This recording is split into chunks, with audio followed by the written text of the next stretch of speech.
Glossary.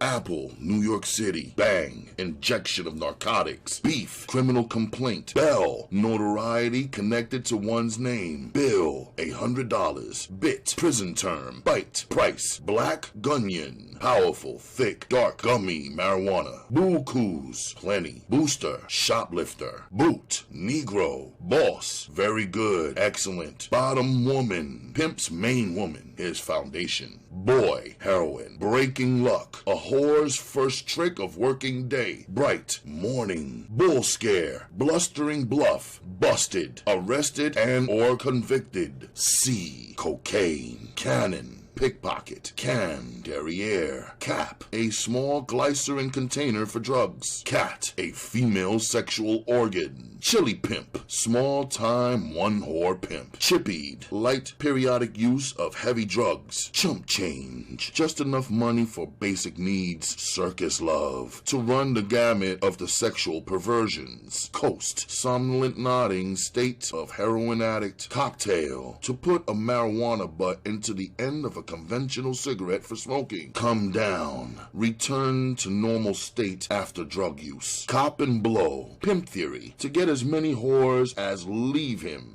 Copped, get or capture, crackwise, usually applied to an underworld neophyte who spouts hip terminology to gain status. Croak, kill, crosses, to trick or trap. Cut loose, to refuse to help, to disdain. Damper, a place holding savings, a bank, safe deposit box, etc. To stop or quell. Derby, head, refers to oral copulation. Dirty, in possession of incriminating evidence. Dog, older hardened whore or young sexual libertine. Dossing, sleeping. Down, a pimp's pressure on a whore or his adherence to the rules of the pimp game when the whore starts to work. Fix, to bribe so an illegal operation can go with impunity. Also an injection of narcotics. Flatbacker, a whore who gets paid for straight sexual intercourse. Freak, sexual libertine. French, oral copulation. G, $1,000. Gangster, marijuana. Georgied or Georgia'd, to be taken advantage of sexually without receiving money. Girl, cocaine. Gorilla, to use physical force. Gorilla pimp, no brains, all muscle. Grand, $1,000. H, heroin. Hard leg, an older street-hardened used-up whore. Heat, police, or adverse street conditions for hustlers. Hide, wallet. Hog, Cadillac. Hooks, hands. Horns, ears. Hype, addict. Jasper, lesbian. Jeffing, low-level con. Jib, mouth. Keister, derriere. Kite, note. Kitty, Cadillac. Larceny, to turn against by vocal condemnation. Lines, money. Lip, lawyer. Macking, pimping. Mark, victim, sucker, mitman, a hustler who uses religion and prophecy to con his victims. Usually the victims are women. Mop, hair, muckety-mucks, a temptuous term applied to the rich and privileged by the poor and underprivileged. Murphy, con game played on suckers looking for whores. Nut roll, a pretense at stupidity or unawareness. Okie doke, a con game. Oil, pay off money to the police. Outfit, hypodermic kit used by addicts. Pacifier bulb, the rubber top of a baby's pacifier used by addicts to draw up drugs through the eyedropper. Piece, measurement of narcotics, usually an ounce. Piece of stuff, 1 ounce of narcotics. Pinning, looking. Poke, wallet or bankroll. Reefer, marijuana. Roller, policeman, usually plain clothes. Roused, stopped, harassed by police. Shake, extort. Sheet, police record. Shield, badge. Shiv, knife usually made by convicts from various objects. Short car, Sizzle, narcotics carried on the person. Slat, one usually refers to money or length of prison term. Slum hustler, a phony jewelry salesman. Smack, heroin. Snatch, female sexual organ. Snort, sniff or inhale. Spade, Negro. Speedballs, a combination of heroin and cocaine injected. Spiling, talking, a term used by older hustlers and pimps. Square up, get out of the life.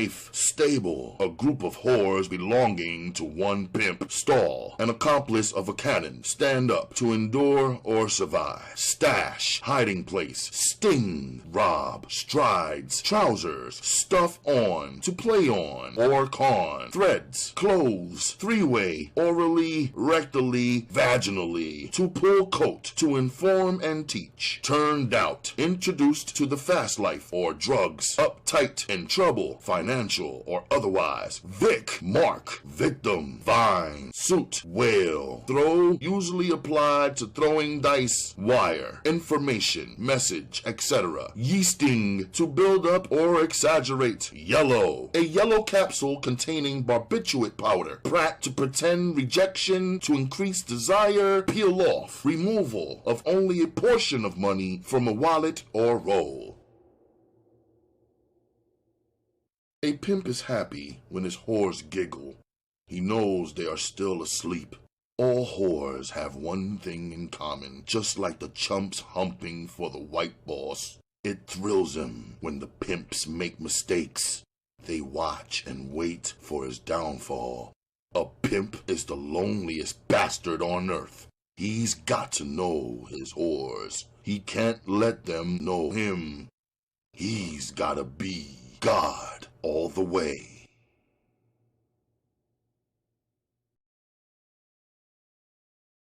Dawn was breaking as the big hog scooted through the streets. My 5 whores were chattering like drunk magpies. I smelled the stink that only a street whore has after a long, busy night. The inside of my nose was raw. It happens when you're a pig for snorting cocaine. My nose was on fire, and the stink of those whores and the gangster they were smoking seemed like invisible knives scraping to the root of my brain. I was in an evil, dangerous mood, despite that pile of scratch crammed into the glove compartment. God damn it! Has one of you bitches shit on herself or something? I bellowed as I flipped the long window toward me. For a long moment, there was silence. Then Rachel, my bottom whore, cracked in a pleasing ass-kissing voice. Daddy baby, that ain't no shit you smell. We've been turning all night and ain't no bathrooms in those tricks cars we've been flipping out of. Daddy, we sure been humping for you, and what you smell is our nasty whore asses. I grinned widely, inside of course. The best pimps keep a steel lid on their emotions, and I was one of the iciest. The whores went into fits of giggles at Rachel's shaky witticism. A pimp is happy when his whores giggle. He knows they are still asleep. I coasted the hog into the curb outside the hotel where Kim, my newest, prettiest girl, was cribbing. Jesus, I would be glad to drop the last whore off so I could get to my own hotel to nurse my nose with cocaine and be alone. Any good pimp is his own best company. His inner life is so rich with cunning and scheming to outthink his whores. As Kim got out, I said, "Good night, baby.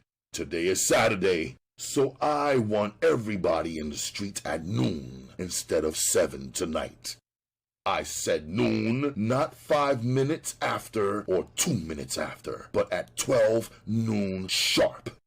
I want you down, got it, baby? She didn't answer, but she did a strange thing. She walked into the street around the hog to the window on my side. She stood looking at me for a long moment, her beautiful face tense in the dim dawn.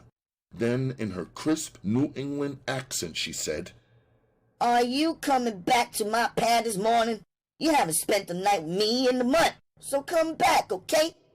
A good pimp doesn't get paid for screwing. He gets his payoff for always having the right thing to say to a whore, right on lightning tap. I knew my 4 whores were flapping their ears to get my reaction to this beautiful bitch. A pimp with an overly fine bitch in his stable has to keep his game tight. Whores constantly probe for weakness in a pimp. I fitted a scary mask on my face and said in a low, deadly voice, "Bitch, are you insane? No bitch in this family calls any shots or muscles me to do anything. Now take your stinking yellow ass upstairs to a bath and some shut-eye and get in the street at noon like I told you." The bitch just stood there, her eyes slitted in anger. I could sense she was game to play the string out right there in the street before my whores. If I had been 10 years dumber, I would have leaned out of that hog and broken her jaw and put my foot in her ass. But the joint was too fresh in my mind. I knew the bitch was trying to booby-trap me when she spat out her invitation. Come on, kick my ass. What the hell do I need with a man I only see when he comes to get his money? I am sick of it all. I don't dig stables, and I never will. I know I'm the new bitch who has to prove herself. Well, goddammit, I am sick of this shit. I'm cutting out. She stopped for air and lit a cigarette. I was going to blast her ass off when she finished, so I just sat there, staring at her. Then she went on. I have turned more tricks in the 3 months I have been with you than the whole 2 years with Paul. My pussy stays sore and swollen. Do I get my ass kicked before I split? If so, kick it now, because I am going back to Providence on the next thing smoking. She was young, fast, with trick appeal galore. She was a pimp's dream, and she knew it. She had tested me with her beef, and now she was lying back for a sucker response. I disappointed her with my cold overlay. I could see her wilt as I said in an icy voice, "Listen, square-ass bitch, I have never had a whore I couldn't do without. I celebrate, bitch, when a whore leaves me. It gives some worthy bitch a chance to take her place and be a star. You scurvy bitch, if I shit in your face, you gotta love it and open your mouth wide." The rollers cruised by in a squad car, so I flashed a sucker smile on my face and cooled it until they passed. Kim was rooted there, wincing under the blizzard. I went on ruthlessly. "Bitch, you are nothing but a funky zero. Before me, you had one chilly chump with no rep. Nobody, except his mother, ever heard of the bastard, you dig? Yes, bitch, I'll be back this morning to put your phony ass on a train." I rocketed away from the curb. In the rearview mirror, I saw Kim walk slowly into the hotel, her shoulders slumped. In the hog, until I dropped the last whore off, you could have heard a mosquito crapping on the moon. I had tested out for them solid ice. I went back for Kim. She was packed and silent. On the way to the station, I riffled the pages in that pimp's book in my head for an angle to hold her without kissing her ass. I couldn't find a line in it for an out like that. As it turned out, the bitch was testing and bluffing right down the line. We had pulled into the station parking lot when the bitch fell to pieces. Her eyes were misty when she yelped, "Daddy, are you really gonna let me split? Daddy, I love you." I started the Pratt action to cinch her when I said, "Bitch, I don't want a whore with rabbit in her. I want a bitch who wants me for life. You have got to go after that bullshit earlier this morning. You are not that bitch." The Pratt butchered her, and she collapsed into my lap crying and begging to stay. I had a theory about splitting whores. I think they seldom split without a bankroll, so I cracked on her. Give me that scratch you held out, and maybe I will give you another chance. Sure enough, she reached into her bosom and drew out close to 5 bills and handed them all to me. No pimp with a brain in his head cuts loose a young beautiful whore with lots of mileage left in her. I let her come back. When at long last I was driving toward my hotel, I remembered what Sweet Jones, the master pimp who turned me out, had said about whores like Kim. "Slim," he had said, "a pretty nigger bitch and a white whore are just alike. They both will get in a stable to wreck it and leave the pimp on his ass with no whore. You gotta make 'em hump hard and fast to stick 'em for long, scratch quick. Slim, pimpin' ain't no game of love, so prat 'em and keep your swipe out of 'em. Any sucker who believes a whore loves him shouldn't have fell out of his mammy's ass." My mind went back to Pepper, then back even further, and I remembered what he had said about the Georgia.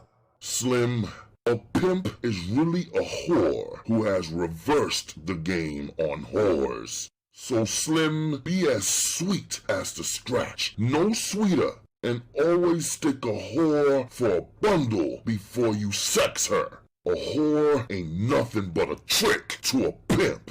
Don't let 'em Georgia you. Always get your money in front just like a whore." On the elevator riding to my pad, I thought about the first bitch who had Georgia'd me and how she had flim-flammed me out of my head. She would be old and gray now, but if I could find her, I would sure get the bitch's unpaid account off my conscience.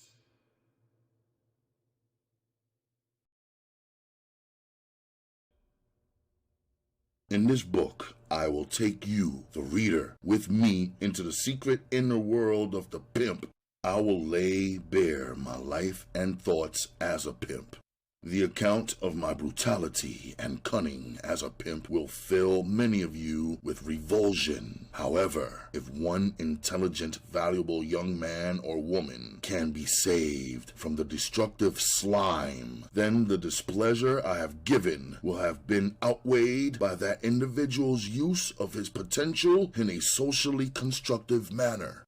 I regret that it is impossible to recount to you all of my experiences as a pimp. Unfortunately, it would require the combined pages of a half-dozen books. Perhaps my remorse for my ghastly life will diminish to the degree that within this one book I have been allowed to purge myself. Perhaps one day I can win respect as a constructive human being. Most of all, I wish to become a decent example for my children, and for that wonderful woman in the grave, my mother. Chapter 1. Torn from the Nest. Her name was Maud, and she Georgied me around 1921. I was only 3 years old. Mama told me about it, and always when she did, her rage and indignation would be as strong and as emotional, perhaps, as at the time when she had surprised her, panting and moaning at the point of orgasm with my tiny head wedged between her ebony thighs, her massive hands vice-like around my head. Mama worked long hours in a hand laundry, and Maud had been hired as a babysitter at 50 cents a day. Maud was a young widow. Strangely, she had a reputation in Indianapolis, Indiana, as a devout, holy roller. I have tried through the years to remember her face, but all I can remember is the funky ritual. I vaguely remember, not her words, but her excitement when we were alone. I remember more vividly the moist, odorous darkness and the bristle-like hairs tickling my face, and most vividly I can remember my panic when in the wild moment of her climax, she would savagely jerk my head even tighter into the hairy maw. I couldn't get a breath of air until, like a huge black balloon, she would exhale with a whistling whoosh and relax, limply freeing my head. I remember the ache of the strain on my fragile neck muscles, and especially at the root of my tongue. Mama and I had come to Indianapolis from Chicago, where since the time when she was 6 months pregnant, my father had begun to show his true colors as an irresponsible, white spats-wearing bum. Back in that small town in Tennessee, their hometown, he had stalked the beautiful virgin and conned her into marriage. Her parents, with vast relief, gave their blessing and wished them the best in the promised land up north in Chicago. Mama had 10 brothers and sisters. Her marriage meant one less mouth to feed. My father's father was a skilled cook, and he passed his know-how to my father, who shortly after getting to Chicago scored a chef's job at a huge middle-class hotel. Mama was put on as a waitress. Mama told me that even with both of them working 12 hours a day, 6 days a week, they couldn't save a nickel or buy furniture or anything. My idiot father had come to the big city and gone sucker wild. He couldn't stay away from the high yellow whores with their big asses and bitch dog sexual antics. What they didn't con him out of, he lost in the cheap crap joints. At the hotel, one night he vanished from the kitchen. Mama finally found him thrusting mightily into a half-white waitress lying on a sack of potatoes in a storage room, with her legs locked around his back. Mama said she threw everything she could lift at them. They were unemployed when they walked away from the shambles. My father tearfully vowed to straighten himself out and be a man, but he didn't have the will, the strength to resist the cheap thrills of the city. After my birth, he got worse and had the stupid gall to suggest to Mama that I be put on a Catholic church doorstep. Mama naturally refused, so he hurled me against the wall in disgust. I survived it, and he left us, his white spats flashing and his derby hat at a rakish angle. It was the beginning of bitter winter.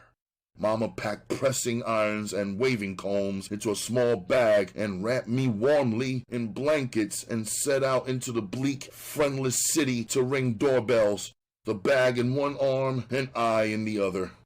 Her pitch was something like this. Madam, I can make your hair curly and beautiful. Please give me a chance. For 50 cents, that's all, I will make your hair shine like new money. At this point in the pitch, Mama told me she would slip the blanket aside to bare my wee big-eyed face. The sight of me in her arm on a sub-zero day was like a charm. She managed to make a living for us. That spring, with new friends of Mama's, we left Chicago for Indianapolis. We'd stayed there until 1924, when a fire gutted the hand laundry where Mama worked. There were no jobs in Indianapolis for Mama, and for 6 months we barely made it on the meager savings. We were penniless and with hardly any food when a tall black angel visiting relatives in Indianapolis came into our lives. He fell instantly in love with my lissom, beautiful mother. His name was Henry Upshaw, and I guess I fell as hard for him as he fell for Mama. He took us to Rockford, Illinois with him, where he owned a cleaning and pressing shop, the only Negro business in downtown Rockford. In those tough Depression times, a Negro in his position was the envy of most Negro men. Henry was religious, ambitious, good, and kind. I often wonder what would have happened to my life if I had not been torn from him. He treated Mama like she was a princess. Anything she wanted, he got for her. She was a fashion plate, all right. Every Sunday, when we all went to church in the gleaming black Dodge, we were an outstanding sight as we walked down the aisle in our fresh, neat clothing. Only the few Negro lawyers and physicians lived as well, looked as well. Mama was president of several civic clubs. For the first time, we were living the good life. Mama had a dream. She told it to Henry. Like the genie of the lamp, he made it a reality. It was a 4-store, opulent beauty shop. Its chrome gleamed in the black and gold motif. It was located in the heart of the Negro business section, and it flourished from the moment its doors opened. Her clientele was for the most part whores, pimps, and hustlers from the sprawling red light district in Rockford. They were the only ones who always had the money to spend on their appearance. The first time I saw Steve, he was sitting getting his nails manicured in the shop. Mama was smiling into his handsome olive-tinted face as she buffed his nails. I didn't know when I first saw him that he was the pinstripe snake who would poison the core of our lives. I certainly had no inkling that last day at the shop as live billows of steam hissed from the old pressing machine each time Henry slammed its lid down on a garment. Jesus, it was hot in that little shop, but I loved every minute of it. It was school vacation time for me, and every summer I worked in the shop all day, every day, helping my stepfather. That day, as I saw my reflection on the banker's expensive black shoes, I was perhaps the happiest black boy in Rockford. As I applied the sole dressing, I hummed my favorite tune, Springtime in the Rockies. The banker stepped down from the shine stand, stood for a moment as I flicked lint from his soft, rich suit. Then, with a warm smile, he pressed an extravagant 50-cent piece into my hand and stepped out into the broiling street. Now I whistled my favorite tune. Shines were only a dime. What a tip! I didn't know at the time that the banker would never press another coin into my hand, that for the next 35 years, this last day would be remembered vividly as the final day of real happiness for me. I would press $5 bills into the palms of Shine boys. My shoes would be handmade, would cost 3 times as much as the banker's shoes, but my shoes, though perfectly fitted, would be worn in tension and fear. There was really nothing out of the ordinary that day. Nothing during that day that I heard or saw that prepared me for the swift, confusing events that over the weekend would slam my life away from all that was good to all that was bad. Now, looking back, remembering the last day in the shop as clearly as if it were yesterday, my stepfather, Henry, was unusually quiet. My young mind couldn't grasp his worry, his heartbreak. Even I, a 10-year-old, knew that this huge, ugly black man who had rescued Mama and me from actual starvation back in Indianapolis loved us with all of his great, sensitive heart. I loved Henry with all my heart. He was the only father I had ever really known. He could have saved himself an early death from a broken heart if instead of falling so madly in love with Mama, he had run as fast as he could away from her. For him, she was brown-skinned murder in a size 12 dress. That last night at 8 o'clock, Dad and I flicked the shop's lights out as always at closing. In an emotion-muffled voice, he spoke my name. Bobby.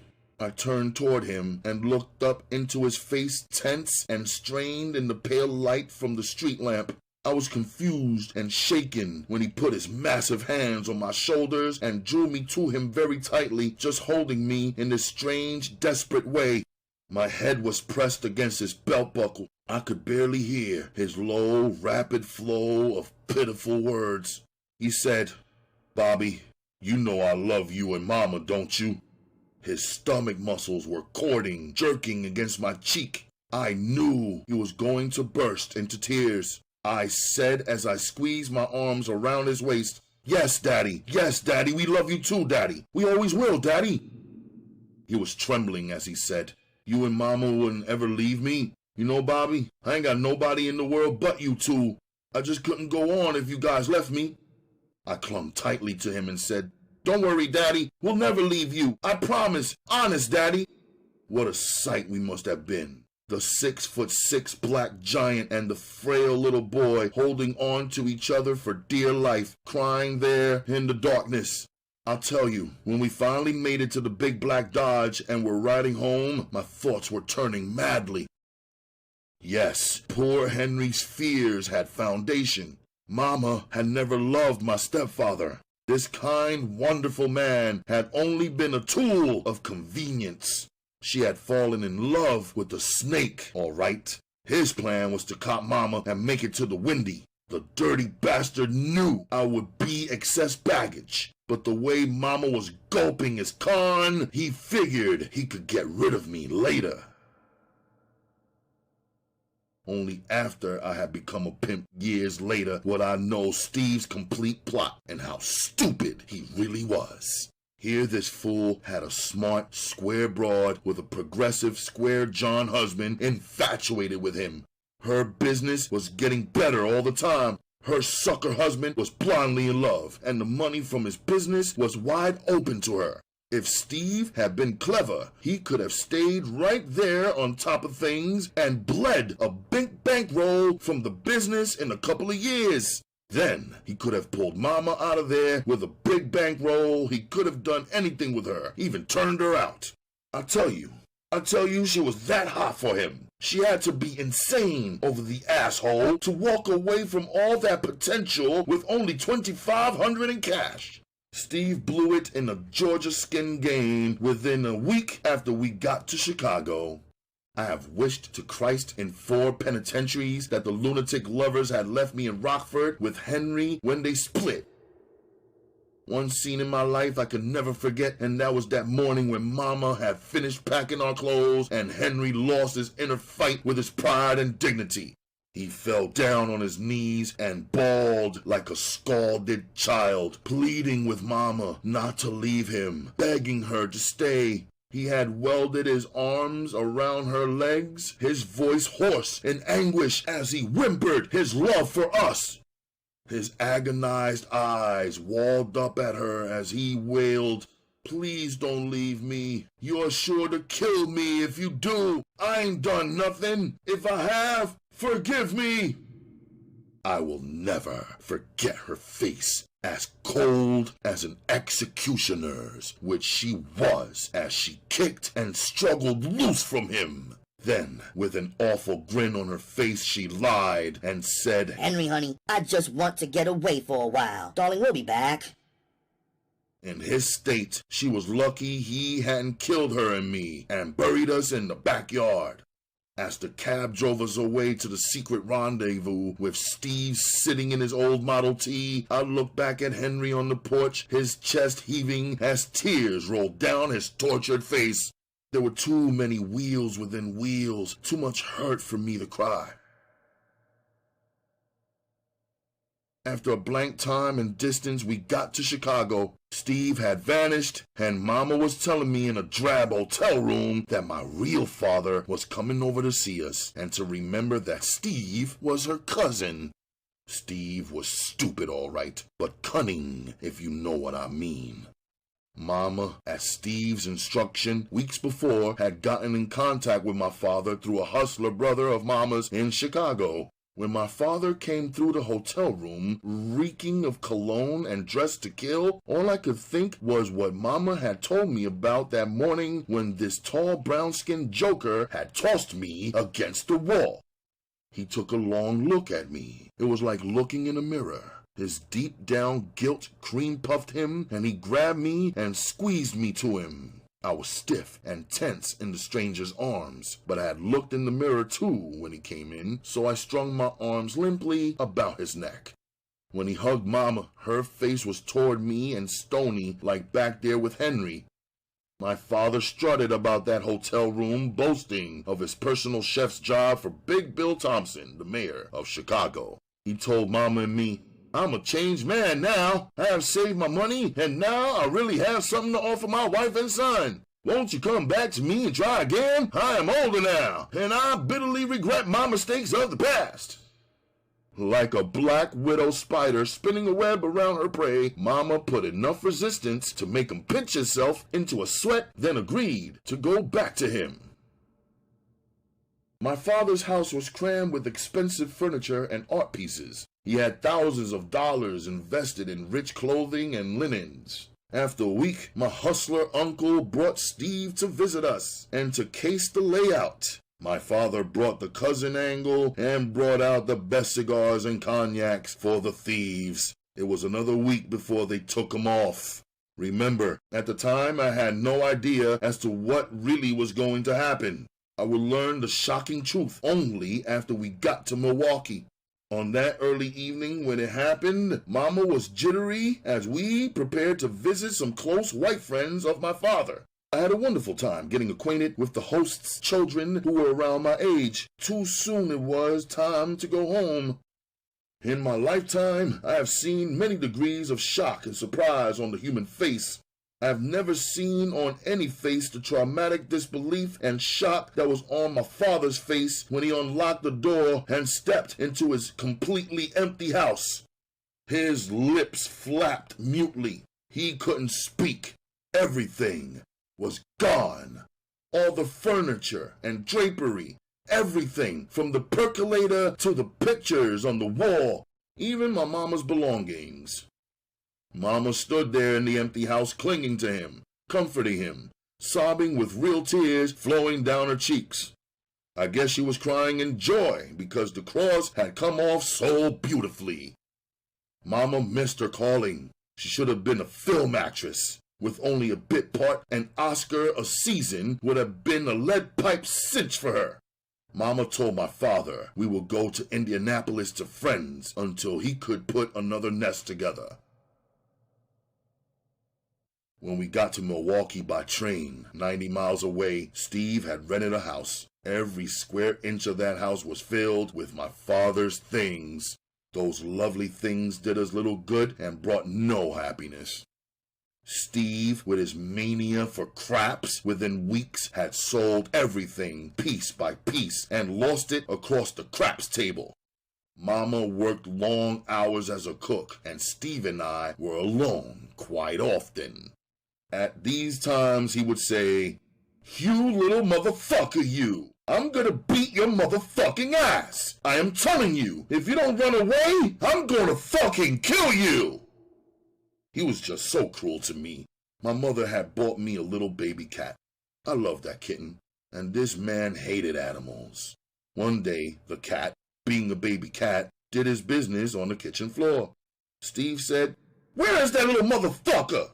The little kitten had hidden under the sofa. He grabbed that kitten and took it downstairs, where there was a concrete wall. He grabbed it by the heels. I was standing, looking down at him. He took the kitten and beat its brains out against that wall. I remember there was a park behind our house, concrete covered. There were some concrete steps. I sat there and I cried until I puked. All the while I kept saying like a litany, "I hate Mama, I hate Mama, I hate Mama." And "I hate Steve, I hate Steve, I hate Steve, I hate him, I hate him, I hate him." For many tortured years, she would suffer her guilt. She had made that terrible decision on that long ago weekend. I know my lousy old man deserved what happened to his goods. I know Mama got her revenge, and it was sweet, I am sure, but it was bitter for a kid like me to know that Mama was part of it. Perhaps if Mama had kept that burglary cross a secret from me in some tiny way, I might have been stronger to fight off that pimping disease. I don't know, but somehow after that cross, Mama just didn't seem like the same honest, sweet Mama that I prayed in church with back in Rockford. I went to her grave the other day and told her for the 100th time since her death, "Mama, it wasn't really your fault. You were a dumb country girl. You didn't understand. I was your first and only child. You couldn't have known how important Henry was to me." I choked up, stopped talking to her beneath the silent sod, and thought about Henry lying rotten, forgotten in his grave. Then through my tight throat I said to Mama, "To you, he was ugly. But Mama, I swear to heaven, he was so beautiful to me. I loved him, Mama. I needed him. I wish you could have seen beyond his ugly black face and loved him a little and stayed with him, Mama. Mama, we could have been happy. Our lives would have been different. But I don't blame you, Mama. I just don't. Mama, I love you." I paused, looking up at the sky. Hoped she was up there and could hear me. Then I went on. "I just wish you were alive now. You would be so proud of me.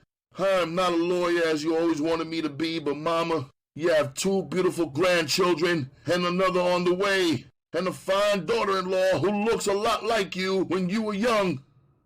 The grave next to hers had visitors, an old man and a bright-eyed girl about 10. I stopped my bragging until the pair walked away. Then I said, "Mama, I haven't shot any H in 10 years.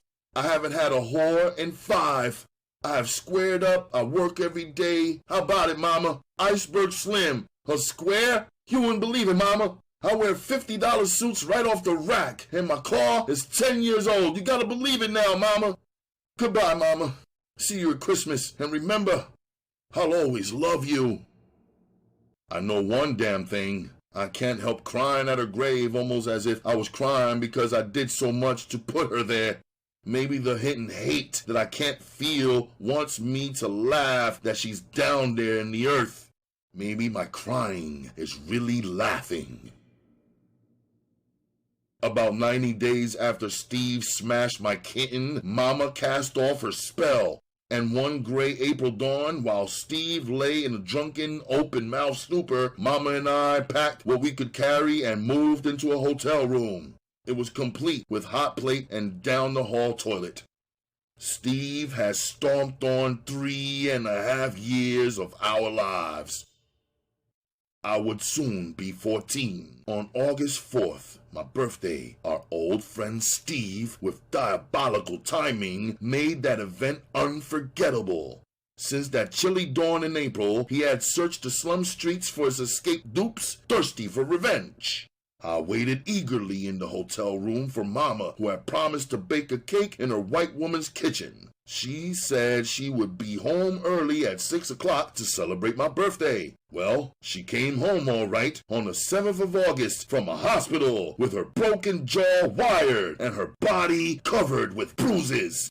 Steve had stalked her and attacked her with fists and feet and then escaped through the grimy catacombs of the ghetto. All that night and all the next day, I crouched in the dark shadows beneath his stairwell, gripping a gleaming ice pick. He never came back. He had moved. 20 years later, while oddly looking from the window of a plush hotel suite, I would see something familiar in the white-haired stooped figure of a garbage collector on the street 3 stories down. I blacked out.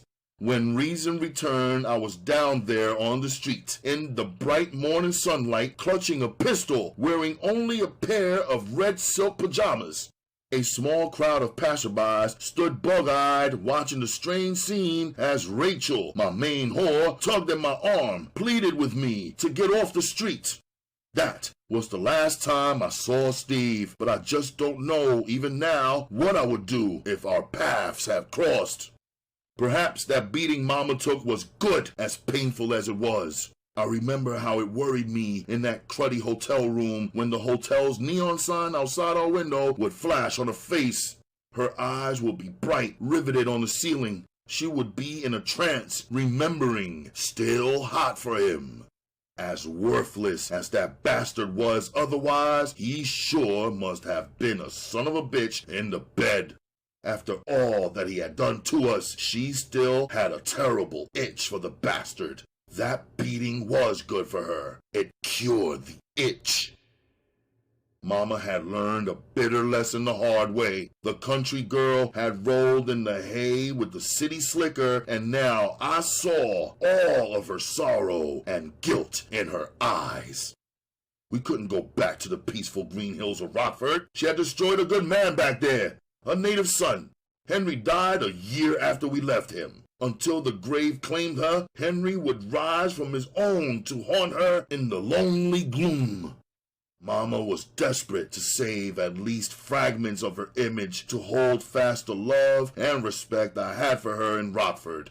I had seen too much, had suffered too much. The jungle had started to embalm me with bitterness and hardness. I was losing, page by page, the fine rules of thought and deed that I learned in church, from Henry to the Boy Scout troop in Rockford. I was sopping up the poison of the street like a sponge. I had begun to play Steve's favorite game, craps, in the alleys after school. Dangerously, I was frantic to sock it into every young girl weak enough to go for it. I had to run for my life one evening when an enraged father caught me on his back porch, punching animal-like ass straddle his daughter's head. I had become impatient with the unusual thickness of her maidenhead. Chapter 2. First Steps into the Jungle. The slide was greased. I was starting my long plunge to the very bottom of the grim pit. I guess my trip downward really was cinched when I met a petty hustler who was very likable, and we became pals. My hustler pal was called Party Time. By the time he was 23, he had done 4 bits in the joint. Each fall, he had been jacked up for either strong-arm robbery or till-tapping. He got his moniker hung on him because as soon as he scored for scratch, he would make fast tracks to the nearest underworld bar.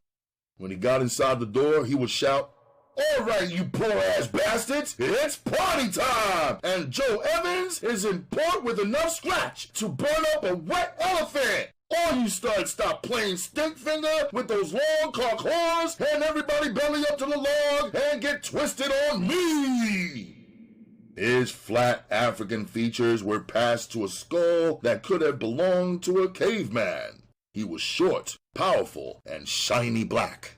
He was ugly enough to break daylight with his fist, but for some curious reason, he was irresistible to many of the thrill-seeking white women who sneaked into the black side of town, panting as they chased after that hoary myth, "Nigger men do it so good, it thrills you to your toenails."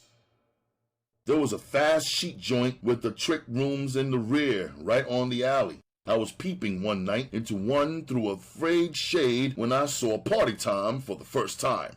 My eyes were bugging when I saw the tall Viking-type white man, his tiny but voluptuous female white companion, and Party Time taking their clothes off. Finally, they stood there naked. I could see their lips moving, so I pressed my ear and eye sideways against the window that was open a couple of inches at the top to get the sound. The white joker was tenderly hefting Party Time's weapon in his hand like maybe it was Ming Dynasty pottery. He said excitedly to the broad, "Oh, honey, can you believe the size, the beauty of it?" In the glow of the room's red light, that broad looked like an animated portrait by Da Vinci. Her eyes were blue fire in her passion. She purred like a Persian kitten and pounced onto the bed. Party Time stood at the side of the bed looking down at her. He was an ebony executioner. His horizontal axe cast a cruel shadow across the snowy peaks, rose-tipped. My trouser front was tented as I pressed even tighter against the window. I had never seen anything like this back in Rockford. Then to my amazed ears, the white man said a strange thing as he pulled a chair to the end of the bed and sat on the very edge of it. He was breathing hard when he said, "All right now, boy, stab it into her, hurt her, punish her, crucify her. Good boy, that's a real good boy." The broad looked so fragile and helpless to my naive eyes that I felt a pang of pity pulse inside me as she moaned and whimpered in painful pleasure beneath the black demon, savagely pile-driving between the jerking white legs, jackknife imprisoned behind the sweating, hunching black shoulders. Like he was trying to make a home, Party Time was asking in a hoarse voice over and over, "Beautiful bitch! Beautiful bitch! Beautiful bitch! Beautiful bitch! Yeah, beautiful bitch! Is it good? Is it good, beautiful bitch? Is it good?" The white man was an odd, funny sight as he raced around the arena like a demented Caesar, cheering on his merciless black gladiator. Finally, when the show was over and they started to dress, I went to the front and sat on the stoop next door to the joint. I wanted to get a close-up of the freaks. When they got to the sidewalk in their street clothes, they were disappointingly normal. Just a clean-cut white couple having a parting chat with a grinning black Negro. The mixed-up couple went down the sidewalk away from me. Party Time came toward me. He didn't notice me sitting on the stoop. I was itching with curiosity, so I hit on him when he came abreast. It startled him. His face got stiff. I said, "Hey, Jack, how you doing?" That sure is a fine silk girl, huh? You got a square to spare? He finished a cigarette from his red shirt pocket, handed it to me and said, "Yeah, kid, she's fine as a valentine. Two sights I ain't never seen, and that is a pretty bulldog and an ugly white woman."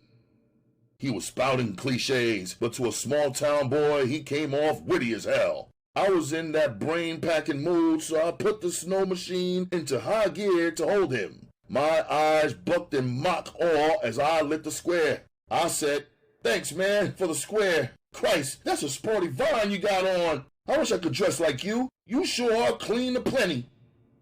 He took the bait like a rapist in the nudist colony for the blind. He flopped down on the stoop beside me. He poked his chest out, his eyes flashing like a pinball machine gone haywire as he got ready to open up.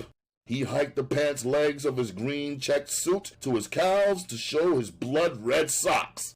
The huge zircon on his right pinky glittered under the street lamp as he cracked his knuckles and said, "Kid, my name is Party Time. I am the best flat-footed hustler in this town. Money loves me and can't stay away from me. You see that fine silk broad? I got a double saw to lay her. Of course, that ain't nothing. It happens all the time. I could be one of the greatest pimps in the country if I was lazy and didn't have so much good hustler in me." I sat there listening to his bullshit until 2 a.m. He was likable and I was hungry for a pal. He was an orphan and he had just done a 2-year bit straight up, his 4th 2 months before. He had a head full of wild, risky hustles he wanted to try. He needed a partner. He tried all of them on me for size. I got home at 2:20. About 1 minute later, I heard Mama's key in the door.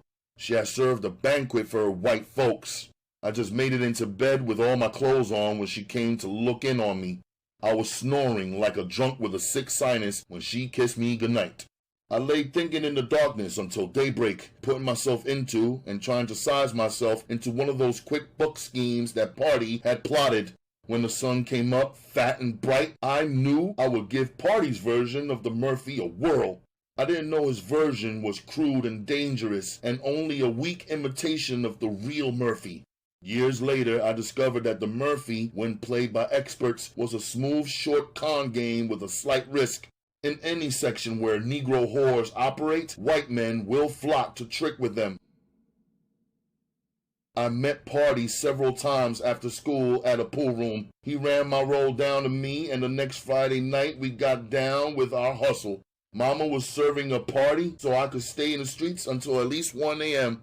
Around 10 that night, in an alley in the heart of the Vice section, 7th and Vliet Streets, we unwrapped the package that Party had brought. I rolled up my pants legs beyond my bony knees. I slipped into the 25-cent red cotton dress from the Salvation Army. I put on the frayed red satin high-heel shoes. I pinned a scraggly piece of hair just inside the front inner band of the faded blue straw bonnet. When I tilted it on my head at a sexy angle, the ringlets of uneven hair hung down over my eyes like bangs.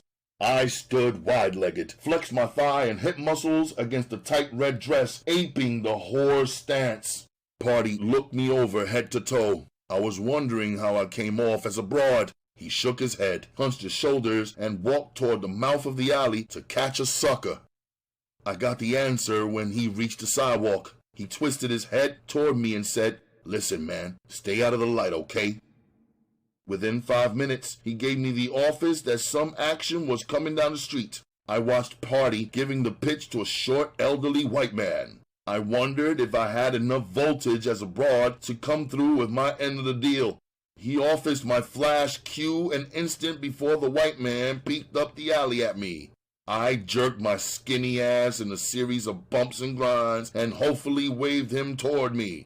That skinny black bitch he saw must have lit a fire in him all right. He fumbled his hide from his hip pocket and handed a bill to Party. The chump started up the alley at a hell of a pace for an old bastard. He had paid his money, and he was red hot to take his chance to stick that hot nigger bitch waiting for him in the shadows. He had no chance. But in a way, he was lucky. Lucky that his hide had not been fat with greenbacks. If he had been loaded, when I evaporated through that gangway, Party, instead of fading away, would have come into the dark alley behind the sucker and robbed him with brute force. My heart was pounding in excitement as I galloped through the alleys toward our next prearranged duck blind. It took a new station several blocks away. Party Tom came moments later, looked up the alley, and hooked the tips of his thumb and index fingers into an all-is-well-O. We beat several other suckers. None had the fare for the strong arm. We worked until 12:30. Then, unlike Cinderella, I stashed my mildewed costume, got my half of the $70 take, and raced home. Mama came in a half hour after I did. As in all other things, there are many Murphys. Real Murphy players use great finesse to separate a mark from a scratch. The most adept of them prefer that a trick hit on them. It puts the Murphy player in a position to force the sucker to qualify himself and to trim the mark not only for all of his scratch, but his jewelry as well. When approached and quizzed by a mark as to where a girl can be found, the Murphy man will say, "Look, buddy, I know a fabulous house not more than 2 blocks away. Brother, you ain't never seen more beautiful, freakier broads that are in that house. One of them, the prettiest one, can do more with a swipe than a monkey can with a banana. She's like a rubber doll. She could take 100 positions." At this point, the sucker is wild to get to this house of pure joy. He entreats the con player to take him there, not just direct him to it. The Murphy player will prat him to enhance his desire. He will say, "Man, don't be offended, but Aunt Kate that runs the house don't have nothing but high-class white man coming to her place. No niggas or poor white trash, doctors, lawyers, big shot politicians. You look like a clean-cut white man, but you ain't in that league, are you?" At the pricking of his ego, the mark is ready for the hook. He will protest his worth as a person and his right to go where any other son of a bitch can go. Hell for a high-class lay, a double saw wouldn't faze him. Few can resist the charm of exclusivity in its myriad forms. The con player, still hedging, shoring up firmly, the convincer will then say, "Man, I believe you, and everything you say is true as gospel. In fact, I like you, pal, but try to see my side of it. First, to show you I trust you. I'll tell you a secret. I've been working for Aunt Kate's house for many years now as her outside man, making sure only nice dates went up there. Aunt Kate and I got an airtight system. Friend, I know you will help me keep Aunt Kate's rolls, so let's go. I am taking you to the thrill of your life." While keeping up in an inflaming description of the horrors and sexual delights to be found only at Aunt Kate's, the Murphy player had steered the sucker to a pre-chosen, neat, attractive apartment building. In the foyer, in a subtle but compelling manner, the con player nudged the mark into a fast meeting of minds. The question agreed on. As hot as he was, he couldn't go up before he checked in all valuables. It was Aunt Kate's unshakable rule. Aunt Kate was rock right never to tempt or trust a whore. Only fools trusted whores, right? The mark wasn't a fool, right? Right! The con player produced a sturdy brown envelope.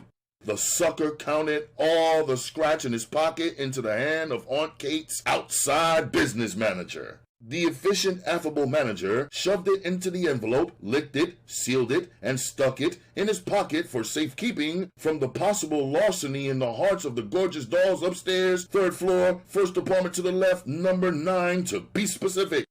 The sucker was in a bubbly mood as he took the stairs 3 at a time. He liked that nigga down there who was protecting his money. What had he told him when he gave him the shiny gold-colored metal check?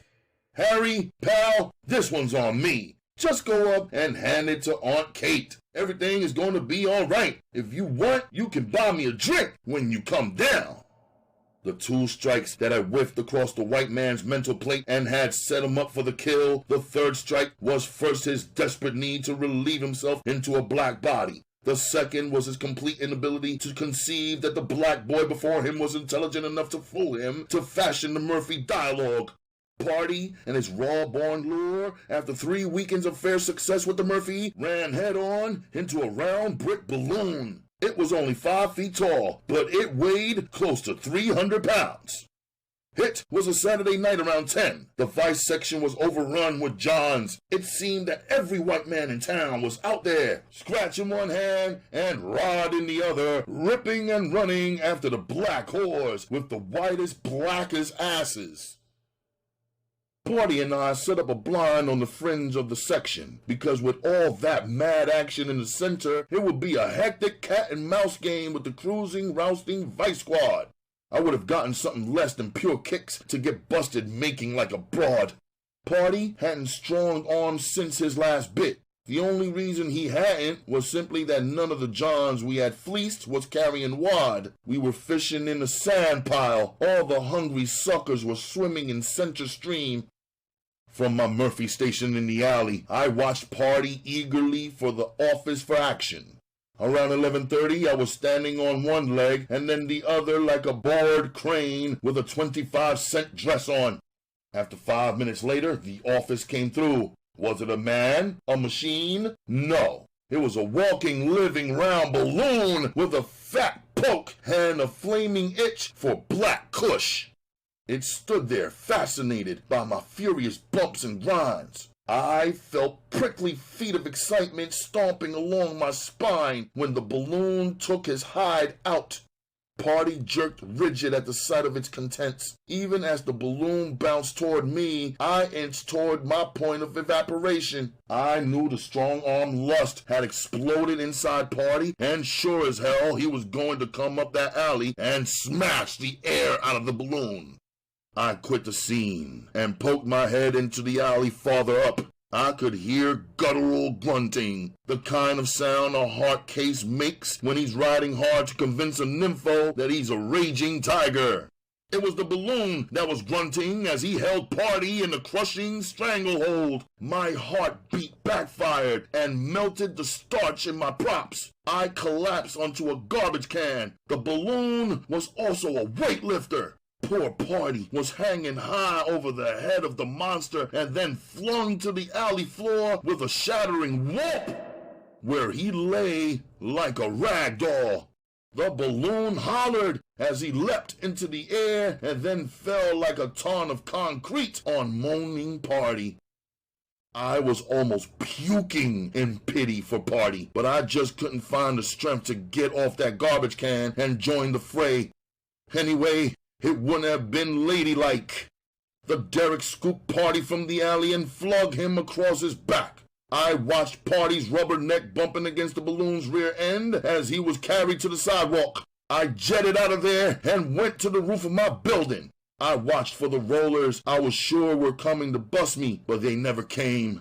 Old Party had had the funky luck to try the strong arm on a professional wrestler called the Blimp. Party went back to the joint for a yard after he got out of City Hospital. One thing about Party, he wasn't copper-hearted. He never tipped my name to the heat. When he got older and lost his nerve to hustle, he got a crazy desire to pimp. He wasn't the type, but he kept trying until he ran the guerrilla game on a dope dealer's broad and was set up for a hot shot. Party tried his fists and muscle until the pimp game croaked him. The pimp game is like the watchmaker's art. It's tough. Party went through his life struggling to make a watch while wearing boxing gloves. Party's bad breaks sobered me, and I started hearing what was going on in day classes at school. At 15, amazingly, I graduated from high school with a 98.4 average. There was a sizable alumni of Tuskegee, a southern Negro college, who insisted upon Mama letting them underwrite all expenses for my education at their alma mater. Mama leapt at the chance. The alumni went into debt and sent me down to their hollowed school with a sparkling wardrobe. They didn't know I had started to rot inside from street poisoning. It was like the poor chumps had entered a poisoned horse in the Kentucky Derby and were certain they had a cinch winner. They couldn't know that they bet their hearts and blood money on a born loser. A rich bonanza was at stake, the success of my very life itself, the rescue of Mama from an awesome guilt, the trust and confidence of those big-hearted alumni. My mental eyes have been stabbed blind by the street. I was like a freakish joker who had gotten clap in his eyes from a mangy street whore. On campus, I was like a fox in a chicken coop. Within 90 days after I got down there, I had slit the maidenhead on a half-dozen curvy co-eds. Somehow I managed to get through the freshman year, but my notoriety was getting awful. The campus finks were envious, and it was too dangerous to continue to impale co-eds on my steak. In my sophomore year, I started going into the hills near the campus to juke joints. With my slick northern dress and manner, I was Prince Charming in spades to the pungent, hot-ass maidens in the hills. A round-butt, barefoot beauty, 15 years old, fell hard for me. One night, I failed to meet her in our favorite clump of bushes. I had stuck her up to keep a date in another clump of bushes with a bigger, hotter, rounder ass than hers. Through the hill grapevine, she got the wire of my double-cross. It was high noon on campus the next day when I saw her. I had just walked out of the cafeteria onto the main drag. The street was lousy with students and teachers. She stood out like a pope in a cat house. Her potato sack dress was grimy and dirty as hell from the long trip from the hills. Her bare feet and legs were rusty and dusty. She saw me, a wild heartbeat after I saw her.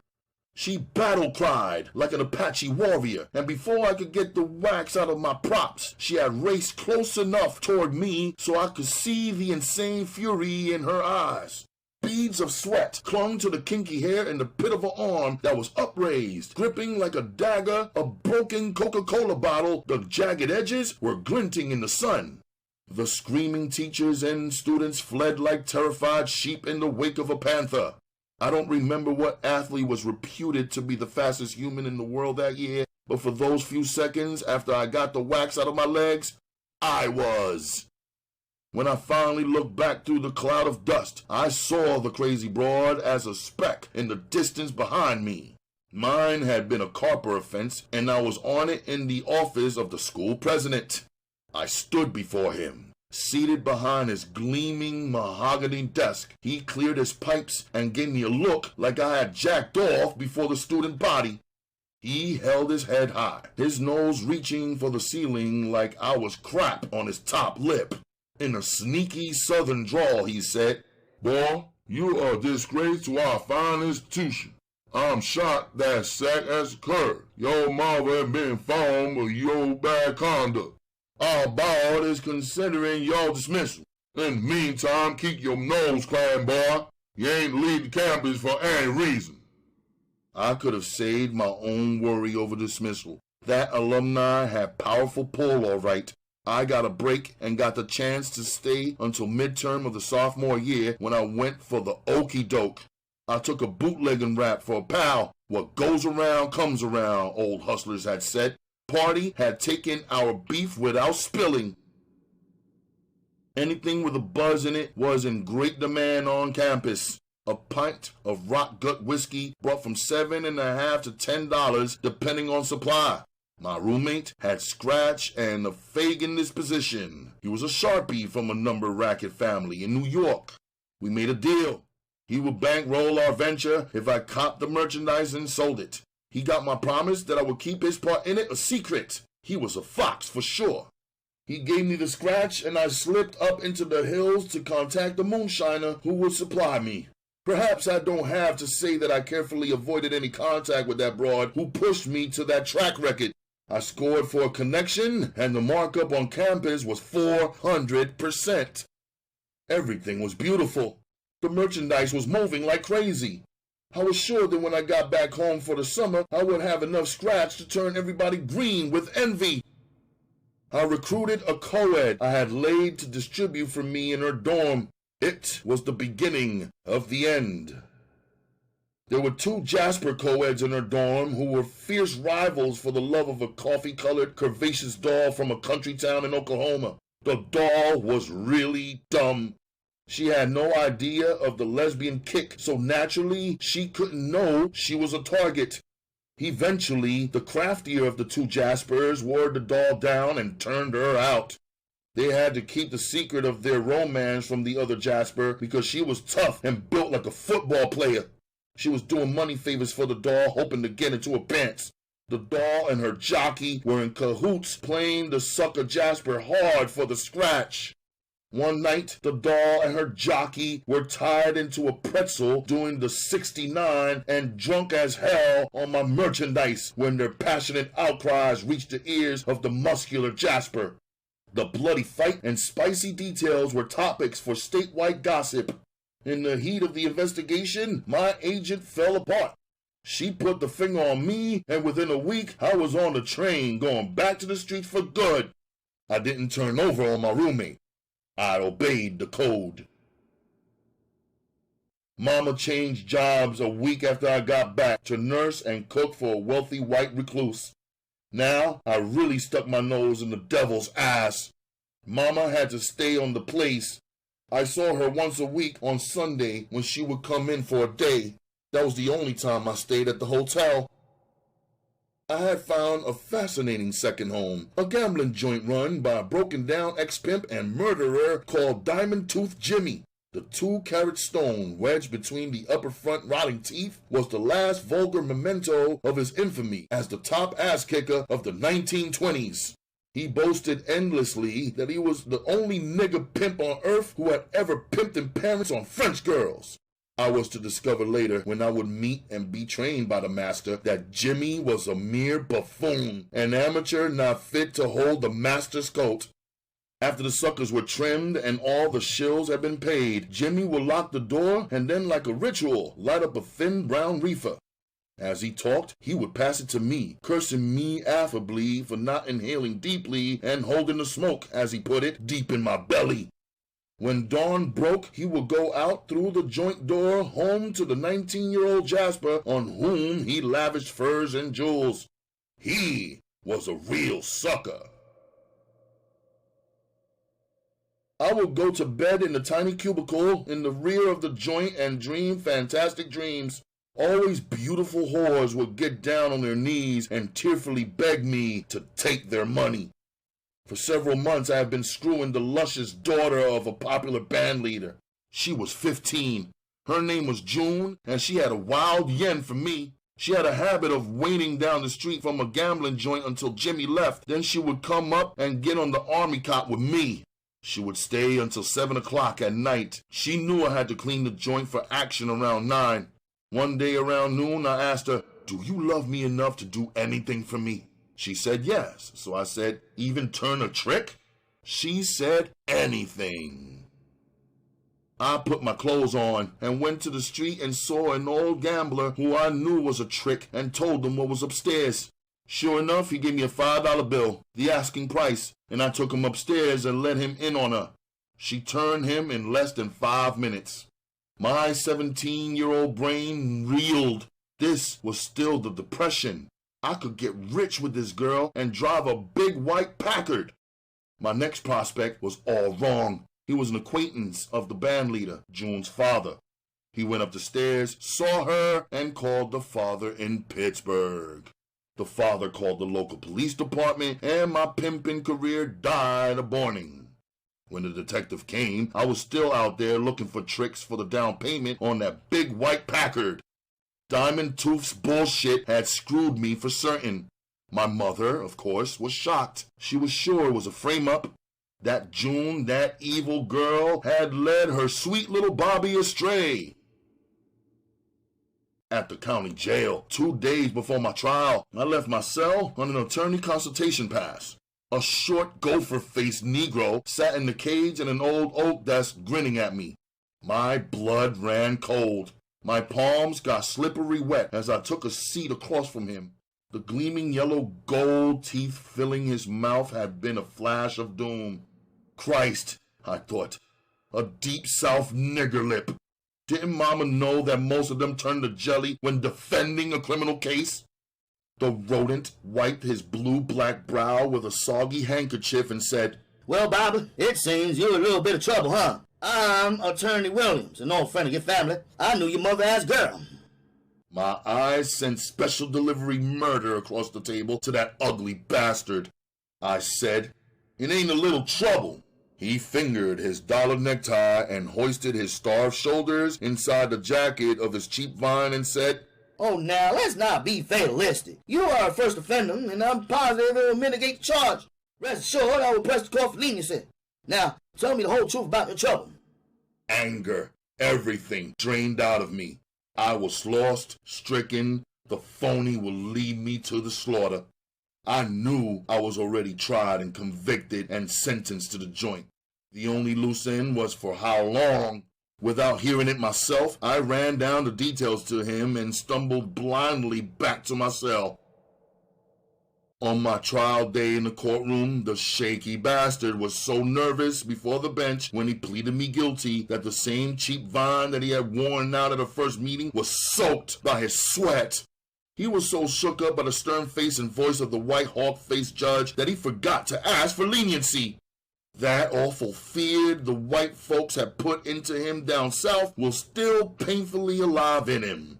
He just stood there, paralyzed, waiting for the judge to sentence me. So I looked up into the frosty blue eyes and said, "Your Honor, I am sorry for what I did.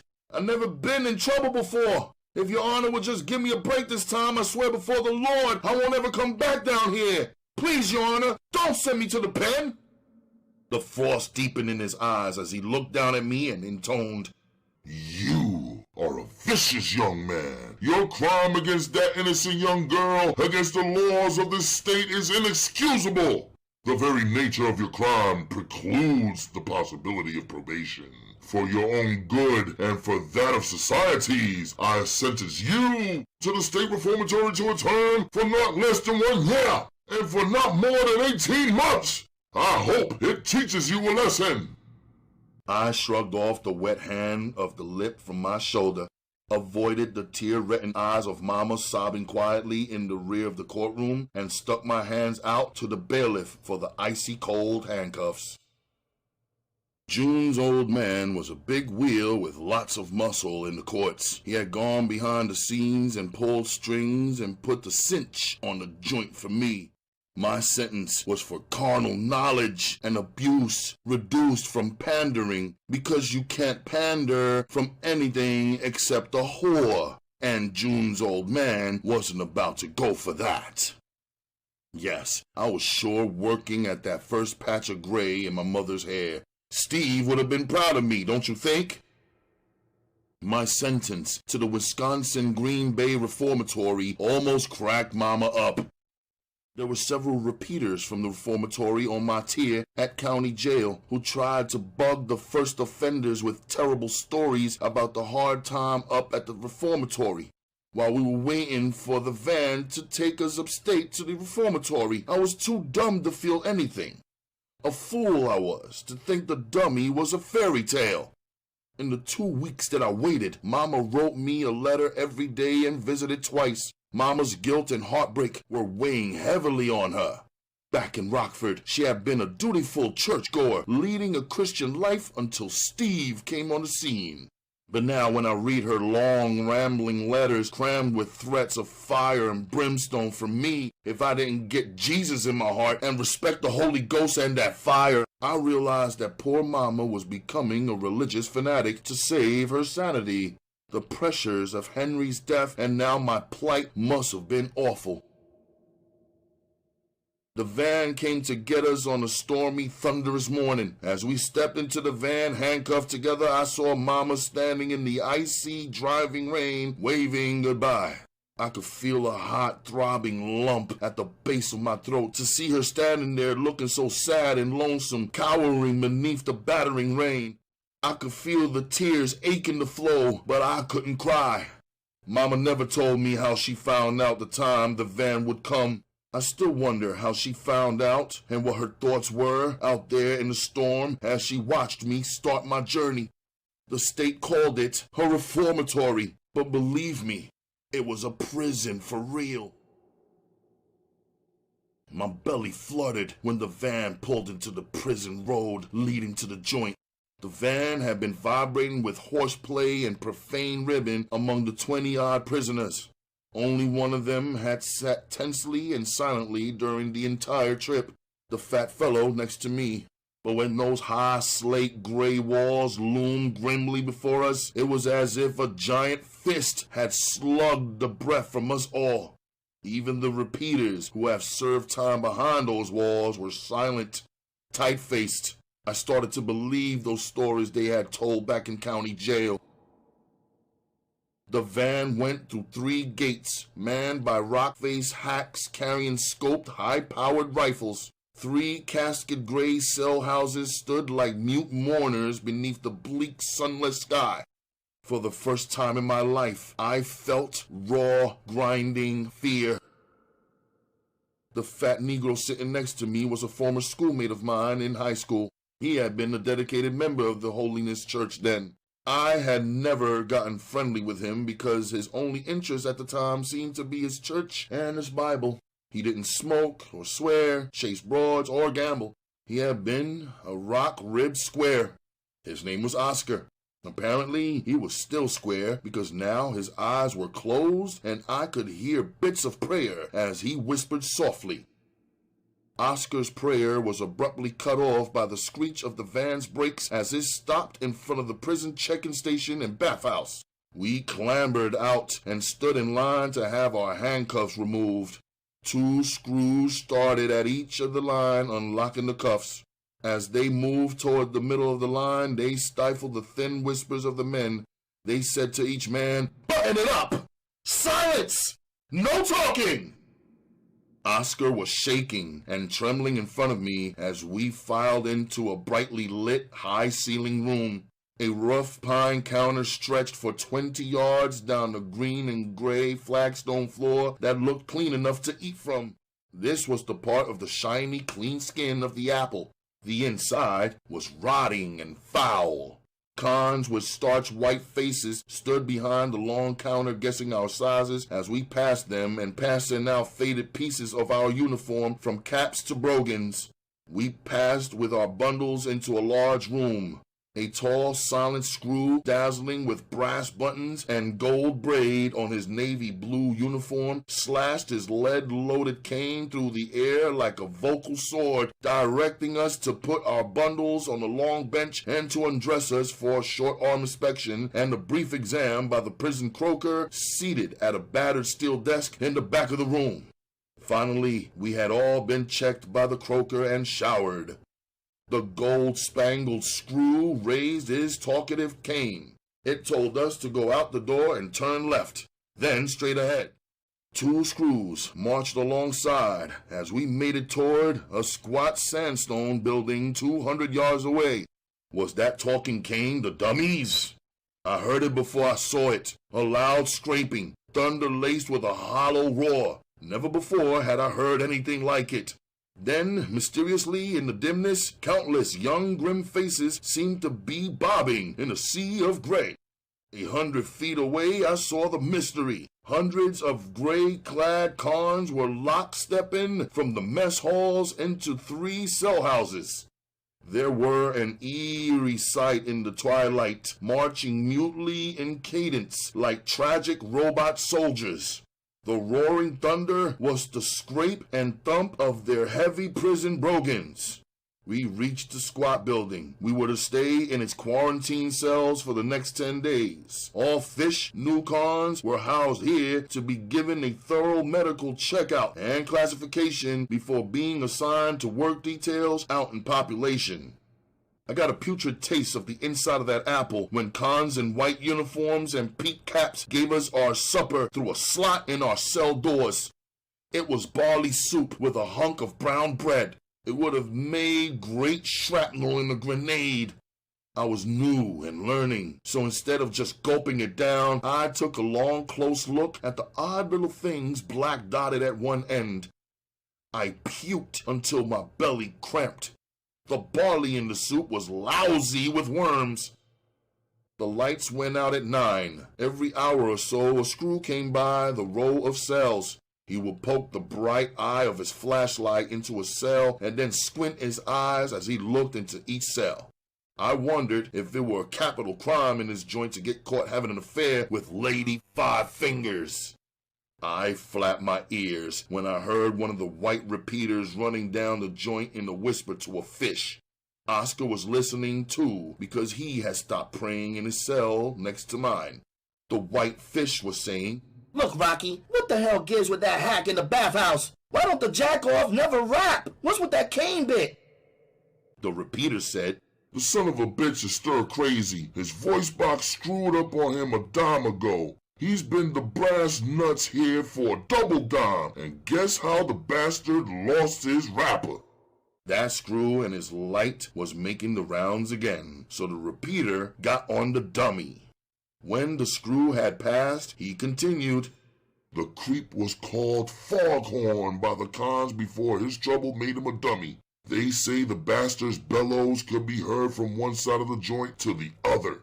He's the meanest captain of screws this joint's ever had. In the last double dime, he had croaked 2 white cons and 4 spades with his cane. He hates niggas." Oscar was praying like mad now. He had heard what the repeater said about those 4 Negroes. The fish wanted a loose end tied for him. He said, "Yeah, Rocky, just to glim him and you know he's rough. But what in the hell cut his box off?" The repeater said, "Oh, the vine has it he treated his wife and Crumb Crusher worse than he did the cons. She got her fill of his screwing and drilled herself and the kid through the head. The little broad was only 2 years old. The note his broad left said, I can't stand your hollering any longer. Goodbye. A head shrinker here at the time said when the broad croaked herself, it shut off Brass Nuts' box." I lay there thinking about what the con had just said. I thought about Oscar and wondered if he could pull his bit or if he would go back to his parents in the pine box, or worse, to the crazy farm. Oscar had been sentenced to a year by the same judge that had socked it into me. Oscar, poor chump, had started going with a crippled Irish girl of 17. In the dark balcony of a downtown theater, they were seen smooching by the son of a close friend of the girl's family. He reported post-haste to his parents, who wired up the girl's parents. They were Irish, with temper and prejudice. They third-degreed the girl, and she confessed that old black Oscar had indeed trespassed the Forbidden Valley. The charge of statutory rape naturally stood up, and here was old Oscar next door to me. I slapped the itching sting on my thigh. I pulled the sheet back. Lord have mercy, how I hated them. It was a bedbug I had smashed, but he was only a scout. When that flashlight jarred me awake an hour later, a division of them was parading the walls. I lay wide-eyed until morning. The inside of that shiny apple was really something else. After all our tests, we fish were taken out of the quarantine tank on the 10th day to the warden's office. My turn came to go in. I got up from the long bench in the hall outside his office and walked in. My knees were having a boxing match as I stood before him. He was a silver-maned, profane, huge white bull with 2 tiny chunks of black fire rammed deep into his eye sockets. He said, "Well, Sambo, you sure got your black nigger ass in a sling, didn't you? Well, understand me. We didn't send for you, but you came. We are here to punish you smart aleck bastards, so if you fuck around, 2 things can happen to you. Both of them horrible. We got a hole here that we bury tough punks in. It's a strip cell without light 20 feet below ground. Down there, 2 slices of bread and a pint of water twice a day. You can go out that north gate in a box for your second choice. So take this rule book and study it. Now get your rusty black ass out my face." The only thing I said before I eased out of there was, "Yes, sir, boss man." And I was grinning like a Mississippi rape suspect turned loose by the mob. It was a wise thing I had unclad on him. One of those arrogant repeaters went to the hole for having a sassy look in his eye. The charge was visual insubordination. Oscar and I were assigned to work and live in cell block B. It was all black. Of the 3, it was the only one without toilets. We had buckets in cells that we took out each morning and dumped into running water in a trough behind the cell block. The only stench in my life I have ever smelt that was worse than that cell block on a warm night was a sick hype. It was rough all night and a terrible battle of wits. The battle mainly centered around staying out of sight and trouble with the dummy. He walked on the balls of his feet and he could read a con's mind. It was terrifying to have maybe a slice of contraband bread in your bosom and then from nowhere have the dummy pop up. He didn't pass out an instruction leaflet running down the lingo of that cane. If you misunderstood what it said, the dummy would crack the leaded shaft of it against your skull till you bled. After I put in 6 months on my bit, a young Negro con came in on transfer from the big joint and brought me a wire from party. He sent word that we were still tight and I was his horse if I never won a race. It felt good to know he had forgiven me for turning chicken back there in the alley with the balloon. The dummy hated everybody. He felt something much more frightful for Oscar. I don't know whether it was that the dummy had a hate for God too, and he knew how religious Oscar was and had focused all of his hate on a living target. Oscar and I shared a double bunk cell. I had the bottom bunk. It was a chilling sight at night when the dummy should have been at home to look up from a book and see him out there on a tier motionless, staring up at Oscar in his bunk reading the Bible. When I was sure that the cold, luminous green eyes had slipped away from the night, I would crack. Oscar, my man, I like you. Will you take some good advice from a friend? I am telling you, pal, it's driving the dummy off his rocker to see you reading that Bible. Pal, why in the hell don't you stop reading it for your own good? That square jerk would go on to reading. He hadn't even noticed the dummy's visit. He would say, I know you're my friend and I appreciate your advice, but I can't take it. Don't worry about me. Jesus will protect me. Mama was writing at least once a week. Every month she visited me. On her last visit, without worrying her too much, I suggested it would be a good idea to put in a long-distance call to the warden once a week just so he would know somebody out there loved me and wanted me to stay healthy. She was looking fine and had saved her money. She had opened the beauty shop. She told me when I came up for parole, she was sure a friend of hers would give me a job. At night, after her visits, I would lie sleepless all night, mentally recapping our sad lives. I could still remember, too, every mole and crease in Henry's face. One night after one of her visits, the radio loudspeaker on the cell house wall blared out, "Springtime in the Rockies." I tried to keep my crying a secret from Oscar, but he heard me. He marked off a chapter in the Bible for me to read, but with the dummy around, I wasn't about to do something stupid like that.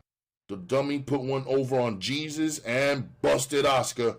We had almost finished mopping the flag when the cell house runner brought me 2 wieners from the kitchen. A pal had sent them. I gave Oscar one. He stuck it inside his shirt. I stood my mop against the wall and ducked into an empty cell and wolfed mine down.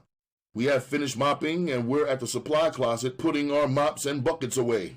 Oscar was nibbling slowly on his wiener like he was safe and sound at the Last Supper. I saw the giant shadow glue itself against the wall next to the closer door. I looked through the trap door in the corner of my eye. The universe reeled.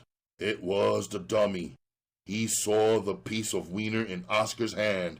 The dummy's green eyes were oscillating. That deadly cane razored through the air and cut a slice of hair and bloody flesh from the side of Oscar's head. The scarlet glob was hanging by a slimy thread of flesh, dangling like an awful earring near the tip of his earlobe. Oscar's eyes walled towards the back of his head as he moaned and slipped to the flag. From the gray, whitish core of the wound, spouts of blood pulsed out. The dummy just stood there, looking down at the carnage. His green eyes were twinkling in excitement. I had seen him every day for 8 months. I had never seen him smile. He was smiling now like he was watching 2 cute kittens frolicking. I stooped to help Oscar. I felt feathery puffs of air against my cheek. The cane was screaming. The dummy was furiously waggling it beside my head. It was screaming, "Get out!" I lay in my cell, wondering if the dummy had second thoughts and would try for two. I heard the voices of the hospital orderlies on the flag taking Oscar away. I remembered the murderous force of the blow the dummy had struck. I remember that pleased look on his face. I knew from Con Grapevine that he was from Alabama. I knew now it hadn't been Oscar's Bible that had put the dummy's balls in the fire. The dummy knew about that crippled Irish girl. Oscar went from the hospital into the hole for 15 days. The charges: possession of contraband food and physical aggression against an officer. I was there, and the only aggression on Oscar's behalf was the natural resistance of his flesh and bone to that steel cane.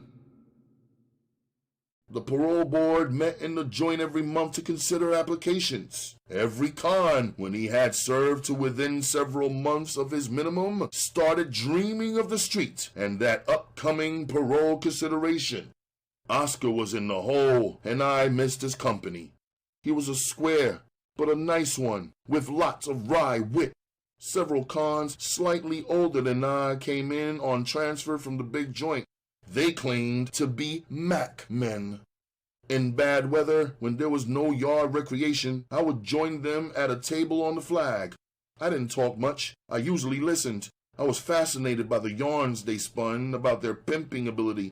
They had a lot of bullshit, and I was stealing as much as I could from them to use when I got out. I would go back to my cell, excited. I would pretend I had a whore before me. I would stand there in the cell and pimp up a storm.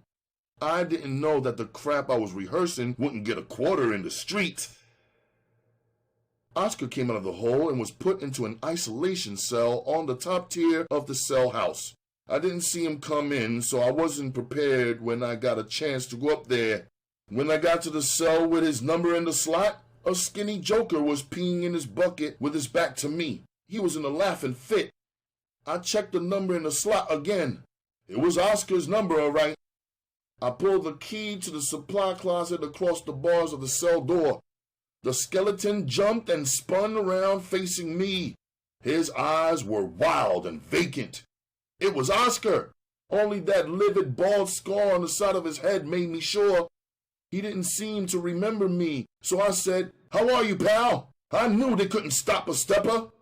He just stood there, his dingus flopping from his open fly. I said, "Jack, you're going to give your bright future the flu if you don't get it out of the draft." He ignored my words, and then, from the very bottom of his throat, I could hear a kind of eerie high-pitched humming or keening, like maybe the mating call of a werewolf. I was beginning to worry about him. I was standing there trying to figure something to say to get through to him. He hadn't been out of the hole for more than 2 hours. Maybe some loose circuit would jar him back to contact. I knew he had been destroyed when he gave me a sly look and went to the back of his cell. He picked up his bucket and thrust his hand into it. He brought out a fist full of crap.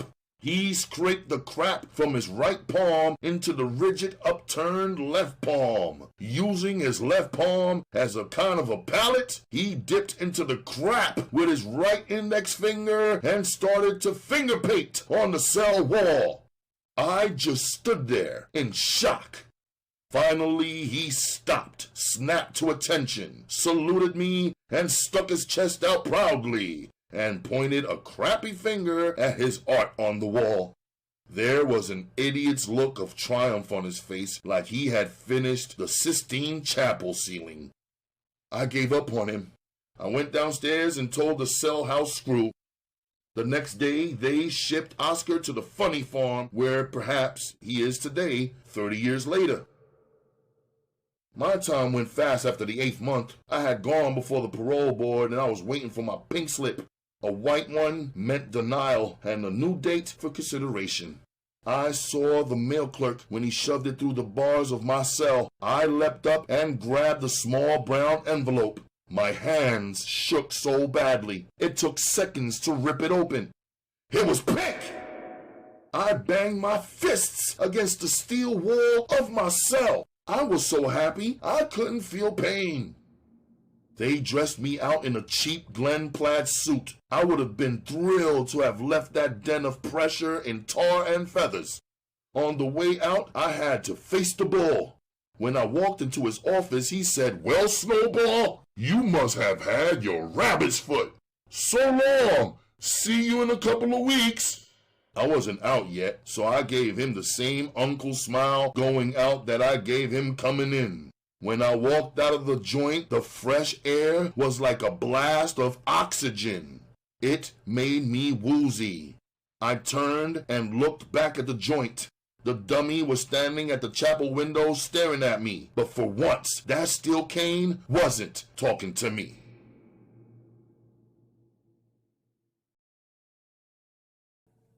Chapter 3. Salty Trip with Pepper.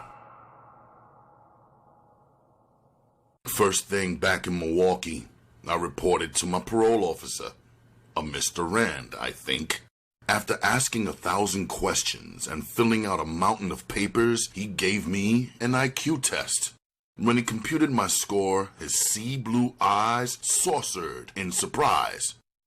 He couldn't understand how a boy with a score of 175 could do a stupid thing like peddling a girl's ass on the sidewalk.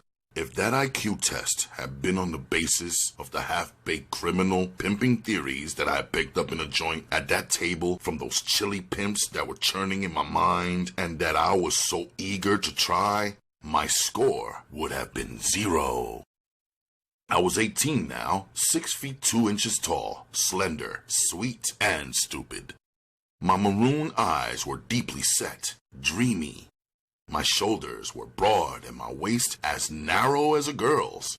I was going to be a heartbreaker, all right. All I needed was the threads and a whore. Mama's small, lucrative beauty shop was on the main drag. Poor Mama. She was doomed, I guess, to inadvertently set up my disasters. I had started on my job delivering for the drugstore owned by the friend of my mama's who had hired me to satisfy the parole condition of a job upon release. As fate would have it, Mama's shop and the drugstore were in the same building. Mama and I lived in an apartment over the storefronts. Mama called me in from the sidewalk one day about 3 months after I gotten parole. She wanted me to meet one of her customers who was getting her eyebrows arched. I walked through the pungent odors of rising from the hot pressing combs, pulling through the kinky hair of several customers to the rear of the shop. There she was, flashy as a Christmas tree, sitting before a mirror at a dressing table with her back to me. Mama stopped plucking at her brows as she introduced us. "Mrs. Ibbets, this is my son Bobby." Like a yellow cat hypnotizing a bird, she sat there motionless, her green eyes smoky as she stared at me through the mirror. Then the velvet purring voice undulated toward me. She said, "Oh, Bobby, I have heard so much about you. It's so exciting to meet you, but please call me Pepper. Everyone does."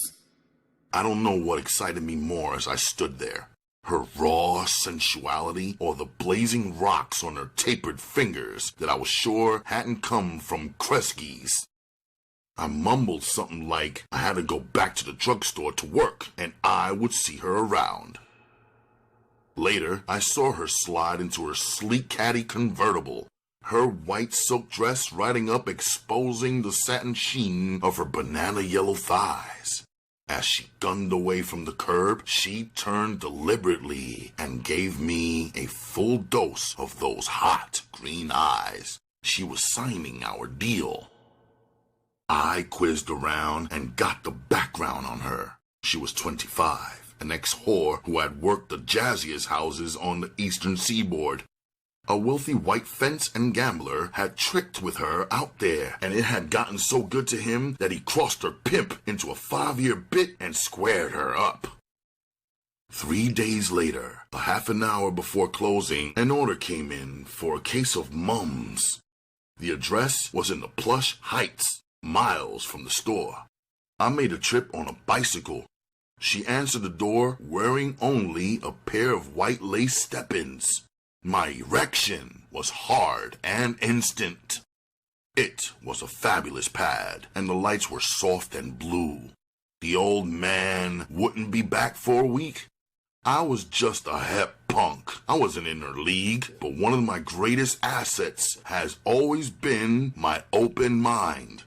That freak bitch cajoled and persuaded me to do everything in the sexual book and a number of things not even listed.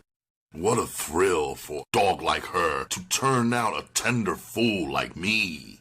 She was a hell of a teacher, all right, and what a performer. If Pepper had lived in the old biblical city of Sodom, the citizens would have stoned her to death. She nibbled and sucked hundreds of tingling bruises on every square inch of my body. Fairest change, as the old saw goes, is never robbery.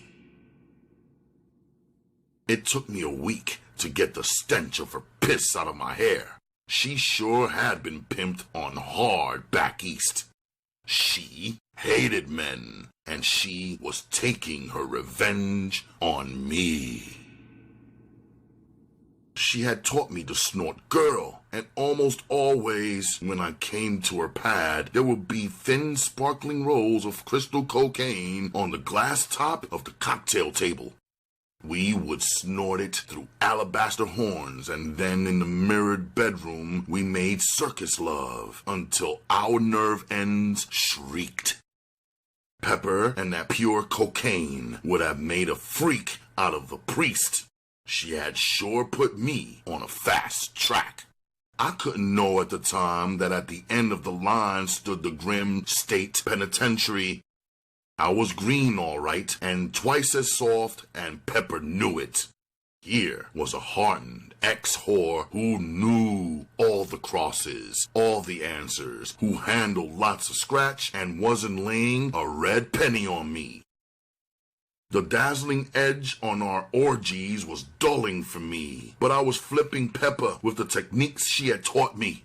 I knew all the buttons to push for her, and she burned hotter than ever for her little puppy.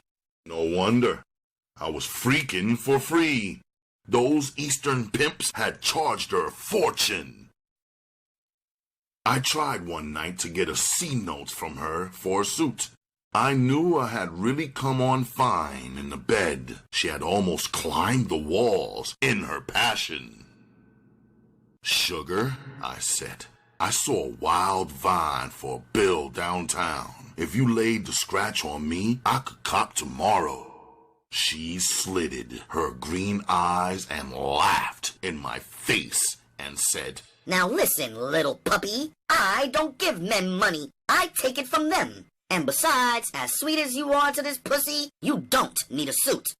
I like you as you are, with no clothes at all.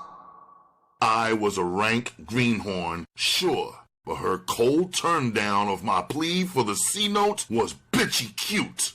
And I was a salty sucker, so I reacted like any stupid would-be pimp who had been Georgied. I had fouled up basic business. I had led with my dick instead of my mitt. I reached down and slapped her hard against the side of her face. It sounded like a pistol shot.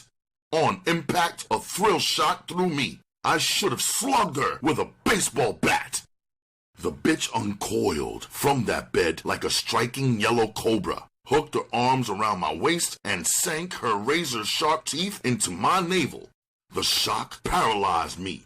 I fell on my back across the bed, moaning in pain. I could feel blood rolling from the wound down toward my crotch, but I couldn't speak. I couldn't move. Pepper was sure a strange, twisted broad. She was breathing hard now, but not in rage. The violence, the blood, had turned her on. She was gently caressing me as she licked with a feathery tongue the oozing wound on my belly. She had never been so tenderly efficient as she took me on a beautiful trip around the universe. The funny thing was that throbbing awful pain somehow became a part of, melted into the joy of the feathery tongue, the thrill of the thing that Pepper was doing to me. I guess Freud was right. If it thrills you to give pain, you can get your jollies taking it. When I left Pepper, I was sapped. I felt like an old man. My mood was as bleak and cheerless as the gray dawn I cycled through. When I got home and looked into the mirror, a death's head stared back at me. That vampire bitch was sucking my life's blood, all right. I also knew that crystal cocaine wasn't exactly a health tonic. Pepper was too fast, too slick for me. I had to make her shit or get off the pot. I made the skeleton in the mirror a solemn vow that before the week was out, I would in some way get Weeping Shorty, a pimp about 55 who, while a gorilla pimp, was the best pimp in town, to pull my coat to give me a plan for putting a ring in Pepper's nose. Before I got busted, I had seen him at Jimmy's joint. He had looked horrible then. And now, less than a year and a half later, he looked like a breathing corpse. Hoss was his boss. He had chippied around and gotten hooked. It was Friday, almost midnight, when I found him. He looked at me and made that clacking sound against the roof of his mouth with his tongue. You know, that mischievous, weirdly joyful sound that a young kid makes the instant before he rams a hat pin into your eardrum. Then he said, "Well, kiss my dead mammy's ass if it ain't Mackin' Youngblood, the whore's pet, and the pimp's fret." The junkie bastard was jeffing on me, lashing me with contempt and scorn. Old pimps always know when a youngster with a yen for the pimp game is desperate for advice. After all, they remember when they started and what a bitch it was just to learn the million questions. The answers would come slowly, from heartbreaking trial and error, from the ass-kissing of the few who had solved the riddle, who pimped by the book. The cleverest pimp could give 1,000 years and never come close to all the answers. Weeping Shorty was an old man, and he had gotten past the questions and had worked out a few answers, but even so, he knew 1,000 times more than I did. So, I fought for control. I couldn't show anger. If I did, he would cut me loose. We had been standing under the awning of a vacant storefront. He pulled me with a jerk of his head. I followed him to a big shabby Buick. It was parked at an intersection in the Cheap Trick district. When we got inside the Buick, I understood why he had parked it there. He could watch and keep tabs on a stable of scrawny junkie whores working the four corners of the intersection. He sat under the wheel, not saying anything, his eyes straight ahead. I had kissed his ass for a half an hour, and now he was freezing up. I thought of the tiny pile of cocaine wrapped in tinfoil under my instep that I had flinched from Pepper. I fished it out and held it in my hand. Perhaps the cocaine would open him up. I turned to him and said, "Weeping, do you want a light snort of girl?" He stiffened like a butcher knife had been run into his back. He looked at the wad of tinfoil in my palm and snatched it, and in the same motion hurled it through the window on his side. His top was blown. He shouted, "Nigga, ain't you got no sense? You trying to go back to the joint and blow my wheels?" I said, "What did I do wrong? All I did was offer to see just to be sociable. What's wrong with that?" He said, "Sucker, first booty butt, you don't transport no hard in your stomp. Keep it in your mitt so you can down it fast to the turf. Second, you're on parole. You're hot. You ain't got no business sitting dirty in my short. There's a law, sucker, that can confiscate a short with stuff in it. You know if the heat had hit on you, you would unload in my short. Keep stuff off you. When you stop somewhere, down it in the street until you ready to split. It's better to get beat for the stash than beat by the heat. Now what took your head out of Pepper's ass long enough for you to look me up? Oh, how this junkie creep bugged me. I sat there beside him trying to think of questions that would bleed him so I could get out of his face fast. He looked exactly like a withered baboon. His breath stunk like he had just eaten a bowl of maggots. I said, weeping, Pepper hasn't got my nose open for her. She's too jazzy and slick for me. I came to you because everybody knows that your game is mellow. I want you to pull my coat so I can pimp some scratch out of her. The baboon liked that banana I threw at him. He was ready to talk the pimp game. He said, the suckers in hell want ice water, but it's late for them. They ain't never gonna get no ice water. The way you start with a bitch is the way you end with a bitch. You can start pimping hard on the bitch and then suck her out and blow her, but ain't no way you can turn it around and pimp on Pepper after starting with her like a sucker. Forget her and get down on a fresh bitch. I said, you mean there is no way to get any scratch out of her? He said, now you see, I didn't say that. I said, you, a foxy, cold-blooded stud, can always find an angle to cross abroad out of scratch. I said, I'm not foxy, but I think I could be cold enough to cross that slick bitch Pepper. Weeping, you are the fox. Lay some game on me and put me to the test. I'll split any scratch I take off right down the middle with you. I hadn't noticed it was raining. Now it was raining hard enough so that Weeping had turned to run up the window on his side. He had just raised it and was about to answer my proposition when there was a frantic rapping on his window. It was one of his whores. Through the closed window of the locked door, she said loudly, Daddy, open the door. My feet are soaked. Nothing is happening out here tonight. And besides, I am hot as hell. The Vice is watching me. It's Costello. He told me to get off the street or he would bust me. Please, open the door. Weeping was a cold gorilla, all right. He sat there for a long moment. His monkey face was tight and hard. He casually opened the wind wing as the rain beat down on his whore. She struck her nose through it. Without moving toward the wing, sitting erect in the car seat, he hollered, you bullshit bitch! Make something happen! You're a whore! You're supposed to be hot! Let Costello bust you! He can't make a beef stand up unless he catches you with a trick, you dumb chicken-hearted bitch! What do you think I got this ass pocket full of fall scratch for? Now get out there and work! Don't worry about the rain! Walk between the raindrops, bitch! He slammed the wing shut. Her face was wild and angry through the murky glass. Her dope-rotted teeth were ragged fangs in the dimness as she pressed her face close to the glass. She screamed, You just lost a girl. You had 4. Now you got 3. I'm cutting you loose, shorty. Weeping, let his window down and stuck his head out into the rain as she walked away. He was all gorilla now. He screamed, bitch! I give you odds you won't split.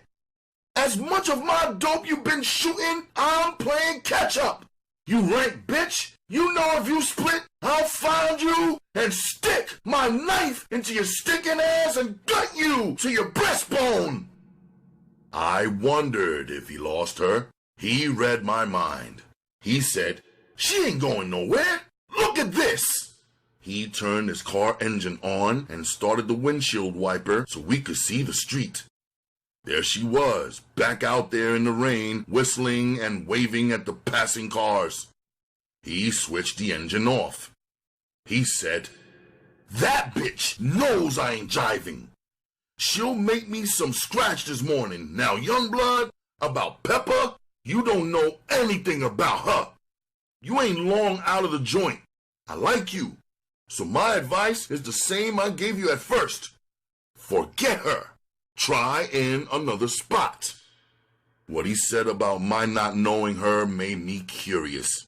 I said, look, Weeping, I know you like me, and if you do, run Pepper down for me. Did you know that Peckerwood of Peppers is the bankroll behind the biggest policy wheel in town? No, but if the old man is flush, isn't that good? Why give Pepper up because she's in shape? If you gave me an angle, I could get some of that policy scratch. Look, Blood, brace yourself.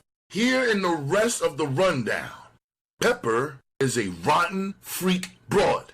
You ain't the only stud she freaks off with. I could name a half dozen who ride her. The dangerous one is Delansky, the detective. He is in a bad way over Pepper. If he ever found out you were freaking off of her, Blood, shame on your ass. I was shaken by the rundown. Like a sucker, I believed that I was the whole show in her love life. I was thinking like the young punk I was. I said, are you sure there are that many studs laying her? He said, maybe more. I had a bellyache and a worse headache. I felt lousy. I mumbled, thanks for the advice and the rundown, Weepin'. I got out of the Buick and walked home in the rain.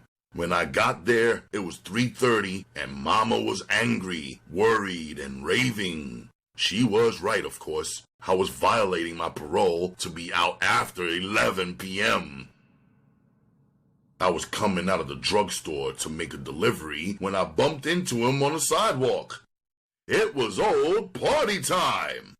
While doing his year for our caper, he had copped a Lonely Hearts broad through the mails. She went his train fare. He finished a bit and went to visit her and made a home. She had died and the home went to relatives who threw him out. After 5 bits, he was still full of crooked inspiration. I liked him, but not enough to join him again in the hustle. I had only been out 4.5 months. I cooled it and avoided him in a smooth way. I hadn't touched Pepper in a week. She had called the drugstore twice just before closing. She had made licking and sucking sounds to get me out to her place. I made excuses and put her off. I wondered at the same time why I was so important when she was a douchebag for that mob that was laying it into her. The day before Weeping brought me a proposition, Delansky, the roller, came into the drugstore for cigarettes and gave me a thoughtful look. I was walking home. It was my day off. It was Saturday night around 9. I had been to see a prison movie. It was a grim drama. A young green punk tried a double-cross. He was crisscrossed into the joint. He made deadly enemies while doing his long bit. When he got out, a long black short pulled up and riddled him with a Tommy gun. A big black car was pulling to the curb toward me. There was something familiar about that small pinhead driver. It was Weeping. He jerked his head and opened the car door. I went over and got in. He was excited. At first, I thought because his car was clean. He told me, Blood, put a smile on your face. Old Shorty's got good news for you. How would you like a half a G in your slide? I said, all right, give me the poison and take me to the baby. He said, I ain't shucking, it's cream puff work. In fact, tender dick, it's what you like to do best. Want the rundown? If you're going to tell me some broad is going to lay out 500 frog skins to get a rocks off, say it. I will lay a syphilis patient that died a week ago for that kind of scratch. Then he said, Pepper is the broad. All you have to do is take her to bed and go through a full circus with her, that's all. Are you game? Yes, if I get a rake off from the bleacher seats, I said, and you tell me who wants the show on. His eyebrows jitterbugged. He was a slick joker. I should have run from him. He said, "No, I can't tell you who. Don't worry about the scratch. It's guaranteed. Are you in?" I said yes, but I want to know more. Like why? The tale he told me went like this. A fast hustler from New York who specialized in pressure rackets saw a chance to trim Pepper's old man out of a bundle.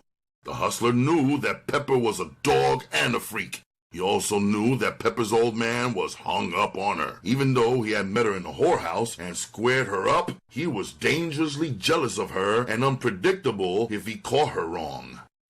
The hustler felt that Pepper would be in a sweet state for pressure if solid evidence could be gotten showing Pepper as the dog she was.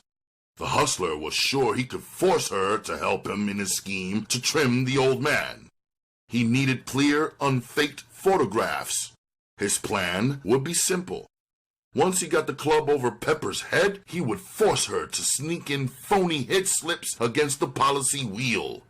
The hustler had discovered that for Pepper, from her inside position in the wheel, it would be very simple.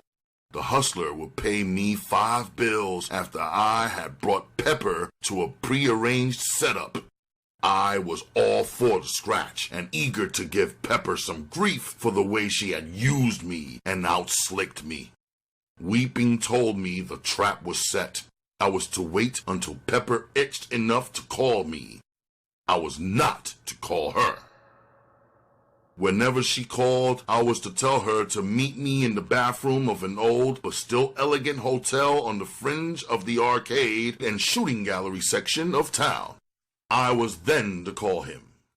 I was to make sure that at least 2 hours passed between her call and when I went to the desk and asked for the key to apartment 214. My name would be Barksdale. That name I'll never forget if I live to get 100. On the third day, after I had gotten the rundown on the trap, Pepper called the store. It was 8:55 p.m., 5 minutes before closing. I answered the phone. She was burning blisters for one of our parties. She invited me to her place as usual.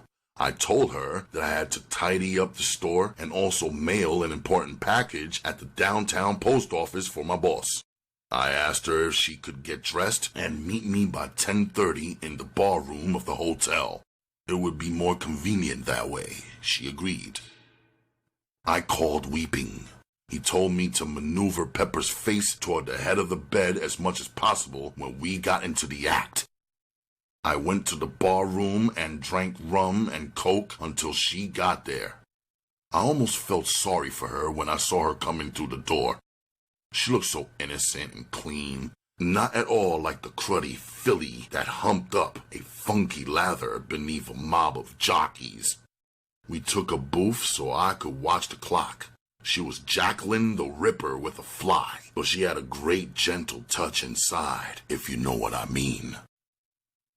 She was a space buff, all right. She was checking out my readiness for entry into inner space. At 11 sharp, Mr. and Mrs. Barksdale picked up the key to their pad. We walked onto the stage. Wyatt Earp would have gone ape over the pad. It was overstuffed horsehair living room. Gleaming brass bed, giant cherubs on the wall, Gideon Bible on the marble top bedroom table. Midget efficiency kitchen cubicle. So what? We hadn't come to cook. High in the wall over the bed were the 2 gold-colored cherubs. Their eyes were holes. Their mouths popped while holding the light fixtures. When we got into the brass bed, we got the show on the road. I was almost sure some steamed-up joker in the adjoining room had his gizmo focused on the carnival through a drilled hole peeking from a cherub's empty eye socket. Pepper let me out of her hog at 1:30 in the a.m., just 2 blocks from Weeping's horse stand. I felt good. I was going to collect 5 fat ones for my pleasant night's work. It was like having a license to steal. I spotted Weeping's pinhead in his Buick. As I walked toward him, I couldn't stop thinking about that Eastern blackmailer. I thought about that green rain that would fall when Pepper started rolling those phony hits in. I thought about how I could catch a few palms full. Smooth as silk, the payoff came off. When Weeping handed me my scratch, he gave me a funny look. He said, "Take it easy, blood. Take it easy."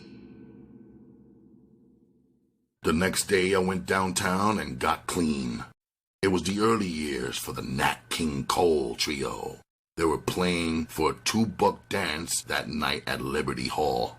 Party and I were in the balcony at a table overlooking the crowded dance floor. We were slaving like sandhogs, trying to tunnel into the flashy high yellows on our laps. They were almost stoned, ready for the killing floor. Party saw him first coming in the front door of the auditorium. He knifed me in the side with his elbow. Then, con style, from the side of his mouth, he whispered, "Delansky, the heat." The bastard's head was on a swivel. He was looking everywhere at once. I felt mad butterflies with stingers ricocheting in my belly when his eyes spotted me and locked on me. I froze. His eyes were still riveted to me as he walked up the stairway straight for me. I pretended to ignore him. He walked up behind me and stood there for a long moment. Then he dropped a hand like an anvil on my shoulder. He said, "Get up. I want to talk to you." My legs were shuddery as I stood in a small alcove with him. He said, "Where were you around 10 after last night?" Relief and courage flooded me. That was easy. I hedged. "Why?" He said, "Look, punk, don't get cute. Where were you? Don't answer. I know where you were. You were out on Crystal Road in the nighttime burglarizing the home of Mr. and Mrs. Frank Ibbets. Nighttime burglary is 5 to 10. My courage and relief swiftly drained out. Frank Ibbets was Pepper's old man. He was roughly frisking me now. He ran his hands into my side pockets.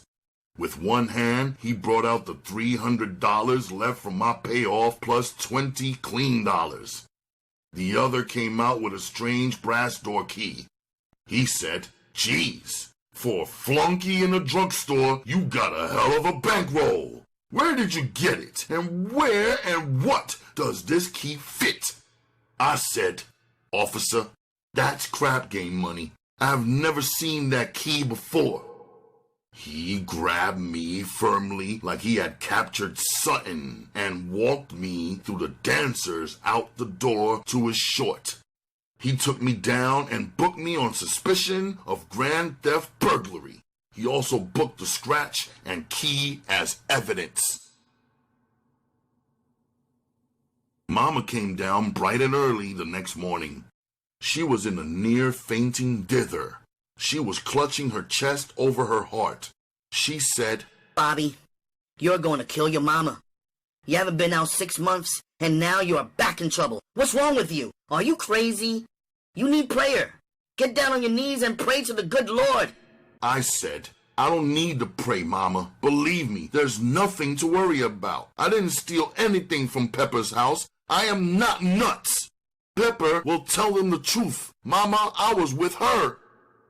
I got my first nightmare inkling of the corkscrew crisscross when Mama broke into tears. She rolled her eyes to heaven. She blubbered, "Bobby, there's no hope for you. You're going to spend your young life in prisons. Don't you know, son, your mama loves you? You don't have to lie to me." "I went out to see her early this morning," she said. "She told me she hasn't seen you in a week. Mr. Delansky had bought Pepper's spare key down there. That key in your pocket was one you stole when you made a delivery out there." Finally, she went down the corridor. Her shoulders were jerking and her sobbing. It was an iron cross. My public defender went to that hotel to get corroboration for my alibi. The joint had been too crowded, too hectic. None of the employees remembered Pepper and me. At least they said they didn't. The desk man on that night had been a substitute and wasn't now available. My signature wasn't on the register anyway. I went into court again with the dirty end of the stick. I was a parolee arrested at 1 a.m. with a bottle of whiskey in front of me in a public place. Pepper looked like a prospect for a convent. She had stripped herself of paint and gewgaws. She testified that the key found in my slide was hers, and that yes, it was possible that I had stolen it while making deliveries to her home. No, she had not seen me for a week before my arrest. My defender had gotten a change of venue. I was afraid to go before the judge who had sent me to the reformatory. I got 2 years in state prison for grand theft. The amount, $500. My parole was to run concurrently with the new sentence. Pepper's old man was with her in court. They bought the cross. I couldn't figure who had sold it to them. Was Delansky the joker that Weeping worked for? Or had Delansky heard that I had a wad and without knowing anything about the hotel affair, sold it to Pepper? For what reason had the old man bought it? Had those hotel employees been bribed or threatened? If Delansky was the brain, did he want me out of the way for a reason other than Pepper? Maybe someday I'll find out what really happened. I know if I had had lots of scratch, Miss Justice would have smiled on me. She favors the bird with the scratch. The Waupun State Prison was tough, but in a different way than the reformatory. Here, the cons were older. Many of them were murderers serving life sentences. These cons would never put up with the kind of petty tyranny that was practiced in the reformatory. Here, the food was much better. There were industries here. A con could learn a trade if he wanted to. He could go into the yard during recreation hours and learn other trades and skills. Here, the desperate heistmen congregated to plot new, more sensational robberies. The fruits and punks lay on the grass in the sun, romancing each other. This was a prison of cliques, of bloody vendettas. I found my level with the soft-spoken, smooth Midwestern pimps and stuff players. Since I was one of the younger cons in the joint, I bunked in the dormitory. It was like a suite in the Waldorf compared to the bug-infested tight cells in the reformatory with their odious crap buckets. It was there in that dormitory that I got the insatiable desire to pimp. I was a member of a clique that talked about nothing except whores and pimping. I began to feel a new slickness and hardness. I worked in the laundry. I kept my clothing fresh and neat. It was in the laundry that I met the first man from whom I got cunning to balance my hardness. He was an old drag man with his bit getting short. He was the first to attempt to teach me to control my emotions. He would say, "Always remember whether you be the sucker or hustler in the world out there. You've got that vital edge if you can ironclad your feelings." I picture the human mind as a movie screen. If you're a dopey sucker, you'll just sit and watch all kinds of mind-wrecking, damn fool movies on that screen. He said, "Son, there's no reason except a stupid one for anybody to project on that screen anything that will worry him or dull that vital edge. After all, we are the absolute bosses of that whole theater and show in our minds. We even write the script. So always write positive, dynamic scripts and show only the best movies for you on that screen, whether you're a pimp or priest." His rundown of his screen theory saved my sanity many years later. He was a twisted, wise man, and one day when he wasn't looking, a movie flashed on the screen. The title was Death for an Old Con. He died in his sleep behind the high gray walls. His fate was that which lives like a specter with all cons, the fear of dying in a cell. I sure miss that convict philosopher.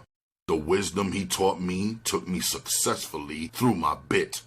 I was released after 21 months. I got 3 months good time for good conduct. With good time, I was free, hard, slick, and bitter. No more small towns for me. I was going to the city to get my degree in pimping. The Pepper Cross had answered a perplexing question for me. Why did justice really always wear a blindfold? I knew now. It was because the cunning bitch had $signs for eyeballs. Chapter 4. A Degree in Pimping. When I got back to Milwaukee, Mama, and the streets, my mind was straitjacketed into the pimp game. Back in the joint, I had dreamed almost nightly. They were cruel playets. They were fantastic. I would see myself gigantic and powerful like God Almighty. My clothes would glow. My underwear would be rainbow-hued, silk petting my skin. My suits were spun gold, shot through with precious stones. My shoes would be dazzling silver. The toes were as sharp as daggers. Beautiful whores with piteous eyes groveled at my feet. Through the dream mist, I would see huge shaped stakes. The whores' painted faces would be wild in fear. They would wail and beg me not to murder them on those sharp steel stakes. I would laugh madly. Springs of scarlet would spurt from their behinds as I joyfully booted them, crotch first, onto the sharp pikes. They would flop around like dying chickens. They would finally fall away in a welter of blood into 2 red halves. When I awoke, my ticker would be earthquaking inside me. The hot volley of the savage thrill lay sticky wet between my trembling thighs. I had other terrible dreams.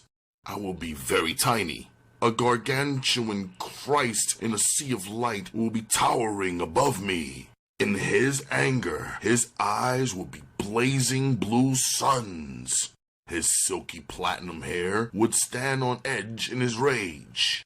A shaft of purest white light would shoot from the top of his index finger.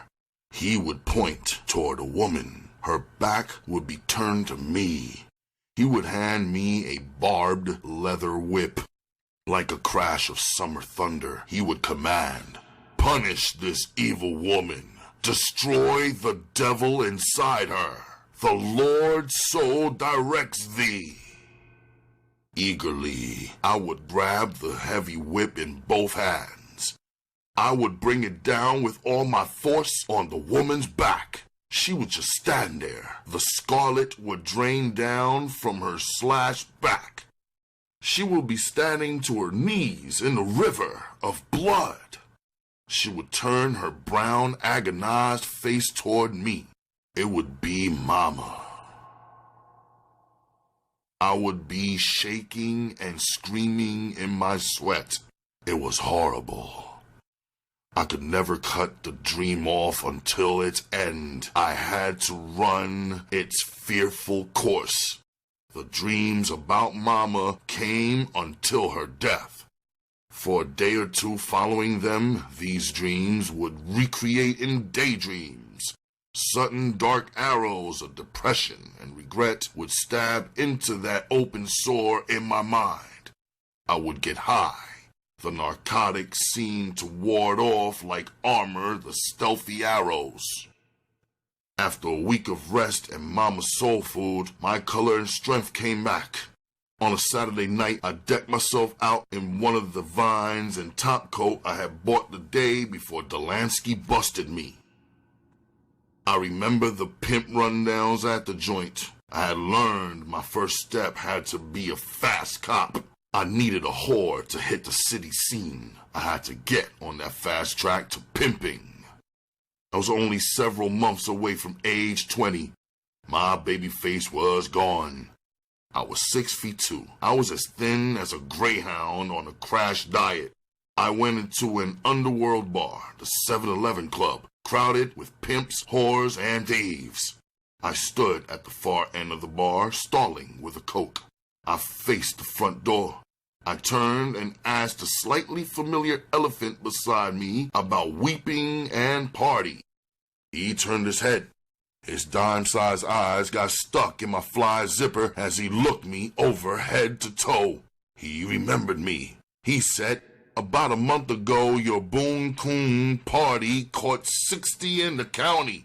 One of them tight pussies opened his nose wide enough to drive a freight train through.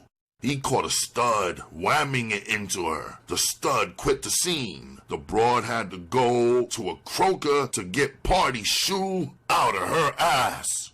Then, after pausing to thumbnail a ball of snot from his trunk, he said, "Old Weeping fell dead outside a shooting gallery in St. Paul. Must have shot some pure, 'cause a lookout on the sidewalk heard him mumble before he croaked. Well, kiss my dead mammy's ass if this ain't the best smack I ever shot." The elephant again raised his hoof toward his filthy trunk. The sissy barkeep sat at a fresh bottle of Coke on the log before me. I yanked my eyebrows into a question mark. He lisped, "The runty black bitch in the middle of the bar sent you a taste." Without taking my eyes off his thin yellow face, I said, "Sugar, run her down to me. Is the bitch qualified? Is she a whore? Does she have a man?" The corners of his mouth seesawed. He slugged his soggy, dirty bar rag against my reflection on the bar top. He almost whispered, "The bitch ain't nothing but a young skunk from St. Louis. She ain't nothing but a jazzy jive whore. I'm more whore than she is. She ain't got no man. She's a cum freak. She's Georgie 3 bullshit pimp since she got here a month ago. If your game's strong, you could play a hog out of her ass. She ain't but 18. I eased a bone from my pocket, put it on the bar for the fresh Coke. I frantically remembered those pimp rundowns in the joint. I said, "Tell the bitch no dice. I'll take care of the little things. And if she's qualified, maybe I'll let her take care of the big things. Give the bitch a drink on me." On the jukebox, Ella Fitzgerald was crying about her little yellow basket. The barkeep twinkle-toed toward her with the wire and drink. Through the blue mirror, I zeroed my eyes in on a target. My ass bones starched on stiff point. Her big peepers were two sexy dancers in the velvet midnight of a cute Pekingese face. Hot scratch fever streaked through me. I thought if I could cop her and get a pimp's terms, she would be out of pocket, poison to all white tricks that pinned her. Those pimps back in the joint sure knew basic horology. I was glad my ears had flapped to all those rundowns. They had said, "Chase a whore, you get a chump's weak cop. Stalk a whore, you get a pimp's strong cop."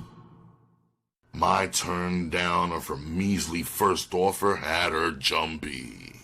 It was a slick, sharp hook twisting in the bitch's mind.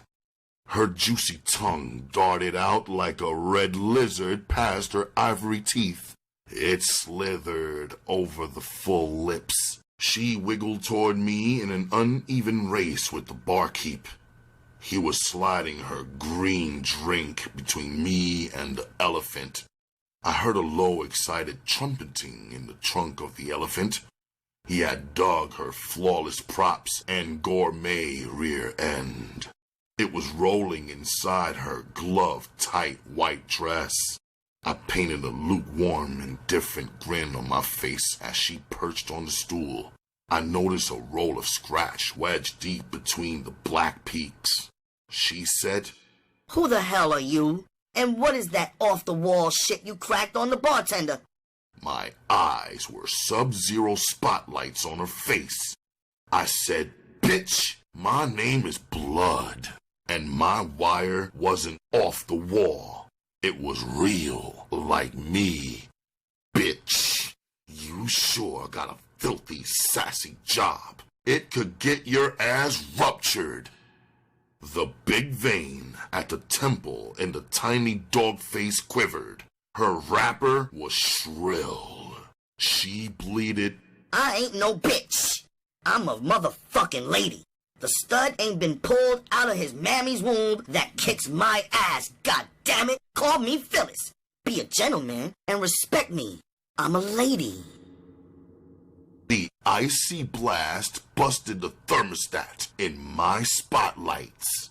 I could feel my cool spit on my lips as I roared, "You stinking black bitch! You are a fake!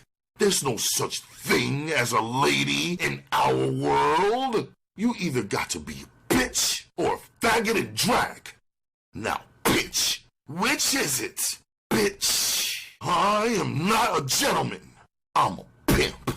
I'll kick your funky ass. You gave me first lick. Bitch, you're creaming to eat me up. I'm not a cum freak. You are. I'm a freak to scratch." My blast had moved her. Those joint rundowns sure worked. I could see those sexy dancers were hot as hell there in the midnight. She was trying to conceal from me the freakish, pain-loving bitch inside her. She was comical like that fire and brimstone preacher.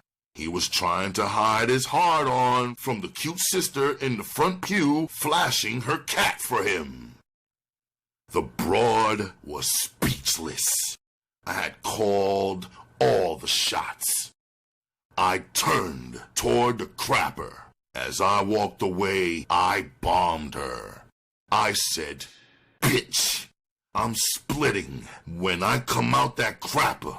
I know your pussy is jumping for me. I know you want me for your man. Some lucky bitch is going to steal me from you. You better toss that bullshit out of your mind. Get straight, bitch, and tell me like it is on my way out. You had your chance.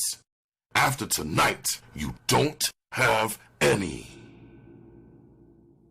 Inside the crapper, I ripped a wad of paper from its holder. I wrapped the sawbuck and the 4 singles around it. Whatever happened out there, I had to show a bankroll. I stood there in the crapper. I was letting the heat seep deep into that bitch out there. Was I going to cop my first whore? My crotch was fluttery at the thought of it. I walked out of the crapper. She was outside the door. I almost trampled her. I ignored her. I walked to the bar to pay my light tab. She was peering over my shoulder. I peeled the sawbuck off. I told the barkeep, "Steal the change and cop a hog." His bedroom gray eye sparkled. His delicate pinky scooted the sawbuck back to me across the log.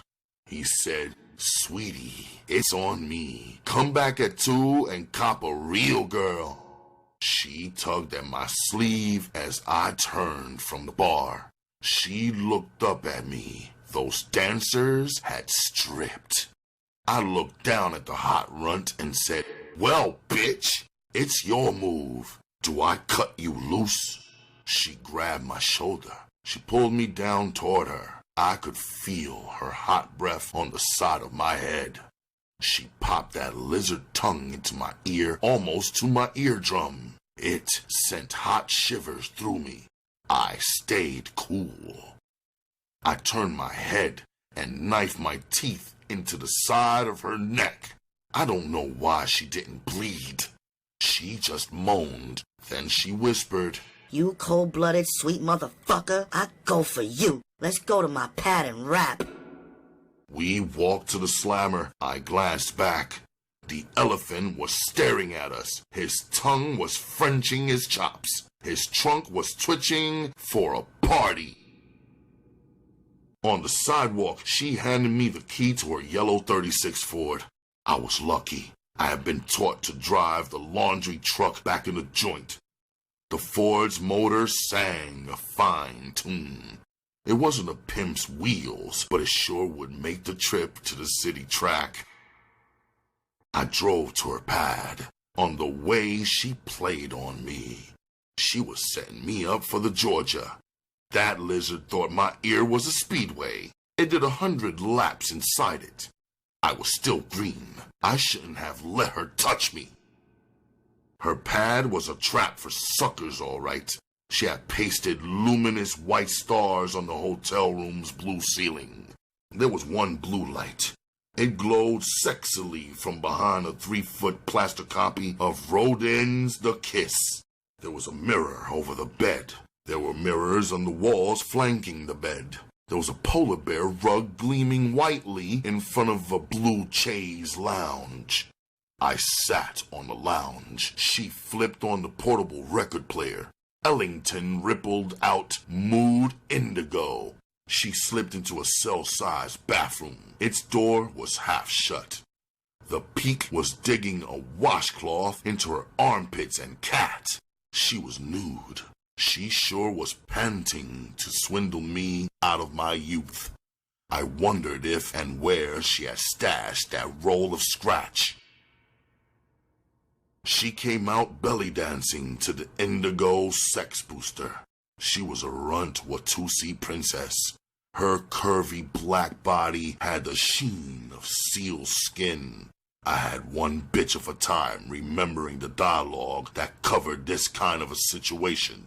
What had the pimps in the joint said? You gotta back up from them fabulous pussies. You gotta make like you don't have a swipe. You gotta keep your mind on the scratch. Stay cold and brutal. Cop your scratch first. Don't let them Georgia you. They'll laugh at you. They'll cut you loose like a trick after they flim-flammed you. Your scratch cop is the only way to put a hook in their stinking asses. She danced towards the head of the bed. She stooped over and raised the edge of the red carpet. Her rear end swayed to the indigo. It was grinning at me. It was theater in the round for sure. She danced toward me. She had 2 thin reefers in her hand. That box at the side of the bed had rejected, and Indigo was encoring. She stood between my legs. Even though the trouser cloth, I could feel the hot dampness of her outer thighs. The inner surface of my kneecaps wrinkled under the heat. She quivered and rolled her jet satin belly under my nose. Her humming of the indigo was low and throaty. She sure qualified as the package the pimps had warned about. My 21-month cherry was aching to chunk out. She took a lighter off the cocktail table. She ran the sticks in and out of her mouth to get an even burn. She lit them and handed me one. She said, Daddy, this is light green pot from Chili Gut Country. It will make us mellow. Why don't you take your clothes off? I took a deep pull on the stick of reefer. I looked up into the sultry, dreamy eyes. I parroted, Bitch, don't put shit in the game. Business always comes before pleasure in my book. I'll take my clothes off when I know I'm taking them off with my whore. I don't sucker for the Georgia. Jar loose from respectable scratch, bitch. I had heard it verbatim in the joint. It worked like a lie detector. The motor in her belly threw a rod. Her eyes had a far-away look. She was busy tailoring the con for me. She collapsed to a yogi squat on the polar bear rug. Her moon was winking at me. Her voice was bullshit sweet. She warbled, Sweetheart daddy, you already shot me down. I'm your sweet bitch. I got a C note coming from a trick with his nose open for me. He'll spring for it tomorrow night. It's yours, but you gotta wait. Now come on and put your freak baby to bed. My system had been clean. The reefer was powerful. She didn't know how desperately I needed to pimp. She couldn't know she was the first. I couldn't let her escape. I had to have a whore. That reefer was sending currents of anger through me in time with Indigo. My mortal enemy squatted on that white rug. I thought, I am going to murder this runt black bitch if she don't give me that scratch she had in her bosom. Like a brute cop giving a heist man a last chance to confess, I said, bitch, give me that scratch you had between your titties. Her peepers ballooned in surprise and anger. She gritted, You pimping too hard, skinny ass nigga. I had changed my mind. Get your lid and Benny and split. The Indigo was on a torrid upbeat. Like brown skin lightning, I leapt erect from the chaise. I flung my right leg back. I could feel the tendons at my hip socket straining. My eyes sighted for a hard shot. My needle-toed 11 AAA shoe rocketed toward her. The lucky runt turned a fraction of a second in time. The leather bomb exploded into her left shoulder blade. It knocked her flat on her belly. She lay there groaning. Then, like in the dreams in the joint, I kicked her rear end until my leg cramped. Through it all, she just moaned and sobbed. I was soaked in sweat. Panting, I lay on the bearskin beside her. I thrust my mouth against her ear. In an icy whisper, I said, Bitch, do I have to kill you to make you my whore? Get up and give me that scratch. She turned her head and looked into my eyes. There was no anger in them now, only fear and strange passion. Her tremulous mouth opened to speak. For a long moment, nothing came out. Then she whispered, You got a whore, blood. Please don't kick me anymore. I'm your little dog. I'll do anything you say. I love you, pretty daddy. Her talons stabbed into the back of my neck as she tried to suck my tongue from its roots. I could taste her salty tears. She wobbled to the record player. She lifted a corner of it. She slid that wad of scratch from beneath it. She rejected Indigo. She put another platter on the turntable. Lady Day was singing a sad lament. My man don't love me. Treats me awful mean. He's the meanest man that I ever seen. I was standing on the bear skin. She came toward me with the scratch in her hand. She laid it in my palm. I riffled it in a fast count. It was respectable. It had to be over 2 bills. I was ready to let that cherry pop. I scooped the 90-pound runt up into my arms. I bit her hard on the tip of her chin. I carried her to the side of the bed. I hurled her onto it. She bounced and lay there on her back. She was breathing hard. Her legs were a wide pyramid. I got out of my clothes fast. I snatched the top sheet off. I ripped it into 4 narrow strips. I tied her hands to the bedposts. I spread eagle her legs. With the longer strips, I tied her legs to the top of the springs at the sides of the bed. She lay there a prisoner. I put her through the nerve-shredding routines Pepper had taught me. She blacked out 4 times. She couldn't pull back from the thrilling, awful torture. Finally, I took a straight ride home. On the way, I tried to smash the track. I reached my destination. The blast of hate was big enough to spawn 1,000,000 embryo black pimps. I untied her. We laid there in the dim blueness. The fake white stars glowed down on us. Lady Day still moaned her troubles. I said, "Bitch, I want you to hump like hell in the streets for a week. We're going to the big track in the city. Oh yes, this week we got to get that title to the Ford changed. I don't drive no bitch's wheels. It's got to be in my name.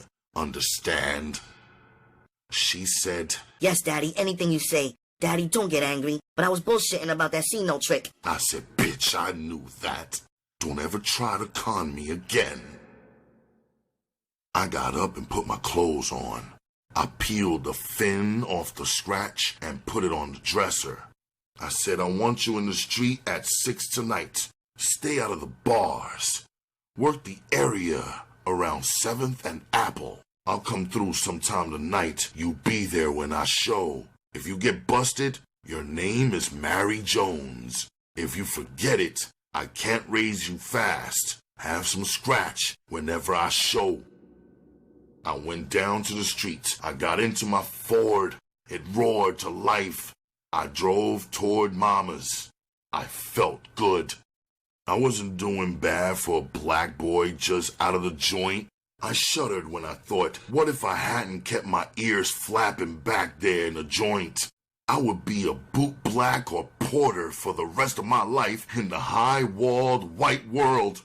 My black whore was a cinch to get piles of white scratch from that forbidden white world. Mama was pressing a young customer's hair. She saw me get out of the Ford in front of the shop.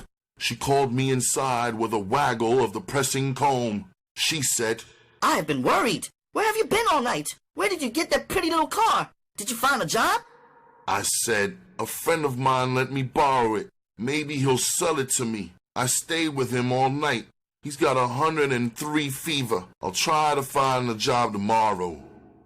She said, "There's a roast in the oven. Shut the gas off and eat. I hope, son, you haven't been with Pepper."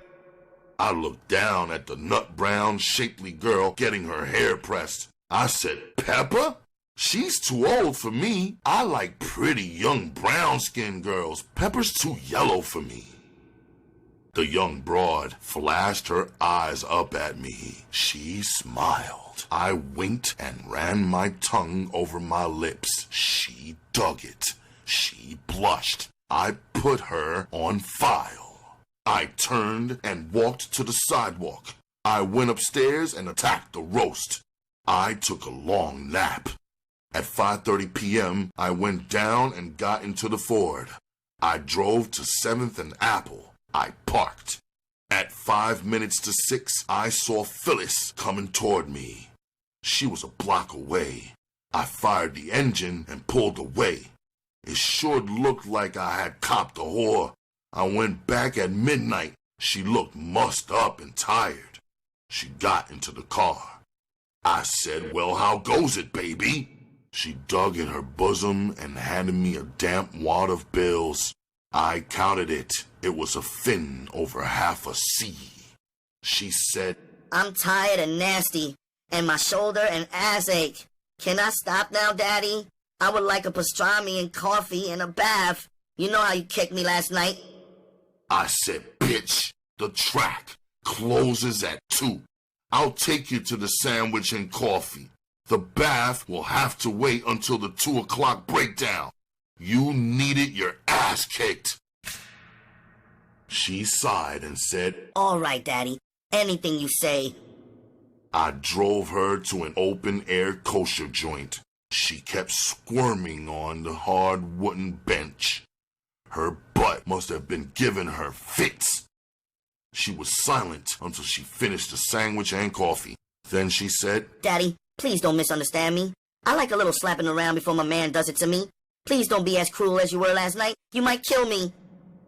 I said, "Baby, Never horse around with my scratch or try to play con on me.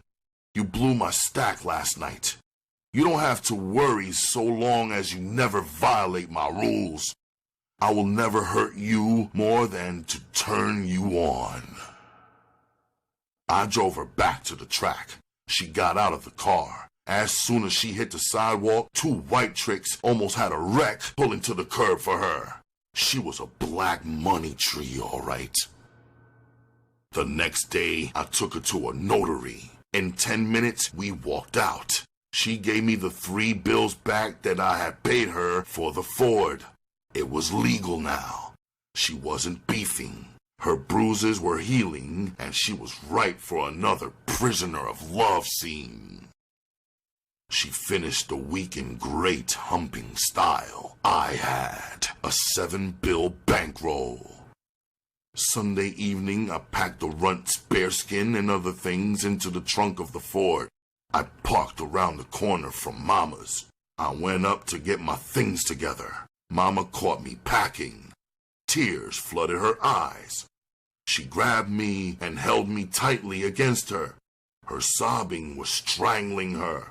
She sobbed, Son, don't you love your mama anymore? Where you going? Why do you want to leave the nice home I fixed for you? I just know if you leave, I'll never see you again. We don't have anybody but each other. Please don't leave me. Don't break my heart, son. I heard her words. I was too far gone for her grief to register. I kept thinking about that freak black money tree in the Ford. I was eager to get that fast pimp track in the city. I said, Mama, you know I love you. I got a fine clerk's job in the men's store in the city. Everybody in this town knows I'm an ex-con. I have to leave. I love you for making a home for me. You have been an angel to stick by me through those prison bits. You'll see me again. I'll be back to visit you. Honest, Mama, I will. I had to wrestle out of her arms. I picked up my bags and hit the stairs. When I reached the sidewalk, I looked up at the front window.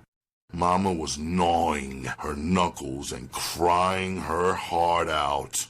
My shirt's front was wet with her tears. Chapter 5. The Jungle Fauna. The yellow Ford ran like an escaped con. We got to Chicago in 2 hours. We checked into a hotel in a slum neighborhood around 29th and State Streets. We took our stuff out of the Ford's trunk. It was 10 p.m. I threw some water on my face. I told the runt to cool it. I went out and cruised around to case the city. I turned the wipers on. A late March snowfall was starting. About a mile from the hotel, I saw whores working the streets. I parked and went into a bar in the heart of the action. It stank like a son of a bitch. It was a junkie joint. I sat sipping on a bottle of suds. I couldn't trust the glasses. A cannon with a tired horse face took the vacant stool in my right. His stall took the one on the left. The stall had a yellow fox face. Out of the corner of my eye, I saw him pinning me. He snapped his fingers. I jerked my head toward him. He said, Brother, you are lucky as a shithouse rat. What size Benny and Vine you wear? I'm dress 'em up red. Stand up so I could dig your size. I got a pile of crazy vines, dirt cheap. I stood up facing him. He ran his eyes up and down me. He unbuttoned my top coat. He pulled my vine's lapels. He shoved me back toward Horseface. I stumbled, half turned to apologize to Horseface. There was a streaking blur behind me. It was so fast I couldn't have sworn I had seen it. I found out later what it had been. Horseface showed his choppers, got off the stool, and trotted through the slammer. I faced the stall. I said, Jim, you got my size. Do you have any black mohairs? The stall smiled crookedly at me. He straightened my tie. He said, Slim, I got blue and black mohair. I can fit you like Savile Row in London. You want the blue one too? The bite is 2 for 50 slats. I said, man, let's go. I'm ready to cop. His brow telescoped like I was going to open the door and catch his mother crapping in my hat. He started oozing toward the slammer. He said, brother, I don't know you well enough to trust you. I got to protect my stash. Wouldn't it be a bitch if you went with me and copped? What if you came back later and beat me? No, Slim, cool it. I'll be back in 20 minutes with the vines. Here's a slat. Get a taste on Dress 'em Up Red. I ordered another beer. I was trying to stall that 20 minutes out. I sure needed those vines. After an hour, I figured Dress 'em Up Red got busted or something. I asked the fat broad tending bar where the swank joints were. She named a few and gave me directions. My bill was 80 cents. I left a 20-cent tip and walked to the Ford. The wind wing on the street side gaped open. It had been jimmied. The car door had been unlocked through it. I got in. I remember the runt's costume jewelry had been locked in the glove compartment. I unlocked it. Some slick bastard had slit the cardboard bottom from underneath. There wasn't even an earring left. I started the motor and turned the lights on. The snow had stopped falling. My headlights beamed on a squatting junkie whore with a Dracula face peeing in the gutter. She grinned toothlessly into the glare like maybe she was a starlet taking bows at a movie premiere. I thundered the motor. She stood up wide-legged. Her cat was a mangy red slash. She was holding up the bottom front of her dress with her rusty elbows. Her long black fingers were pulling her snare wide open to stop me. As I shot by her, she shouted, Come back here, nigger! It ain't but a buck! I drove through the snow-slush streets. The streetlights were dim halos in the murk. I thought, I can't put the runt down in a spot like back there. I have to find somebody to give me a rundown. I drove 100 blocks. Suddenly, a huge red neon sign glittered through the gloom. It read, Devil's Roost. It was one of the joints the fat broad at the Hype Bar had told me about. Gaudy hogs and Lincolns were bumper to bumper. They pegged the parking spaces on the roost side of the street. I parked across the street. I got out of the Ford and crossed the street. I started walking down the sidewalk toward the roost. The bird, Eckstein and Sarah sent a crazy medley of soul sounds from the rib and chicken joints loudspeakers. The street was as busy as a black anthill. Studs and broads in sharp clothes paraded the block. The hickory smoked chicken and rib odors watered my mouth. I was at the point of stepping into one for a fast feast. The sign said, Creole's Fats Rib Heaven. I didn't make it. A long, stooped shadow stood in my way. He was chanting at me like a voodoo doctor.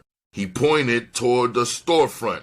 Its window was blacked out with blue paint. He sang, Shooting them up inside heavy and good, scratch piled up like cords of wood. Geez, you look lucky, Jack. 7-Eleven point right back. That's sure you, Jack. Going fast, come out quicker. Lady Luck's a bitch, but you can stick her. His top coat was a threadbare green-checked antique. The tops of his shabby black shoes had crisscross holes snipped out. His bulging corns were humps pressing through the vents. He stank like a bootlegger's garbage. There was something ghostly familiar in the banana-yellow basset hound face. I said, Jim, I'm not in the mood to whale the craps. Say, don't I know you? His transient eyes jerked their bags. They moved over my shoulder, searching down the sidewalk for a fresh prospect. His bald head glistened like a tiny yellow lake under the street lamp.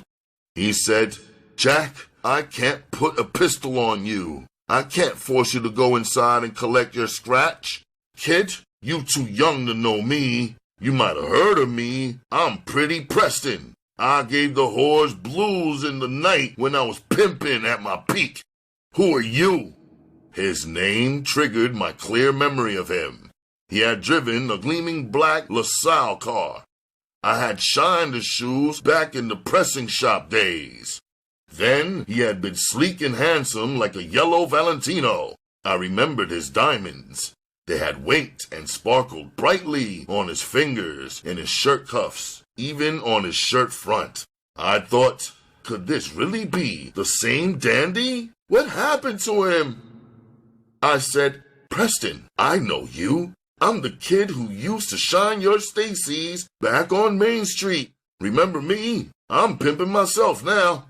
You sure pimped up a storm when I was a kid. What happened? Why are you steering for this Krabs joint?" He had a dreamy, faraway look in his dull brown eyes. He was probably remembering his long-ago flashy pimp days. He sighed and put his arms around my shoulders. I walked with him through the door of the Krabs trap. The raw stink of gambler's sweat punched up into my nose. We sat on a battered sofa in the almost dark front of the joint. Through a partition, I could hear the tinkle of silver coins. I heard the flat cackle of the bone dice laughing at the cursing shooters begging for a natural. He said, "Sure, kid, I remember you. Christ, you got tall. I gotta be getting old. What's your name, kid? I've been getting funky breaks since I came to this raggedy city 12 years ago. I'm just steering for a pal who runs the joint. Hell, he needs me more than I need him. I'm gonna catch a hot number, a wild daily double. Old Preston's name will ring again. How many girls you got?" I said Slim Lancaster, but they call me Youngblood. Blood for short. I only got one now, but with all the whores here, I'll have bukus in the mutt. I just got in town tonight. I want to put my girl to a slab of ribs. I want to put my girl to work.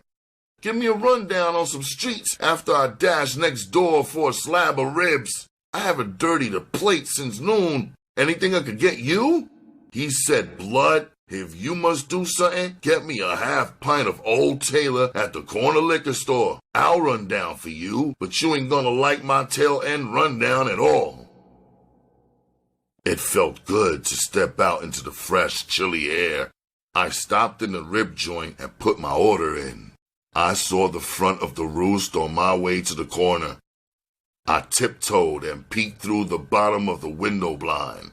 The joint was jumping. Pimps, whores, and white men crowded the circular bar. Some skinny joker with scald burns on his face was fronting a combo. He tried to ape the bird's phrasing and tone. His tan face had turned black. He was choking on his horn. Mixed couples danced to stomping at the Savoy on the carpet-sized dance floor in the rear. Silk broads itching for forbidden fruit, satin booths lining the walls. Their faces glowed starkly in the red dimness. Their long hair flopped around their shoulders as they threw their heads back. They laughed drunkenly with their black lovers. I took my peepers out of the slot. I walked toward the corner to cop the bottle for Preston. I made a skull note to pop into the roost after Preston's rundown. I was 50 feet from the corner when I saw him. He was in the center of a small crowd. His high-crowned white hat was bobbing a foot above it. He was a nut brown giant. As I drew closer, I could see his snow-white teeth. His heavy lips were drawn back in a snarl. His wide shoulders jiggled. He was stomping on something. It was like maybe he was a sharply togged fire dancer or maybe a dapper green crusher from Sicily. I squeezed through the crowd for a ringside view. He was grunting. His labor was yanking the sweat out of him. The crowd stood tittering and excited like a Salem mob watching the execution of a witch. The witch was black. She had the slant eyes and doll features of a geisha girl. The chill breeze whipped back the bottom of his benny. The giant's thigh muscles rippled inside the pants leg of his $200 vine. Again and again, he slammed his size 13 shoe down on the witch's belly and chest. She was out cold. Her jaw hinge was awry, and red, frothy bubbles bunched at the corners of her crooked mouth. At last, he scooped her from the pavement. She looked like an infant in his arms. His eyes were strangely damp. He wedged through the crowd to a purple hog at the curb. He looked down into her unconscious face. He muttered, "Baby, why? Why do you make me do you like this? Why don't you hump and stop lushing and bullshitting with the tricks?" Still holding her tenderly, he stooped and opened the front door of the hog. He placed her on the front seat. He shut the door and walked around the hog to the driver's side. He got in, and the hog roared away into the night. The crowd was scattering. I turned to a fellow about my age. His eyes were glazed. He was sucking a stick of gangsta. I said, that stud would have gotten busted sure as hell if the heat had made the scene. He stepped back and looked at me like I was fresh in town from a monastery in Tibet. He said, "You must be that square Rip Van Winkle I heard about. He's heat. He's vice heat. They call him poison. He's got 9 whores. He's a pimp. That broad is one of them. She got drunk with a trick." I went into the liquor store. It was 5 after 12. I ordered the half pint. The clerk put it on the counter. I swung my top coat away to get my hide in my hip pocket. I had 205s and 10s in it. I had 5C notes pinned to my shorts in a tobacco sack between my legs. My fingers touched the bottom of the pocket. My right hip pocket was empty. I was sure my hide had been on that side. I dug my left hand into the left pocket. Empty! Within seconds, both my sweaty hands had darted in and explored all my pockets a half a dozen times. The clerk just stood there, amused, watching the show. His hairy paw slid the half pint back toward him, away from foul territory. He said, "What's the matter, buddy? Some broad ram it into you for your poke, or did you leave it in your other strides?" My mind was ferreting. It backpedaled, tore apart the scenes and moves I had made. I was a confused, jazzy punk. I said, "Jack, your score is 0. I'm not a Vic. I just remembered I got my scratch on Mars.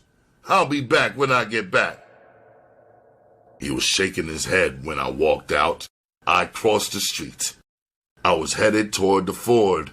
I wasn't going there to look for my hide on the seat. I was going there to peel off one of those C notes next to my balls. I had remembered the scene back in the hype joint. I saw that rattlesnake lightning again. For the first time, I saw the thrill of the cop on the face of the horse. The fox had sure held my balls in the fire for horse face. I thought, as slick as those 2 bastards are, they can't miss making $1 million or getting croaked. From that day to this one, almost 30 years later, no scratch has ever been in my hide. I copped the bottle. I was hurrying to pick up my rib order. Old Preston was back out there, bird-dogging suckers. I saw him point a joker into the joint. He slapped the balking sucker on the rump. The Vic went inside. He saw me and hobbled toward me. For the first time, I saw his crippled walk. He grinned when I laid the bottle on him. He said, "Thanks, kid. Want first suck?" I said, "Jack, it's all yours. After I get my ribs, I'll duck back in the joint and rap with you." Preston had his bad dogs propped on the chair when I got back. I stumbled over his makeshift sandals beside the sofa. I sat down. His feet stank like a terminal cancer victim. Even a budding pimp has to have a cast iron belly. I unwrapped and started to gobble the ribs. He said, "I guess you saw Pimp and Poison hanging that whore on the corner. He's number 2 Mac man in town." Through the peppery grease I burbled, "Yeah, she looked dead to me. I guess he checked her into the morgue. How does he cut the double action? Who, as strong as he is, could top him?" He tilted the bottle straight up and drained it.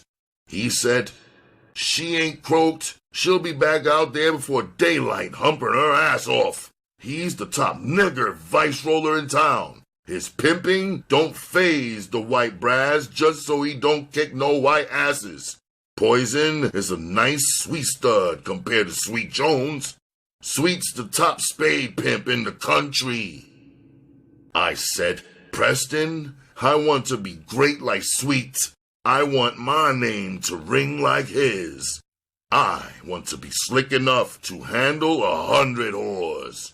Can you pull my coat so I can cut into Sweet and get down right and really do the thing?" In the half-darkness, I saw his yellow jaw pop loose. His hound face was twisting sideways in quizzical amazement. His face jigsawed like maybe I had asked him to let me knock him up. He starched like a corpse on the sofa. He said, "Kid, you bang a cap of smack or something? Sweet's crazy as a flock of loons. Your bell ain't never gonna clang that loud. Unless you go crazy too. He's killed 4 studs. He ain't human. He's got every nigga in town scared shitless. His whores call him Mr. Jones. He hates young punks. I can't cut you into him, kid. Kid, I like you. You're good looking. You calm me that you're intelligent. I'm gonna give you some advice. Take it or leave it. I came to this town 12 years ago. I was so pretty, just my ass would have made you a Sunday face. I brought 5 whores with me. I had been one hell of a pimp back in the sticks. I was only 28 when I got here. Just like you, I had to cut into Sweet. It was easy for me. I was yellow and pretty. I also had 3 beautiful white whores in my stable. I didn't know Sweet hated yellow niggas and white men. He grinned that gold-tooth smile for a year. He conned me that he loved me. He was a hype even then. He started to rib me, called me a square. I tried hard to be like him, so I got hooked on H. My habits screwed my mind up. All I wanted to do was bang H and coast. Like a real pal, he kept my stable humping. At first, his angle was Uncle Sweet to my whores. In 6 weeks, he was giving me and my whores orders. He tore my image down before my whores. He copped my stable. One morning I was puking sick. Sweet was torturing me. He hadn't brought me my stuff in 24 hours. I was cold as ice, wrapped in the blanket, then red hot. I was naked, crawling on the floor, nailing my body bloody when he came in. He stood over me, flashing that gold in his jib. Sweet said, "Easy now, you pretty yellow bastard. There's been a panic. Until this morning, I couldn't cop any stuff. I copped you a 16th in Spicktown. I know I gotta love your stinking junky ass to stick my neck out like that. Ain't that a bitch? I just noticed when you sick, you almost as black as me. I wish that bastard white father of yours could see you down there on your knees begging this black nigga to stop your misery. Sweet held a tiny cellophane pack out to me. I was too weak to take it. I said, "Please, Sweet, cook it for me and load my outfit. It's inside the candy striped tie in the closet. Sweet, if you don't hurry, I'm sure to croak." I was one big ache and cramp. He walked slowly to the closet. He fumbled past the striped tie on the rack. He was getting his kicks, making the yellow nigga suffer. I screamed, "Sweet, you had your mitt on the right one. It's there. It's right there." Sweet finally got the spike out of the tie lining. I was too weak to shoot the H when he got it cooked. I held my arm flat on the carpet. My eyes begged him to tie me up and bang me. He pulled my belt from my trousers on a chair. He tightened the belt around my arm above the elbow.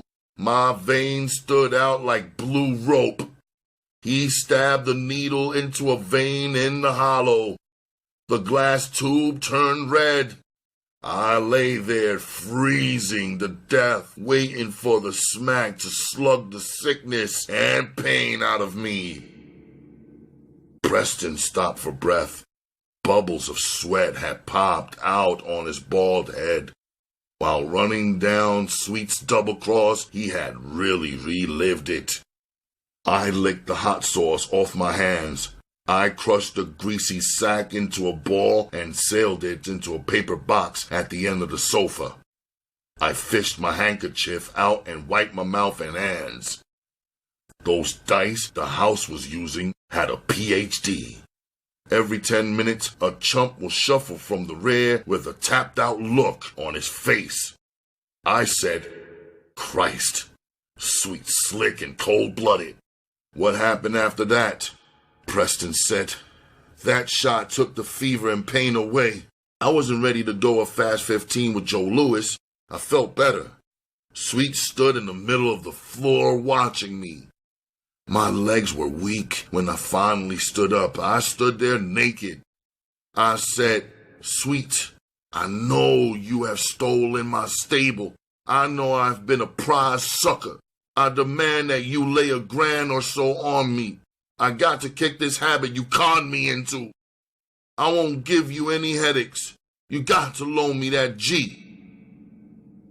Sweet just stood there like a black Buddha for a long moment. For a second, I thought he was going to put his foot in my ass like I was a whore. He grinned. He pulled my robe from the foot of the bed. He draped it around my shoulders. Then he said, "Sweetheart, I ain't stole no whores from you. Them whores would have blew to the wind if it don't be for me. You got me. I'm just like your whore. Wouldn't you rather I had them whores than some bastard you couldn't cop a favor from? Course I'm gonna give you the grand. I'm even gonna give you back that buck-toothed yellow whore you had. I want you to straighten up, sweetheart. I love you." I said, "Sweet, when do I get the grand? I got to know it's coming at a certain time." Sweet said, "Look, sweetheart, you get it no later than tomorrow morning. I'll bring that buck-tooth bitch with me. Today before noon, I'll sing you a quarter piece. You got no reason to sweat. Sweet's in your corner, sweetheart." He chucked me under the chin and walked out. The runner came with the quarter piece at 11 o'clock. I was beginning to think Sweet was only half rat. At noon, 2 rollers broke the door down. I was coasting. I was draped in my PJs. They found the H and booked me for possession. I got a fin. I kicked the habit cold turkey in city jail. I did 3 years, 9 months in the state joint. I left my hair, teeth, and looks in the joint. A con ran a shiv into my plumbing. That's why I limp and pee out of this tube in my side. I ain't had a horse since. Preston had choked up. He said, "Kid, you still want to try this track and cut into sweet?" I turned my face from him. He was mopping his tears away with his sleeve. I was sure a lost, stupid punk. After a rundown like that, I was still itching to take my crack at the fast track. The rundown had only boosted my desire to meet the slick, icy sweet. If I had been smart, I would have jumped in that Ford and rushed back to the sticks. I thought, Sweet hates yellow and white. I am black like him. The runt is black. Sweet won't have a black whore. I have no reason to fear him. I have nothing that he wants. I have to find him and pick his brain. I got to take the shortcut to become a great pimp. To hell with the sweet cut-in. I'm not Bats, but I got to try this track. Yeah, Preston, I'm sure you got the hurt put on you, man. I feel for you. When I start pimping a zillion, I'll do something big for you. You are overdue for a break. Now tell me the best spot to down my package. He said, "You gotta get your head bumped, huh? What kind of package you got?" I said, "Black, 18, cute, stacked, and three-way." He said, "Blood, we are sitting on the best street in town for a package like that. Only drawback is this street is crawling with fast, whore-hungry pimps.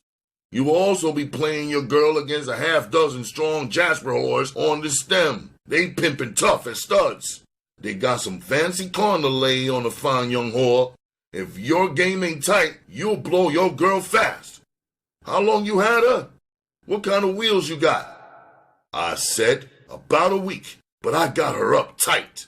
That bitch loves me. Nobody can steal her. And temporarily, I got a Ford." He threw his head back and started laughing. I thought he flipped his cork. He died laughing for a full minute. The tears were rolling down his cheeks when he stopped. He said, "Blood Lancaster, Slim Young, Dizzy Willie, or whatever your name is, don't get down in this town if you ain't hip that a pimp don't never have a whore tight. Do you believe any whore can love a pimp? You ain't no pimp. These slick niggas will steal that young bitch as soon as you down her. The bartenders and bellhops on this fast track are better pimped than the best in the hinterlands. You ain't got no front and flash. Some of these boot blacks got hogs. You'll get that young bitch dazzled out from under you. Get out of town and be a good pimp in a chump town. Go to the West Coast. Believe me, you ain't ready for this one." He stopped rapping. He sat there just looking at me like I should bolt out the door and head for Suckerville. He sure thought he had spooked me. His ribbing had me hot as a bull-run musket. I thought, what did this crippled flunky think I came here for? I knew I was slow. I sure didn't intend to stay slow. I was determined to maybe get as fast and slick as Sweet Jones, the boss pimp. If I blew the runt, it wouldn't be the end of the world. This poor crybaby had let Sweet's cross destroy him. I said, "Look, Preston, I got lots of heart. I'm not a pussy. I've been to the joint twice. I did tough bits, but I didn't fall apart. I believe my whore loves me in her freak way. I believe I got her. If I'm wrong and I blow her, so what? I won't give up no matter what happens. If I go stone blind, I'm still going to pimp. If my props get cut off, I'll wheel myself on the wagon looking for a whore. I'm going to pimp or die. I'm not going to be a flunky in this white man's world. You can't convince me I can't pimp here. I know I could get my share of pussies to peddle. I'm going to get hip to what I don't know. I'm not afraid of Sweet. I'm going to cut into him and pick his brain like a buzzard. A heavy-set Greek with a carny face came in the door. I dummied up. He walked by us, then he went through the small door in the partition. Preston started to put his shoes on. He looked nervous. I asked, "Who's the big stud? Is he?" He said, "Oh, he's the owner of the joint come to check the bankroll and cut box." "Then you and your pal are flunkies for the Greek?" Before he could answer, the Greek came out. Preston was slipping into his topcoat. The Greek paused and glared at him. He said, "I ain't paying you a fin a night to sit on your keister. I could get 100 boys to jump for that fin and the cot in the back. Your ass will grow icicles in the alleys if you don't get on the ball, get out on the midway, and dump some suckers into the joint." Preston said, "Yes, sir, Mr. Nick, but I wasn't sitting there more than a minute before you showed. You know nobody could pull a mark better than me." I avoided Preston's eyes when we got on the sidewalk. I knew what I'd see there. I felt sorry for him. I pulled the sawbuck from my pocket. I folded it and dropped it into his ragged coat pocket. He took it out and put it in his short pocket. He said, "Thanks, blood. Maybe I was wrong about you. Maybe you got the guts for the fast track. You'll need all you got. Good luck, kid." I said, "Preston, thanks for the rundown. In 6 months, you'll have to anchor your eyeballs. I'm getting down right on this stem tomorrow night. You can't stop a stepper. Don't worry if the Greek boots you out. I'll cop you a pad." I peeped into my skull file and saw that roost note. My Mickey Mouse read 1:30 a.m. I headed toward the roost. I had been in town only 3.5 hours. It had cost me only 212 slats to find out how little I knew. It's easy for a half-wise punk to lock his mind. Just this was worth a fortune. I thought, I have to keep my mind like a sponge. I'll use my eyes and ears like suction cups. I have to know everything about crosses and whores. Fast, I got to find out the secrets of pimping. I don't want to be a half-ass gigolo lover like the white pimps. I really want to control the whole whore. I want to be the boss of her life, even her thoughts. I got to con them that Lincoln never freed the slaves. The roost was still jumping. I copped the one open stool at the middle of the bar. A Mexican broad in a red satin cocktail dress brought me a pink planter's punch. The combo was speed riffing tea for two. Through the bar-length mirror, I could see a black ugly stud playing stinkfinger with an angel-faced white broad in the booth behind me. He was playing pocket pool with his other hand. The broad had her eyes closed. Her rhinestone tiara looked like a phony halo. She was biting her bottom lip like maybe she was taking a heavenly trip right there in the booth. My ear cups started sucking. The dapper joker on my right was rapping to the stud on the other side of him. He was saying, "I want my 3 bills back. That pretty bitch ain't turned 3 tricks since you sold her to me. The bitch is dying. She's falling apart. She can't walk the street." The seller said, "Jack, I sold you the package as is. I ain't responsible for divine acts." The buyer said, "Divine my ass. You knew that dog was rotten inside and needed a grand's worth of carving. Give me 1.5 yards and take this bitch back." The seller said, "You a stick-up man. The bitch was whole when I sold her. Maybe you trying to play carn on me. Maybe you stomped on the package. Maybe you put the bitch in bad shape. I ain't buying her back, even if you wanted a slap for her." The buyer said, "Ain't this a bitch? I went for the okey doke. I'm out 3 bills for a black dog with a foot in the grave." The seller said, "I'm pimping for myself, Jack. I ain't got no time to pimp for you. Just to get you off my ass, I'm going to run down for you.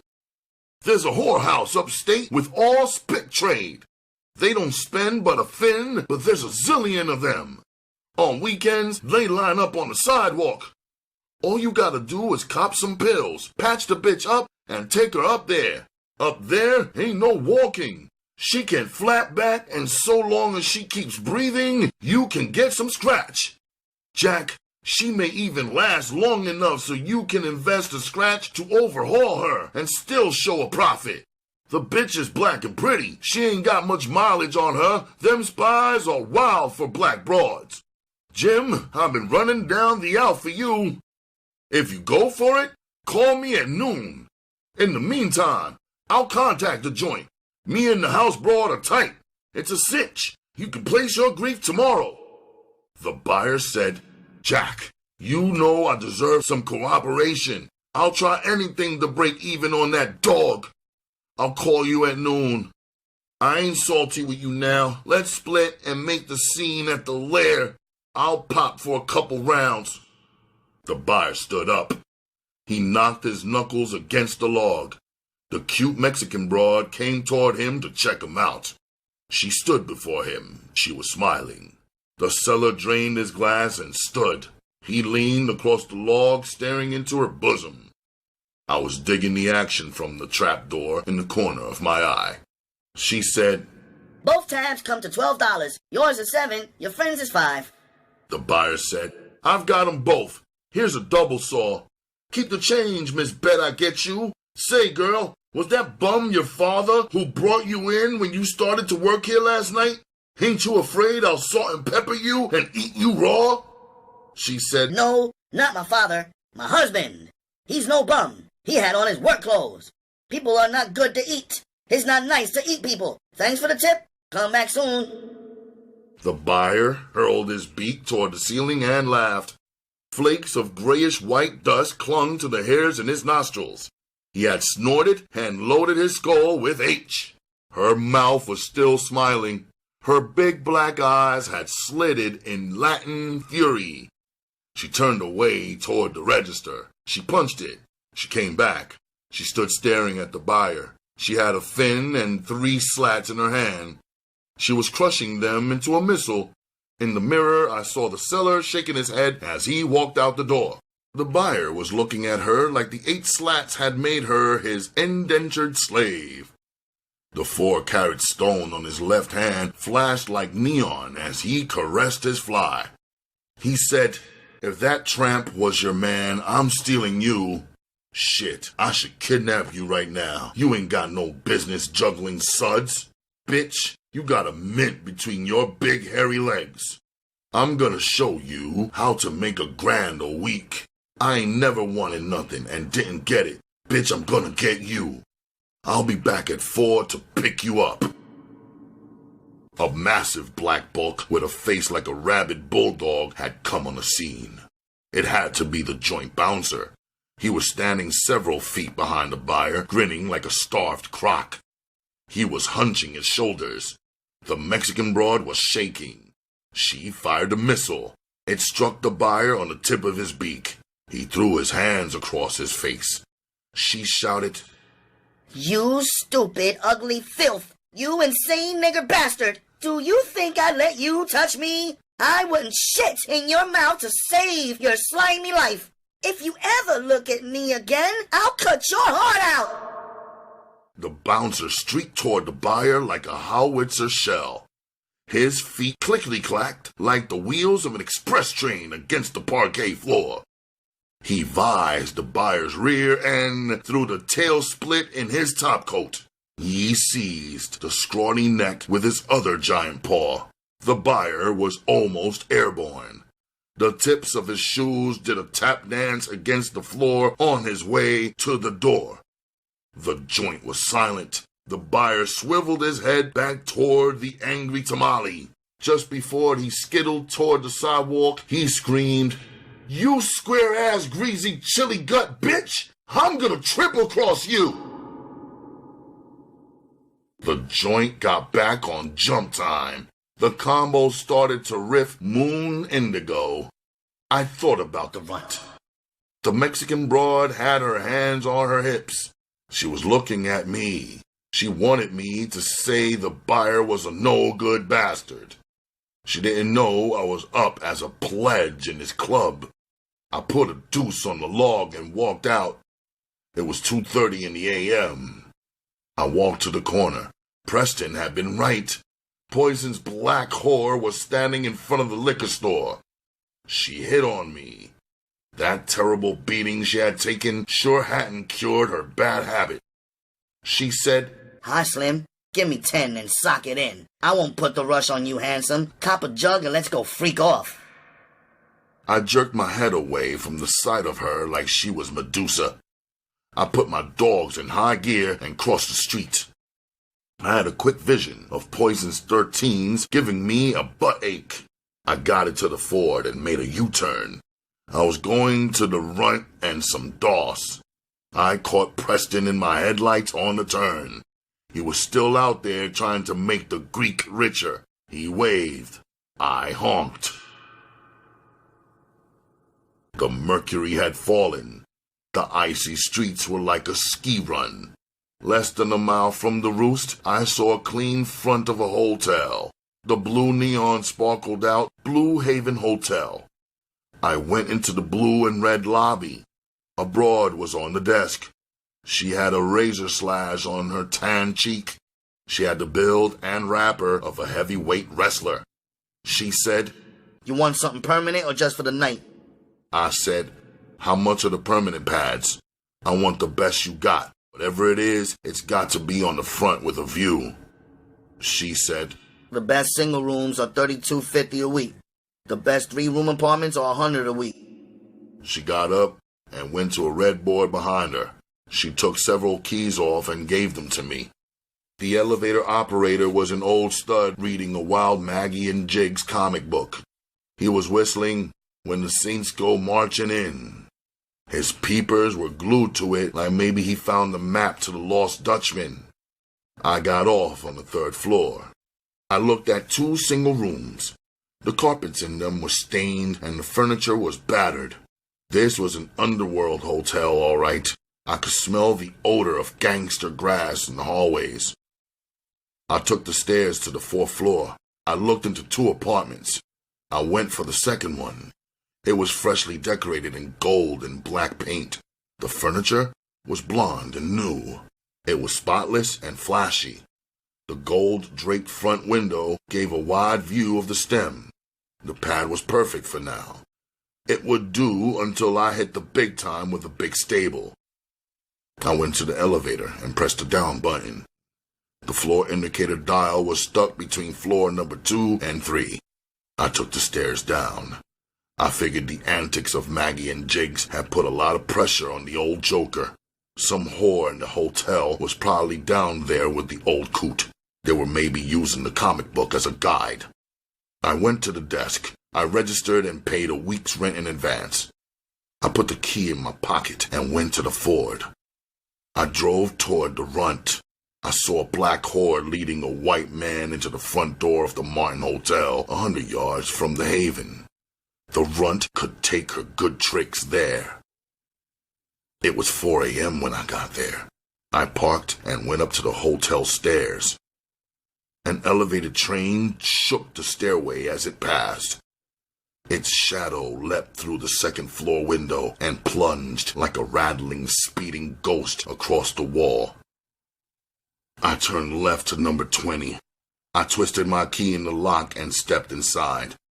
The runt was wide-eyed. She leapt from the bed. She had on red baby doll pajamas. She squeezed herself hard against me. She acted like I had been gone a year. She said, "Oh, Daddy, I am so glad you're back. I was worried like hell. Where have you been? Do you love me as much as I love you? Did you miss me? I'd die if anything ever happens to you." A heart-aching montage tornadoed through my skull. I gritted my teeth. I felt my fingernails ice-picking into my palms. The runt's love con had resurrected sad old scenes.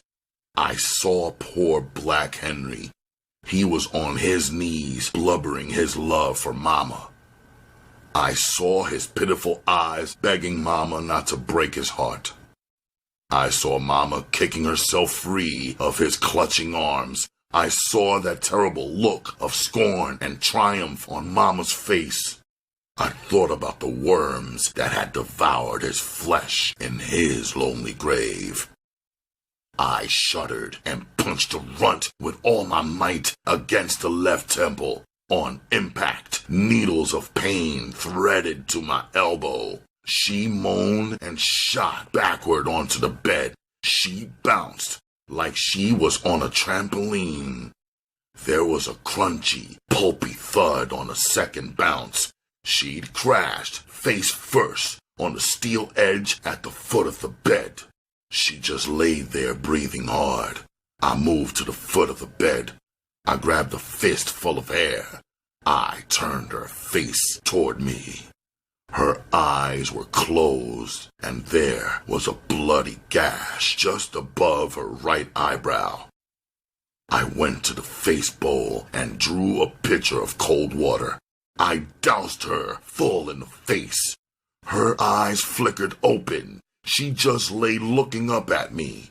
A scarlet trickle ran down her cheek across her chin. She stroked the side of her face. She saw the blood. Her eyes full-mooned. Her mouth was open. I stood looking down at her. The guts in my scrotum were twisting. I could feel hot currents firing up that generator at the base of my weapon. Then she said, Why, Daddy? What did I do? What did I say to get my ass whipped? Are you high or what? I said, bitch, if I have you 100 years, don't ever ask me where I've been. Don't ever try to play that bullshit love con on me. We're not squares. I'm a pimp, and you're a whore. Now get up and keep a cold towel on that eyebrow. She got up and stood at the wash bowl, washing the blood off. Her big eyes were staring at me through the mirror. I didn't know she had started to keep a revenge score in her skull. 7 years later, she would tally up and happily cross me into prison. She sat on the side of the bed, pressing a towel against the wound. I got in the sack in the raw. In 15 minutes, the leak had stopped. It was now only a small, puckered slash. She crawled in beside me. She nibbled at my ear. That lizard did cross-country laps and then took the boss trek around the world. I lay there silently. I was trying to figure the real reason why I had slugged her. I couldn't find the answer. My thoughts were hamstrung by the razor edge of conscience. She whispered, Daddy, do you feel like tying me down? Please, I want you to. I said, bitch. You got a one-track mind. I'm gonna tie you down like a sow in a slaughterhouse. After you get your rocks off, I'm gonna give you the rundown on that stem you're working tonight. Get on your back. Stretch your legs out and put your arms above your head. That's right, you sweet freak bitch.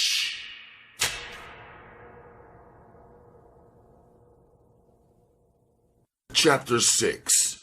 Drilling for Oil. That Thunderbolt L train had trembled the room a half-dozen times.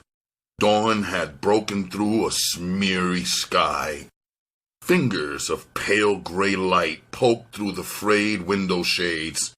She was lying in my arms. I saw flakes of brown blood beneath her chin.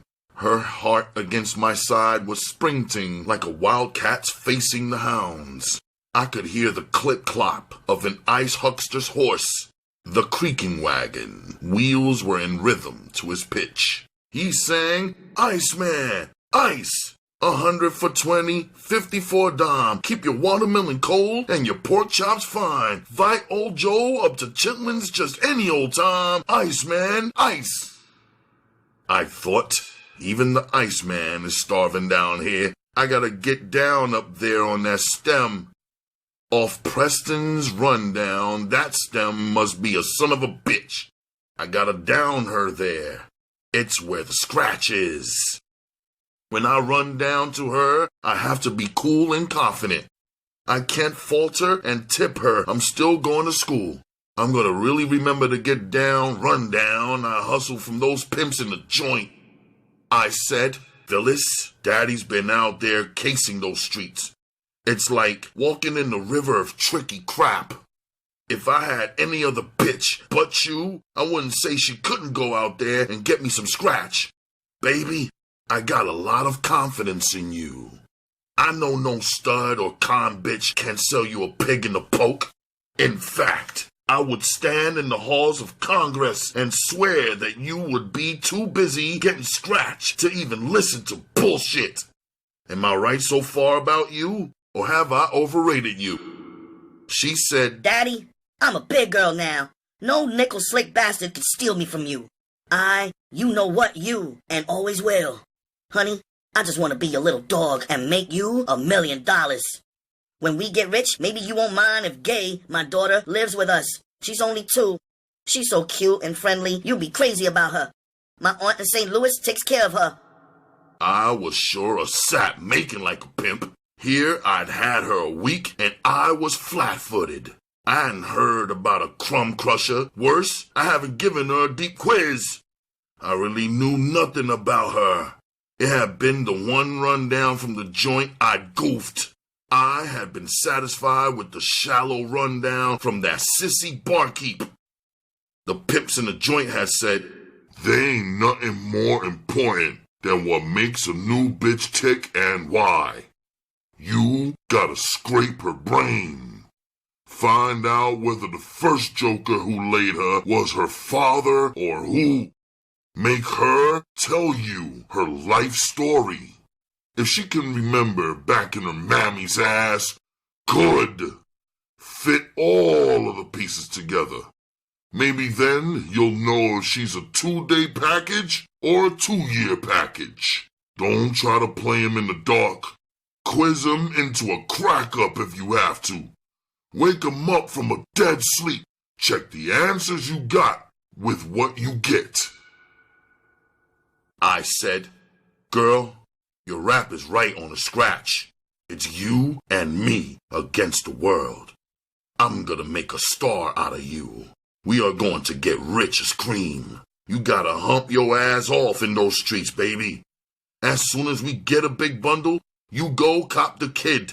Now forget about her until we get in shape. I don't want anything in your skull but those tricks out there. Now listen carefully. I want you to work nothing but the street. Stay out of the bars. Don't drink, smoke gangster, or use anything while you're working. Your skull has got to be sharp and clear out there. Otherwise, you could lose your life. And almost as bad, my scratch. Believe me, I am not yeasting it. I want you to memorize everything that happens while you're working. I want a rundown every night after you knock off. Maybe some stuffed player will set you up like tonight and take you off tomorrow night. Keep those crack-wise niggas out of your face. If I see you rapping to a Jasper broad, I'm gonna put my foot in your ass.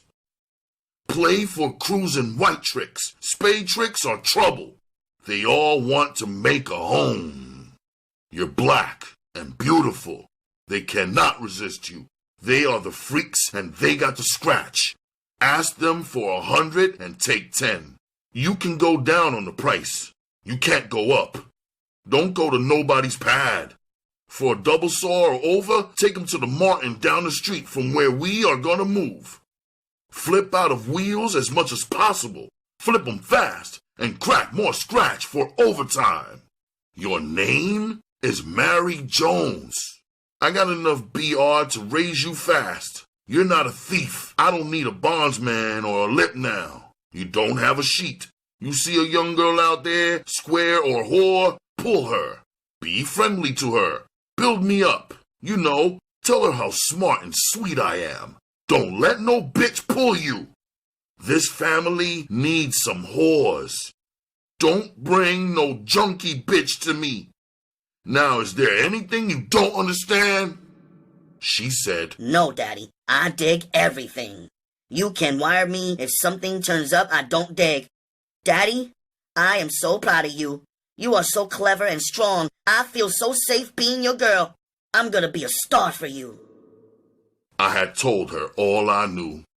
It was just pimp garbage, what the 90% know to tell a whore. What she really needed to protect herself in those terrible streets were daily rundowns for as long as she was my woman. How could I run down 1,000 crosses sheet face? All I knew I'd gotten from the pimps in the joint.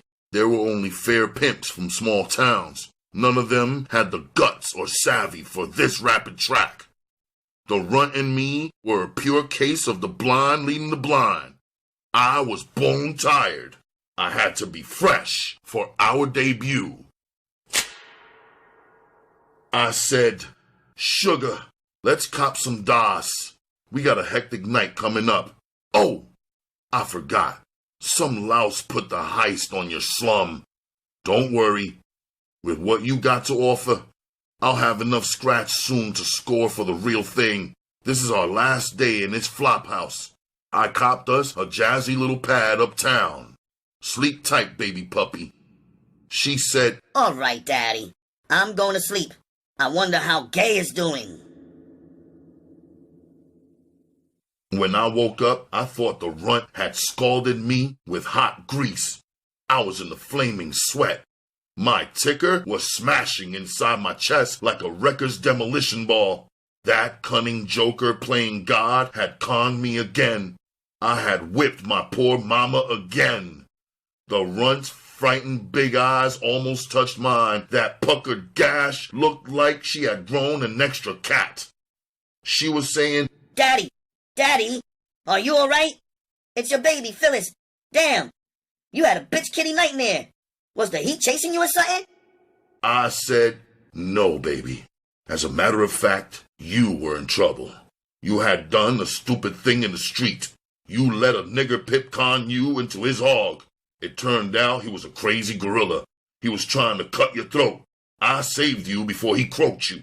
Dreams often carry warnings, so bitch, stay the fuck out those pimps' hogs. She said, Daddy, I'm looking for white tricks and hogs. That's where the long scratch is. Ain't no nigga pimp gonna put my ass in a sling. I'm too slick for that okey doke. You're not going to get salty with me about a dream, I hope. Daddy, I ain't gonna bullshit you out there. It was 5:20.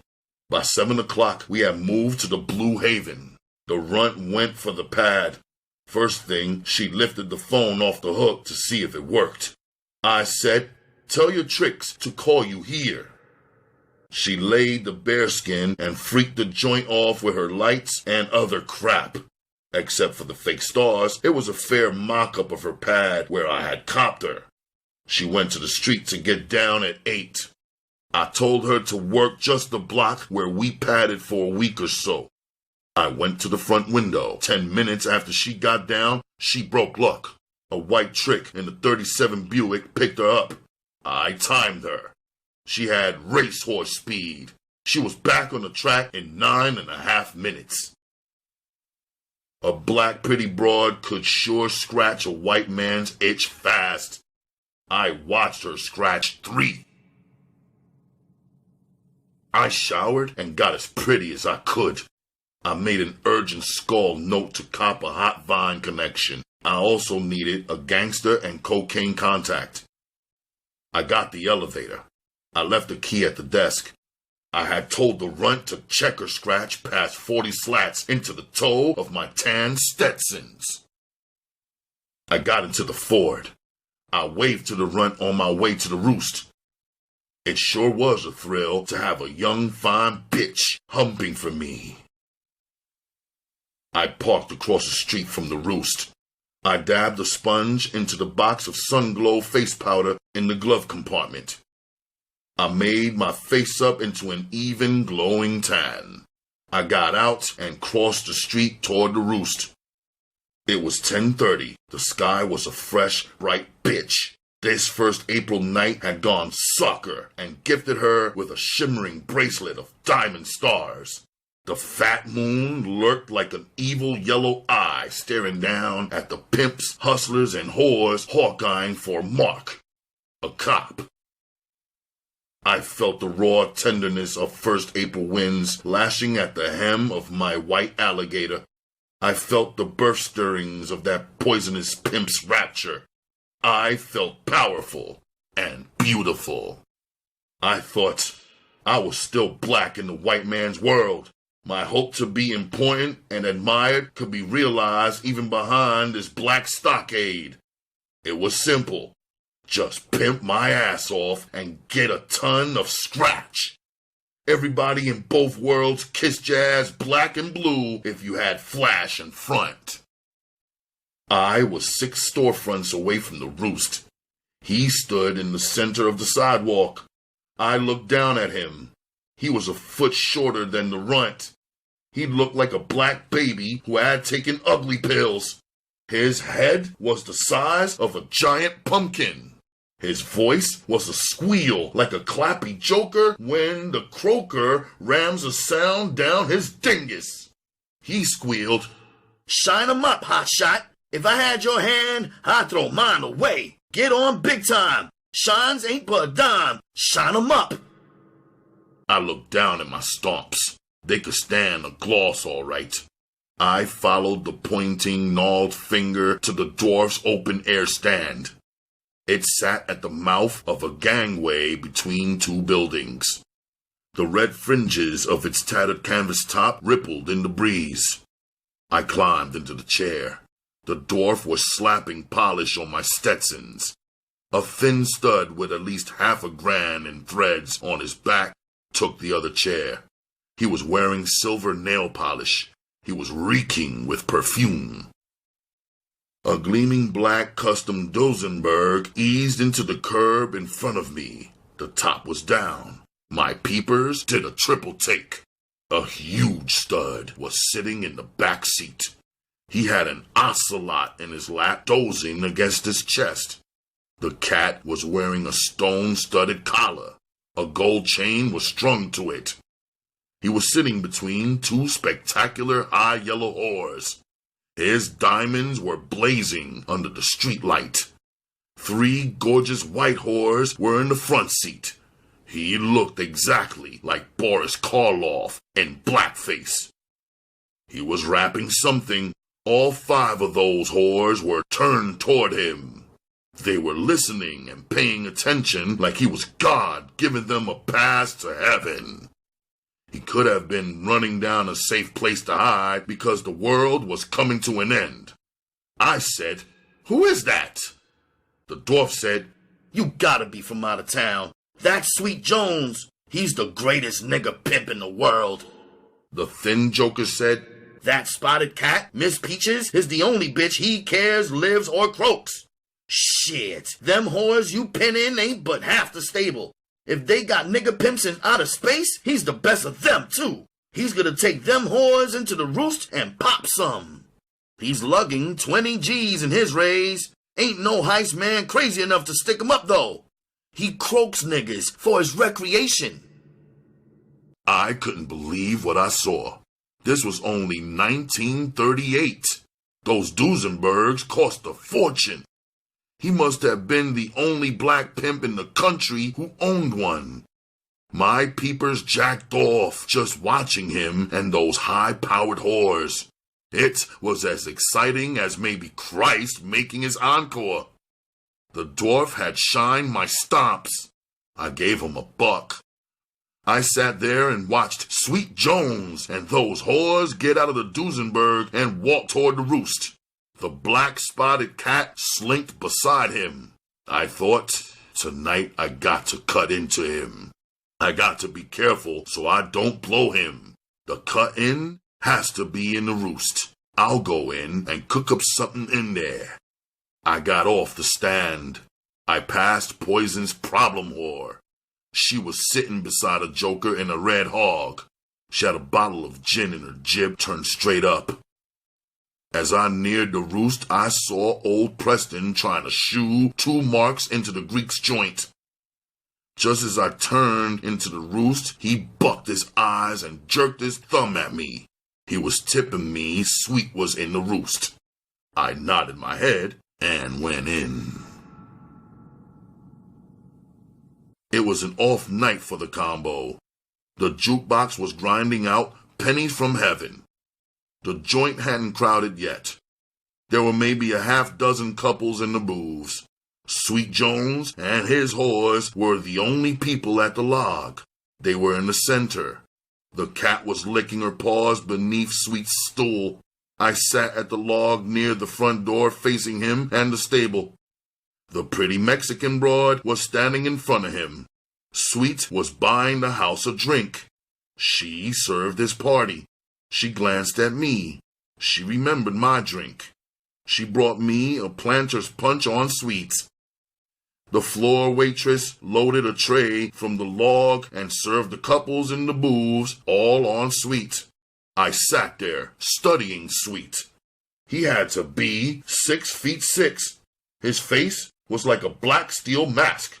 Not a flicker of emotion played over it. He kept smashing the heels of his brute-sized hands together like he was crushing an invisible throat. Even at a distance, it made me edgy.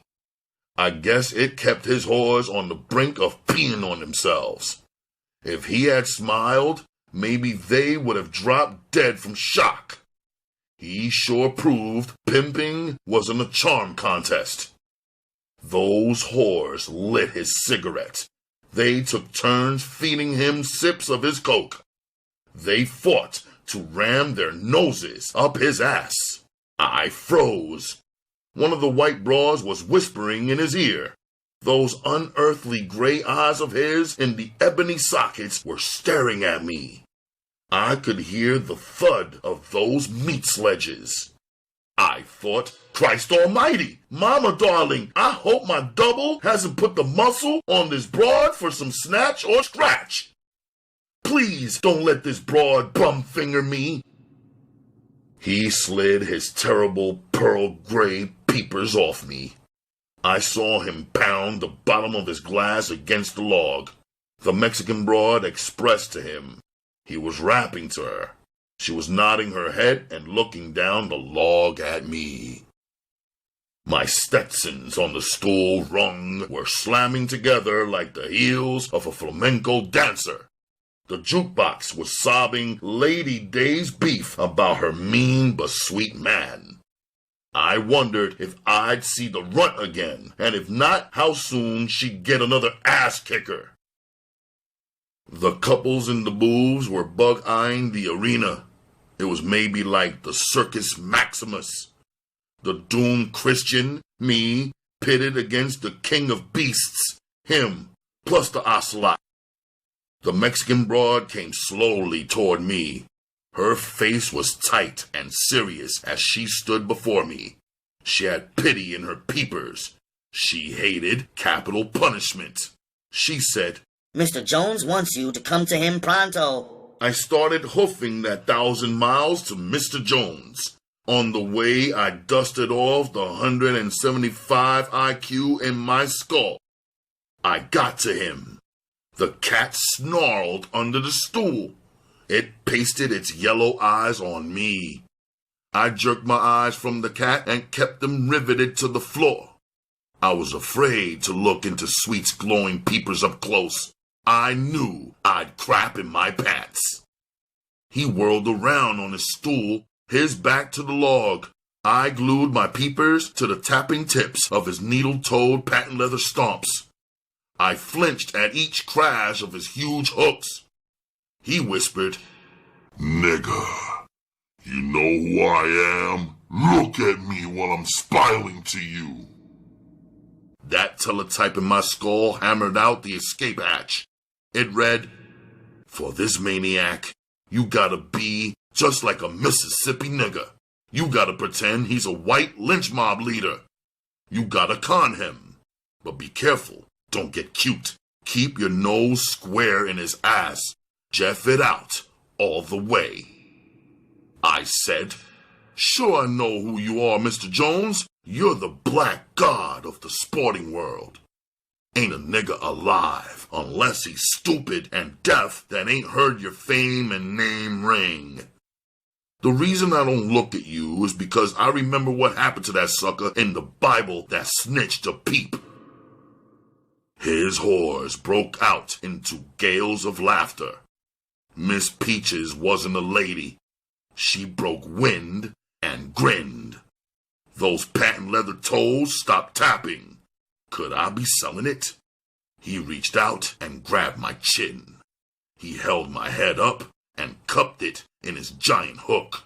I flexed my belly to take up the slack in my bowels. Those deadly gray slits almost slugged me into a dead faint. When he opened his jib, I saw spidery webs of spit for an instant bridge his fat lips. He said, Little nigga, who are you? And where you from? You kinda look like me. Maybe I laid your mammy, huh?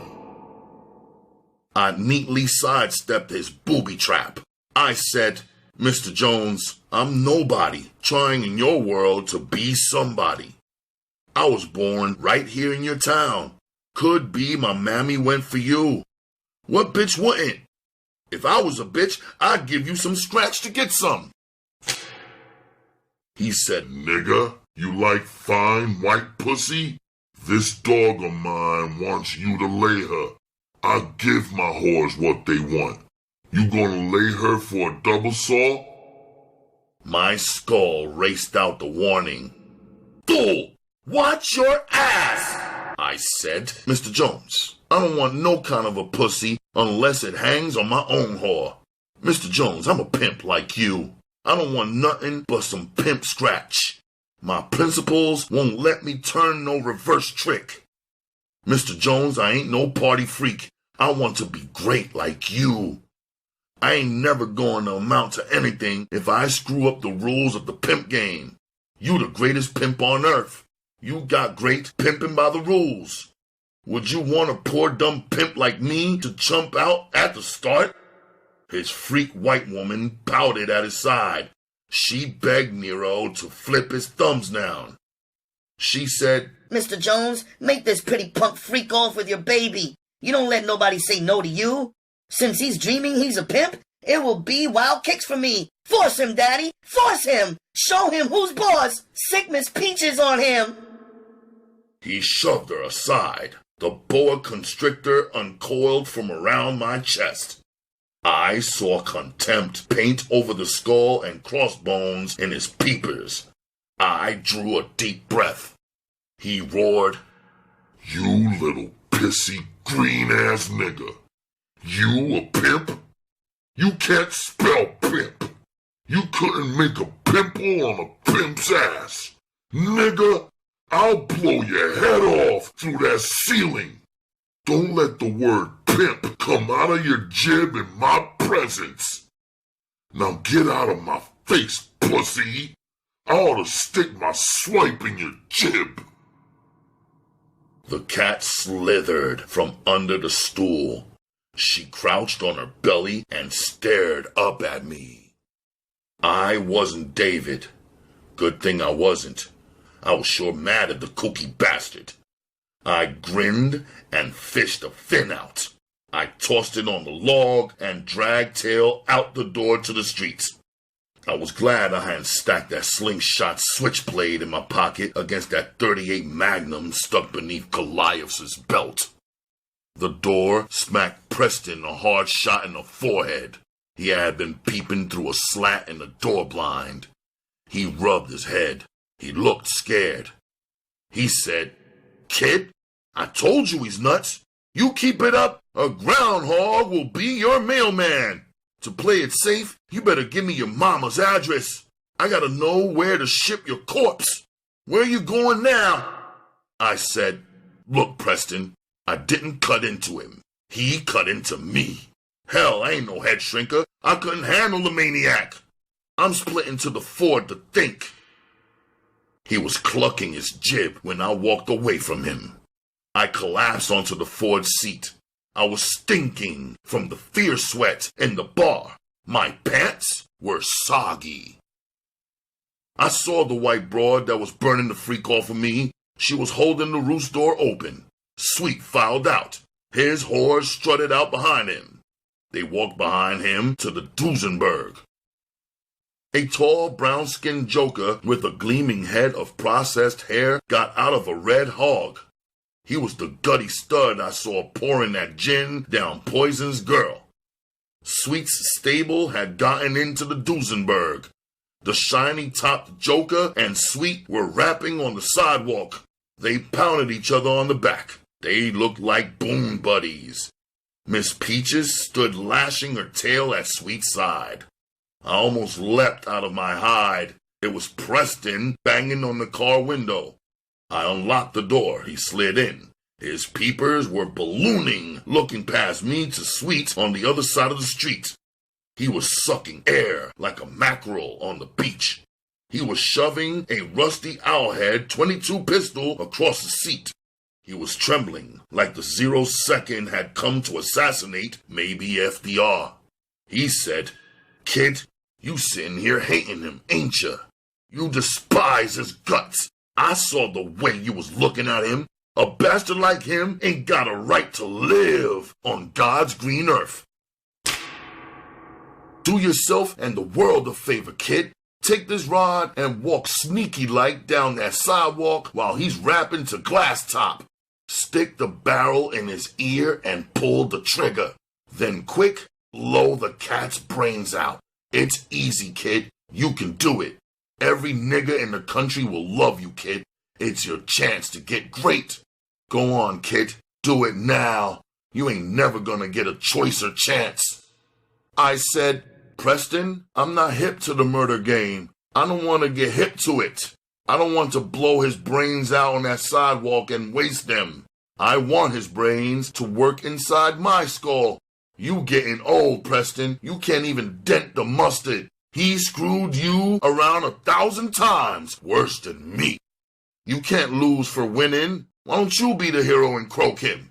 Look, Preston, take that Tommy gun and split. I like you, but give me a break, huh? I've had a funky night and my skull needs a change."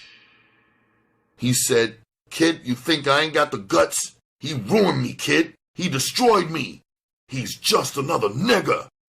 He ain't no bear, and that cat ain't no tiger. I'm going over there right now and cash him out." Old Preston sprang out of the car. I watched him all the way. That game leg had him tilting from side to side.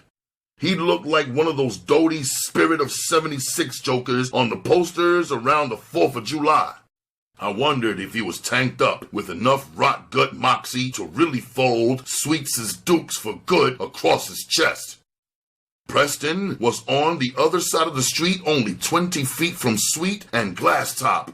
His mitt was rammed into his Benny pocket, keeping the rod warm and ready. Preston's shoulders and back were stiff and straight.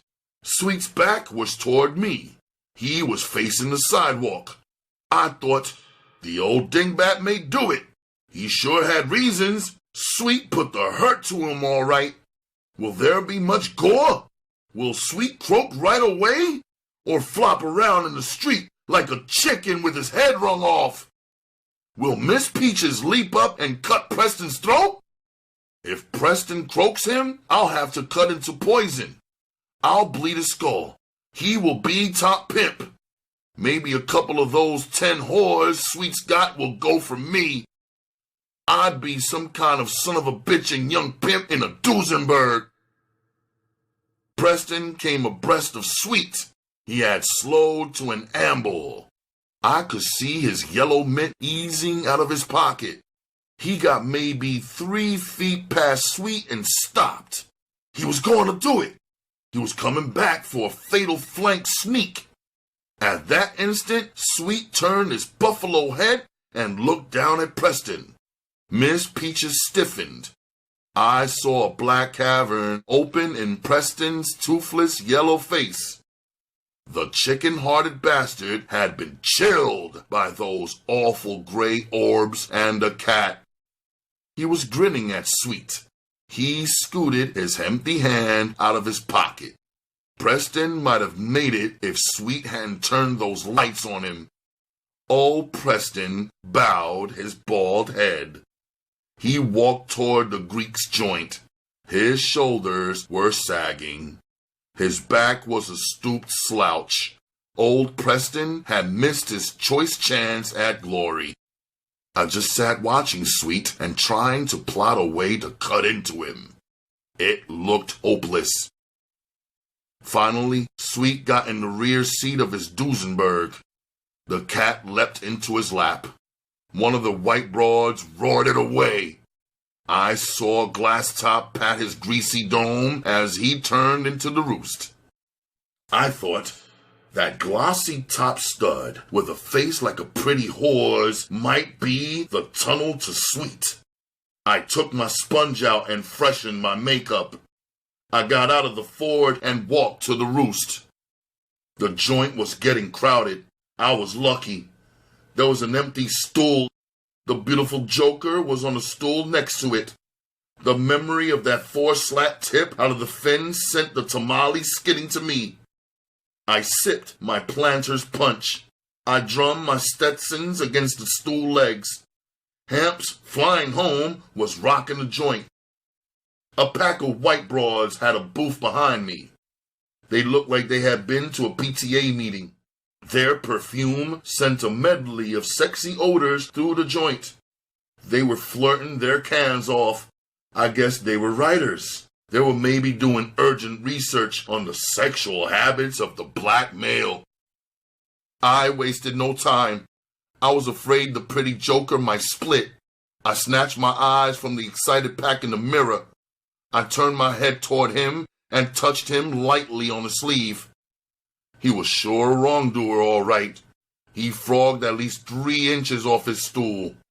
It was like I stabbed him in the butt with a red-hot poker. He turned his shocked face toward mine. His silky, long-lashed eyes were popped wide in alarm. He had panicked like maybe a cute nun caught naked in the priest's bedroom by the Mother Superior. I said, "Geez, excuse me, Jim. I didn't know you were in deep thought. I'm sorry I hit on you like a square. My name is Youngblood. I'm a friend of Preston's. You must be the fabulous Glass Top.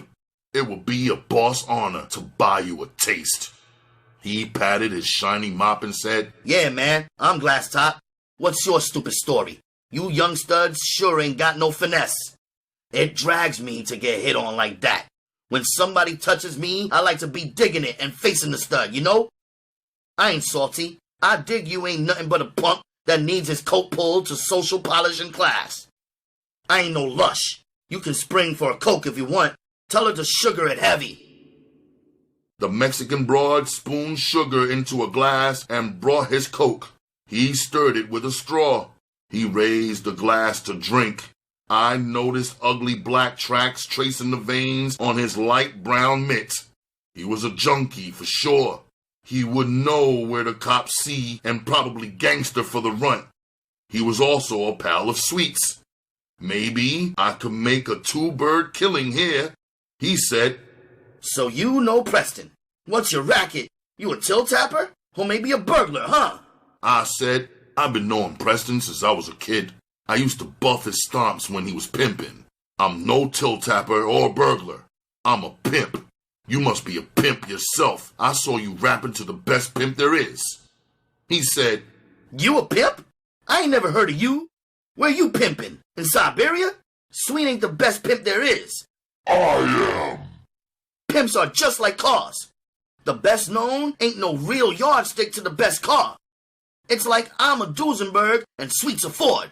I got all the quality and the beauty. He's got all the advertising and all the luck. Sweet's got 10 whores. I got 5. These whores in town ain't hip to how great I am yet. When they wake up to me, I'll have to fight them off with a baseball bat. How many girls you got?"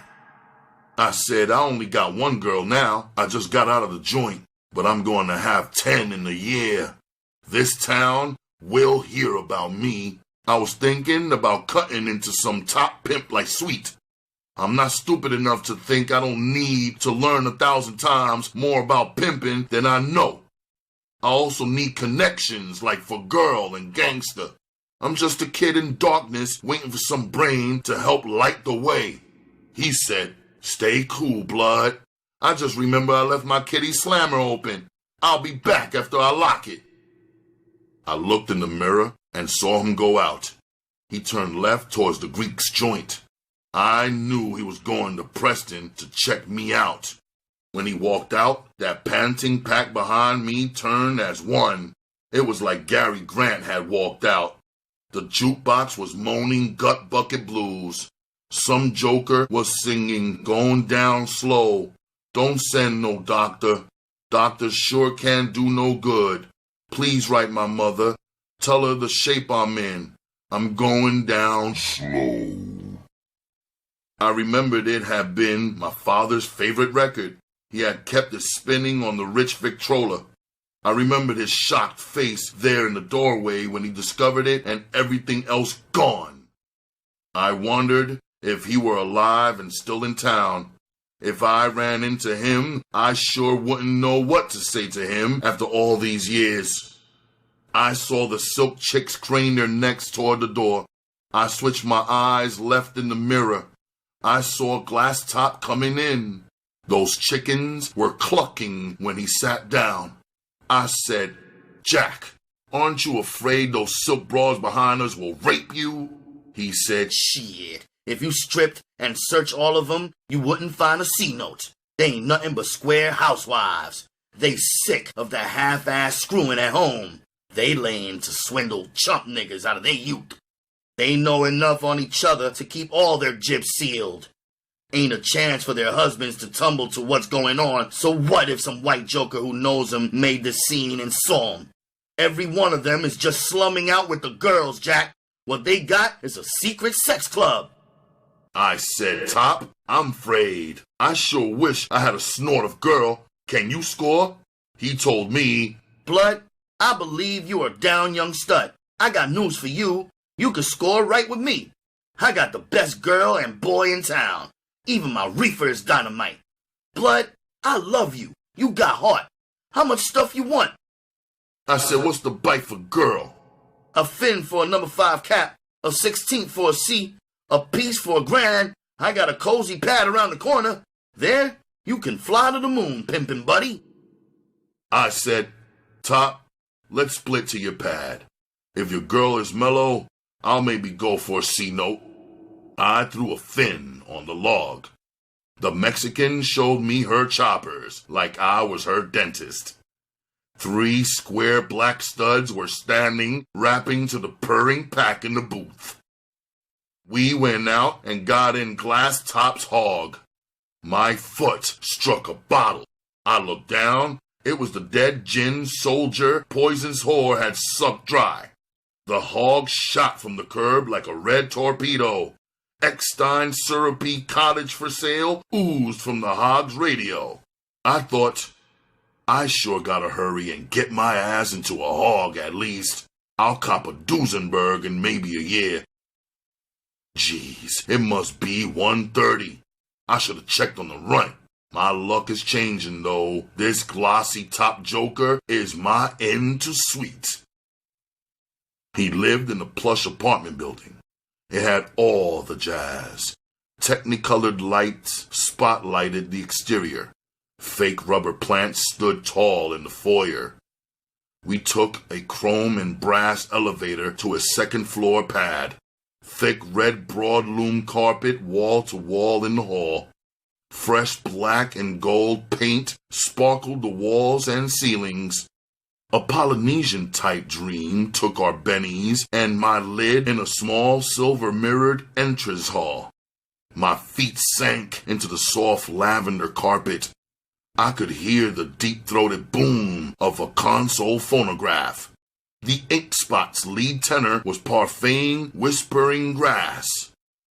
I followed Top and the olive-tinted beauty into the womb-light living room. Double heavy lavender drapes covered the windows. Not a beam of streetlight or sunshine could violate this pimp's lair. Top and I sat on a long gray sofa. It had cost him a big buck to lower the ceiling with the silver lame fabric. The only light came from a glass-topped cocktail table. It gurgled and flashed a pale blue light. A score of yellow, red, and orange tropical fish streaked inside the aquarium built 6 inches below the tabletop. 2 gray rubber hoses at each end of the tank ran down into the lavender carpet. It was a slick drain-off and freshwater gimmick. The broad was almost naked. She stood wide-legged in front of us like a bellhop waiting for orders. The table's blue light behind her silhouetted her Coca-Cola bottle curves inside the flame-red shorty gown. I saw a 4-inch cone of jet hair between her thighs. She had a rare cat with that extra dimension. I unglued my eyes and looked into her face. She had the dreamy eyes of a freakish Mona Lisa. He said, "Bitch, bring a couple of outfits and some caps of girl and boy. Oh yeah, blood, this is Radell." That awesome round butt of hers jiggled as she wiggled past me. The big white phonograph in the corner was booming out a novelty tune. When your pipes get dry, then you know you're high. Everything is dandy. You truck on down to the candy store, but you don't get no peppermint candy. Then you know your body's scent. You don't care if you don't pay rent. Light a tea and let it be if you're a viper. This pretty gouster is sure pimping his ass off, I thought. He's a crazy gouster if he thinks he'll con me into banging any H. I'm not even sure about shooting the girl. Of course I can't come off like a hayseed either. I said, "Jim, you sure ain't jiving. Your layout is a son of a bitch." He said, "I got 5 bedrooms here. These whores on this fast track dig front and flash. You can't pimp here unless you got 'em. Jack, this C I got ain't gonna let you split for a while. You may as well shed your threads and get in the groove." The broad brought the outfits, a spoon and a dozen white and brown caps. She put them on the cocktail table. She slid it closer to us. The water tidal waved in the tank. The fish started in a frenzy. She stopped and started unlacing Top's shoes. I reached into my pocket for a C-note. I had peeled it off from my crotch stash before leaving the haven. He said, "This flight is on me. It's a sample. You can cop what you want later." We stripped our clothes off to our shorts. His were candy-striped silk. I felt like a bum in my white cotton jocks. The broad draped our clothes on each arm of the gray overstuffed chair across the room. She didn't have any of my scratch in her mitt when she came away. She stood next to me. The phone on the end table beside him jangled. He uncradled it. He said, "Castle of Joy was your desire. Oh yeah, Angelo, she's here. Hell no, she ain't Dawson. She's on her way." He hung up and said, "Bitch, just slip your Benny on and get downtown to that head bellboy at the Franklin Arms. Dimples and the other girls are getting more action than they can turn. Take the key to the kitty and get there fast." The broad zipped out of there in less than 3 minutes. She sure liked getting her man some money. Those tricks at the Franklin were going to give their swipes a treat all right. I thought, I gotta make the runt cultivate her cat like that broad's. He said, "That's a good young bitch I got there. I copped her in Hawaii a year ago. There are 20,000 white suckers in town for a convention. They got a double saw in one hand and their swipes in the other. Radell ain't had no sleep in 36 hours. My other 4 whores been humping at the Franklin since early this morning. I can't miss a 5G score for the 3 days, even with Angelo's 30% off the top. Ain't but a C a day for a girl in oil for the heat." He got up and whistled our belts through the loops in our pants. He walked back and started to coil my belt around my arm just above the elbow hollow. "Look, Top, I'm not a square," I said, "but I ain't shooting no H. I'm game to bang some C. I've been curious to try it like that." He said, "Kid, I ain't squeezing your balls to hip you that after mink comes sable. Ain't nothing a greater blast than horse. It's your privilege to wake up slow if you want. Horse is what puts the ice in the pimp's game." He upended a cap of girl into the spoon and stuck an eyedropper into the fish tank. He pressed the bulb and drew the dropper full. He emptied it into the spoon. He held the yellow flame of a table lighter beneath the spoon and took a tiny wad of cotton from an ashtray. He tossed it into the bowl of the spoon and then wrapped a thin piece of cellophane around the tip of the dropper. He fitted the needle on it. He stuck the hollow end of the needle into the cotton and drew the dropper full. I felt my blood smashing against the tight coils of the belt. I saw the veins balloon in the throbbing hollow. I smelled the sharp, sickly sweet odor of the cocaine. My palms were dripping sweat. He had the spike in his right hand. He grabbed my forearm with his left hand. I turned my head and closed my eyes. I bit down on my bottom lip, waiting for the stabbing plunge of the needle. He said, "Damn, you got some beautiful lines." I shivered when he daggered in. I opened my eyes and looked. My blood had shot up into the dropper. He was pressing the bulb. I saw the blood-streaked liquid draining into me. It was like a ton of nitro exploded inside me. My ticker went berserk. I could feel it clawing up my throat. It was like I had a million swipes in every pore from head to toe. It was like they were all popping off together in a nerve-shredding climax. I was quivering like a joker in the hot seat at the first jolt. I tried to open my talc-dry mouth. I couldn't. I was paralyzed. I could feel a hot ball of puke racing up from my careening guts. I saw the green, stinking puke rope arch into the black mouth of the wastebasket. I felt the cool metal against my chest. I saw Top's manicured fingers pressing it close to me. He was saying, "You'll be all right in a minute, kid. You thought I was bullshitting when I told you I had the best stuff in town." I still couldn't say anything. I felt like the top of my skull had been crushed in. It was like I had been blown apart and all that was left were my eyes. The tiny prickly feet of ecstasy started dancing through me. I heard melodious bells tolling softly inside my skull. I looked down at my hands and thighs. A thrill shot through me. Surely they were the most beautiful in the universe. I felt a Superman surge of power. I thought it was a cinch that any stud as beautiful and clever as me would become the greatest pimp in history. What bitch could resist me? I turned and stared at the ugly stud beside me. He said, "Did you hear those chapel bells? Ain't they a bitch, kid?" "Yeah, man, I heard 'em loud and clear. Right now, I like to see the bitch I couldn't make. I'm sure wild to bang girl. The only time I'll snort after this is when I'm in the street between bangs." He said, "Blood, you sure know what to say. Just don't forget where to cop. The more you buy, the cheaper I'll make it. I love you, Blood. We're gonna be tight." He had a time trying to bang himself.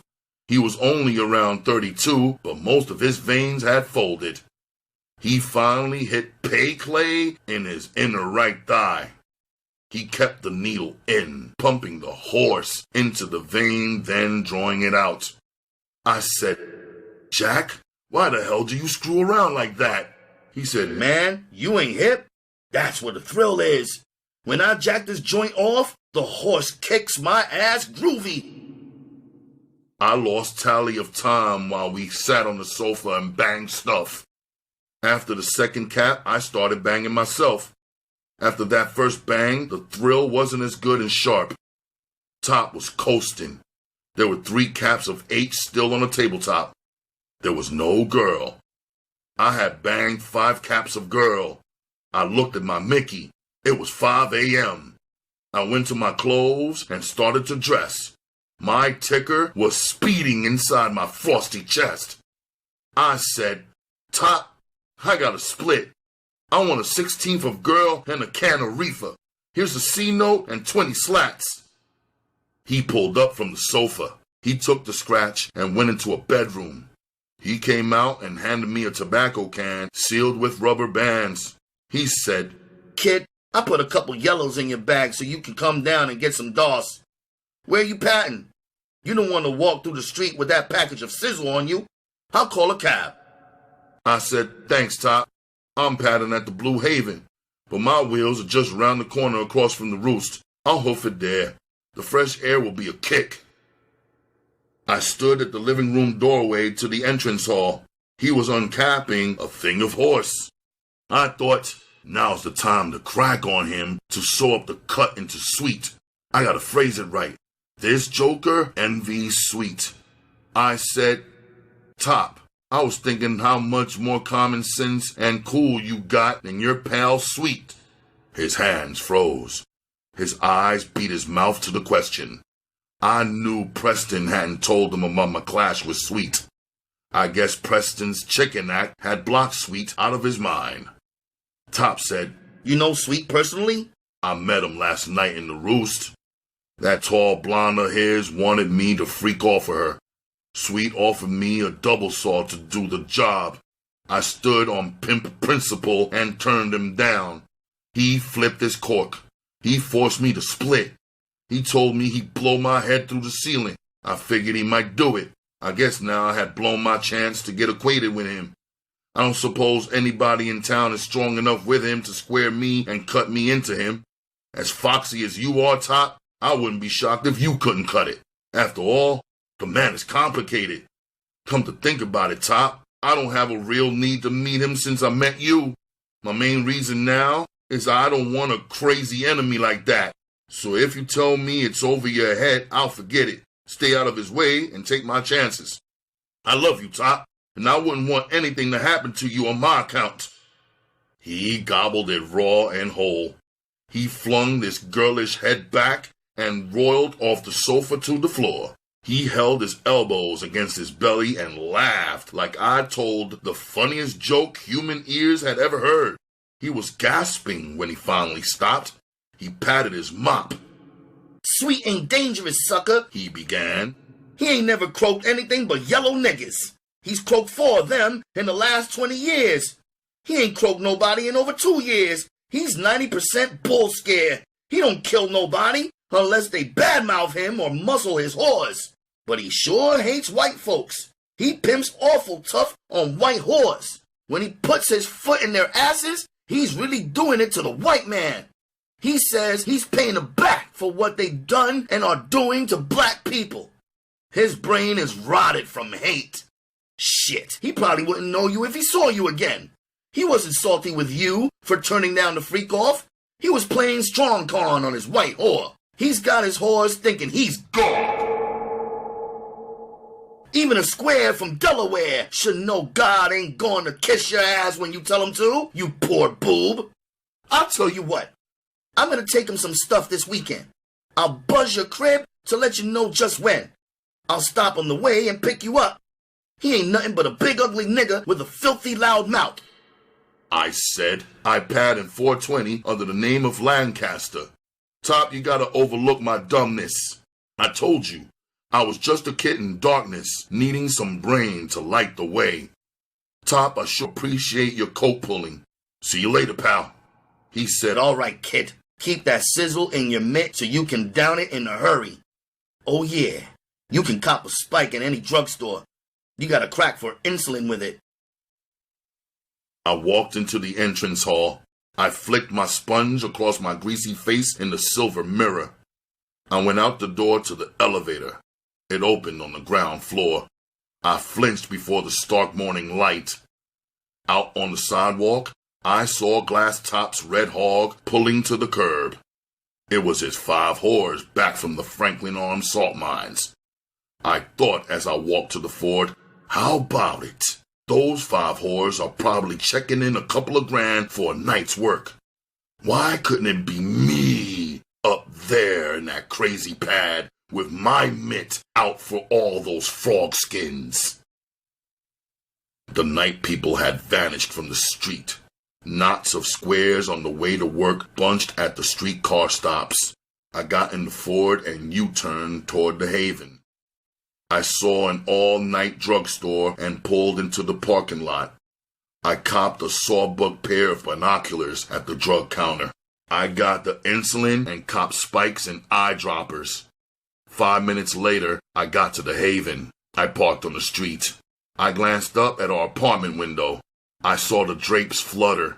I got a flash of the runt's dark face pulling back. I walked through the lobby to the elevator. The joint sure looked shabby after Top's joint. I thought as I got on the elevator, if the runt is shitty and tries to third-degree me this morning, I'll bury my foot in her ass. I got off on the 4th floor. I walked down the hall to 420. I slid the rubber bands off the top of the tobacco can. I opened the top and took my packet of Girl out. It was wrapped in tin foil inside a penny balloon. I shoved it into my watch pocket. I took a yellow from the top of the loose reefer and dry swallowed it. I knocked on the door. I waited a full minute. I knocked again, harder. Finally, the runt opened it. She was stretching and massaging her eyes with her fists, conning me she had been fast asleep. She jumped into bed. She turned her back and pulled the covers to her ears. I put the can of reefer on the dresser. I saw a tiny pile of bills on it. I heeled them apart. It was only 40 slats. I went to the closet and checked the toes of the tan Stetsons. Empty. I stashed the binoculars in the coat pocket with my see and bang outfit. I saw smoke spiraling from a cigarette lying on the base of the plaster copy of The Kiss near the front window. I said, "Bitch, what did you do? Break your leg or knock off as soon as you saw me split? Is this tonight's take? Turn over so I can see that black mug of yours." I was standing at the side of the bed. My right hand was resting on the closed plastic lid of the record player.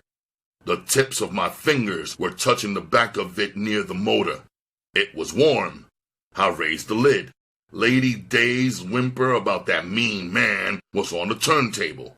The runt turned slowly. I looked down into her face. Her eyes were narrow. Her jib was puffed out. She and Lady Day had been dragging me through the mud all night. The whore was acting like an outraged housewife.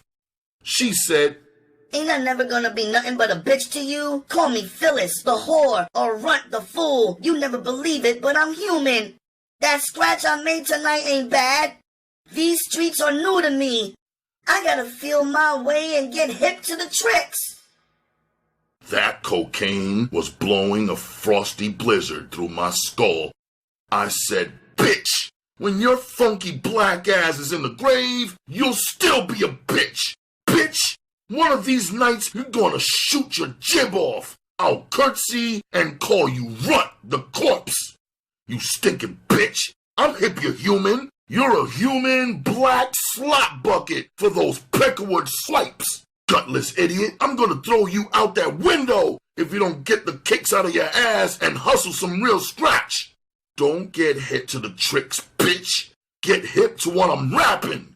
If you don't stop your bullshit, I'm gonna kick your heart out and stomp on it. Now, don't crack your jib unless I rap to you, bitch." I started to take my clothes off. She just lay there staring at me. Her eyes were gleaming like a crazy voodoo doctor's. I got into bed. I turned my back to her. I could feel the freak inching toward me. She stroked the back of my neck. I felt the hot tip of the lizard on the back of my neck. I felt a scab on her brow scrape the tip of my ear. I pulled away toward the edge of the bed. She said, Daddy, I'm sorry I bugged you. I love you. Please forgive me. The bed creaked when I rattlesnaked to strike. I hooked my right heel under the bed springs. I raised myself on my right elbow. I drew my ved left arm back so the back of my left fist touched my right cheek. I grunted for velocity and blackjacked my left elbow into her gut button. She groaned and wrapped and unwrapped her legs. She chattered her teeth like she was freezing to death. I could feel that yellow drawing a heavy black curtain inside my dome. Just before I went under, I thought, I wonder if the runt can lug 150 pounds to that window.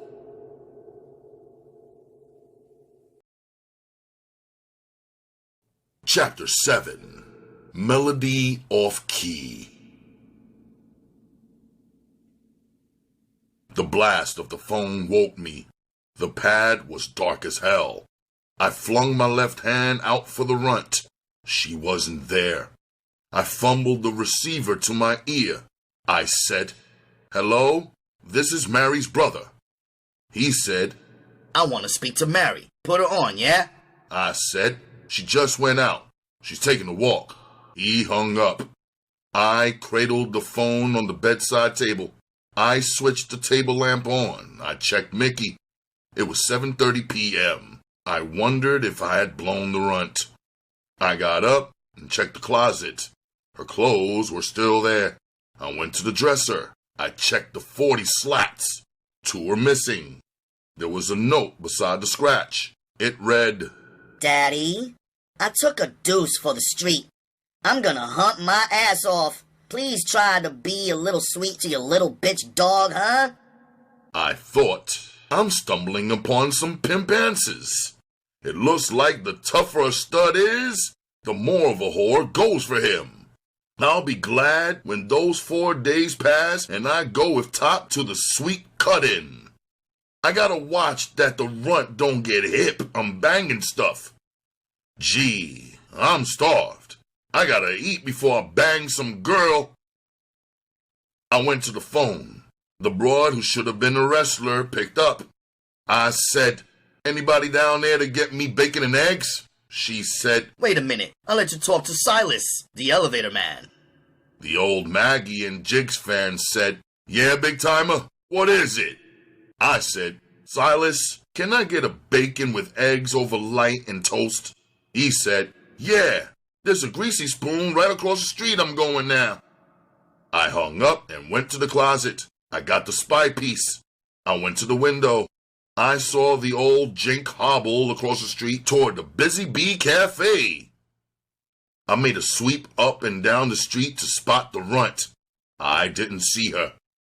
I zeroed the spy into the greasy joint. The runt was draining a cup of coffee at the counter. She came out. Her eyes flashed whitely up at our window. She walked down the street, twisting her rear end at the passing cars.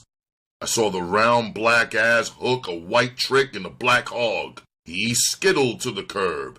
She got in. I wondered if it was the same joker that called.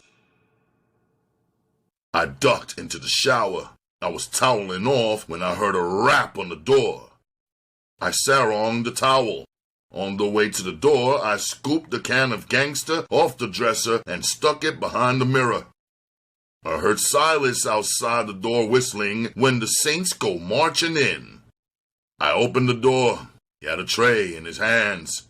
I took it. A paper napkin fluttered to the floor. He stooped for it. I looked into the big brown eyes of a pretty yellow broad coming out of the door across the hall. The scar-faced stud who tooted at the roost had walked out in front of her.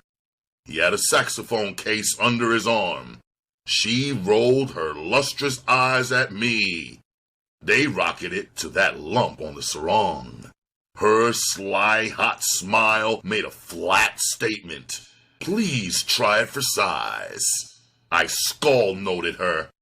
Silas finally tore his eyes from her rear end floating down the hall. He had squeezed the paper napkin into a damp ball. He said, "That's a buck." I put the tray on the dresser. I took 3 slats to the door and gave them to him. I said, "Silas, that's quite a package with Mr. Hyde. Give me a rundown, huh?" He said, "Yeah, she's stacked tough enough to make a preacher lay his Bible down. The hornblower ain't had her but a couple of years. She's done rammed her cat scent up his nose and got him hooked. She was a whore until he squared her up. He got it bad. He don't allow her out of his sight. Any club he plays, she has to be right there stuck in his ass. If I was 30 years younger, I'd steal her. Thanks, Big Timer, for the deuce. Anytime you want something, call old Silas. Sit the tray outside your door when you finish." I sat on the side of the bed and wolfed down the bacon and eggs. I felt better. I wanted to feel wonderful. I put together everything for bang time. I held the end of a necktie in my teeth. I coiled it and tightened it around my arm. On first stab, I hit a perfect bullseye. I did Top's jack-off bit. I threw up. I just made it to the John. The kick was greater than the one at Top's. I thought, what if my black face like magic turned white? Shit, I could go out that hotel front door and sneak through the barbed wire stockade.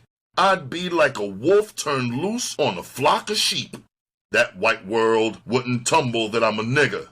I could pay him all back in spades. The dummy, the white bull, the bastard judge that crucified me on my first rap. Once I escape this black hell, I'll find a way, all right. Well, nigga, you're pretty, but a bleach cream will never be invented that will make you white. So, pimp your ass off and be somebody with what you got. It could be worse. You could be an ugly nigga. I dressed and powdered my face. That sure was one pretty son of a bitch in that mirror. I saw a roach scouting the tray's rim. I shoved the tray out into the hall.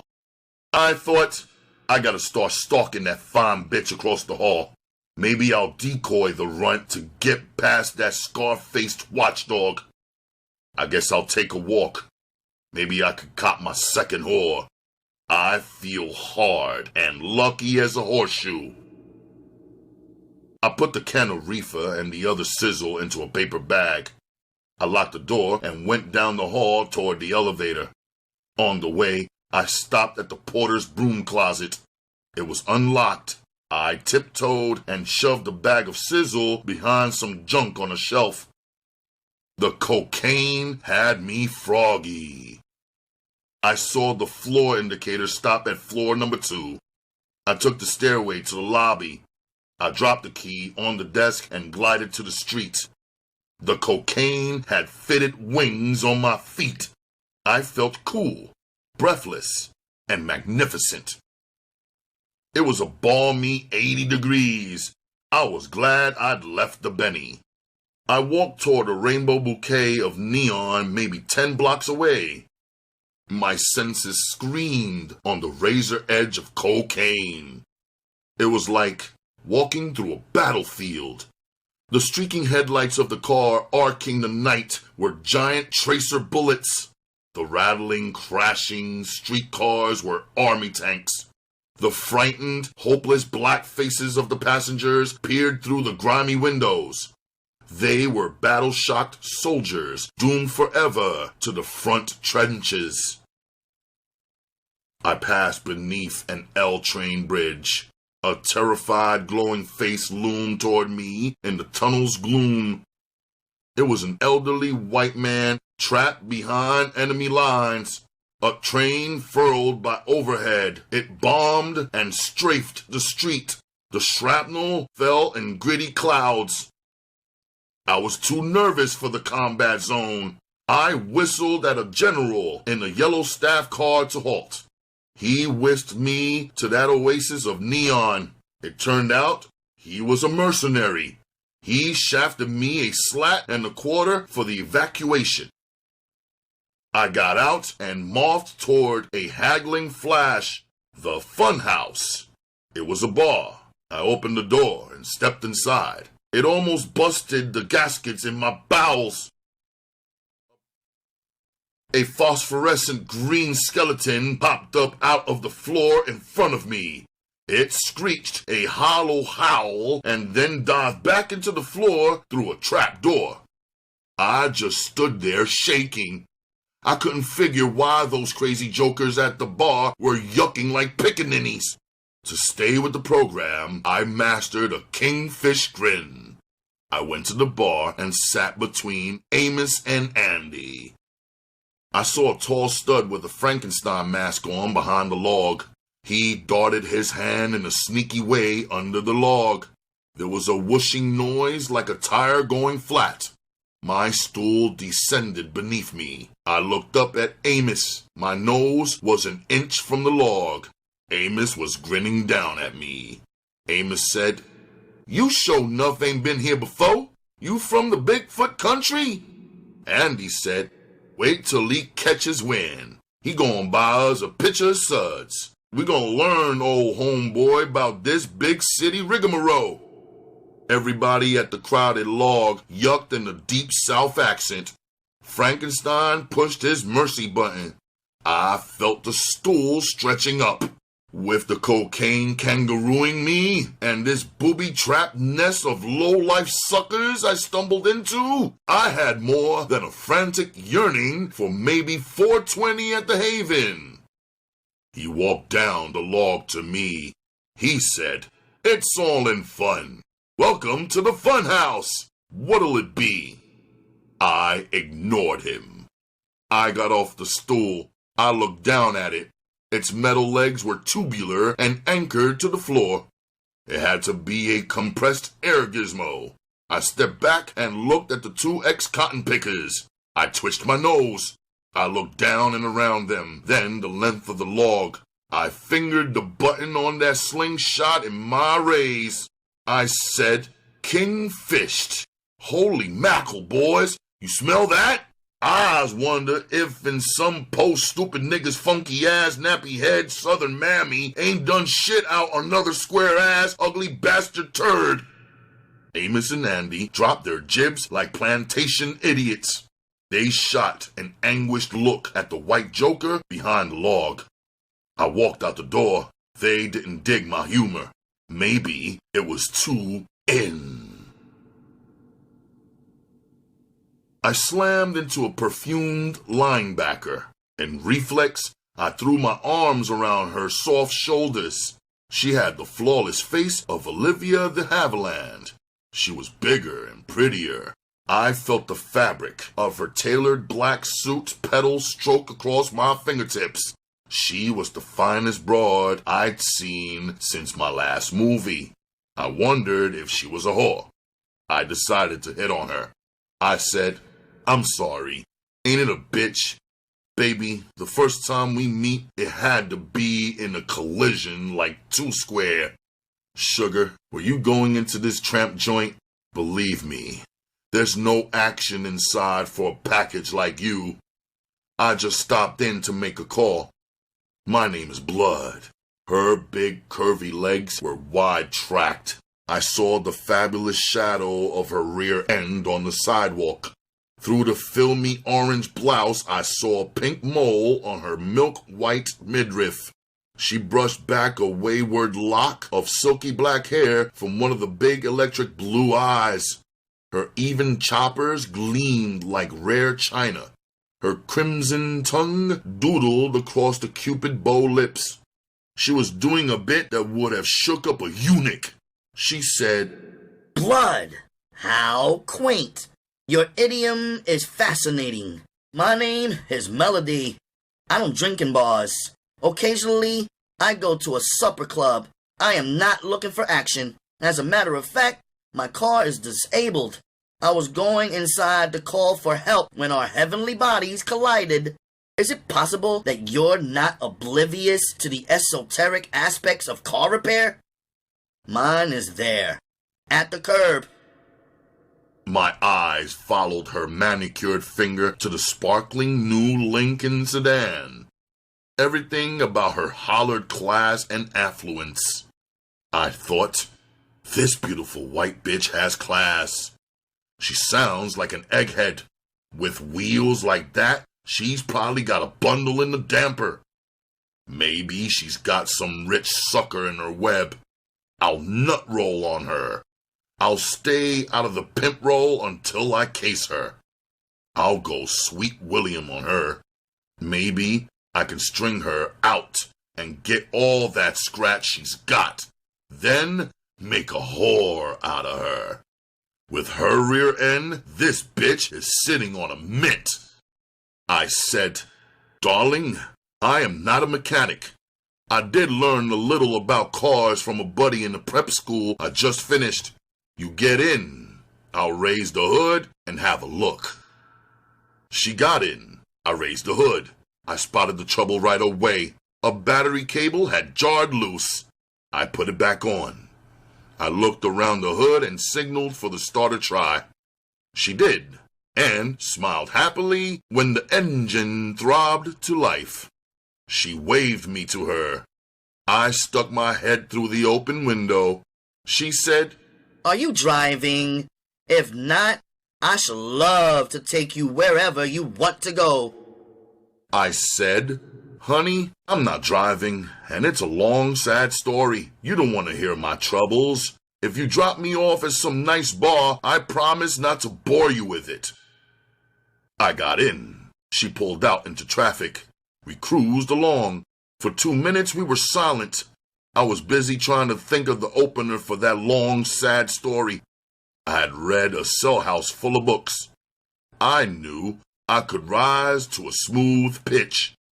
That old philosopher convict had told me I should forget the pimp game and be a con man. I said, Melody, doesn't fate puppeteer humans in a weird way? There I was coming out of that joint. I had just called a garage 100 miles away.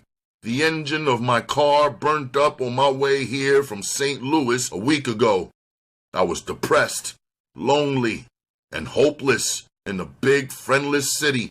The mechanic had just dropped the bad news. The charge to get the car is $150. I have 50. I was blind with worry when I came out that door. My elderly mother has to have a pancreas operation. I came here to work for a contractor in the suburbs. I'm a talented carpenter. I need my car to get to work. I'm committed to start work the 1st of next week. Mama's going to die sure as the sun rises in the east unless I get that money for her operation.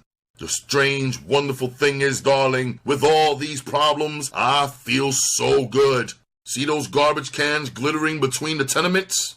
To me, they are giant jewels. I want to climb up on those rooftops and cry out to the stars, I have found the beautiful melody. Surely, I'm the luckiest black man alive. Convince me you're real. Don't evaporate like a beautiful mirage. I'd die if you did. Out of the side scope in my eye, I saw those awesome thighs quivering.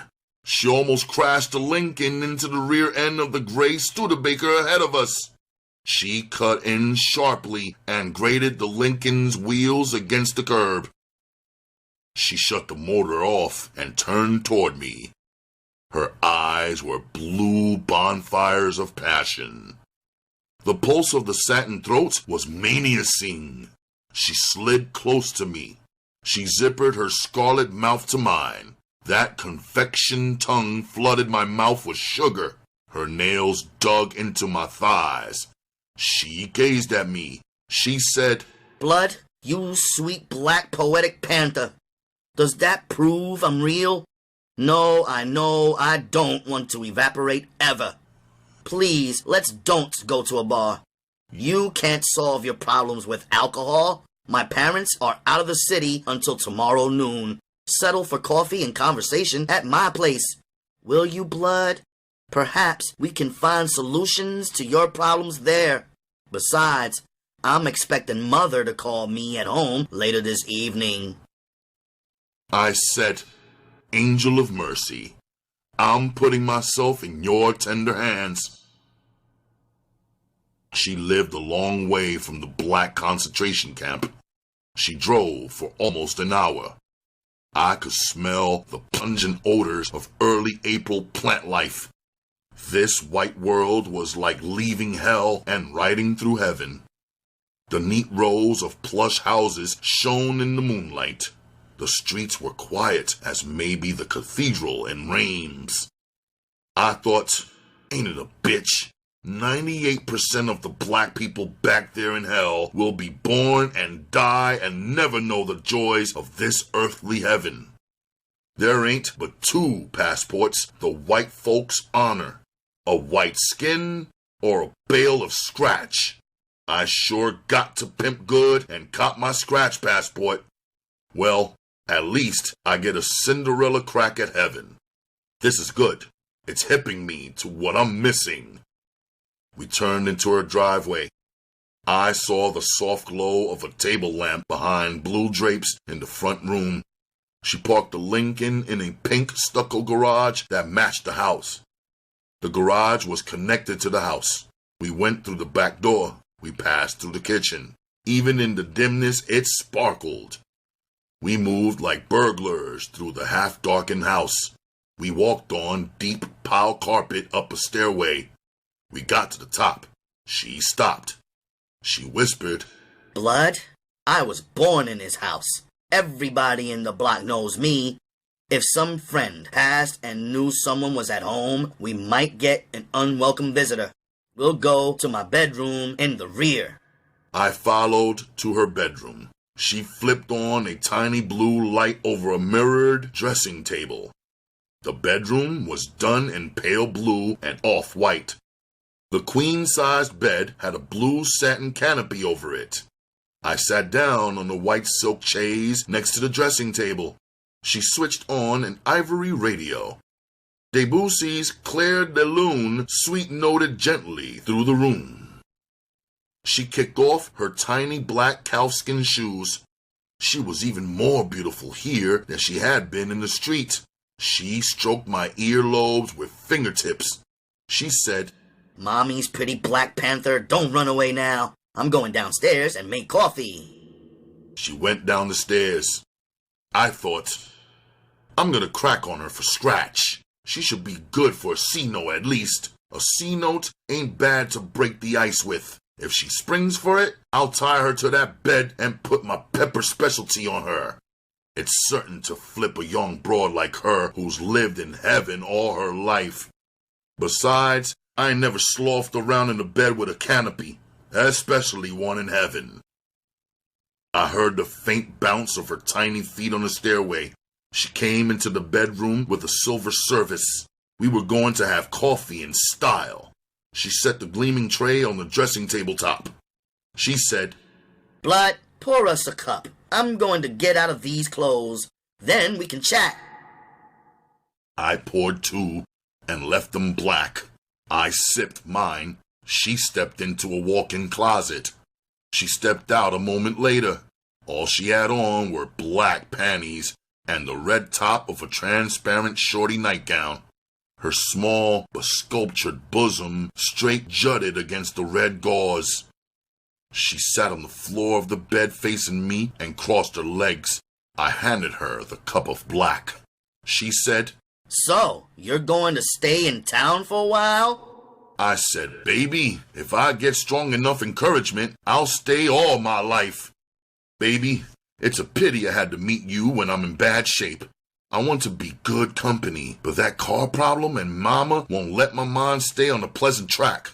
Her ringer snapped, Eureka! She got off the bed and went to the dresser across the room. She opened the top drawer and took out a bank book.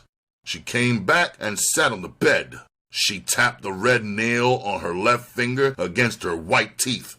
She studied the book's figures. I saw a frown hedgerow her brow. She got up and went to the dresser and threw the book into the open drawer and banged it shut. I thought, this broad has overdrawn. She's gonna try the check con on me. She stooped and opened the bottom drawer. She brought out a foot-long, foot-tall metal pig. She walked to the dressing table and put the pork on the table beside me. She said, Blood, this is the best I can do to help you now. I don't get my allowance for a week. I have less than $100 in my account. Cheer up. There must be at least $100 in quarters and halves in this bank. Believe me, I can vividly imagine what it's like to be colored and faced with your problems. Let's say it's alone. I checked its gross weight. It was heavy, all right. It felt a C note heavy. I reached out and took her hand. I guided her to my side of the chaise. I put my arms around her. I kissed her and sucked at that sugary tongue like a suicidal diabetic. I leaned back from her. I looked into the heart of the blue fire. I said, baby, it's a wonderful secret that you've discovered. Not many people know it's better to give than to receive. Maybe it sounds crazy, but I wish you weren't so beautiful and generous, so perfect. I don't see how you can miss capturing my foolish heart. You're a cinch to make me yours forever. Baby, I'm just a poor black country boy. Please don't hurt my heart. She sure had an appetite for the Jeff Con. The blue fire softened. Her eyes were misty and serious. She held my head between her dove-soft palms. She said, Blood, baby, I'm white, but I have been more unhappy than any black person all my life. My parents have never understood me. When my whole being cried out for love and understanding, they gave me shiny things to stop my tears. Non-whites are like dirt to them. They are narrow and cold. If they found out you had been here, they would disown me before they dropped dead. There's a sweet warmth that you have. I know that you can make me happy. I am so desperate for love and understanding. Please give it to me. I said, baby, you can dump all your money on the black horse to win. I'm gonna win them all for you, beautiful. She said, Blood, you're a black panther. I'm a white lamb. I know nothing can stop that panther from taking the lamb, soul and body. The lamb will bide her time to take the panther. The lamb needs and wants it that way. Now listen carefully and please catch the clue of my tragedy so nothing will shock you in my bed. Blood, perhaps you are aware of the structural flaws built into the columns of the world's most famous building. It's the Parthenon. The flaw is called entasis. The contrived flaw is necessary so that the fickle human eye sees only perfection. I am a lot like those columns. I am not old, but I am beautiful. My tragedy is that unlike the entasis that gives perfection to the columns, my entasis must be concealed to protect my perfection. Can you understand? I thought, what the hell? So this broad's got a prematurely gray cat. Maybe it's a little off-center. If it's odd, it will be a novelty kick for me. She's so beautiful, the tricks won't notice a tiny irregularity after I've turned her out. I said, baby Melody, you haven't opened the door to a square. As fine as you are, I wish you had two heads. Now get on that bed on your back. I'm gonna make love to you, Black Panther style. You got some long towels? She went to the hall linen closet. She gave me 4 long slender ones. She slipped off the red top and panties. She lay on her back in the bed. I saw her flaw. Was this her entasis? I saw no crotch hair. She looked completely bald downstairs. I tied both her legs to the posts at the foot of the bed. I tied her left arm to a post at the head. The phone jangled on a nightstand at her side. She picked up the receiver with her free right hand. She said, Hi, Mother. I'm fine. Are you and Dad still having fun? Mother, I miss you both terribly. Are you coming home tomorrow as planned? Oh, good. I'll be at the airport on time. I've gone to bed. I've gotten out that anthology of Africa. I'm going to have a wild time researching the Watusi warrior. Good night, Mother. Oh, tell Dad to bring me some of the heavenly Miami beach wear. I'll be a sensation here on the beach this summer. I had taken my clothes off when she hung up. I lashed her free arm to the fourth bedpost. I looked down at her. Her eyes were pleading. She said, Remember, blood darling, you are not an unsophisticated bumpkin. You are not prone to shock states. I know you are going to find my entasis as sweet and desirable as the rest of me. I wondered why she still worried about her entasis. She knew I saw she was hairless downstairs. I put my knee on the bed. I stroked her belly. I felt cloth. I took a close look. A custom flesh-colored jock belt bandied her crotch. I ripped the elastic top down over her round hips. I jumped back. My rear end bounced off the floor. I struggled to my feet. I shouted, You stinky, sissy son of a bitch! Her real entasis had popped up pink and stiff. It was a foot long and as thick as the head of a cobra. He was crying like I had put a lighted match to his entasis. He sobbed, You promised to understand. Please, blood, keep your promise. You don't know what you're missing. It's delicious, you fool. I said, Look, man, I made my promises to a broad, not a stud. I'm a pimp, not a faggot. I'm getting the hell out of here. I'm charging you, the porker, for my time and your bullshit. He lay there blubbering. I speed dressed. I took the porker off the table and stuck it under my arm. I walked toward the stairway. I looked back. His beautiful face was ugly in anger and hate. He screamed, You dirty nigger liar thief! Untie me, you coon bastard! Oh, how I wish I had your black ass tied here on your belly! I said, Man, as slick as you are, you'll untie yourself before long. Yeah, that entasis could murder me all right. I walked down the stairway. I went through the house to the back door. I walked down the driveway to the street. I walked for an hour before I got out of the residential sprawl.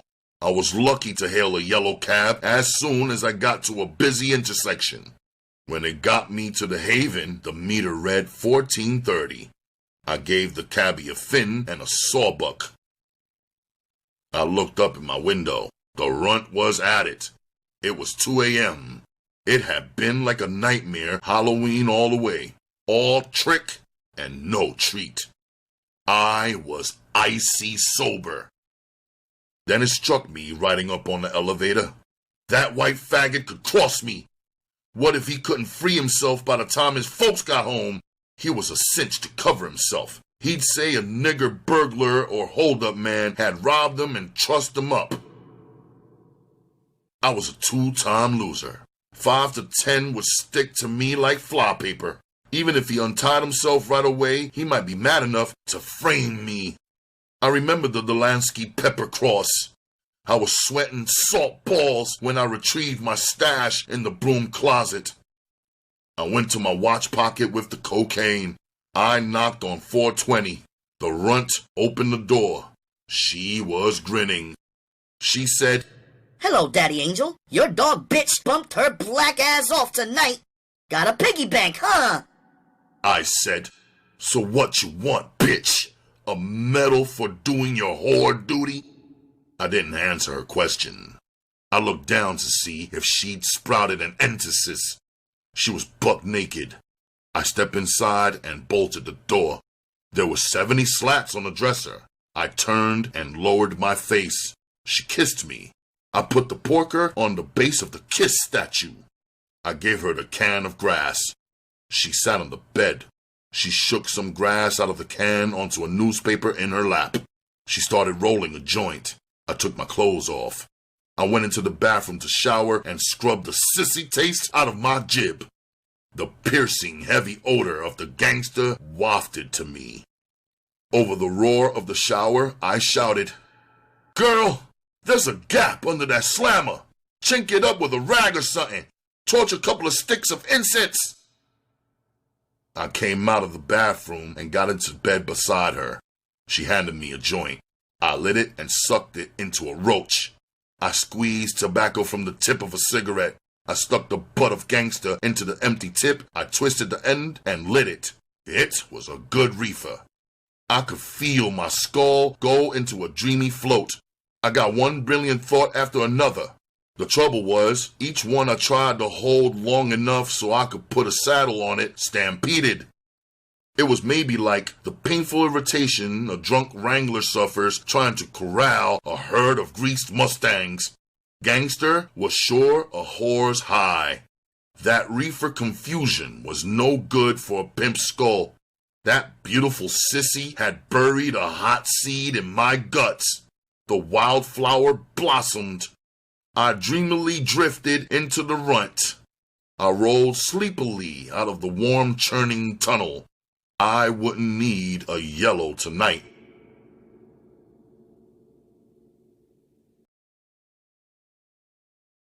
Chapter 8. Grinning Slim. I opened my eyes. I saw glinting stars of dust whirling like a golden hurricane through a bright shaft of noon sun. I looked through the open bedroom door. I saw the runt sitting at the living room window. She was doing her nails. She lifted her eyes from her nails. She looked into the bedroom. I said, "Good morning, little freak puppy. I'm gonna call Silas to run across the street for ham and eggs. Are you hungry?" She said, "Yeah, I'm hungry. But the way he moves around it would take him a week to cop. I'll slip on something and go myself." She went to the closet and slipped on her blue poplin rain or shine coat. She took a fin off the dresser and held it up for my consent. I nodded my head. I heard the door shut when she went out. I lit a cigarette. I thought, I wonder if Melody has the heat looking for me. I've only got a day or so left before Glass Top takes me to Sweet Jones. I'm gonna cool it. I won't go out at all. I'll stay right here in the hotel until Top calls me. The phone rang just as the runt came through the bedroom door. She put the plates wrapped in wax paper on the dresser. She picked up the receiver. I got up, took my plate, and started to eat with a plastic fork. She said, "Hello? Oh, Chuck, how are you, sweetie? I was just thinking about you, lover." "No, I can't. I wish I could come out for a few drinks, but my brother won't be home from work until 6. Mama's not well at all. I have to stay here during the day to take care of her. I could slip out around 7. Yeah, I could do that until 8 for 20. Bye-bye, sugar blue eyes." She hung up the phone and her coat. She sat naked on the side of the bed eating. I said, "Bitch, I got an idea for that cat of yours. You gotta take a stiff brush and brush the hair straight down every time you think about it. Put some hair grower on it until you got maybe a 4-inch cone. Your tricks will pant to bury their beaks in it. It will make your cat unique with that extra dimension." She mumbled. "Where on earth did you get a jazzy idea like that?" I said, "Bitch, ain't you hip yet? I'm a pimp with great imagination, that's all." She finished her flapjacks. She got up and gathered up an armful of our soiled clothing. She went into the bathroom. I heard the water sloshing in the bowl. She was doing our laundry. I turned my back to the sunlight. I felt old Morpheus slugging his velvet hammer against my eyelids. I woke up in darkness. I looked at the front room window. The streetlights were on. I turned the nightstand lamp on. Mickey said 7:10. The runt was gone. She was breaking her luck with Chuck. I thought, Jesus, I sure needed rest, all right. That fast track I've been blundering on sure took the juice out of me. I got up and went into the bathroom to brush my teeth. I had made several brush strokes when the phone rang. I picked it up. He rapped before I could open my mouth. He said, Kid, this is Glass Top. The plans have changed. I'm in a hurry. Be outside your joint in 15 minutes. You got that? I said, yeah, but... He had hung up. I dressed even faster than I had at the sissy's pad. I rushed down the hall. I stopped at the broom closet stash. I hurled a sizzle into the corner on the shelf. I took the stairs 3 at a time to the lobby. I sailed the key to the desktop. I bolted out the door. Top was parked in front of the joint in the Red Hog. He had his hand over the horn when he saw me. I got in. The hog squealed from the curb. Top was sure in a hurry. I could hear the harsh whisper of the hog's tires against the pavement. We passed that neon bouquet. I looked back and saw the funhouse sign flashing. I wondered if Melody was out here somewhere booby-trapping with his entasis. I said, Jack, I didn't expect your call for a couple of days. What happened? He said, There's a big boxing match tonight. All the biggest pimps and whores in the country are gonna be at Sweet's after the fight. Kinda like a party. All of them use stuff. Even with Sweet as the middleman, I should take off a couple of grand for my end. Sweet never goes to fights. He can't stand big crowds, and besides, they won't let Miss Peaches into fights. Sweet's gnawing his nails waiting for this stuff. He ain't got none for himself, and he's anxious to cop some stuff for those birds coming from the fight. I said, have you cracked anything about me to him? He said, Kid, you ain't hip, I'm a genius. He called, and I rapped to him this morning. I played you off as my punk nephew from Kansas City. You got wild ideas, you wanna be a pimp. I've tried to chill you back to KC to maybe hustle pool or even be a broom mechanic. You're a stupid, stubborn punk. I've told you 1,000 times, you ain't got it to pimp. You gotta pimp. You would eat 10 yards of Sweet's crap. You think he's God. You won't believe your uncle is tight with God. I'm Glass Top. I gotta save face even for a snot-nosed punk. Maybe if you hang around the inside of the fast track for a hot minute, you'll get scared. You'll wise up, get out of my ass, and run your ass back to KC. Now, kid, don't shoot your jib off at his pad. If he don't remember you from the roost, don't wake him up. I said, don't worry, Top. I won't rank us. I'll never forget you, pal, for the cut-in. That was sure some beautiful stuff you play for Sweet. He caressed his patent leather hair. He erected his wide shoulders inside his blue mohair jacket. His pretty bitch face wore that terrible conceit and awful pride, maybe of a cute mass murderer who never gets her victim's blood on her. The full moon through the windshield shone flush on his face. He said, Kid, you ain't heard nothing yet. Shit, I done drove 3 whores screaming crazy with this brain. They in the boo box upstate right now, babbling about pretty Glass Top.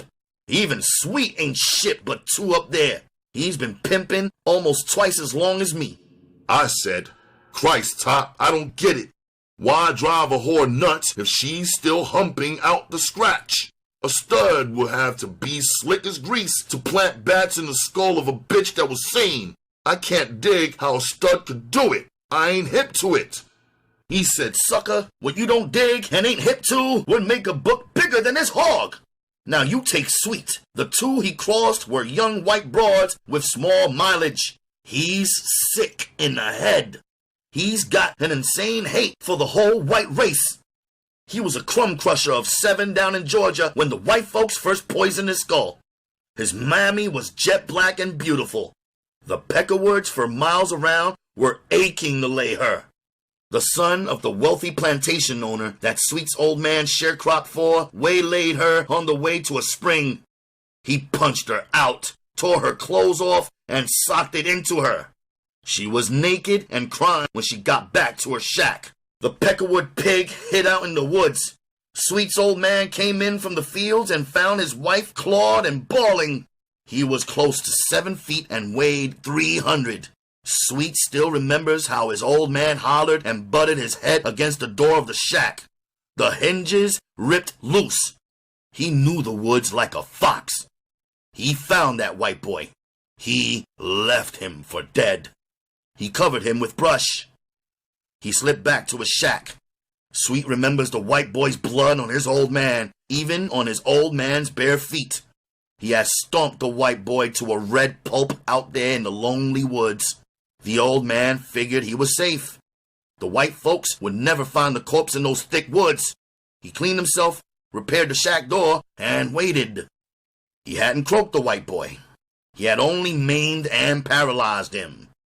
That night, a white man out possum hunting with his dogs heard the kid bleating under the brush.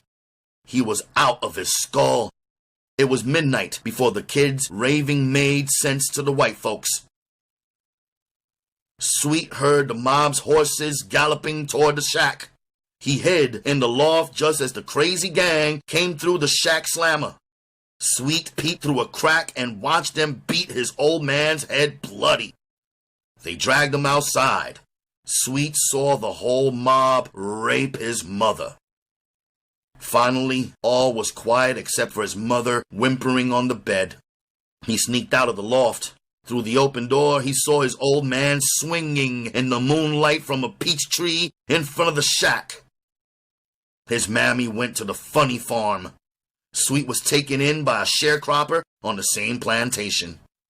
He worked the fields until he got 17. He ran away and caught a freight train north. He was 18 when he got his first whore. She was a white girl. He drove her to suicide before he got 19. Sweet's gotta be 60 now. He paused. He steered the hog with one hand. He took a cigarette from his jacket pocket. He punched in the dashboard lighter. I thought, no wonder Sweet's off his rocker.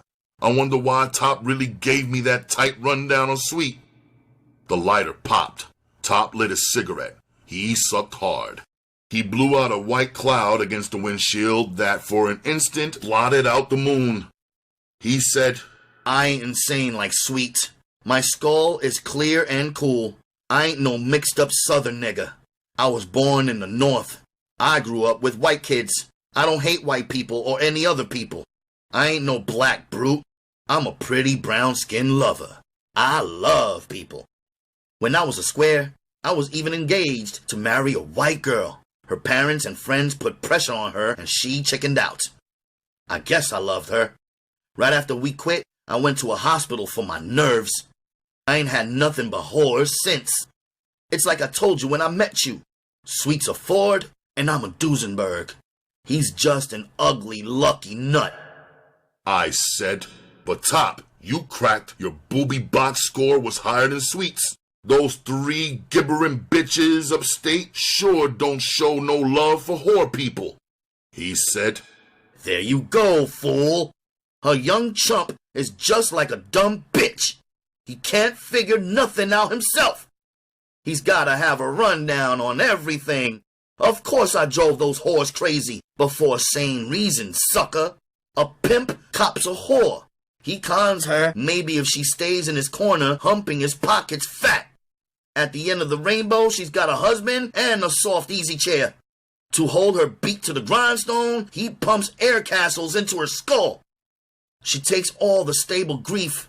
She humps her ass into a cramp to outshine the other whores in the family. At first, it's easy for the bitch to star. As she gets older and uglier, her competition gets younger and prettier. She don't have to be no brain to wake up. There ain't no easy chair at the end. She gets hip. There ain't never even been a rainbow. She gets larceny in her heart. She bullshits herself that if she can drive all those young pretty whores away from the pimp, that rainbow might come true after all. If it don't, she'll get her revenge anyway. It's a violation of the pimp book to quit a whore. A bitch like that is a ticking bomb. Every day, her value to the pimp drops to the 0 line. She's old, tired, and dangerous. She could rattle a pimp into goofing his whole game. If the pimp is a sucker, he'll try to drive her away with his foot in her ass. She's almost a cinch to croak him or cross him into the joint. I am a Genius. I'm hip that after a bitch has had maybe 10,000 tricks drill her, she ain't too steady, skull-wise. I don't tip her I'm salty and disgusted. I talk like a sweet head shrinker to her. Instead of air castles, I pump her full of H. Her skull starts to jelly. I'll be worried as hell about her. I'll start sneaking slugs of morphine or chloral hydrate into her shots. While she's out, I'll maybe douse her with chicken blood. She comes to, I'll tell her I brought her in from the street. I tell her I hope you didn't croak anybody while you were sleepwalking. I got 1,000 ways to drive him goofy. The last broad I flipped, I hung her out a 5th floor window. I had given her a jolt of pure cocaine so she'd wake up outside that window. I was holding her by both wrists. Her feet were dangling in the air. She opened her eyes. When she looked down, she screamed like a scared baby. She was screaming when they came to get her. You see, kid, I'm all business. I ain't got an ounce of hate in me. He had been driving for at least an hour. I had lost track of time and space. I saw no black faces in the streets around us. I saw tall, gleaming apartment houses. Some so tall they seemed welded to the night sky. I said, "Yeah, Top, you're a cold, clever stud, all right. I'm sure glad you're yanking my coat. Jesus, Sweet must live in a white neighborhood." He said, "Yeah, kid, he lives just around the next corner, in a penthouse. Like I told you, he's lucky as a shithouse rat. It's $1 million building.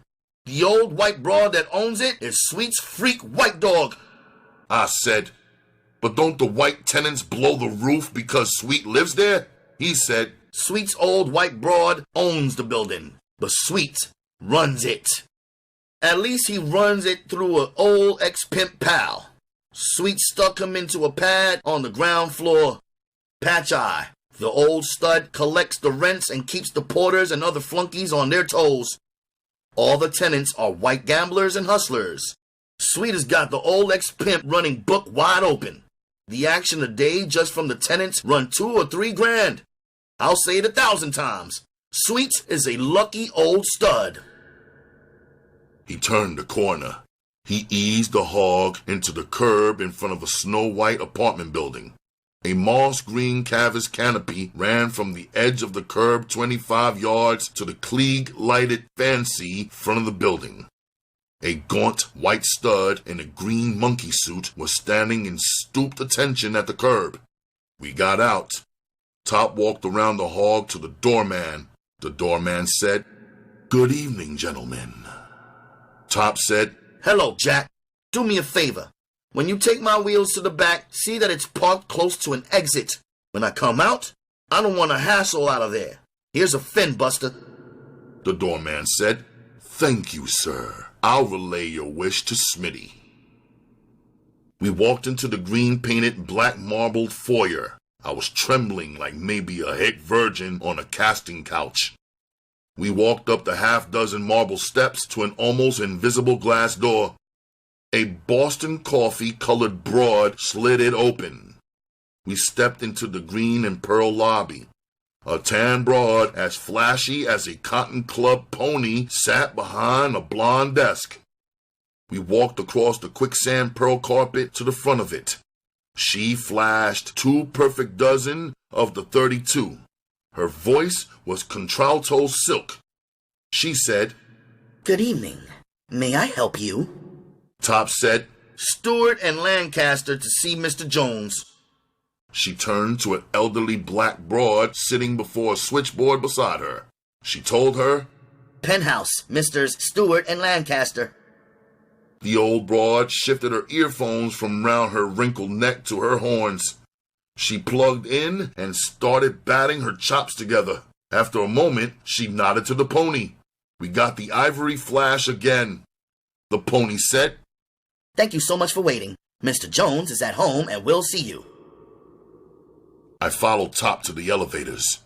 A pretty brown-skinned broad in a tight green uniform zipped us to the 15th floor. The brass door opened. We stepped out onto a gold-carpeted entrance hall. It was larger than Top's living room. A skinny Filipino in a gold lame outfit came toward us. He was grinning and bowing his head. His lank hair flopped across his skull like the wings of a wounded raven.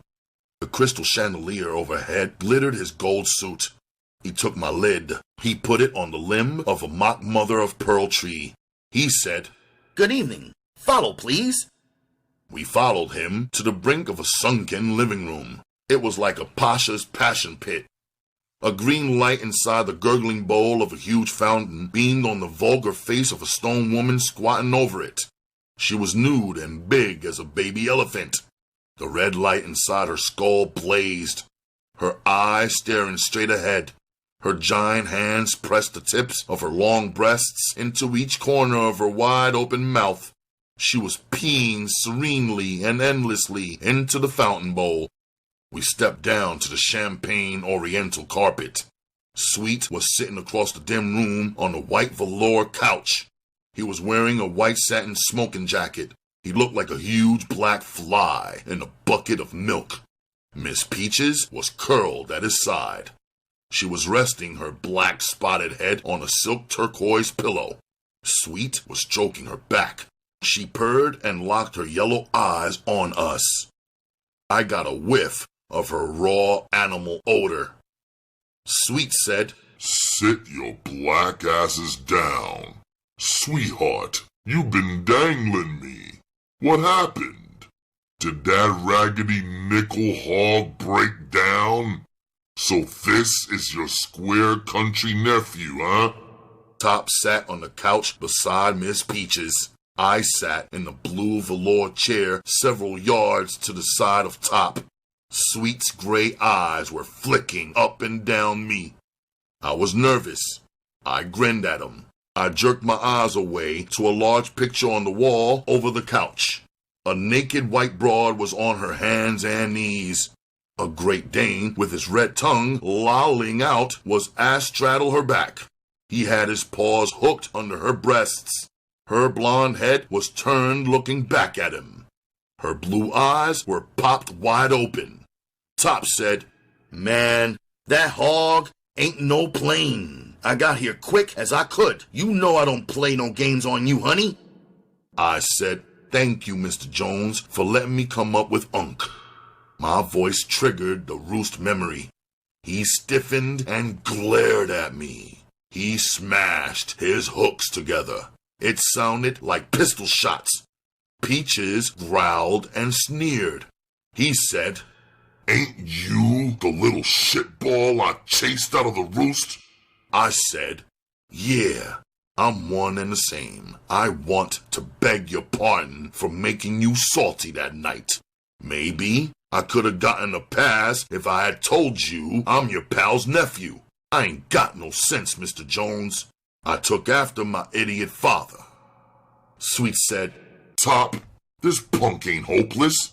He's silly as a bitch grinning all the time, but dig how he butters out of the corn to keep his balls out of the fire. He sure ain't got no tender dick to turn down my pretty big-ass Mimi. Kid, I love black boys with the urge to pimp. Ain't no surer way to amount to something. Your uncle ain't but a good pimp. I'm the greatest in the world. He wired me, he's hoping you'll fold on his track and split back to the sticks. You got one whore, he tells me. You could have the makings. This joint is going to be crawling with fast whores in a couple of hours.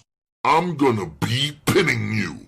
I'm gonna watch how you handle yourself. Maybe I'm gonna make you my protege. You gotta be icy, understand, kid? Icy, icy. You gotta stop that grinning. Freeze your map and keep it that way. Maybe I'm gonna prove to your half-ass pimp uncle that I can train even a mule to win the Kentucky Derby." Top said, "Shit, honey. You don't have to tip him. I'm pulling for his split. I love the kid. I just don't think he can cut the pimp game. The kid raps good, I ain't denying it. He should be maybe a Murphy player, or even a Mint Man. His ticker ain't icy enough to pimp on this track. I thought Top's pad is a pigsty compared to this layout. It looks like I'm in. Sweet said, Sweetheart, let's go in the bedroom and cap up and bag that stuff for those jokers. I'm gonna have old Patch Eye come up here and deal it off. I ain't no dope peddler. I'm a pimp. Kid, you can cool it. Have the Filipino bring you a taste. If you want, get it yourself from the bar over there. They went around a hand-painted gold silk screen through a doorway. Peaches padded behind them. I saw a bronze bell on a table beside the couch. I decided to get my own taste. I walked across the room to a turquoise bar. I went behind it. I took a tall crystal glass off the mirrored shelf on the wall. I mixed creme de menthe and bubbly water. I took my green cool drink and walked toward the floor-to-ceiling glass door. I slid it open and stepped up into the patio. I looked up. The April zephyrs were balleting the burnt orange and pale green Japanese lanterns. They danced on glowing jade cords strung high above the lime floor. The ice cream yellow moon seemed close enough to lick. I walked to the pearl parapet. I looked out at a brilliant sea of emerald and ruby, neon, bursting pastel skyrockets toward a cobalt blue sky bejeweled with sapphire stars. I thought, Sweet sure has caught lightning in a thimble. He came out of the white man's cotton fields. He's pimped himself up to this. He's living high in the sky like a black god in heaven with the white people. He ain't no nigger doctor. He ain't no hotshot nigger preacher, but he's here. He pimped up his scratch passport. That barbed wire stockade is 1,000,000 miles away. I got more education. I'm better looking and younger than he is. I know I can do it too. I remembered Henry and how religious he was. Look what happened to him. I remember how I used to kneel every night by the side of the bed to pray. I really believed in God then. I knew he existed. Now, I wasn't so sure. I guess the first prison rap started to hack away at my belief in him. I often wondered in the cell how, if he existed, he could let the dummy destroy Oscar, who loved him.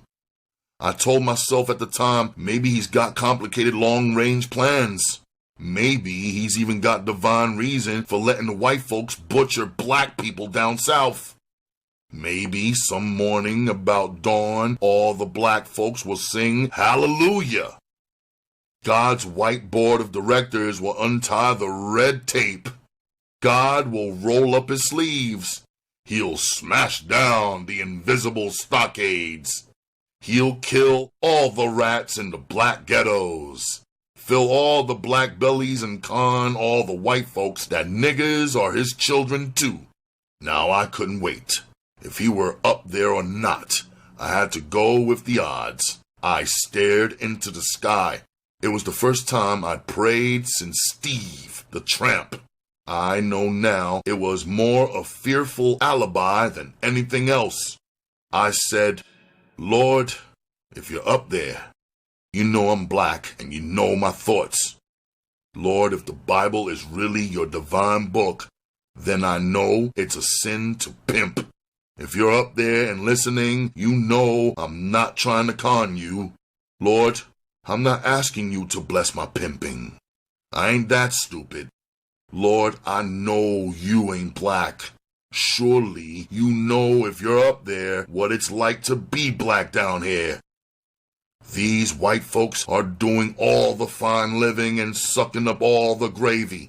I gotta have some of that living and some of that gravy. I don't want to be a stick-up man or a dope peddler. I'm sure as hell won't be a porter or a dishwasher.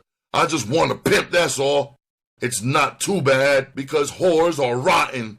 Besides, I ain't going to croak them or drive them crazy. I'm just going to pimp some real white type living out of them. So Lord, if you're up there listening, do one for me. Please don't let me croak before I live some and get to be somebody down here in the white man's world. I don't care what happens after that. I looked down over the parapet. I wondered if the Undertaker had been born yet, who was slick enough to paste a sucker's ass together after a Brody 15 stories down. I heard Tuxedo Junction pulsing behind me. I had pitched my pipes dry. I upended my drink. I turned and walked toward the glass door. I saw the Japanese lanterns splashing color on the polished alabaster top tables. The Filipino had sure been busy flopping his mop. I slid the door open to a chorus of profanity. The whore scent flared my nostrils. There must have been 30 yapping pimps and whores lounging around the spacious pit. I stepped down and slid the door shut. An ebony satin-skinned pimp was sprawled into the blue velour chair. A tawny tan tigress was kneeling before him between his legs. She had her chin rammed into his crotch. She clutched him around the waist like a humping $2 trick in an alley. Her dreamy maroon eyes rolled toward the top of her long skull. She was staring at his fat blue lips. It was maybe she expected him to whistle the lost chord. The rock on his finger exploded blue, white, frozen fireworks. He raised his glass to curse all square bitches. He was con-toasting all whores. The room got silent. Somebody had strangled the gold phonograph in the corner. He toasted, "Before I'd touch a square bitch's slit, I'd suck 1,000 clappy pricks and swim through liquid shit. They got green puke between their rotten toes and snot runs from their funky noses. I hope all square bitches become syphilitic wrecks. I hope they fall through their own assholes and break their motherfucking necks." It was the first time I heard it. It was the first time for the crowd, too. They roared and begged him to do it again. He looked toward the hand-painted Chinese screen. All eyes turned to Top and Sweet coming into the room. An old black stud wearing a white silk patch over his right eye trailed behind them. Peaches followed him. He looked like a vulture decked out in a gray mohair vine. Peaches stood before the white velour couch and bared her fangs. The 3 pimps sitting on it scattered off like quail under a double-barreled shotgun. They thumped their rear ends to the carpet. Sweet, Top, and Peaches sat on the couch. I sat on a satin pillow in the corner near the glass door. I watched the show. I saw Patch Eye go and sit behind the bar. Everybody was in a big half circle around the couch. It was like the couch was a stage, and Sweet was the star. Sweet said, "Well, how did you silly bastards like the fight? Did the nigger murder that Peckerwood, or did his black ass turn shit yellow?" A southern white whore with a wide face and a sultry voice like Bankhead's drawled, "Mr. Jones, I'm happy to report that the nigga run the white stud back into his mammy's ass in the first round." Everybody laughed except Sweet. He was crashing together his mitts. I wondered what madness bubbled in his skull as he stared at her. A high-ass yellow broad flicked life back into the phonograph. Gloomy Sunday, the suicide's favorite, surged through the room. She stared at me as she came away. Sweet said, "All right, you freakish pigs. Patch Eye's got outfits and bags of poison. You got the go sign to croak yourselves." They started rising from the satin pillows and velour ottomans. They clustered around Patch Eye at the bar. The high-ass yellow broad came to me. She stooped in front of me. I saw black tracks on her inner thighs. The inside of her gaping cat was beefsteak red. She had a shiv slash on the right side of her face. It was a livid gully from her cheekbone to the corner of her twisted mouth. Smallpox craters covered her face. I caught the glint of a pearl-handled switchblade in her bosom. Her gray eyes were whirling in her skull. She was high. I was careful. I grinned. Sweet was digging us. He was shaking his head in disgust. I wondered if he thought I ought to slug her in the jib and maybe take that shiv in the gut. She said, "Let me see that pretty dick, handsome." I said, I don't show my swipe to strange bitches. I got a whore to pamper my swipe. She said, "Nigga, you ain't hear me. I'm Red Cora from Detroit. That red is for blood. You ain't hit I'm a thieving bitch that croaked 2 studs? Now I said, show that dick. Call me Cora, little bullshit nigga. Ain't you a bitch with 1 whore? You're gonna starve to death, nigga, if she's a chump flatbacker. Nigga, you better get hip and cop a thief." A big husky broad with a spike in one hand and pack of stuff in the other took me off the hook. She kneed Cora's spine. She said, "Bitch, I'm gonna shoot this dope. You want some? You can Georgia this skinny nigga later." I watched Cora's rear end twist away from me. She and the husky broad went to the bar and got a spoon and a glass of water.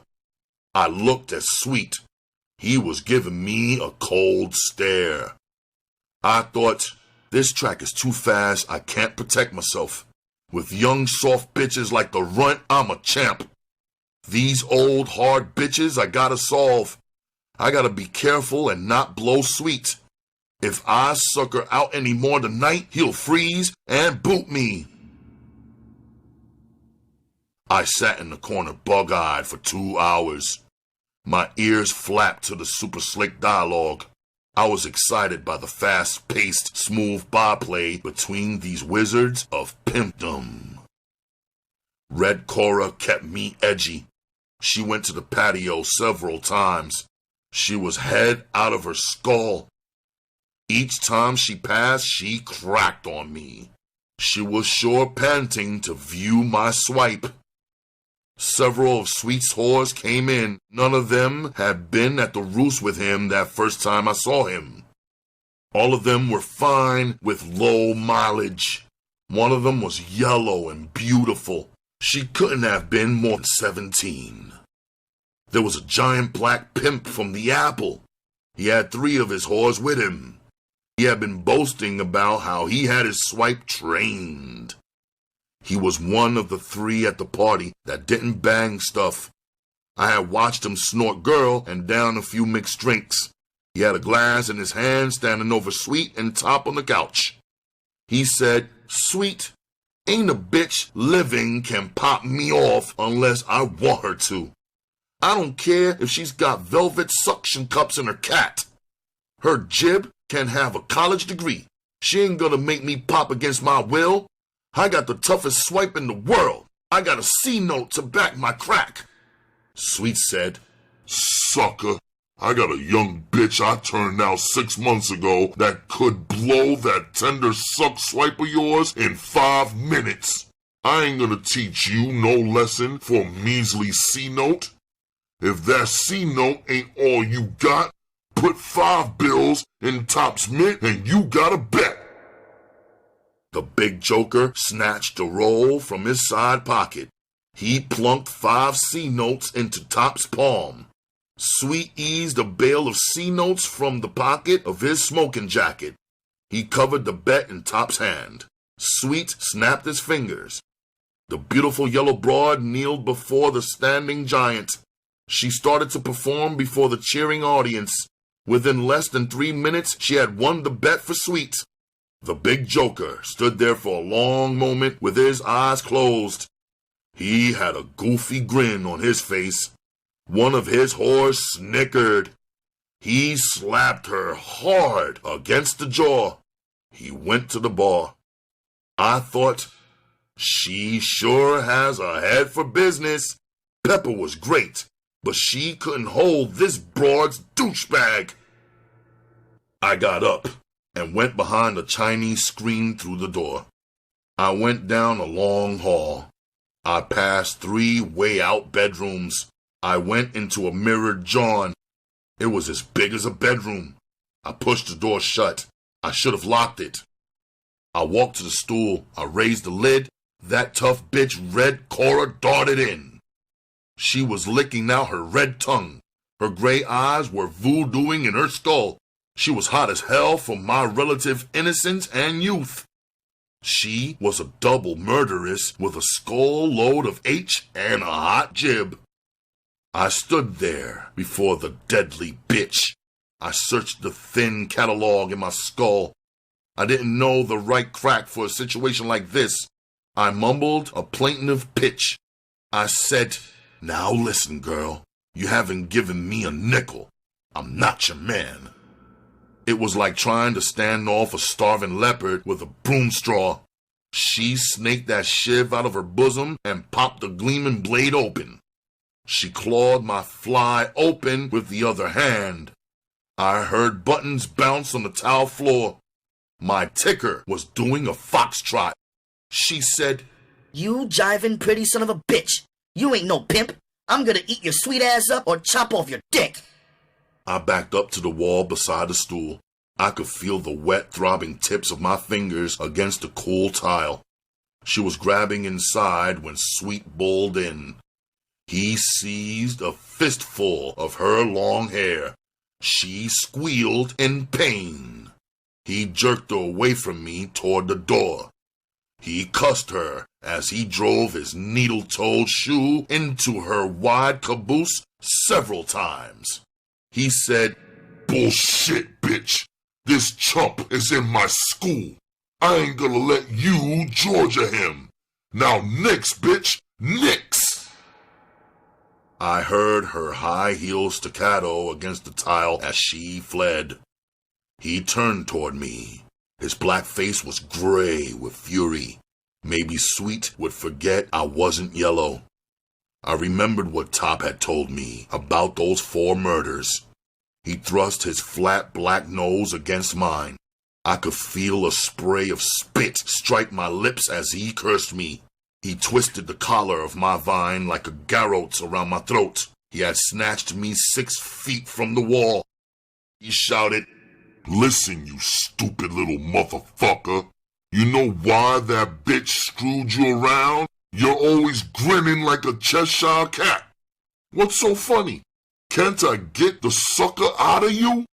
I can't make a pimp out of a pussy like you. I told you once. Do I have to tell you 1,000 times, green-ass nigga? To be a good pimp, you gotta be icy. Cold, like the inside of a dead horse pussy. Now, if you a bitch, a sissy, or something, let me know. I'll put you in drag, and you can whore for me. Stay out of my face, nigga, until you freeze up and stop that sucker-ass grinning." I heard his ground grippers skid against the floor as he hurled me against the wall. The back of my skull torpedoed into it. Through a drowsy fog of pain, I saw him float away. My back snailed down the wall. I laughed at the funny way the shoe tips turned in as the long legs glided across the tile. I sat there on the cool floor, gazing at the weird comical legs stretched out before me. I saw a pair of blue mohair legs right-angle the flat ones. I looked up. It was Top. He bent over to help me up. He said, "Kid, now you believe the ugly bastard is insane? Take this key to my hog. Get it out of the lot and back. Park in the block and cool it. I'm getting out of here myself as soon as I cop my end of the smack scratch." I riveted my eyes to the champagne carpet. I zigzagged through the snickering whores and pimps. I made it across the pit to the elevator. The Filipino was standing beside it. He was pressing the down button. He looked like a friendly brown snake sausaged in gold foil. He reached up and stroked my jacket collar down flat from around my ears. He took my lid off the pearl tree. He stuck it on my skull and snapped the brim. I felt the sweatband needle the aching boil. I adjusted my lid. He said, "Good night, sir. Sammy hopes you had fine time. I said, Sammy, pal, it's been a wild night. I'll never forget it. I got a whiff of crotch as the elevator plunged to the lobby. I wondered if the pretty brown-skinned jockey whored a little bit as a sideline. I stepped out of the gilded cage into the lobby. I saw a winking red-arrowed sign in the rear. I walked to the glass door below it. I went down the white stone steps to the parking lot. I stopped Top's red hog in the ocean of cars. I went to it, unlocked it, and got in. A big white Buick was parked in front of it. A grinning brown-skinned joker in white overalls came toward the Buick. I saw Smitty blue-stitched across his breast pocket. He pulled the Buick out. I keyed the hog and scooted it out of the lot. I whipped around the corner and coasted to the curb 50 feet from the entrance of Sweet's apartment building. I shut the motor off. I lowered the driver's side window. I put my lid on the seat. I threw my head back on the top of the seat. I closed my eyes. I dozed. Something was crushing my jaw. A blind spotlight burned into my eyeballs. I heard a foghorn voice. It blasted, "Police officers! Nigger! What the hell you doing? What's your name? Show us your identification!" I couldn't answer with my jaw crushed in a vice. I was dazed. I lowered my eyes below the inferno of light. I saw a white, brutish wrist. Thick black hair bristled on it. I saw muscles cord and ripple across it as the vice tightened around my jawbone. I wondered if the copper was Satan and I had croaked in the hog and was being checked into hell. Hell or not, Satan wanted identification. I remembered the fox and the horse. I didn't even have a hide. Satan swung the hog door open. The door frame blackjacked the top of my skull as Satan yanked me from the hog. He released my jaw and slammed me across the hood of the hog. My wet palms skidded on the top of it. Satan's fellow demon was punch-frisking me from breast to shoe soles. He poked an index finger inside my shoe. I felt a tickle in the arch of my instep. I said, "My name is Albert Thomas." Hell, I wasn't doing anything, officers. I was just waiting for my uncle. I lost my wallet. I didn't finish. A galaxy of shooting stars orbited my skull. It was like a flame-hot poker was embedded in that sore bump in the back of my skull. I heard the tinkle of glass against the hood. I puked and nosedived to the hood. I felt the warm, stinking mess against my cheek as I lay across the hood gasping. Glass splinters sparkled on the hood. Satan had slugged his flashlight against my skull. I saw the fellow demon's shadow bobbing inside the hog. He was frisking it, too. Satan said, "Nigga, you got a sheet downtown? What you do for a living?" I whispered, "I've never been in trouble. I'm an entertainer. I'm a dancer." He said, "You black conning bastard. How in the fuck do you know what a sheet is? You been mugged, nigger. Stand up straight. I'm gonna take you downtown. You can jig a few steps on the show-up stage."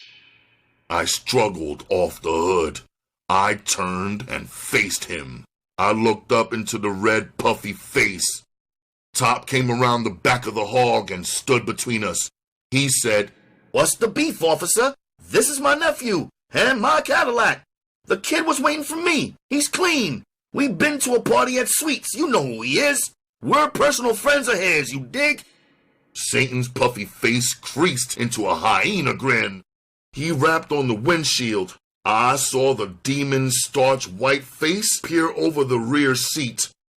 Satan waved him from the hog. He clambered out and stood beside Satan. Satan said, "Looks like we made a slight mistake, Johnny. These gentlemen are pals of Mr. Jones. Mister, all your nephew had to do to beat the roust was mention a name. Christ, we have to do our job. There's a cat burglar operating in this district. The lieutenant is riding our asses to nab him. Sorry about the whole thing, gentlemen. The rollers walked across the street. They got into a black Chevrolet and gunned it away. I took a handkerchief from my back pocket and wiped my face. I wiped the bits of loose glass and most of the puke off the hood. I threw the rag in the gutter. I got in the hog. Top U-turned and headed back to Blacktown. I touched the bump on my skull. I felt a spot of sticky ooze. My skull had only a tiny split. I wiped my fingers on the end of my lapel pocket handkerchief. I thought, if it gets any rougher on this track, I'll be punchy before long. Maybe I better take Preston's advice and go back to the sticks. I said, geez, Sweet Jones sure has got pull. It was like magic when you cracked his name. Top said, magic your black ass. The only magic is in that C note a weak sweet lays on him. Every copper in the district from captain down greases his mitts in that lard bucket in Sweet's pocket. Mary Mammy of Jesus, you stink. You must have shit your pants. You sure getting funky breaks, kid. Too bad you couldn't handle Red Cora. She's one of the fastest thieves in the country. I said, look, Top, if that crazy pock-faced bitch had a tunnel straight into Fort Knox, I wouldn't fart in her jib. I hate old hard-leg whores. He said, that's a chump crack. After you get hip to the pimp game, you'll take scratch from a gold-toothed, three-legged bulldog with two heads. Say, listen, kid, don't ever forget to keep that rundown on Sweet under your lid. I'm the only stud he told. He'd twist my skull off and play soccer with it. I said, now, Top, that's a hell of a crack to make. Do I look like the kind of rat square that would cross a pal? I was glad when I saw the Haven's blue sign. Top parked across the street from it. I got out. I had crossed to the middle of the street. Top blew the horn. I turned back to the side of the hog. Top had my lid and a small square of paper in his hand. I took them. He said, kid, here's my phone number in case you want to ring me for something. Take it easy now. I passed through the lobby. The indicator pointed out the elevator was at the 4th floor. I took the stairs and picked up the sizzle from the broom closet. The runt let me in after the first knock. I walked by her to the bedroom and stuck the sizzle in the coat pocket in the doorway. I tossed them in the pile in the corner. She said, Daddy, when you passed me, you smelled like you'd been dunked in a garbage truck. What happened? I headed for the bathroom. I was standing over the stool. She followed me. She stood in the bathroom doorway. I looked over my shoulder at her. I said, bitch, some white rollers busted me tonight. They got the wire I'm in town to pimp. They took me down and beat the puke out of me. Baby, they wanted me to finger you. They wanted to know where you worked. Shit, I was too pure in heart to put a finger on you, baby. I'm not feeling worth a damn. So go on a dummy, okay? I flushed the toilet. I turned the shower on. I gave her a hard look and frowned. She turned and got into bed. I took Mickey off. It was 4 a.m. I showered and toweled off. I fell into bed without checking the scratch on the dresser. I went to sleep wondering what to do to solve the fast track.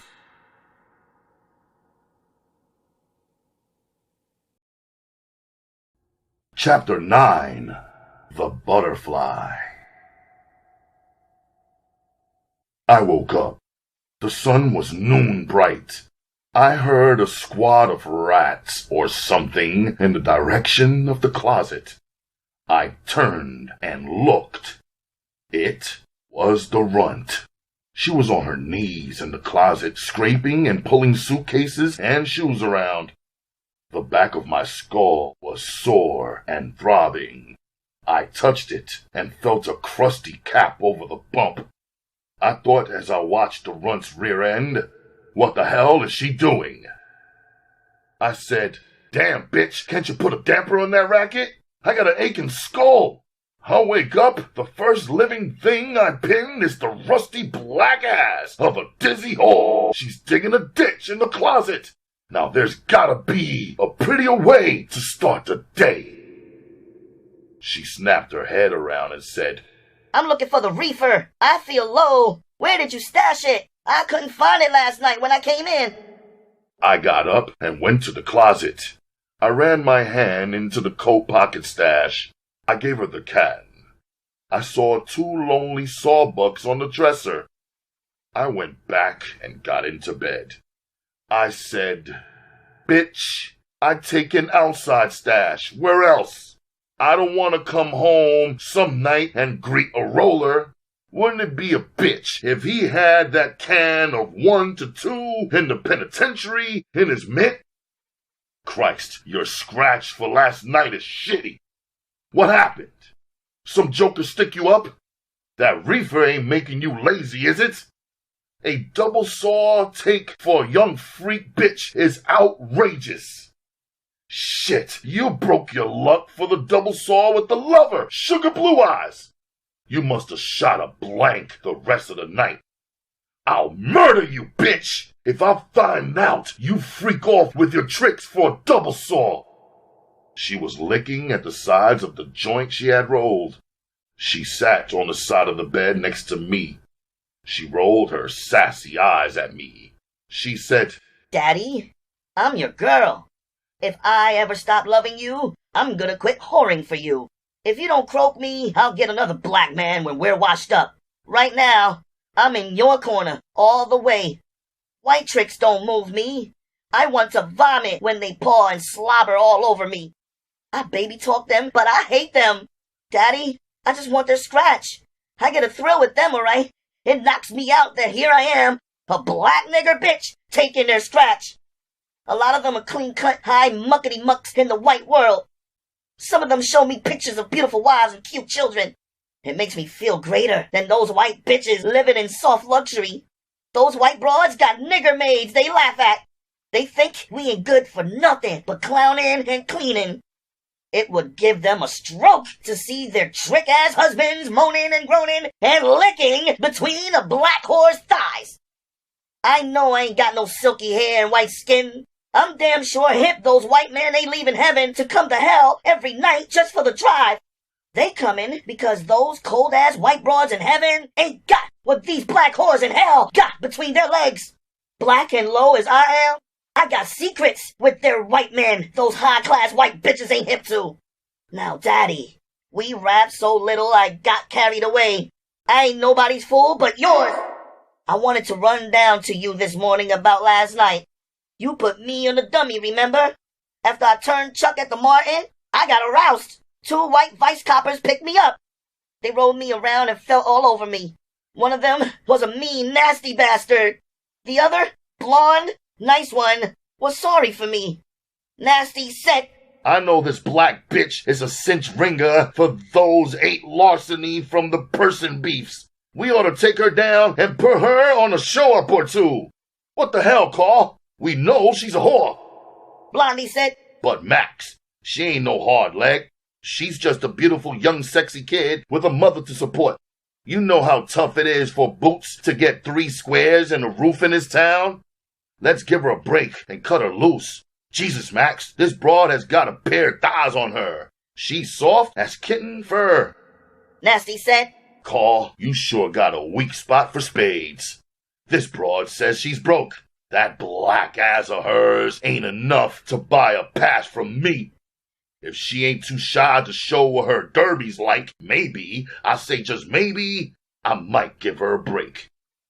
I'm driving into this alley. Carl, you test her lid and snatch. If you ain't raving how great it is upstairs and down when you finish, I'm gonna wheel out of this alley and toss her black ass in jail. I'm gonna book her on those 8 counts of larceny. If she's lucky, she'll get a deuce." Daddy, Blondie pushed my head down to his lap. Then I got on the back seat with him. That freak bastard Max turned around and kept his flashlight on us the whole time. I made Blondie holler. I finished with Blondie. Max got back there with me. For a half hour, he called me filthy names. He punched and pinched me. I'm sure sore all over. Blondie begged him to stop.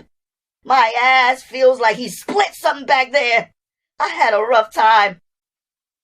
Finally, they let me out. Max told me to never let him see me again.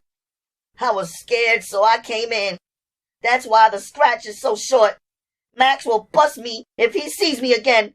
You're gonna have to find me another street to work. I said, "You square-ass stupid bitch! You think you're a brain because you're hip that white men sneak through the stockade to lay black whores? Ain't a nigga sealed in here that don't know that. It don't make you great because those white sick fools leave that fine pussy in heaven to find your sticking black ass in hell. Chicken-hearted bitch, you got aroused. They con you to believe they could slap a bum rap on you. You're too dumb to know I'm gonna raise you. You rammed your funky finger in your sore ass. You took a powder with a lousy double saw. You let those peckerwood coppers fuck you front, rear, sideways, and across. You simple bitch. I'm gonna find you another street to work. Now you got like a license to hustle this one. You ain't got to worry about Max and that other roller. Bitch, you can work it forever. Just so you don't get cancer of the cat or lockjaw. Bitch, if you don't get the fuck out my face, I'm going to the chair for slaughtering you. Get your clothes on, get in the streets, and hump up some scratch. Bitch, don't come to that door unless you call me first. I ain't going nowhere. She had been taking sucks on the reefer while she was rapping. She was high when I gave her the rundown on how she had been conned by the rollers. She leapt off the bed and went to the closet. She dressed and jerked her head around the whole time. She knew I was angry. She was maybe afraid after that slaughter crack that I might goose her in the butt with my knife. She got out fast. I had Silas bring me some food and take my shirts and things to the cleaners. I ate and snorted some girl.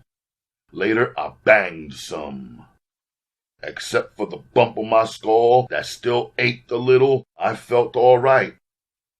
I remember Satan and the demon wanting to see my identification. I called Silas. He told me where to go. I could get a driver's license without a test for a sawbuck under the counter.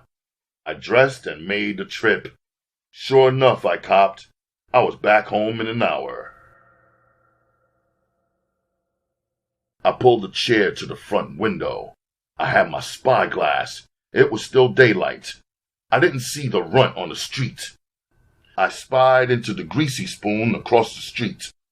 The runt was sitting at the counter talking to a big black stud in overalls. He had Trick engraved all over him. I saw them leave together and come across the street toward the Martin Hotel. The scar-faced horn tooter who lived in 424 across the hall came out behind them alone, got into a battered Ford, and chugged away. It gave me an idea. After all, I could blow the runt. I picked up the phone and asked for connection to apartment 424. The pretty yellow ex-whore helloed. I was glad old Silas had given me a rundown on her. I could tailor my pitch. I said, "Now try to control yourself, baby. I'm the tall stud with the dreamy bedroom eyes across the hall in 420. I'm the guy with the pretty towel wrapped around his sexy hips. I got the same hips on now that you x-rayed. Remember that hump of sugar?" she said. Maybe, but you shouldn't call me. I don't want an incident. What do you want? A lady doesn't accept phone calls from strangers. I said, $1 million and a trip to the moon with a board-trapped beautiful bitch, you dig? I'm no stranger. I've been popping the elastic on your panties ever since you saw me in the hall. She giggled. I could hear the thrill in her voice. The hornblower had taken her off the track, but the whore was alive and thrashing inside her. She had class. She had done more than screw on the fire escape in high school. She said, I don't drink, and besides, I don't know you. I said, you met me in your first hot dream, remember? You know that pretty joker in your little girl dreams that always faded when you woke up wet between your legs? You waited and wished. You lucky bitch, I've stepped out of your dreams. I'm alive and real across the hall from you. Get over here. I'm gonna turn you on. Baby, I'm gonna have to make one of my whores bake you a cake with a saw in it. She said, You not married to one of them? I don't want my throat cut. I don't want to break an old habit. Breathing. I said, yeah, I'm married. I'm married to the whore game. You're still a member of the club yourself. You just ain't paid any dues lately. Maybe if you ain't full of shit, I can put you back in good standing. Now get over here. She said, I'm raw. I'll have to slip on something. I'll come over for a minute. You're not a height. I'm not hip to anything but grass. I said, no, sugar. I'm a lover and a beggar. I got black gunyon, baby. You hip? I hung up. I went to the dresser mirror and powdered my face. I brushed my hair with a damp brush. My mop was black, bright, and curly. I went to the closet and slipped on the wild yellow lounging robe. I had bought it the day before Delansky busted me at the dance. I had peeped at her whole card that day in the hall. I knew she was a freak. I remembered her eyes chained to my crotch. Now, I didn't have on any towel. First chance I got, I'd flash her into a boil through the split in the front of the robe. Maybe I could shoot some cocaine into that yellow virgin arm. That would open her up for sure. I might even steal her from Scarface and put her back on the track tomorrow. I thought, this fine bitch is my speed. She's not a hard-legged dog with 1,000,000 miles on her. She's no more than 19 and sexy as the rear end of a peacock. I'll play it cool and quiz her. Maybe some ass kicker booted her off the track. Maybe that's how Scarface copped. I'll stay in the pimp role, but I'll sweeten it with a little high-class bullshit. Maybe I'll rap some of that gigolo garbage I overheard the white pimps in the joint rapping. I better call Silas. I'm not ready for trouble with Scarface. I went to the door and unlocked it. I picked up the phone and got Silas. I said, listen, Jack, this is important. I'm gonna be rapping to the big butt yellow broad who lives in 422. I'm gonna give you and the broad on the desk a fin apiece. You gotta wire me here when Scarface shows. I'm not ready for him to wise up. You got me? Silas said, you lucky young son of a bitch. A faggot in the YMCA shower room ain't no luckier. You got salt and pepper, kid. We'll wire you. I'll stall the cage on the way up with him. Can I peep a little, kid, huh? I hung up. I felt a cool puff of draft on my ankles. I went into the living room. She had slipped into almost nothing. She was cross-legged in the chair at the window. She turned her head from the street and looked up at me. She had on a thigh-long black negligee with pink butterflies sewn on. A pair of white silk panties gleamed through the black gauze. She curved inside it like a yellow pretty girl. Her ebony hair was steepled on top of her skull like a black satin crown. I saw a frantic tick jerk at the corner of her melon-red mouth If she turned out to have entasis, I swore I would give up whores and get hip to the sissy game. She said, Hi. I asked myself, why am I here? I said, baby, don't drag the party. Don't ask yourself stupid questions. You can't escape that freak, desperate spark.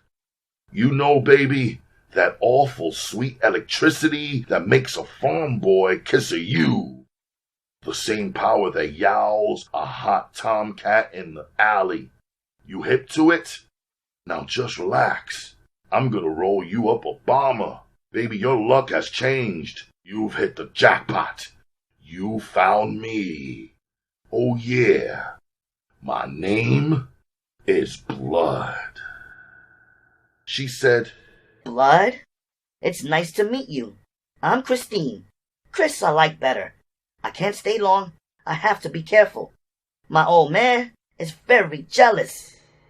I said, Chris, you're gonna find out I'm a wild groove. You may stay a lifetime thinking it was only an hour. All we need is an understanding. All you need is a man. Over the top of Chris's head, I saw the runt flash her eyes up at the window. She was just getting into a white Trix car. Twilight was sweeping away daylight with a deep purple broom. I went to the bedroom. I loaded an outfit and tilted it spike up in my pocket. I rolled 2 bombers, one with reefer, the other in cigarette tobacco. I snorted a thumb tip of cocaine. I got a towel and put it next to the gap under the front door. I lit some incense. I gave Chris the bomber. I lit it and my dud. With a package like Chris, reefer might confuse me. I might wake up swindled. If she had been Garbo, I still wanted scratch before snatch. I got another chair. We sat there facing each other in the twilight. I waited for the reefer to fill her skull. The bomber in her hand was now a roach. I cocktailed it for her. Her eyes were dreamy. She said, God damn it, sweetheart, I'm high. You know, Blood, you're going to laugh when I tell you something. Guess what I was thinking when I saw you the first time in that towel? I said, you thought, oh, my itching cat, that pretty brown bastard looks like a pimp. I wish to hell I was still whoring. I sure would like to kiss Mr. Thriller the Killer under that towel. Am I right, sweet freak? She giggled and scooted her chair flush against my knees. She slid her back down in the leather chair. She put the heels of her pink shoes on the seat of my chair. I was sandwiched between her big yellow legs. The street lamp came on, spotlighting her. She was still giggling. I fingered the ready jolt of cocaine in my robe pocket. I took it out and hid it against the side of my chair. I saw blue veins pulsing on her inner thighs. The cocaine had me strung on an icy rack. I raised her right leg and rubbed my cheek against it. I crushed her kneecap between my teeth. She moaned. I gazed deep into her eyes. She had laughed tiny pearls of tears that clung to her long, silky lashes. Under the street lamp, her face was innocent and soft as a young yellow fawn's. I felt old as Methuselah. She said, Don't look at me like that. I know you can read minds. You give me the creeps with that look. It's like you're Svengali or that crazy Russian monk I read about. I said, Chris, you're gonna be my whore. We gotta share things. That reefer was just an appetizer. Reefer is for low-class skunk broads. Heroin is for chumps bound for the graveyard. Cocaine is for brilliant, beautiful people. Chris, banging cocaine will spin a magic web of music and bells inside your skull. Every pore in your body will feel like daddy's jugging his swipe in all over you. It will torch off a racy secret fire of life inside you. It's a miracle, Chris. You get all that thrill and no habit. I know you ain't chicken shit. Are you game to try? She said, If it hurts, promise you'll stop. Don't give me a lot, baby. Where you going to put it in? I took her left leg and put it on the arm of my chair. I saw a fat line high up on her thigh. I eased the spike into it. She flinched. The dropper flashed red. I pressed the bulb slowly. Her eyes widened. Her white teeth bit into her bottom lip. I emptied the dropper. I pulled out the gun. She sat there stiffly. She took her leg off the chair arm. She rubbed the inside knobs of her ankles against my sides. I saw her Adam's apple spasm. I remembered how I puked the first time. I slid my chair back and raced to the bedroom to get the wastebasket. I just made it back. She dumped a load into it. I flushed the mess down the toilet and rinsed the basket out. When I got back to her, she was smiling and stroking her legs. She said, I'm sorry I did that naughty thing, Daddy. Oh, but now I feel heavenly. Baby, I'm so glad I came over and got this feeling. Aren't those bells something? Baby, you got a lot of this? I want to do this every day. Stay like this every minute. Let's lie down. I want a formal introduction to Mr. Thriller. I said, bitch, when you come to me as my whore, I'll keep your skull mellow. Now, you gotta be joking about Mr. Thriller. He won't have anything to do with a broke bitch that claims a square hornblower as her man. Let's go over there while he's away and get your clothes. You're not married to him, are you? She said, How many girls do you have? Maybe your stable is too big for comfort. I get salty standing in a long line for my lovin'. I said, whore, answer my question.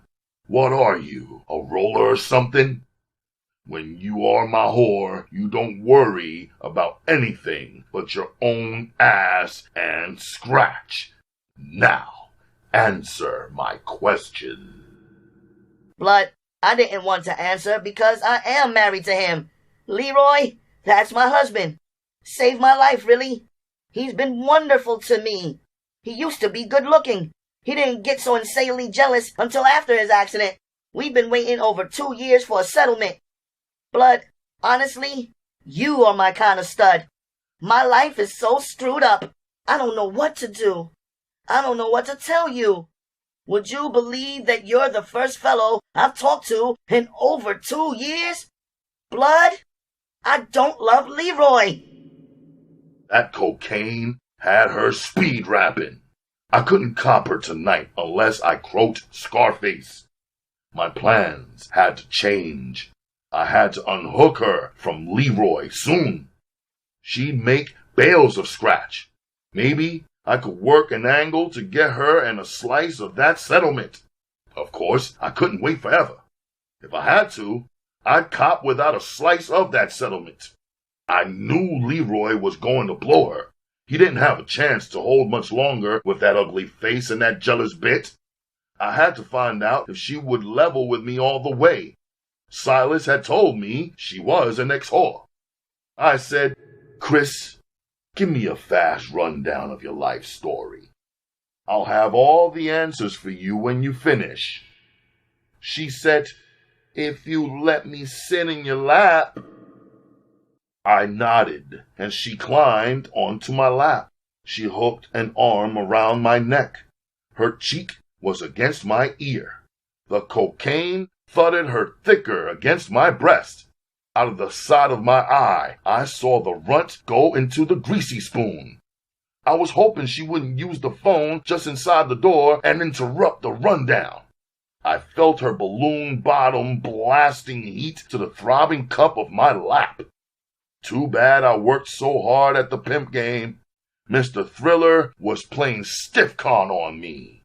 He was just a fool at heart.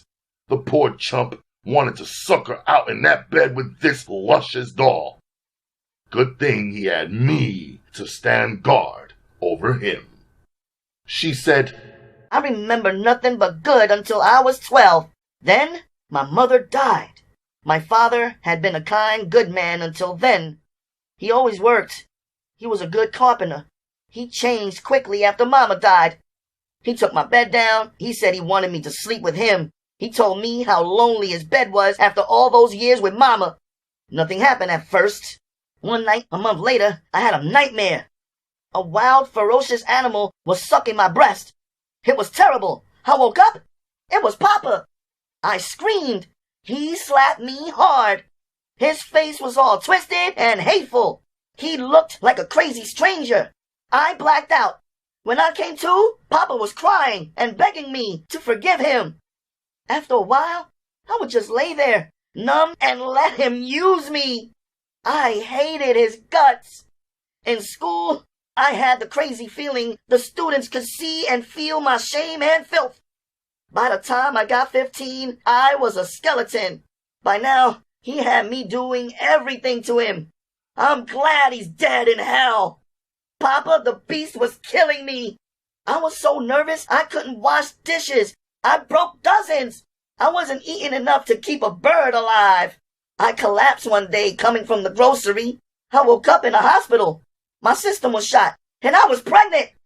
I stayed in the hospital a month. I stayed at Papa's a week after I got out. I took some money while he slept and left Wichita with the clothes on my back. I came here and got a waitress job. A young pimp named Dandy Louie started picking me up when I got off. I thought he was a millionaire. He dressed me up and turned me out. He was a cruel bastard. He liked to beat me and then screw me. He worked me in a house run by one of his whores. He kept his foot in my ass. Funny thing, I made money even when my belly was stuck way out. A lot of tricks who came there wanted a pregnant girl. I lost a baby while turning a trick. Daddy got 5 years on a white slave rap 2 months later.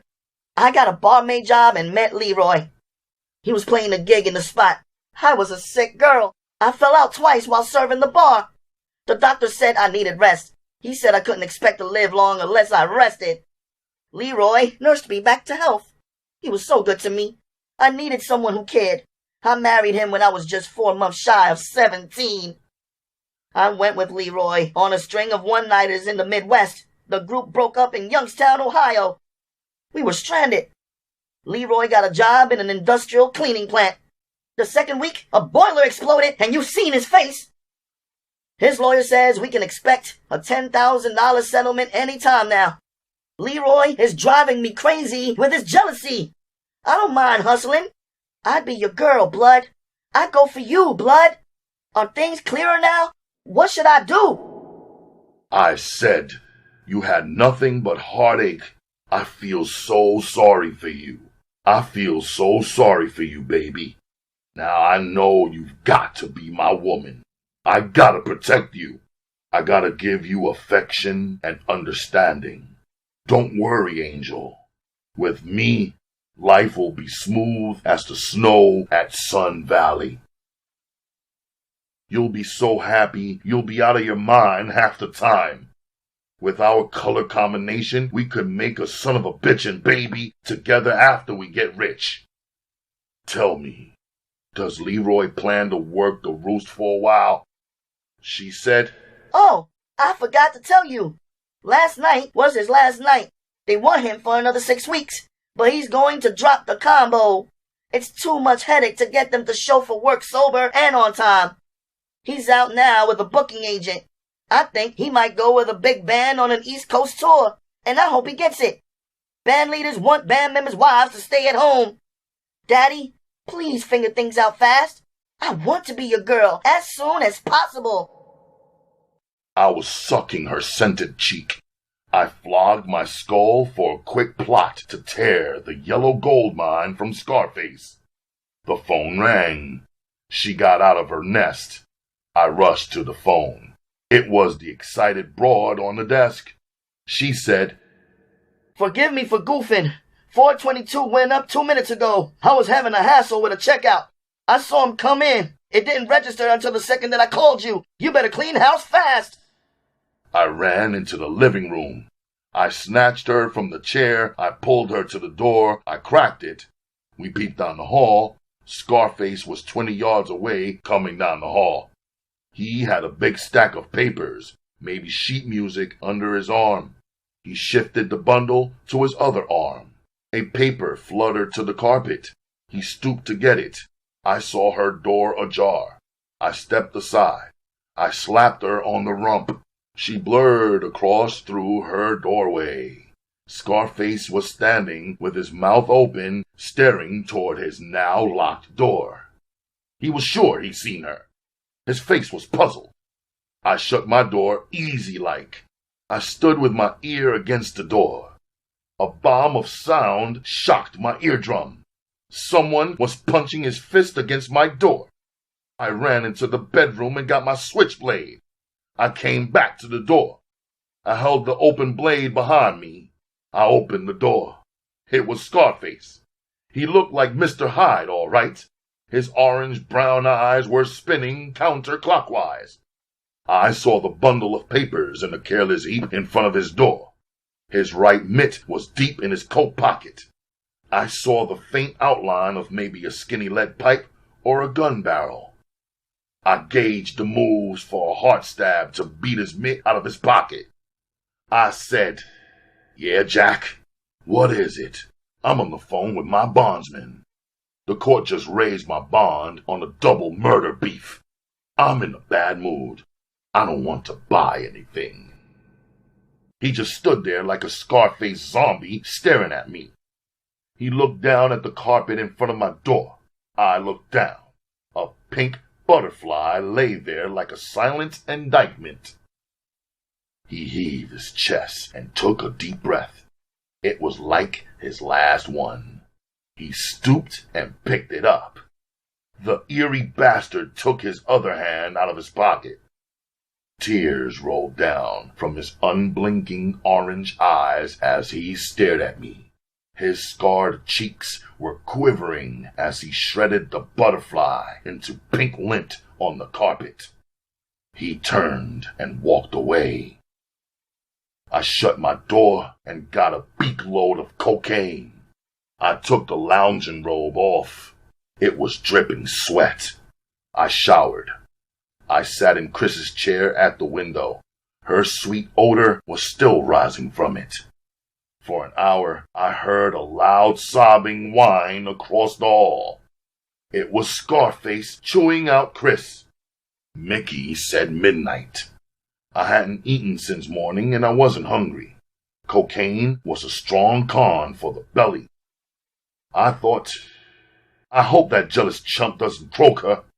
It would be like making a big bonfire out of $100 bills. If she wasn't his wife and I had a rod, I'd go over there and claim her. The phone rang. It was Silas. He said, "What happened, Kit? Was she a whiz in a sack? Did the Joker catch her? I've been busy. I ain't had a chance to check with you until now. I was worried about you, kid. The broad told me she was late with the wire. I stalled him in the cage." I said, "It was very close, Silas. I'm a pimp. I didn't stick her. I'll take care of you and the broad this weekend when I pay my rent. Silas, if you get any news on the broad or Scarface, wire me fast." He said, "Yeah, kid, you know me. I stay hip to what goes on around here. I'll keep you plugged in, kid. Good night. I'm going home." I hung up and lay across the bed. I wondered if Max and Blondie had the runt hemmed up in an alley again. I smoked a reefer. I fell asleep. The phone woke me up. It was the runt. She said, "Daddy, it's your baby. It's after 2. Can I come home?" I said, "Bitch, what kind of lines you got?" She said, "I got 30 slats. I'm beat, Daddy. My tricks have been spades. You know how cheap and hard they are to turn. Can I come in?" I said, "Come on in. take a bath, watch a jib, bitch. Do not irritate me. I've got a lot on my mind. She'd been working more than 12 hours. She was beat all right. Within a half hour after her bath, she was snoring beside me. I was dozing when the phone rang. I switched on the light. I picked up. I said, "Hello." Chris whispered, Daddy, I can't talk long. Leroy, sleep. He found a butterfly that fell off my negligee. He been raving like a crazy man. He knows I was over there. I got bad news for us. The band spot is out. He called and turned it down. He's going to keep the combo and go through Ohio. His agent has a slew of one-nighters booked for him. He's taking me with him. Daddy, I won't forget us. I'll keep in touch. Maybe he'll go out before we leave tomorrow afternoon. I may get a chance to kiss you goodbye. I love you, blood. I'm going to dream about Mr. Thriller until I heard the drowsy whine of Leroy's voice calling her name the instant before she hung up. I turned and looked at the runt. Her big mouth was wide open. Frothy slobber ran down her chin. Her sour hair had started to kink at the edges. She needed to go to the beauty shop downstairs. I thought, what kind of breaks am I getting? I'm sinfully good-looking. I'm lying here with a lather-mouthed dog. The ugliest joker in the world is across the hall. He's in the sack with a pretty bitch whose nose is wide open for me. Something's gotta be done. Maybe after I cop Chris, I'll have the brass ring in my mitt. I didn't sleep at all after Chris called. The runt woke up at noon. She went across the street and got our lunch. At 2 in the afternoon, she was in the street. Silas called. He told me Chris was checking out. I saw Chris and Scarface put their stuff in the car and drive away. The runt came in at 2 a.m. with only 20 slats. She was shying away from white tricks. She was leery of Max and Blondie. I couldn't shake her out of it. She would rather turn spades for $3 or $5. She was afraid Max would catch her with a white trick. Chapter 10. The Unwritten Book. A week after Chris left, I copped another bag of cocaine from Top. It was almost gone. The runt was only making expenses. I had one lonely C-note and a double saw plus the Porker silver. The weather was getting balmy. I needed fresh clothes. I was going to the bottom fast. In the 3 weeks after Chris left, I kicked the runt's ass a half-dozen times. I only left the hotel twice in almost a month. I was expecting Chris to call me and say she was on her way to me. Things were getting worse. It had been 2 weeks since I saw Top. I decided to call him. Maybe he could hit me to a new spot to work for Runt.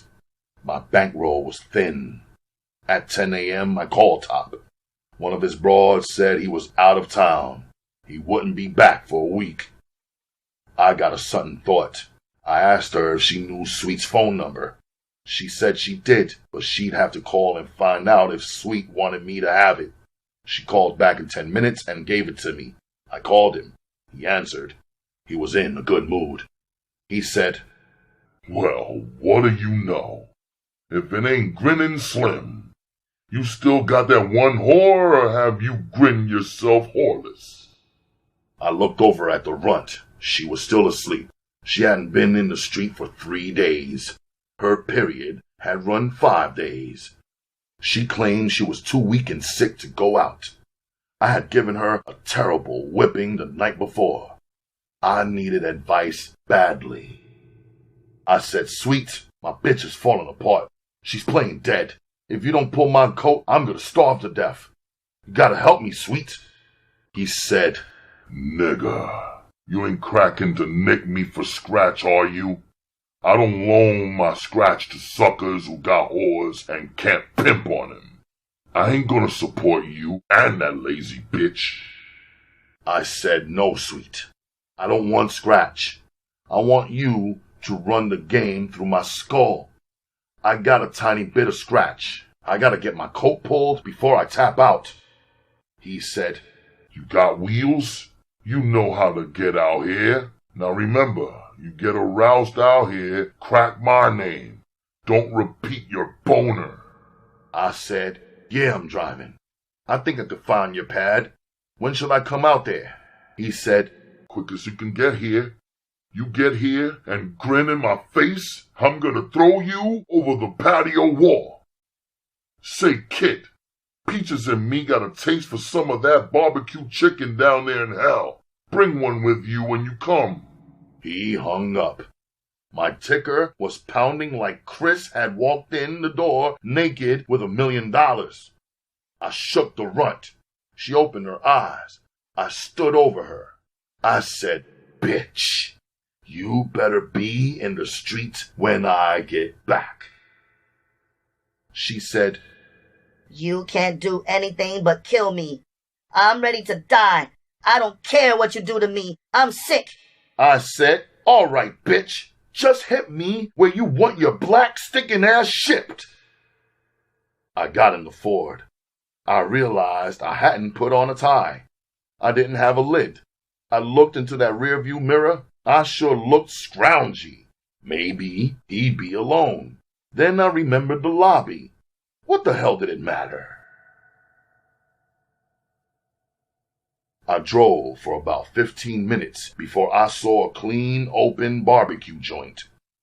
A black stud in a tall white cap was stabbing chickens onto a turning spit in the window. I went in. I came out with 2 birds. Peaches might be really hungry for barbecue chicken. It made solid sense to brown-nosed Miss Peaches. After making several wrong turns, I found Sweet's building.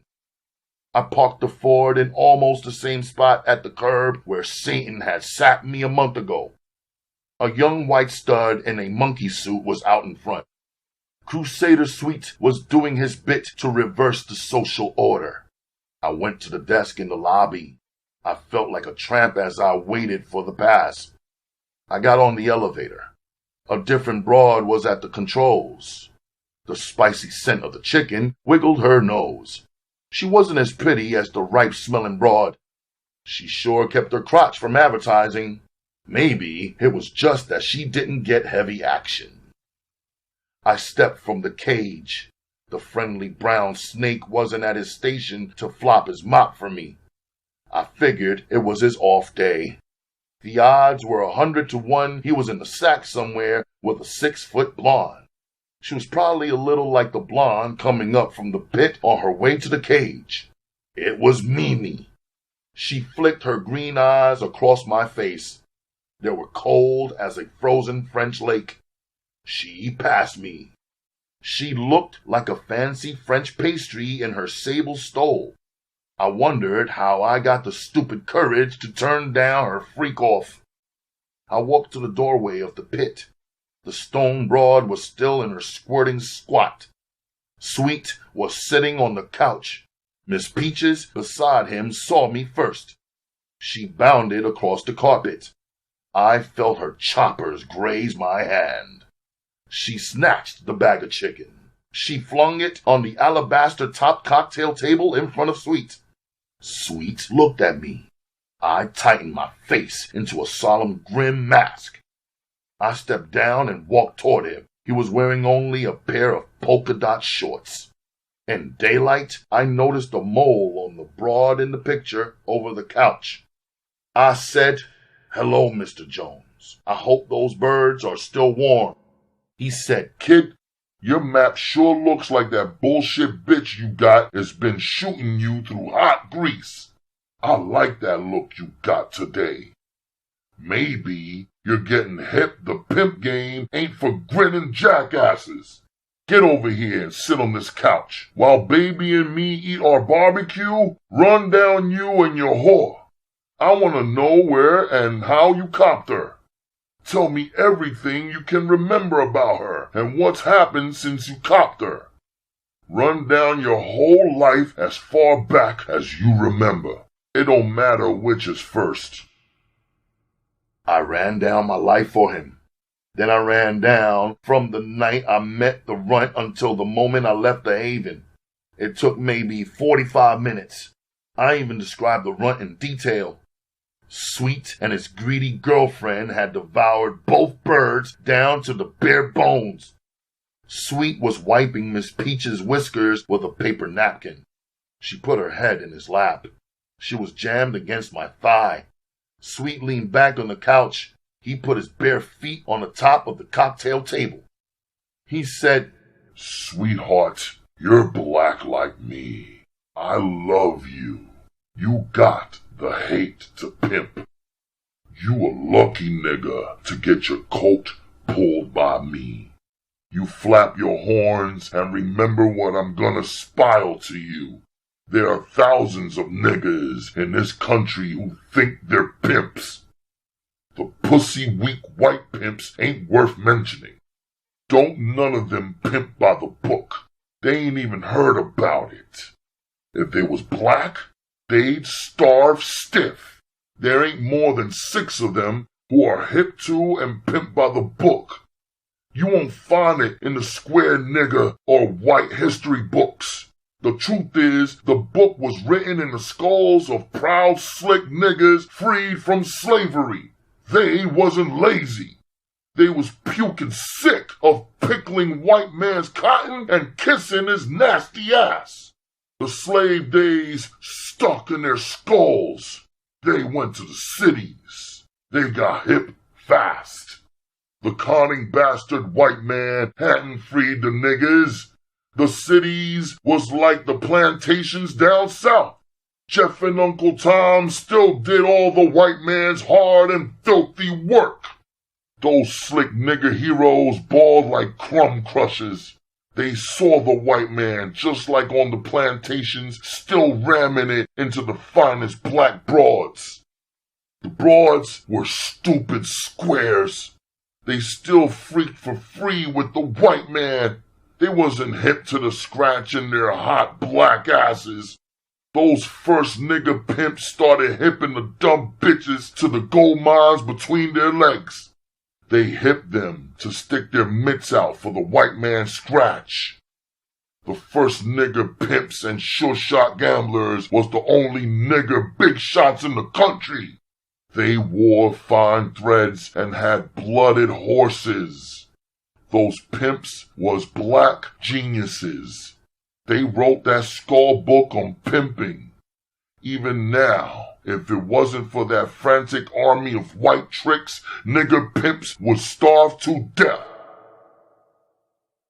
Greenie, the white man, has been pig greedy for nigger broads ever since his first whiff of black pussy.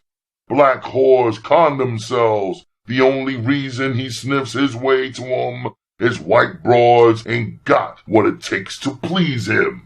I'm hip, he's got 2 other secret sick reasons. White women ain't hip to his secret reasons. The dumb white broads ain't even hip to why he locks all niggas inside tight stockades. He'd love it if the nigger broads wasn't locked in there. The white man is scared shitless. He don't want them humping bucks coming out there in the white world, rubbing their bellies against those soft white bellies. That's the reason for keeping all the niggas locked up. To show you how sick in the head he is. He thinks black broads are dirt beneath his feet. His balls will bust if he don't sneak through that stockade to those half-savage, less-than-human black broads. You know, Greenie, why he's gotta come to him. The silly sick bastard is like a whore that needs and loves punishment. He's a joke with scratch in his mitt. As great as he thinks he is, he can't keep his beak and swipe out of the stink of a black ass. He wallows and stains himself. The poor freak's joy is in his suffering. The chump believes he's done something dirty to himself. He slips back into his white world. He goes on conning himself he's God and niggers are wild, filthy animals he has to keep in the stockades. The sad thing is, he don't even know he's sick in the skull. Greenie, I'm pulling your coat from the bottom to the top. That rundown on the first nigger pimps will make you proud to be a pimp. Square-ass niggas will try to put shame inside you. Ain't one of them wouldn't suck a mule's ass to pimp. They can't because a square ain't nothing but a pussy. He lets a square bitch pimp on him. You gotta pimp by the rules of that pimp book those noble studs wrote 100 years ago. When you look in the mirror, you gotta know that cold-hearted bastard looking at you is real. Now that young bitch you got has gone lazy. She's stuffing on you. That bitch ain't sick. I ain't never seen a bitch under 20 that could get sick. Your whore's bullshitting. A whore's scratch ain't never longer than a pimp's cold game. You gotta have strict rules for a whore. She's gotta respect you to hump her heart out in the street. One whore ain't got but one pussy and one jib. You got to get what there is in her fast as you can. You gotta get 16 hours a day out of her.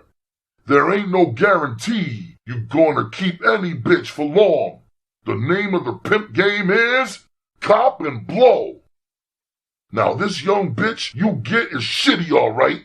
She knows you ain't got no other whore. I want you to go back to that hotel, make that bitch get out of that bed and get in the street. Put your foot in her ass hard. If that don't work, take a wire coat hanger and twist it into a whip. Ain't no bitch, freak or not, could stand up to that hanger.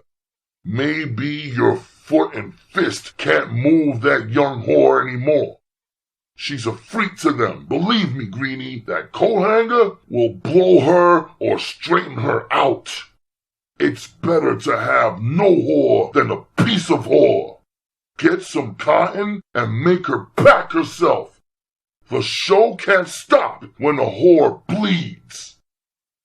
I'm gonna lay some pills on you. Give her a couple when you get her out of that bed. Don't give her any more reefer. It makes some whores lazy. Don't worry, kid. If you do like I say and blow her, I'll give you a whore. Kid, don't hold that whore to one block. Tell that whore all the streets go.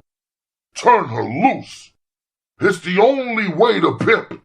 If she blows, what are you lost? She stands up, you got a whore and some real scratch. You go back and put the coat hanger pressure on her. If it don't blow her and she stands up for a week, you ought to have $500 in the week. Take that scratch and drive to one of the whore towns close around. Go to Western Union. Send that scratch back to yourself at that hotel. Use some broad's name as the sender. That lazy bitch you got will think she's got competition. Watch the sparks fly from her ass. She'll try to top that bitch that doesn't exist. Greenie, you listen to Sweet Jones. You'll be a hell of a pimp. Never get friendly and confide in your whores. You got 20 whores, don't forget your thoughts are secret. A good pimp is always really alone. You gotta always be a puzzle, a mystery to them. That's how you hold a whore. Don't get sour. Tell them something new and confusing every day. You can hold them as long as you can do it.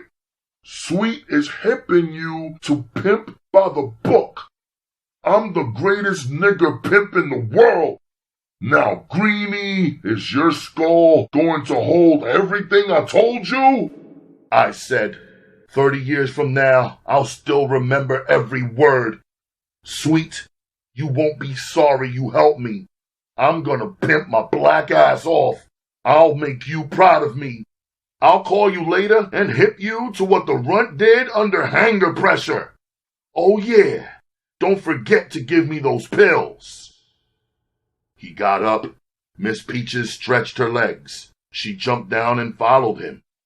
A sharp hooked nail in one of her rear claws snagged out an inch of cloth from my pants knee. I wouldn't have cared if she had clawed me naked. I was in a thrilled daze. With Sweet Jones on ready tap to pull my coat, I was going to set a record on that fast track. Sweet came back. He gave me a tiny bottle of small white pills. He put his hands on my shoulders. He looked down at me. His sub-zero eyes warmed to maybe zero. He said, I love you, sweetheart. You know, kid, I don't ever think I'm gonna grin in your face. I love you like a son. Anytime I grin in a sucker's face, I'm gonna cross him or croak him. Call me anytime you need a rundown. Good luck, Greenie. I walked across the pit. I stepped up to the doorway. I glanced back. Sweet had Peaches in his arms. She was purring like a new bride. Sweet was squeezing her in a lover's embrace. He was covering her laughing face with kisses. I checked Mickey when I got in the Ford. It was 4 p.m. I drove toward the runt. I tromped hard on the gas pedal. I thought, no wonder Sweet is the greatest nigger pimp in the world. He even knows the history of the black pimp. I ain't going to spare the runt's ass. I'm gonna go right in with the pressure. I hope she's not in the street. Sweet promised me a whore if I blow the runt. Any whore of Sweet's is already trained to a fine edge. Maybe he'll give me Mimi.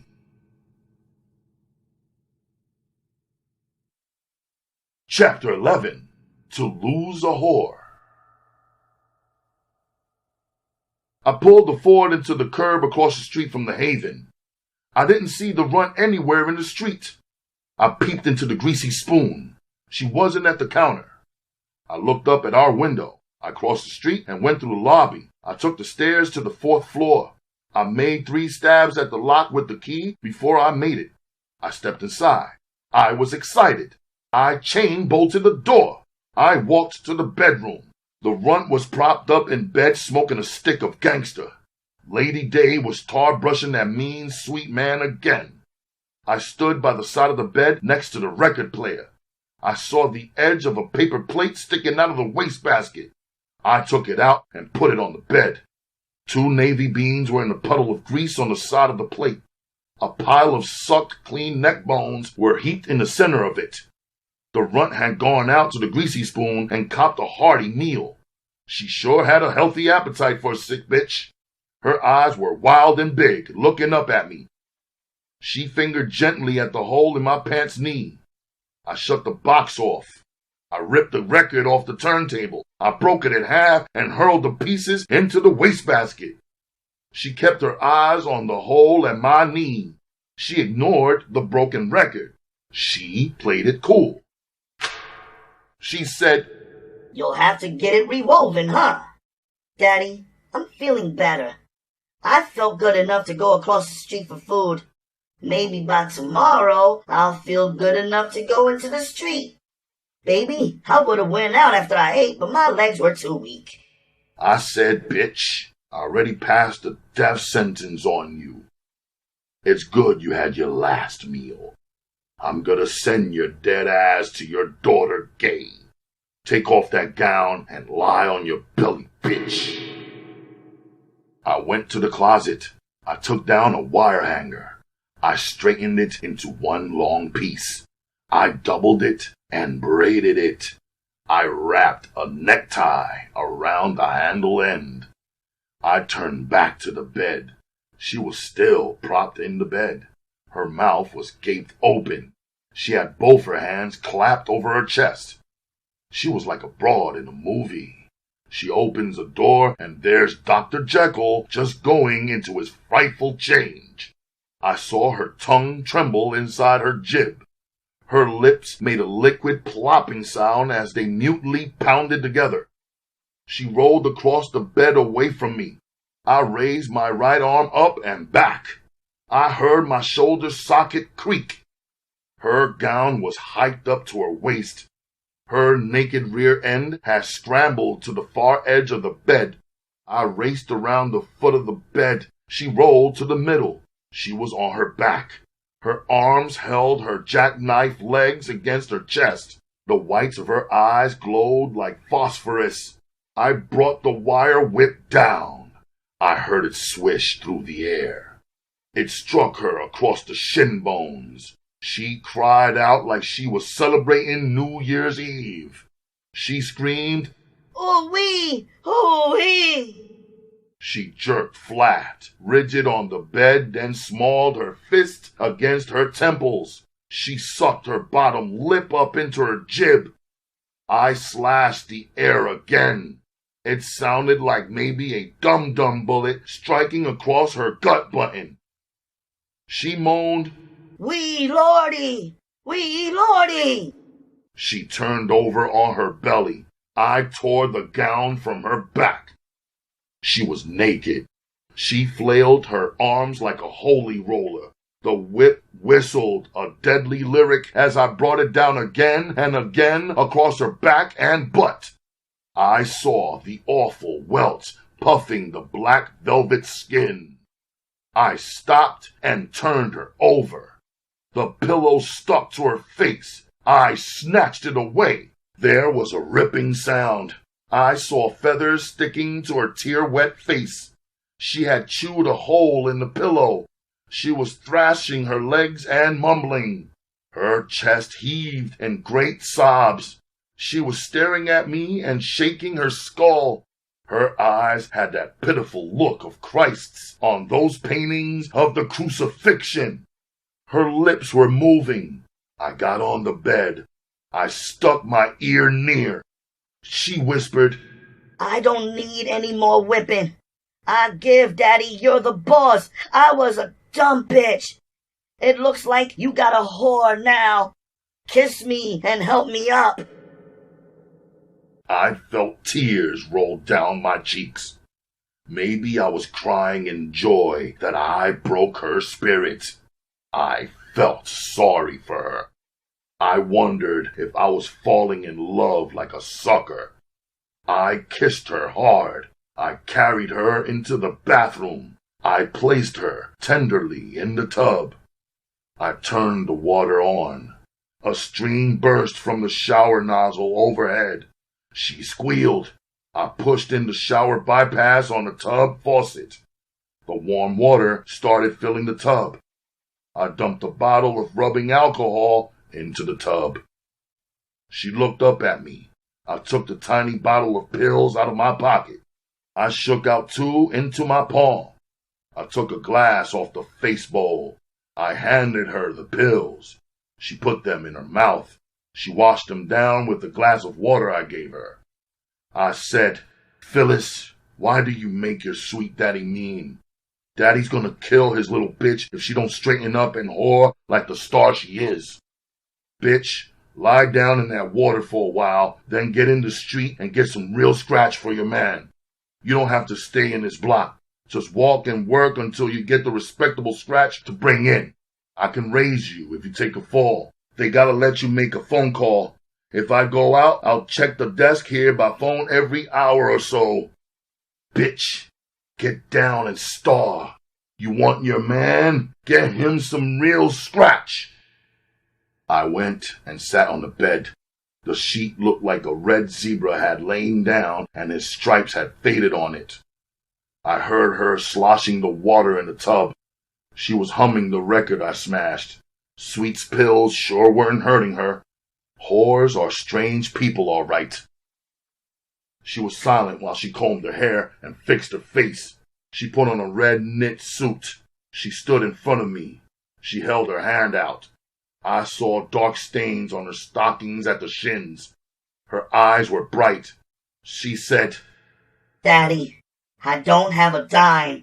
Give me a couple of dollars, please. Don't worry. When I come in, I'll have some nice scratch." I stood up. I gave her a fin. I walked to the door with her. She turned her face up. I leaned down. I sucked her bottom lip, then bit it hard. She squeezed my arm and gouged her teeth into my cheek. She went down the hall. I shut the door and went to the front window. I rubbed my cheek to see if the skin was broken. I saw her cross the street at the corner. She was walking fast. That whipping and those pills had made her well. She looked like a child. She was so tiny and sexy in her red suit. I wondered as she disappeared whether she'd come back. It was 7 p.m. I thought, I better stick here in the pad. Whipping abroad with a hanger is not a bit like a foot in the ass. Christ, I'd kill the bastard on the spot if he hit my bare ass with one. Sweet was right. She got out of that bed all right. I wonder if those slavery pimps invented the hanger whip. No, even hangers hadn't been invented then. I guess Sweet did. I'm gonna wait the runt out. If she tries to slip in here to steal her clothes, I'll croak her. I wonder why Chris hasn't gotten in touch. Maybe some fast pimp had already stolen that pretty bitch from Leroy. Maybe Leroy had one of his fits and croaked her. I wonder what the bitch will be like that I get from Sweet if the runt blows. This is a hell of a feeling I got. I don't know if I got a whore or not. It would be a bitch if Sweet goes back on his word and leaves me whoreless on this fast track. I'ma get high. I better take the flight with gangster. Cocaine will only sharpen my grief. I took a shower. I stepped out of the tub. I got a towel from the wall rack. I saw splotches of red on the one beside it. I toweled off. I rolled a giant bomber. I put a fresh case on the pillow the runt had gnawed. I propped myself against the head of the bed.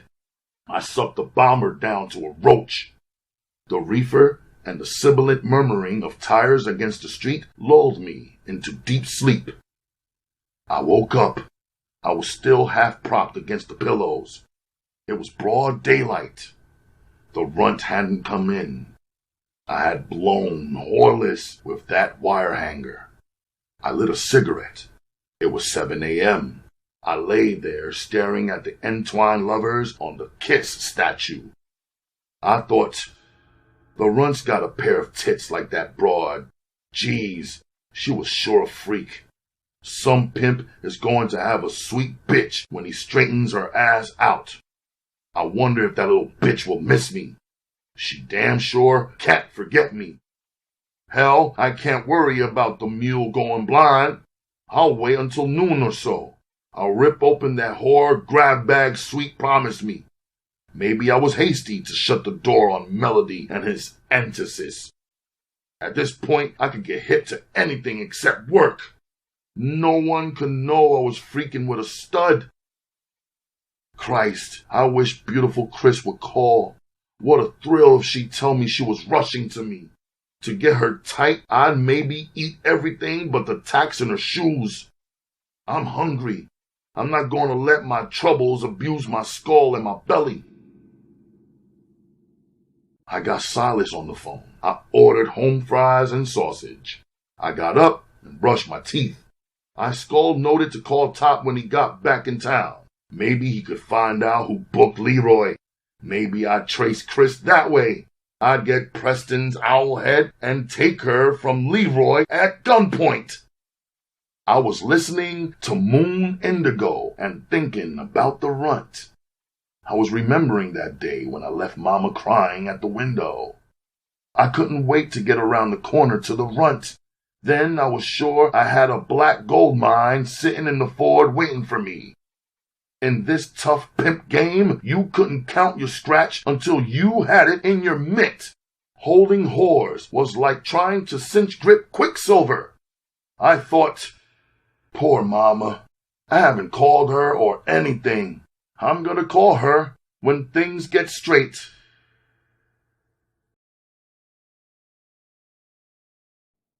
Chapter 12.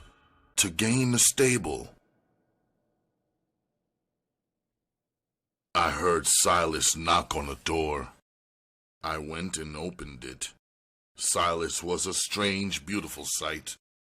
The slick sorcerer bastard had my breakfast on a tray. He had turned himself into a cute black bitch in a red knit suit. It was the runt. I murdered the grin of relief in its jib womb. I twisted my face into a copy of Sweets when he bounced my skull off his John Wall. I said, "Bitch, I'm gonna croak you. Since 3 o'clock, I've been calling all the hospitals and jails in town. I even called the morgue. Speak up, bitch. What's your story?" She looked up at me. She was smiling. She walked past me into the bedroom. I followed her. She sat the tray on the dresser. She ran her fingers deep into her bosom. She brought out a damp wad of bills. She gave it to me. She said, "Daddy, my last trick was a 50 slat, all-night trick. I caught him at 2 this morning. Baby, I gave you 128 slats. Silas had your breakfast on the elevator on my way up. With the 2 slats I gave him, I made 130. Oh, Daddy, I found some good streets to work a couple of miles from here. It's in the neighborhood of a joint called The Roost. You were a sweet daddy to be worried about your baby. Oh, I almost forgot. Keep your fingers crossed. I may bring you a girl one of these mornings. She's wild about me. Her old man ain't nothing. He's a burglar." I said, "Phyllis, there's more than one note in a song. You gotta string together 1,000 nights like last night. Now, take a bath. I'm gonna treat those scratches. Remember, I don't want any junkie bitch. Make sure she's clean before you cop." I forgot about my breakfast. I went out and got into the Ford. I drove to the drugstore and got ointments and salves. I called Sweet and told him the runt stood up. He reminded me to send that scratch to myself as soon as possible. I went back to the Haven. I sent Silas for hot food. I dressed her wounds. They sure looked bad. Those gold pills she had taken died. She fell asleep while I was doctoring her back. I ate and took a nap. By the end of the week, I felt like a pimp. I had an 8-bill bankroll, not counting the porker silver. One night about 9, I got into the Ford. I drove less than 100 miles to Terre Haute, a small whore town. I sent 5 bills to myself at the Haven. I used Christine as the broad's name. Top was back in town, so I stopped on the way home and copped cocaine, yellows, and bennies. The runt came in that morning around 4. She had 105 slats. She was on her way to stardom. We were in bed and I cracked on her. I said, "Baby, I think our luck is changing all around. I'm pretty sure Daddy's copped another whore. I met her in the bar about a week ago. It's a small world, all right. She says she just moved out of this joint not long ago. She went wild over me. She's a fine young bitch. She begged me to go to Terre Haute with her. She's working a fast house up there. I told her I'd run up there after she sent her first week's scratch. She gave me her phone number up there. I gave her my address. Tonight I called up there. I asked her about my scratch. She told me 5 bills were on the way. Baby, if she's jiving, we ain't hurt. If she sends it and it's respectable scratch, your daddy's got a small stable." She said, "Is she a white bitch? What does that bitch look like?" I said, "Bitch, don't get shitty now. What's wrong with a white broad helping 2 spades? She's a boot. She looks like what she is, a scratch-getting fine bitch in love with your man at first sight. It was a little after noon when the messenger brought the scratch notice. The runt went to the door and brought him into the bedroom. I opened it. The office was a half-mile away. I asked the runt if she'd like some air. She was eager to go. It was a good thing I had gotten that driver's license. I had to go through a long routine. They even made me crack the amount I was expecting. I got the cash. The runt was silent on the way home. Sweet sure knew the angles to put pressure on the whore's skull. In the next month, I made 2 more trips to Terre Haute. Twice I went across town and stayed in the hotel overnight until around noon. I was conning the runt I was visiting her stablemate. The runt was really humping. She was averaging no less than a bill a night. 2 months after the hangar whipping, I took a furnished 3-bedroom vacancy in Top's building. It was a gold and red dream after the Haven. The runt really freaked this pad off. I guess she felt at home at last. It was on the 6th floor.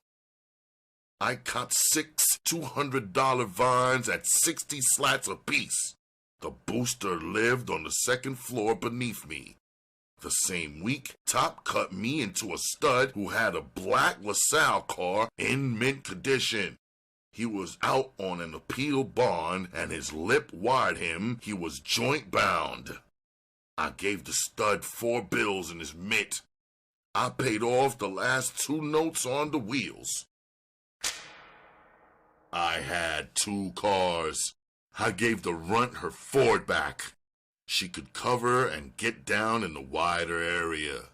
I started hanging around at Sweet's pad, sucking up the pimp game. I got home from Sweet's one morning around 5. I heard the runt rapping to someone in one of the bedrooms. I pushed the door open. The runt was in bed with a tall, pretty brown-skinned broad. She looked 15. They were naked. They stopped kissing and looked at me. The runt said, Daddy, this is Ophelia. I told you about her in the Haven. Her old man got 1 to 3 in a joint for burglary. She wants to join our family. Can she?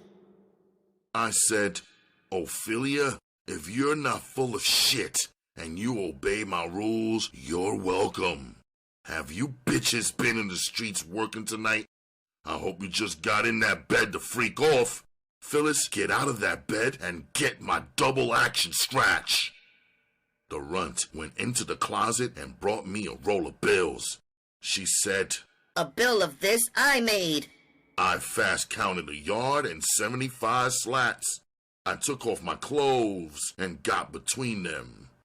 I spent an hour quizzing Ophelia and running down my rules. She was 18.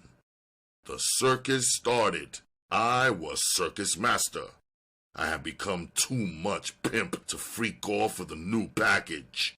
They were the performers. She had put only 6 bits in my pocket.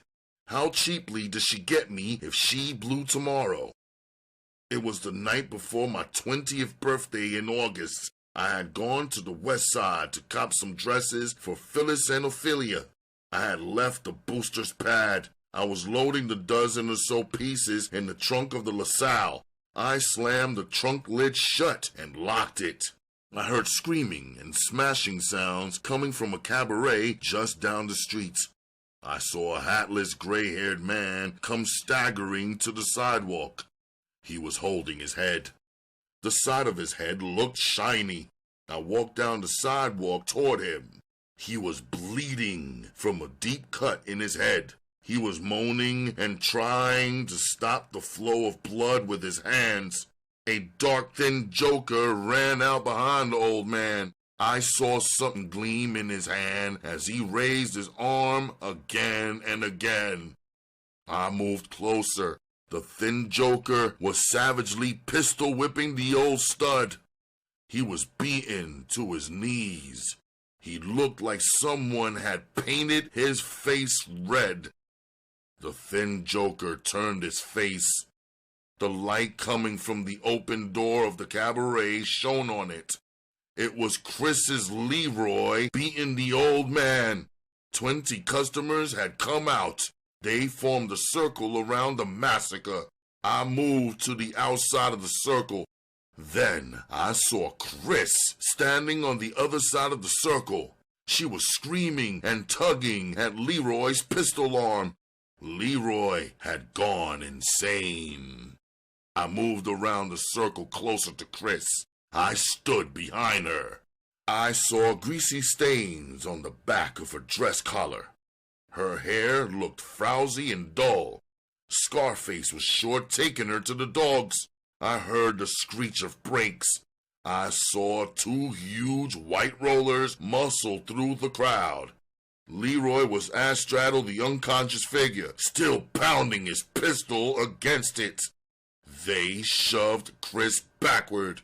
One of them put an arm lock on Leroy's gun arm and took the pistol. The other vised his neck in a stranglehold. They dragged him to the prowl car and threw him into the back seat. A short, middle-aged white broad stepped to the side of the fallen figure. She was wringing her hands. She was wearing a bar apron. She stooped and stroked the figure's brow. One of them got on the front seat. He turned sideways, guarding Leroy. He put a microphone to his lips. He was calling an ambulance, no doubt. The other roller came back and stopped beside the white woman.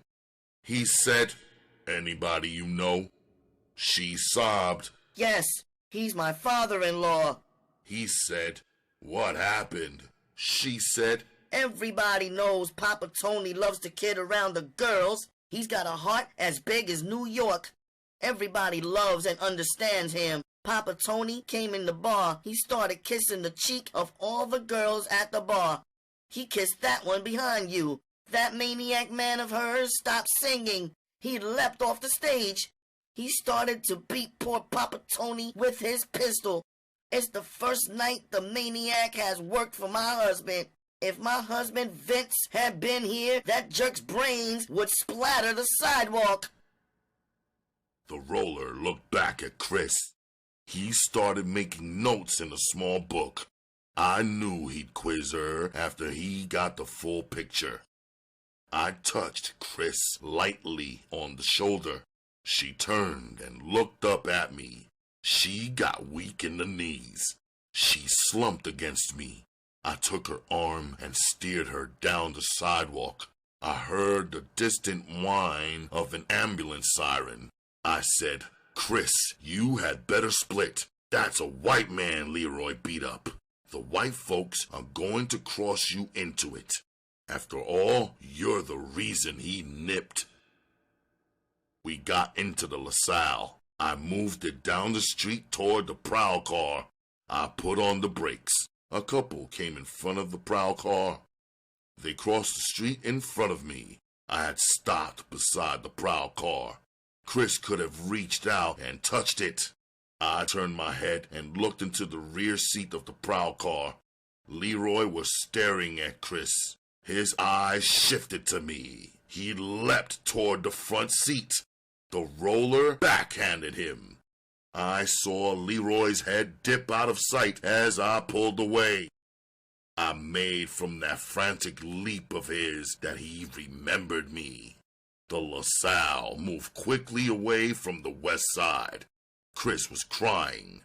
I stayed silent until I hit the fringe on the south side. Then I said, "Aye, Chris, I got you away from the heat. Tell me where you live, and I'll take you home. Don't cry. You can bail him out when they book him." She sobbed. "All right, you want to take me home? Turn around and take me to Leroy's Jalopy. It's parked behind the bar where he blew his silly top. We got in town broke this afternoon. He didn't get the settlement. Maybe he'll never get it. I'm so disgusted. He was to get paid nightly for the gig. He does a blues singing bit now." I said, "Bitch, you look like a bum." You conned me, you keep in touch. You were gonna be my whore, remember? I should have left you back there to go to jail with your sucker Matt. I realized I had a solid chance to cop her now. All I had to do was stay strong and bluff her. Leroy was a cinch to get a bit. He couldn't make bail. Chris had no one out but me. She sure looked like my third whore. I coasted into the curb. I left the engine running. We were parked in front of a flea bag hotel. I had maybe a 2,500 slat roll in my pocket. I flashed for her. I peeled off a sawbuck. I held it toward her. She ignored it.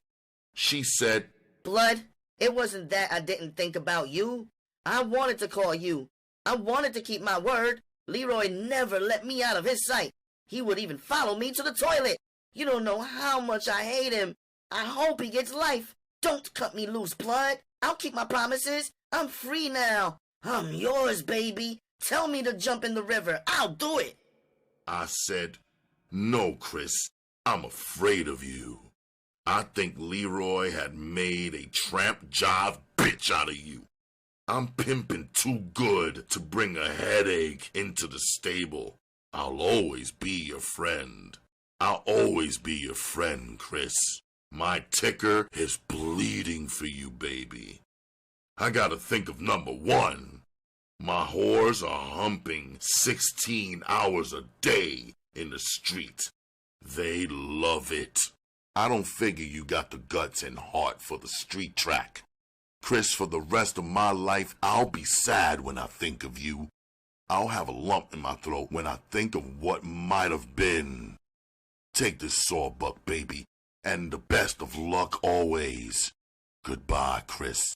Please split before I get weak and let you be my whore. I reached across her and opened the car door. My skull was hitting on all 175 cylinders. I was cinching her. I remembered her name, Christine, on those Terre Haute money orders I've been sending myself. She was the runt's ghostly gadfly come to life. She pulled the door shut. She hurled herself against me. She held on to me and wailed like maybe I was her dead mama on the way back to the grave after a brief visit. She blubbered, Blood, please don't cut me loose. I'm not a lazy bitch. Give me a chance. I want to amount to something. Please take me with you. I won't let you down. I can hold my own against any bitch. I pulled out. I was headed home. I was a fox with a rare pretty hen in my jib. I knew the runt and Ophelia were in the street. In the trunk, I had 6 dresses I'd copped for Ophelia. I was sure they fit Chris. I said, bitch, I'm gonna gamble on you. I'm taking you to your new pad. You gotta understand one thing. You can't bring scratch under a bill a night. You do, I may light my cigarettes with it or use it to wipe my ass. You're gonna meet and work in the street tonight with your sisters. I'm gonna give you a rundown. Flap your horns and remember it. It will bring you into the family with some stardust on your tail. Chris, you're lucky. A whore of mine croaked in Terre Haute just a week ago. Her heart stopped while she was turning a trick. She was a martyr. Her name was Christine. I went up there and blew a couple grand on her funeral. I guess I felt guilty about blowing all that scratch on the broad I had for only a couple of months or so. I didn't tell the stable about her death. Maybe I went all out on her funeral because she had your name. I just don't know. Anyway, the stable never met her. They have a lot of respect for that long scratch she sent me every week from that whorehouse. Chris, you're that great humping bitch reborn. A week before she croaked, she begged me to turn her loose here in the street. I turned her down because I knew she had a screwy ticker. So Chris, I know you'll prove to the stable you are just as great in the street as you were in the house in Terre Haute.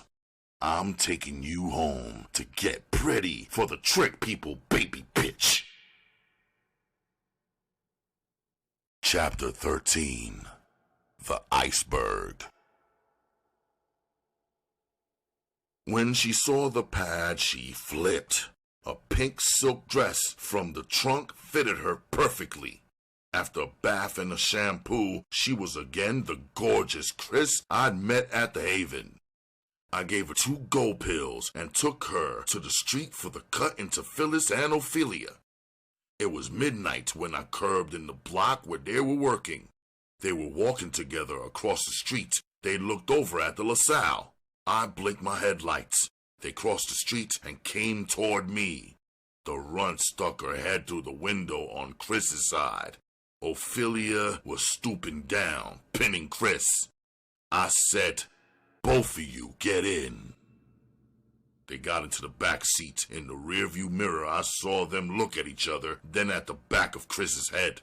I said, "Phyllis, Ophelia, meet Christine. She's gonna work the street with you.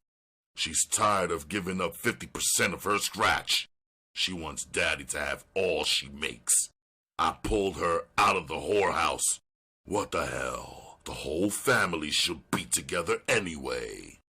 Phyllis, I told Christine 100 times how great you are in the street. She's hip, you know, all the rollers and all the angles. I want you to take her under your wing out here for a week or so. I know there ain't a bitch out here that could pull her coat like you can. Now get out of the car and starve those other jokers' whores to death. I watched them walk away, chattering and laughing. It was like they were real sisters. I looked at my diamond-studded longines. It was 10 after 12. How about it? I was 20 years old. I was living in a $6 a month pad. I had 3 young, fine mud kickers. I was a pimp at last. I tilted down the rear-view mirror. I powdered my face. I sat there gazing at myself. Finally, I pulled off. I was going to Sweets to report my progress. I didn't get much of a chance to rap to him. 2 rollers from Sweet's precinct were drinking and horsing around with 2 of Sweet's yellow whores. Sweet told them I was his son. It tickled them witless when Sweet told them what Satan and his demon had done to me. They told me not to worry. They would remember me and would wire the other precinct rollers not to roust me. The rollers finally got crocked. The whores took them around the Chinese scream into bedrooms. Then I said, "Sweet, I copped a beautiful yellow bitch tonight. I got her humping on the track with my girls. Sweet, the bitch is crazy about me. I know I'll hold her for years." He said, Slim, a pretty nigga bitch and a white whore are just alike. They both will get in the stable to wreck it. They'll leave the pimp on his ass with no whore. You gotta make 'em hump hard and fast. Stick 'em for long, scratch quick. Slim, pimpin' ain't no game of love. Prat 'em and keep your swipe out of them. Any sucker who believes a whore loves him shouldn't have fell out his mammy's ass. Slim, I hope you ain't sexed that pretty bitch yet. Believe me, Slim, a pimp is really a whore who's reversed the game on whores. Slim, be as sweet as the scratch. Don't be no sweeter. Always stick a whore for a bundle before you sex her. A whore ain't nothing but a trick to a pimp. Don't let 'em Georgia you. Always get your money in front, just like a whore. Whores in a stable are like working chumps in the white man's factory. They know in their sucker tickers they're jumping. They both gotta have horns to blow their beefs into. They gotta have someone to listen while they badmouth that goddamn boss. A good pimp is like a slick white boss. He don't ever pair two new bitches. He ain't stuck 'em for no long scratch. A pair of new bitches got too much in common. They'll beef to each other and pull their skull plots and split to the wind together. The real glue that holds any bitch to a pimp is the long scratch she's stuck for. A good pimp could cut his swipe off and still pimp his ass off. Pimping ain't no sex game, it's a skull game. A pimp with a shaky bottom woman is like a sucker with a lit firecracker stuck in his ass.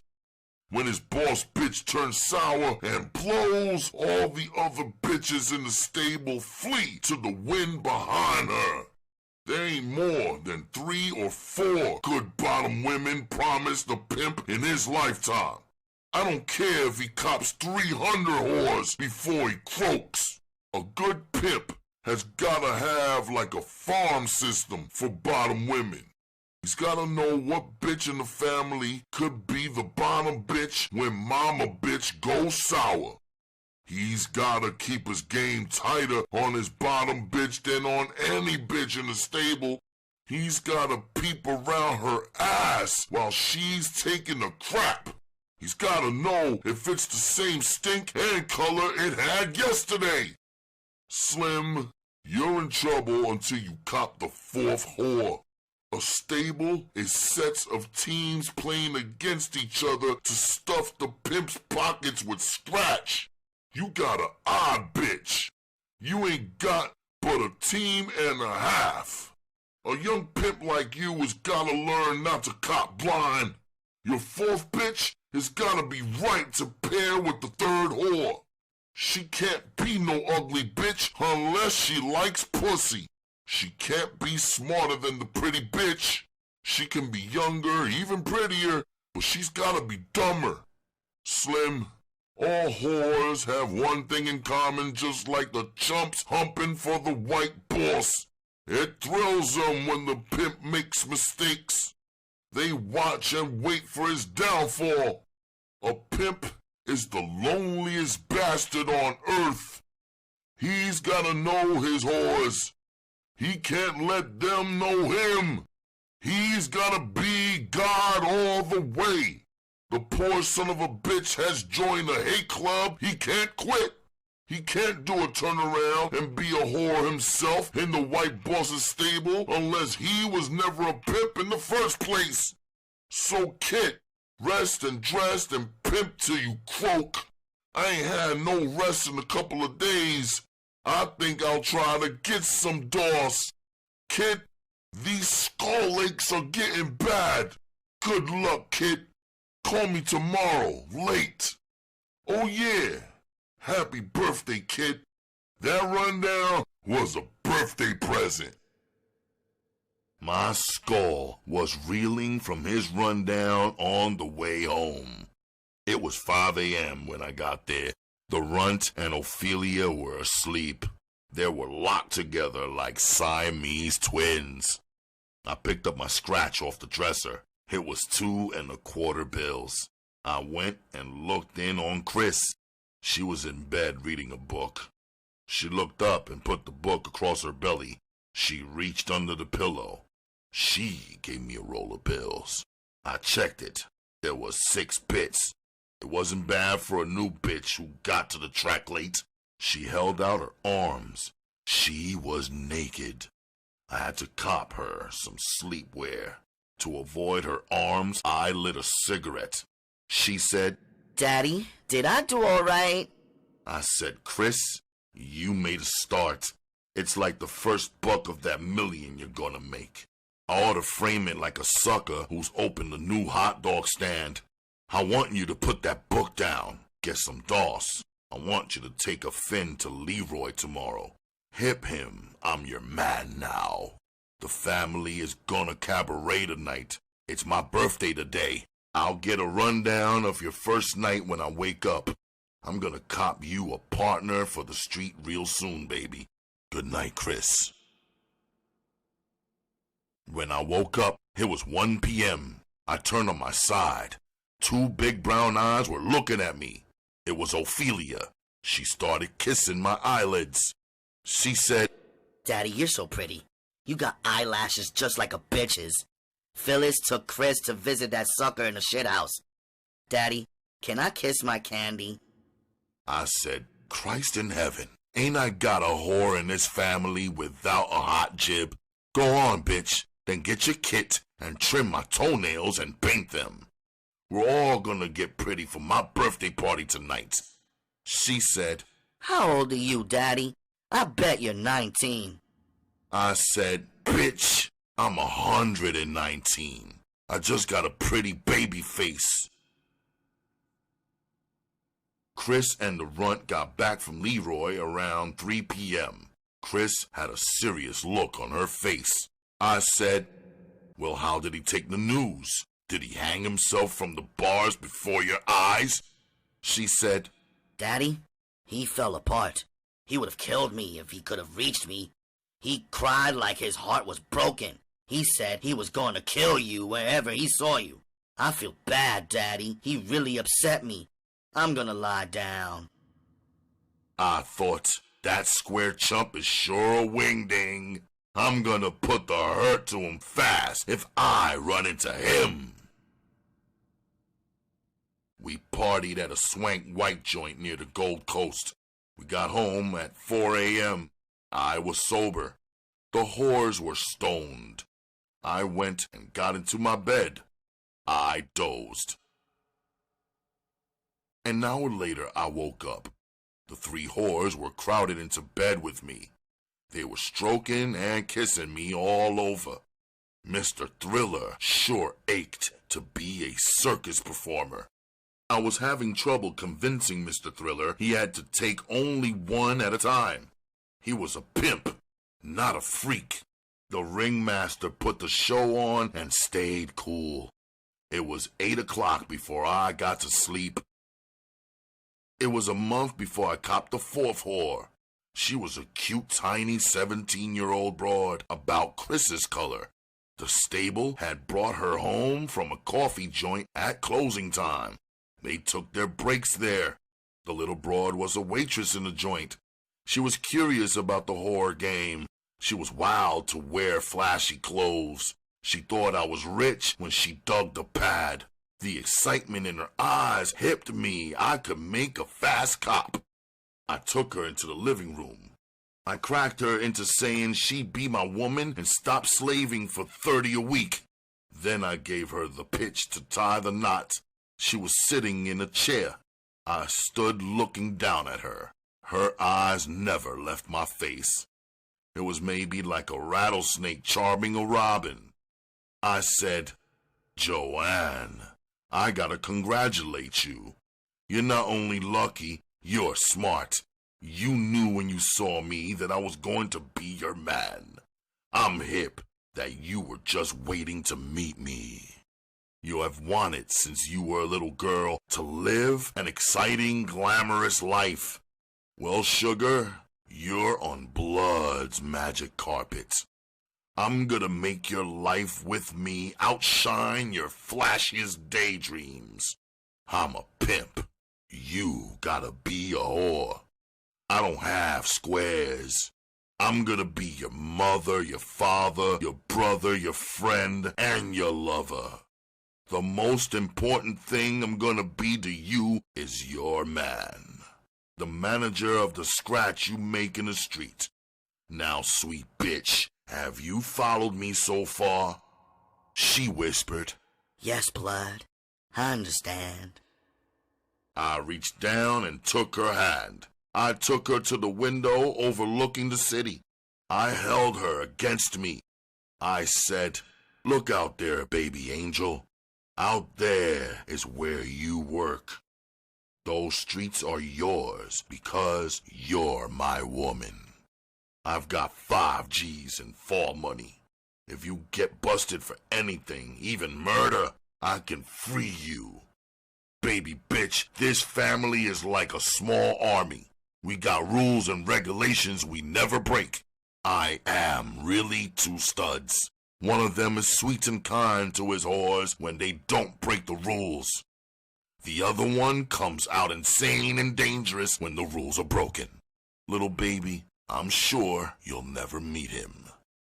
Never forget this family is as one against the cold, cruel world. We are strong because we love each other.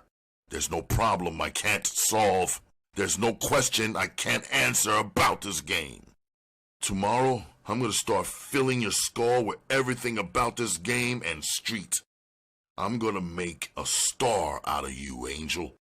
Don't ask any outsider anything. Come to Chris or me, my little baby. I'll protect you with my last drop of blood. If any motherfucker in those streets out there, stud or bitch, hurts you or threatens you, come to me. You will have to cut my throat first. Shoot me first. I'll take an oath to protect you for as long as you are my woman. Baby, I know that's for always. Now, repeat after Daddy, baby. She squeezed tightly against me. She was in a trance looking up at me. She chanted along with me. From this moment, I belong to blood. I am his whore. I will do everything he tells me. I won't ever fuck with his scratch. I will hump my heart out every night. I've gotta make a bill a night. She slept with Chris that night. After the first week, I knew she was the perfect partner for Chris. Sweet was right. Chris and Joanne ran Phyllis and Ophelia into a panting lather in the street. I started wanting that fifth whore. Leroy got a year for the beating he gave Papa Tony. After 6 months later, Top and I were at the Roost Bar. A loud-mouthed joker beside me was arguing with a stud on his other side. I had my back to him, facing Top. Top and I had been shooting stuff for several hours in his pad. I was so frosted with cocaine, I felt embalmed.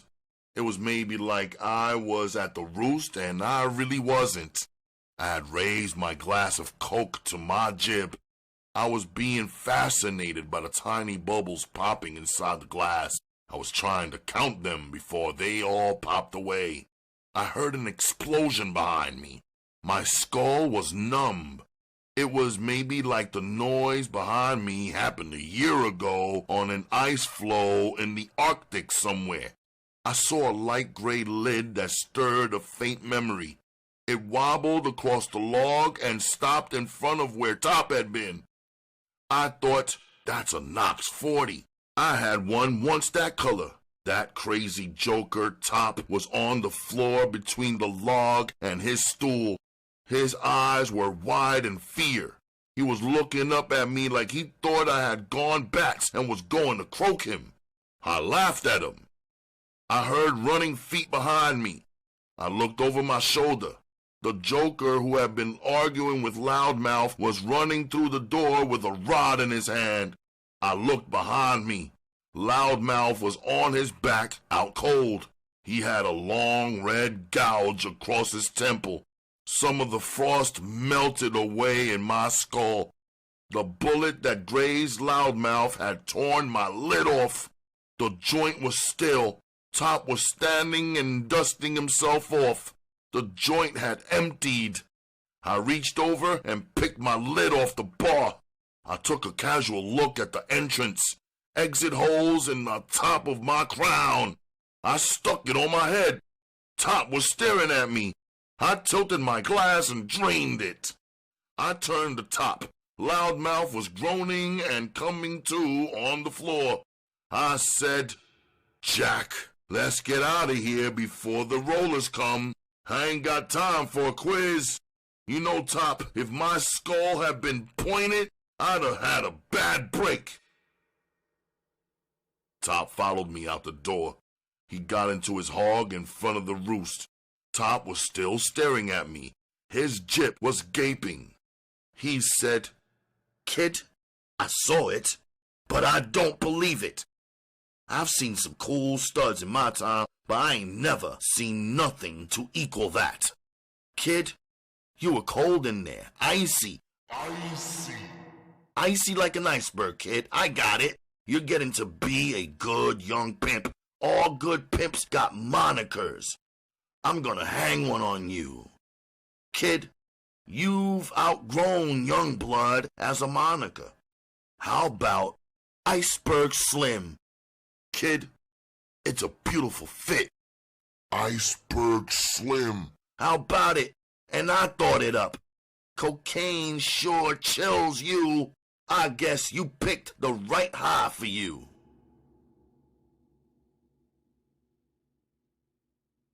Chapter 14. The Mistake. By the end of the year, I had copped a new 39 hog. I had blown Joanne 90 days after I got her. She was too possessive, and she didn't really have the guts for a long stretch in the street. I didn't cry when she left. While I had her, Chris kept her humping. I was thousands ahead of her when she slipped away from Chris in the street. A week later, I copped a young whore that was a whiz in the street and was hip to boosting. She went ape over Chris. She'd go downtown and come home with shopping bags loaded with fine dresses and underclothes for herself and her sisters. Later, she hipped Chris to boosting. I let them go down together with a stud who drove for them. They filled my closet with beautiful vines. Top got 5 years on a narcotics rap. The federal heat tricked him into a 4-piece sale to an undercover agent. I sure missed him. I hung out at Sweets more than ever. My name was ringing. The moniker Top hung on me stuck. Everybody was calling me Iceberg, even Sweet. Only I and the several peddlers I copped from knew that my icy front was really backed by the freezing cocaine I snorted and banged every day. I pimped strictly by the book for the next 3 years. I traded in a hog each year. I never had less than 5 girls in the family. I moved out of Top's building and let the family stay there. I took a suite in a swank midtown hotel. I had the privacy, the jewelry, and all the flash and glamour of a successful pimp. I had managed to solve the fast track. I was fast becoming one of its legends.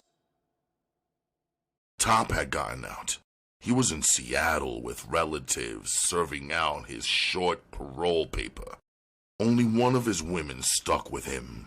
The rest got in the wind when he fell. The runt was still bottom woman. Ophelia was still hung up on her.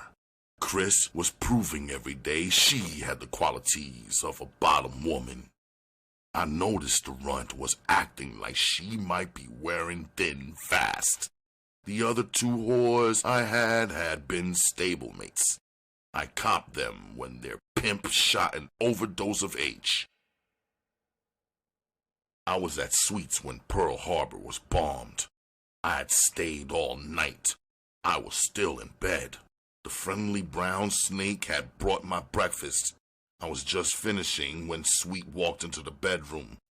He sat down on the side of the bed. He said, "Berg, Uncle Sam just got his throat cut. The slant eyes just put the torch to Pearl Harbor.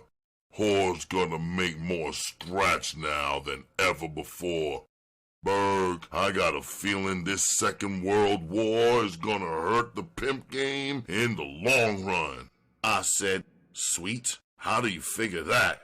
He said, "You know a whore ain't nothing but a X square. A good pimp wears out a lot of whores in his lifetime. If there ain't no big pool of squares for the pimps to turn out, then stables gotta get smaller. The defense plants are gonna claim thousands of young potential whores. Those square bitches are gonna get those paychecks. They'll get shitty independent. A pimp can't turn them out. The older square broads are going into the plants too. Thousands of them got teenage daughters. They'll have the scratch to fill the bellies of those young bitches. They'll put nice clothes on their backs. Why the hell should they whore for a pimp? They can pimp on mama. The worst thing is, those plants are inviting whores with strict pimps to split and square up. If the war lasts a long time, pimps will have to turn pussy to hold the whore. Berg, ain't but one real heaven for a pimp. He's in it when there's a big pool of raggedy, hungry bitches. The war was raging. The defense plants were grinding out war goods around the clock. Thousands of young and old broads were slaving in them. As far as I was concerned, the pool was still full of fine fish. I had 3 original girls and 3 new cops. It was December 1944. Sweet was still pimping good for an old man. He was down to 7 women, but this was great pimping for a stud his age. Top had settled out west.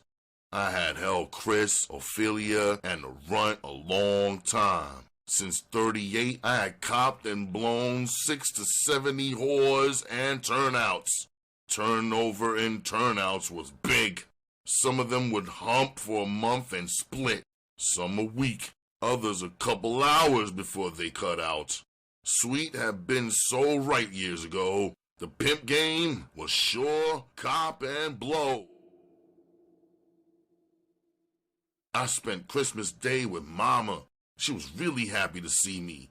She hadn't seen me since 38. She cried as always when I left her. The Runt was getting tired and evil. Several of those turnouts she had run away from me. All new turnouts I was giving to Chris to polish in the street.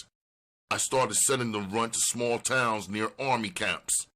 Some of them were out of state. Sometimes Ophelia went with her. Before I met Carmen, the Runt and Ophelia had come back from a weekend in Wisconsin. The Runt and the other 5 girls were with me when I copped the 7th girl. She was almost a perfect copy of the Runt at 18. She had a prettier face than the Runt had at 18. Her features were more regular. Time and Street had bulldogged the once cute face of the Runt. We were at a cabaret. Carmen was behind a 26-game table in the bar room. I left my table and went to the John. I passed Carmen on the way. She gave me a strong lick. On the way back, I stopped and tossed a quarter on her table and rolled the dice, trying for a score of 26. I hit 26, so I bought us a drink with the score. I stood beside the table and quizzed her. She was from Peoria. She'd been in town a week. We had old party time in common. She had met him up in Peoria, where he was still living. He had a whore in the house up there. She had worked in the same house. She had run off from her pimp, and she was wide open for a fast cop. We rapped for 15 or 20 minutes. I could tell she went for me. She looked at the clock. It was almost closing time. I invited her to have breakfast at the family's pad. We'd have breakfast. I was leaving with Carmen. I was going to my place to put her under contract. The Runt followed me outside to the hallway. She called me. I gave Carmen the key to the hog. She went toward the elevator. I didn't move toward the Runt. I said, "Bitch, you want to rap to me? Come to me." She had a tight, evil look on her face. She walked slowly up to me. Top was right. These bottom broads, when they started to rot, really funked up a stud's skull. She said, You ain't thinking about bringing that bullshit bitch into the family, are you? That phony bitch ain't shit. I said, "What the hell? You mean you're gonna turn down a chance to larceny a new bitch away? You stick-it bitch. Nobody tells me what bitch to have. You got the fucking nerve to crack some bitch's phony. I had to almost croak you to make you real. I noticed 2 of the latest cops were in the open door. They were eyeballing down the hall at our show.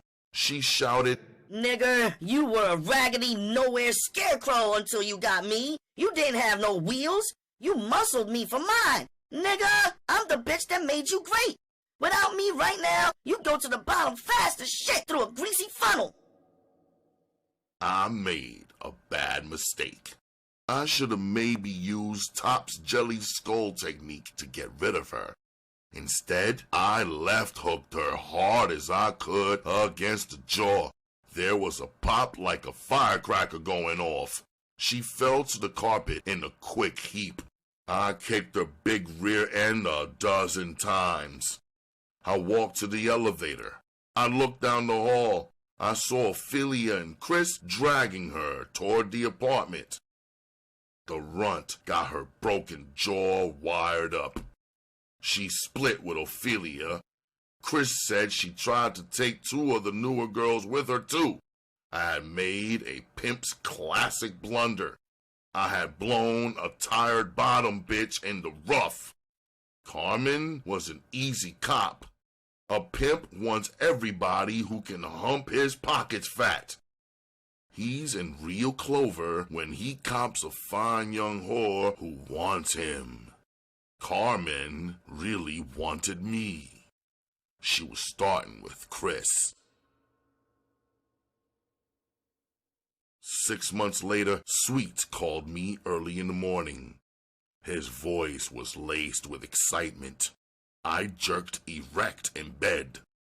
He said, Berg, I got a wire the FBI is nosing around some of the broad lockups. They're quizzing whores. Your name has been cracked more than once.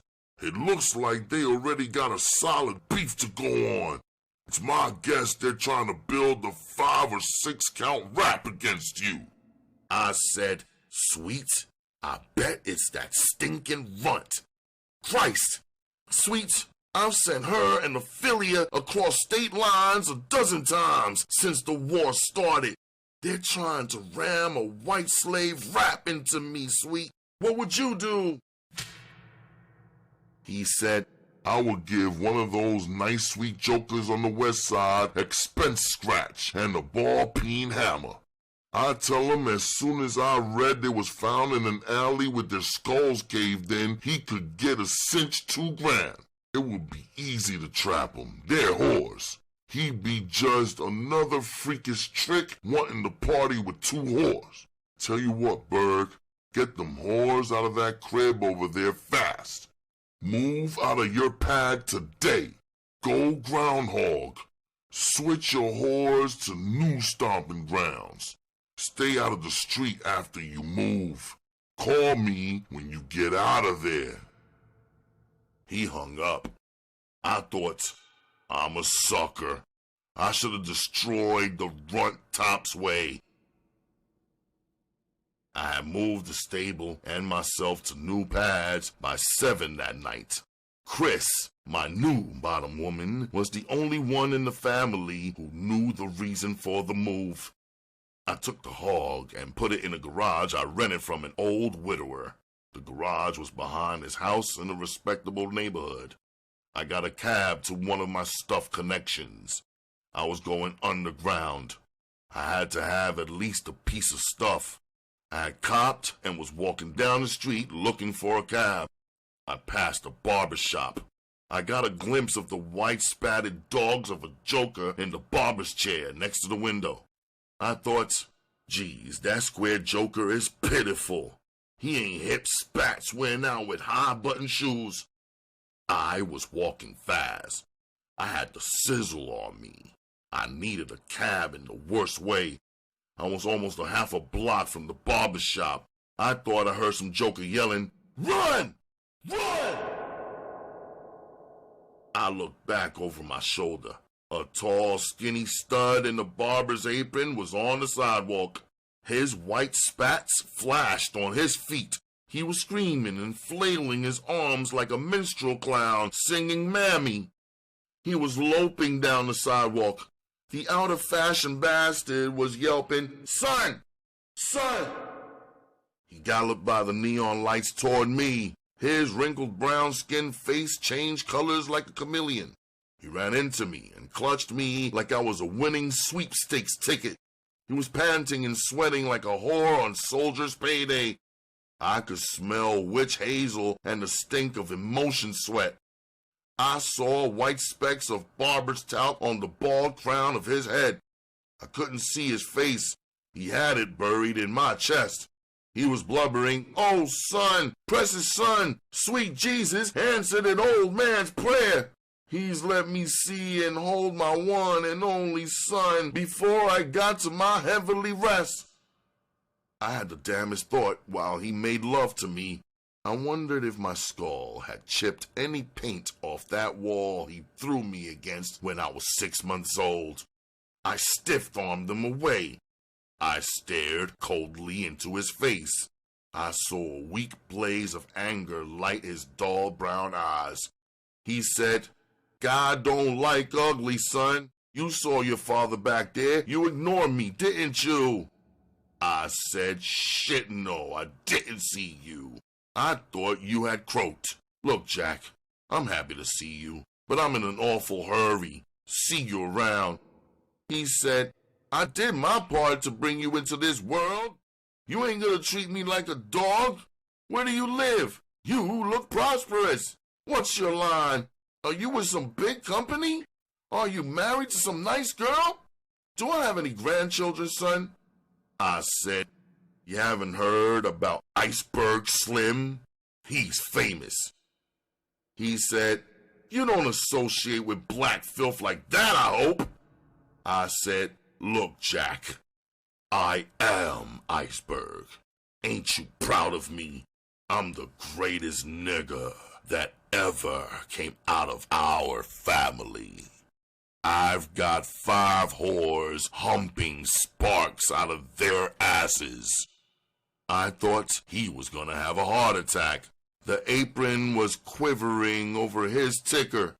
He was supporting himself against the lamppost. His face was gray, in shock, under the streetlight. I jerked my shirt and coat sleeves up like Spike Hollow. I stuck the needle-scarred arm under his nose. He drew back from it. I said, "God damn, Jack, what's the matter? Shit, I shoot more scratch into that arm a day than you make in a week. I've come a long way since you bounced my skull off that wall. Stick your chest out in pride, Jack. I've been in 2 prisons already. Shit, Jack, I'm on the way to the 3rd any day now. You ain't hip, I'm important. Maybe one of these days, I'll really make you a proud father. I'll croak a whore and make the chair." I walked away from him. I caught a cab at the corner. The cabbie U-turned. I looked at my old man. He was sitting on the curb beside the lamppost. His white spats gleamed starkly in the gutter. He had his head on his knees. I saw his back jerking up and down. The poor joker was bawling his ass off. I got home. I called Sweet. I banged a load of cocaine. It was the best I copped since Glass Top went to the joint. Chapter 15. In the Sewer.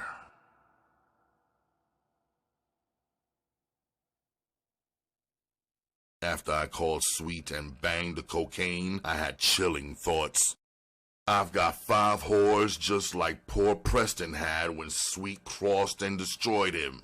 I wonder if Sweet will dream up a cross to steal my whores from me. He knows where I'm padding. It would be as easy as lifting a telephone receiver. Sweet swears he loves me like I'm his son.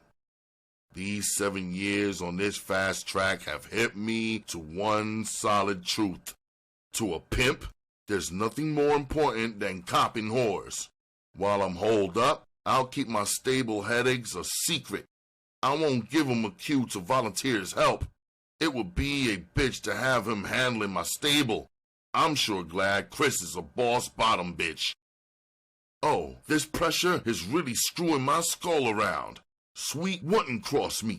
I gotta stop mistrusting the only friend I got. I mean more to Sweet as his friend than any whore. Maybe I should make a run for it and set up shop in some other city. Christ, why do I have to be red hot with federal heat? Why couldn't it be city or state heat? On this fast track, I've only been busted and mugged once. A dozen other times I paid off on the street. That FBI is a son of a bitch and genius. No, I better keep my hot ass in town right here in this cruddy pigsty. The runt's a whore. Maybe her new pimp or trick will croak her. Then I could walk into the FBI office and stick my black ass out to be kissed. They'd have no case without the runt as a witness.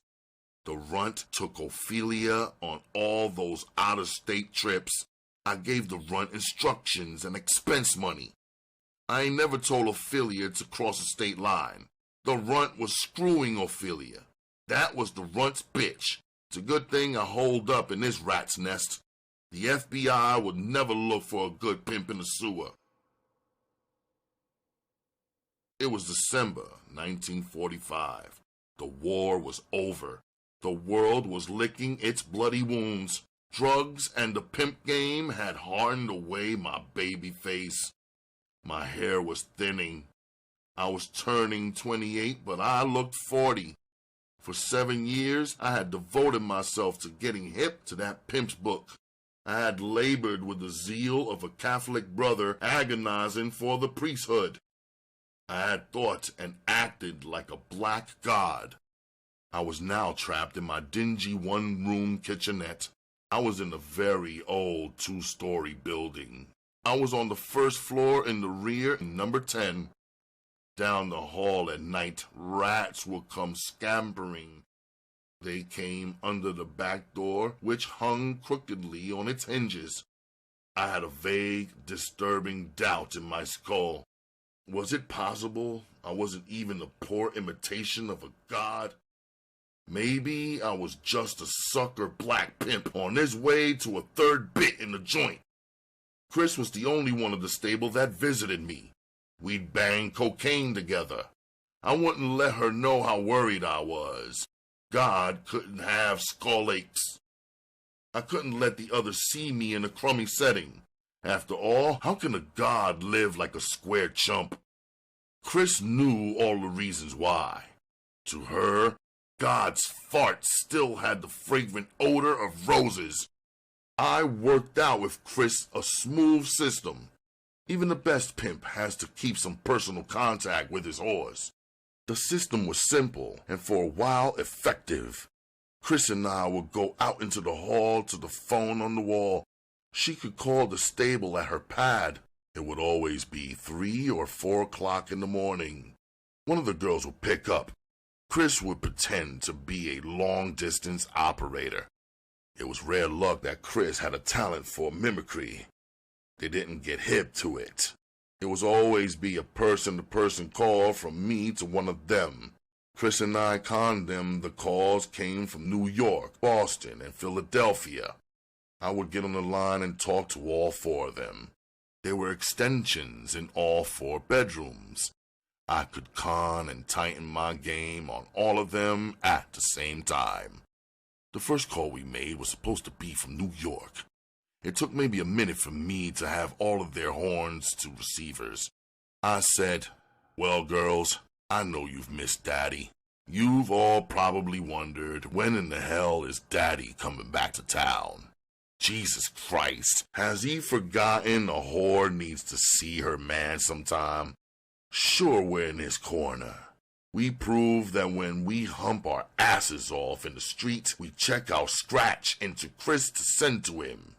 God damn it, what could be so important that he neglects his whores? Well, girls, I'm gonna show the kind of confidence Daddy's got in you. I'm gonna hip you to $1 million secret.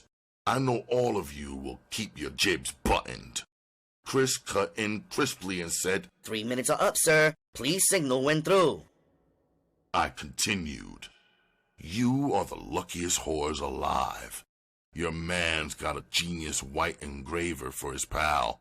He used to be an engraver for the government. We got some plates he just finished. We've turned out 300 of the prettiest 100-slap bills the human eye has ever seen. They're perfect. Even the government couldn't get hip to a difference from real scratch. There ain't any. We got one problem we're gonna solve if it takes a year. We've run out of the special paper the government prints its scratch on. My white genius pal even knows how to make the paper. We are playing it cool and traveling and copying inks and other stuff we need. It's tough to cop some of it, but for millions, who's gonna give up? As soon as we get the paper made, we're gonna run off a couple of million or so slats. I'm gonna breeze back into town, the only millionaire pimp in the world. I'm gonna buy a beach and a mansion in Hawaii for my stable. If we run out of scratch, we'll just run off another bail. So stay cool and keep humping. Oh yeah, Chris got a cab to the airport an hour ago. She should be getting home in a couple of hours or so. She's bringing each of you a piece of that beautiful lettuce. Spend it on anything you want. Take it anywhere, even the bank. Believe me, it's perfect. I hung up. I had electrified them with the story. I could hear the excited thrill in their voices when they chorused goodbye. I told Chris to crack the genius had a way to make all the serial numbers on the bills different. I already knew what my story would be whenever I got the heat off me. I could stall them a lifetime. I could say the genius got busted on another beef. I had to wait until he got out. He wouldn't tell me where the plates were hitting. He could even croak while doing his bit. Chris called the next day. The whores were walking on air. They rapped all night about that perfect queer. I was sure I had found a way to hold my stable. I like a genius myself.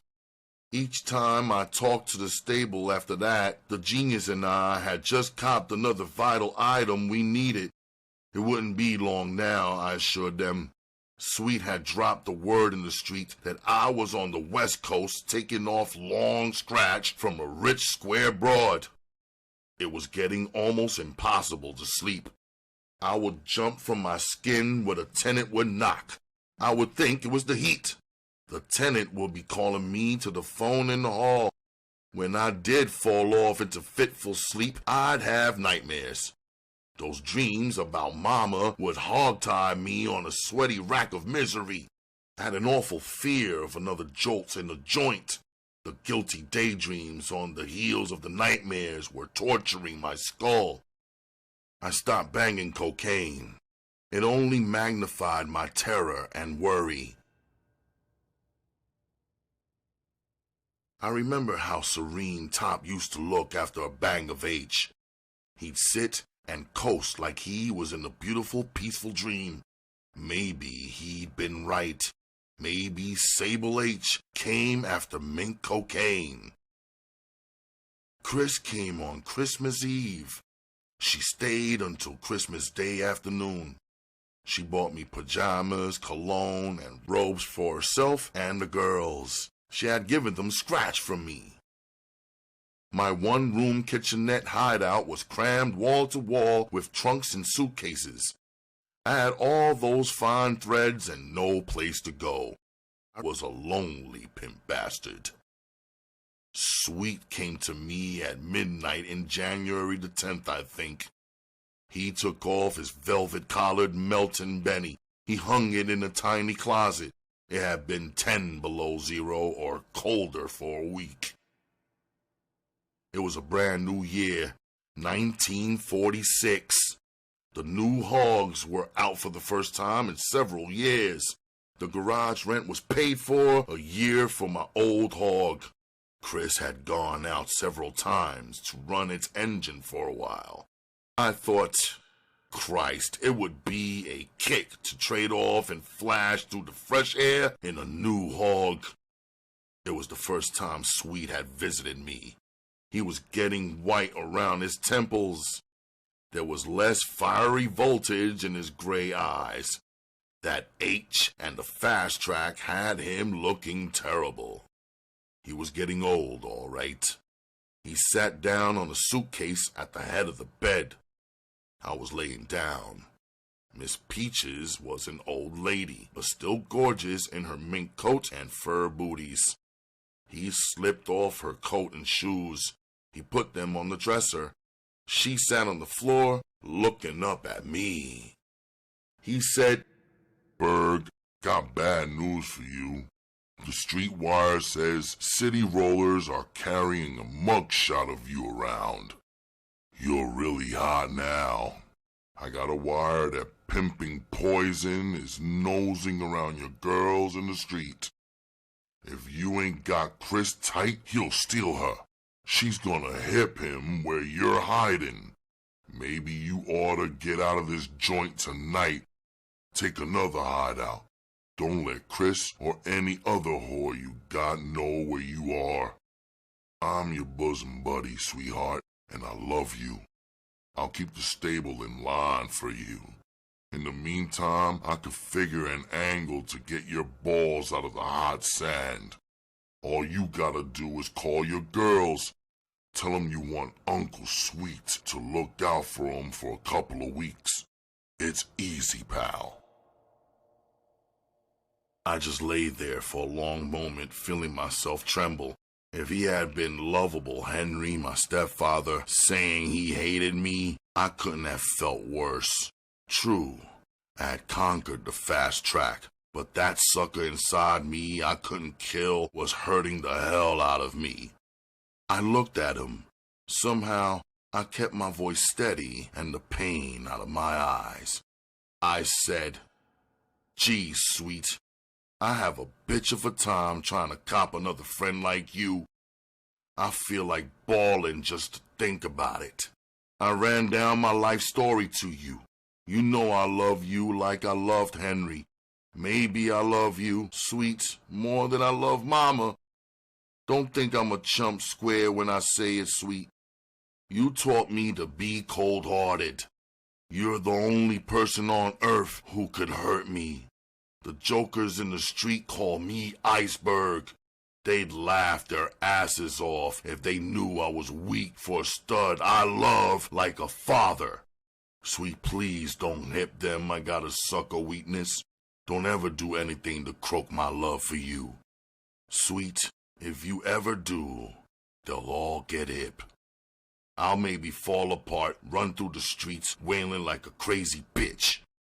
Sweet, I'll wait and think for a day or so. Poison can't steal, Chris. I'll kick things around in my skull. Maybe you should be looking out for the stable. The whole time I was talking, he had run his index fingers along the sword edges of his pants creases. His gray eyes had found the suitcases and cluttered room fascinating works of art. He swallowed air and tented his bejeweled fingers under his fist chin. He said, Berg, this joint is wrecking your skull. Sweet would chop his right arm off before he cross you. You're the only friend I got, sweetheart. Shit, honey. You could have 100 whores and I could be whoreless. I'd ask you to give me a bitch. I wouldn't try to steal no whore from you, darling. You need anything? I got a split. I got 2 whores I gotta pick up downtown. I said, No, Sweet, I don't need anything. I'll rap to you tomorrow. If you hear anything, wire me fast. I'm sure glad you dropped by.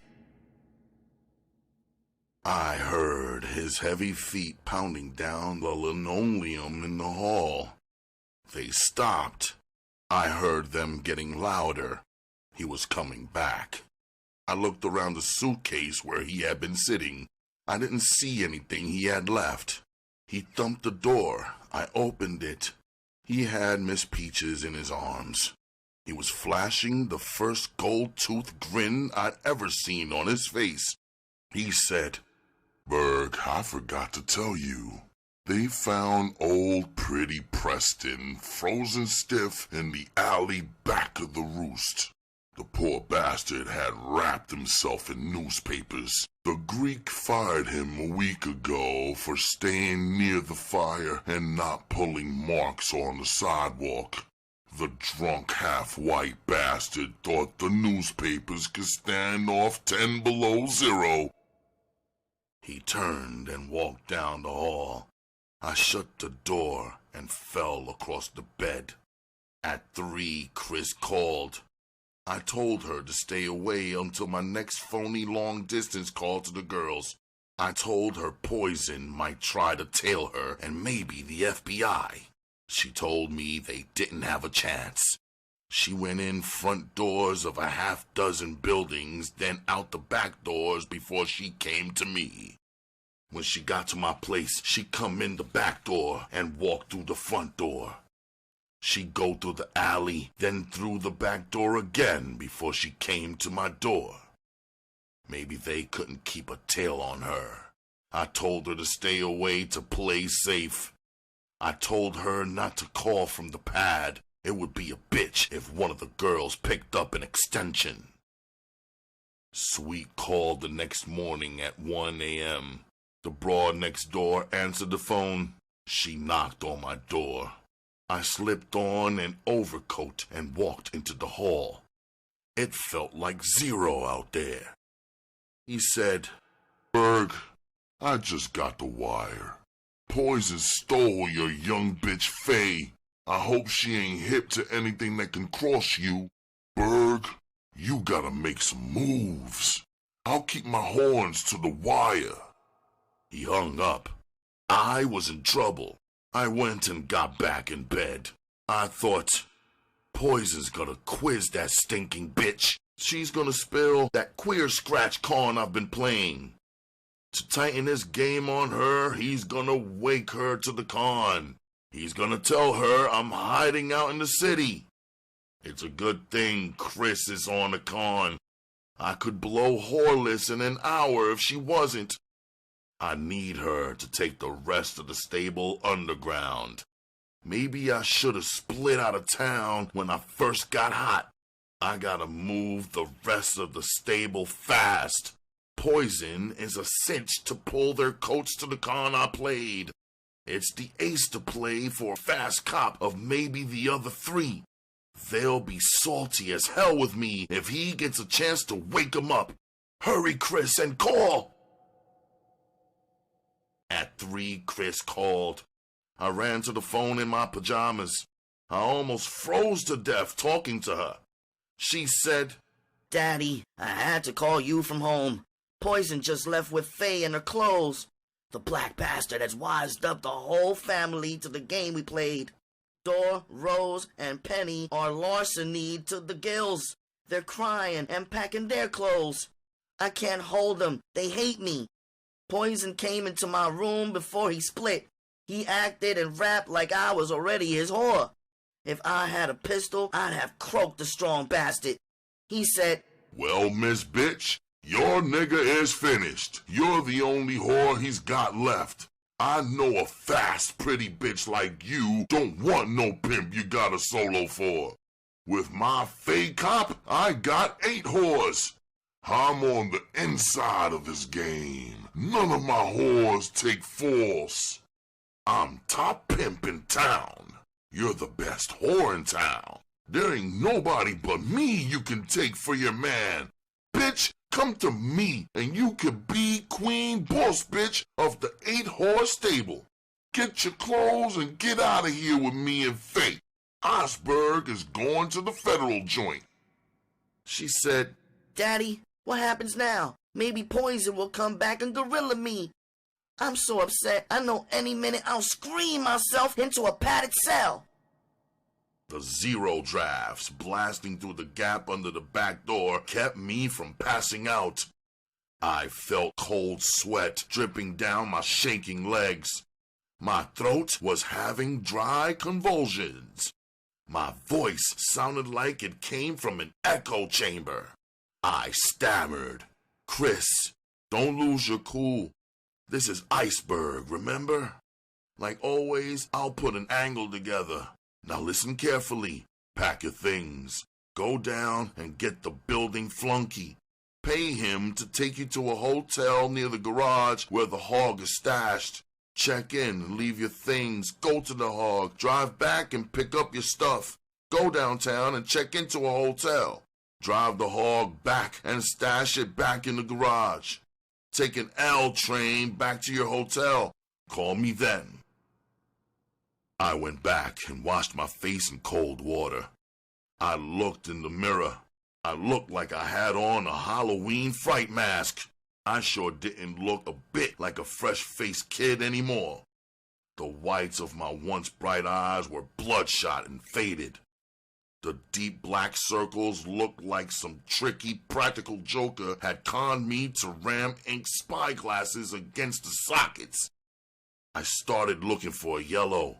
I had to put a damper on my nerves. I had a little cocaine. I didn't need racing.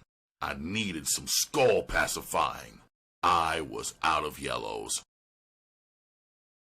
Somewhere in one of the suitcases I had a notebook. The phone number of a connection no farther than 15 blocks away was in it. Maybe he had yellows. If not, what the hell? I cup a Kappa H. One cap couldn't hook me. Horse was a cinch to kick the jitters out of my skull. It would be 2 hours at least before Chris would call back. I found his number. I called him. I told him, in code, I'd pick up 6 caps within the hour. I had a fat roll of scratch in the sock pinned inside the sleeve of a trench coat. I started to take it with me. I stuck it in my benny pocket. It bulged like a grapefruit. I'll be back before long. I pinned it back inside the sleeve. I had close to 6,800 slats stashed there. I fished out 3 sawbucks. I slipped pants and a shirt over my pajamas. I put on shoes and a heavy benny. I was in a hell of a hurry. I pulled the door shut. I heard the spring latch lock. Less than 5 minutes after, I had talked to the peddler. I was on the way. It was 4 a.m. when I left. The wintry winds almost snatched my lid off my skull. It felt good, though. It was the first time I walked in the fresh air for months. A bleak overcast blotting out the sky, slipping and sliding on the icy sidewalks, I finally got to the connection. He lived on the 2nd floor over an all-night chili joint. The joint was crowded. There was no one on the sidewalk. I went up the rickety stairs and copped 5 caps of H. He put the caps into the cellophane shell from a cigarette pack. He twisted the end and balled the package. I took it and went down the stairs to the street. I had the sizzle in my hand. I started to walk by the chili spot on my way home. 2 neatly dressed brown-skinned studs were standing on the sidewalk in front of the joint. Its bright lights floodlighted the sidewalk. It was like walking a show upstage at a police station. From the side vent in my eye, I saw them pinning me. They stiffened. One of them reached toward his chest. I looked back. He was showing his buddy a small square of paper. I started walking fast away from them. I remembered the sizzle. I downed it and walked faster. I knew they couldn't see in the darkness that I had dropped it. I glanced over my shoulder. I saw a rod in the hand of the taller one as they ran toward me. I ran. They were bellowing, "Halt! Police! Halt! Stop! Or we'll shoot!" I had reached the corner and was halfway around it. I saw a four-man squad of white detectives. They were cruising toward me in a police car. They threw a blinding spotlight on me. I froze. They all looked at me. I saw a shotgun muzzle ease out of a fast-lowering rear side window. The two rollers chasing me skittled around the corner. In a way, I was glad to see them. Those rollers in the cruiser probably hadn't croaked anybody in a week. I really didn't want them to break their luck on me.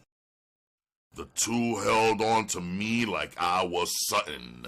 The white rollers shut off the spotlight and moved slowly down the street past us. The shorter one had handcuffed my hands behind me.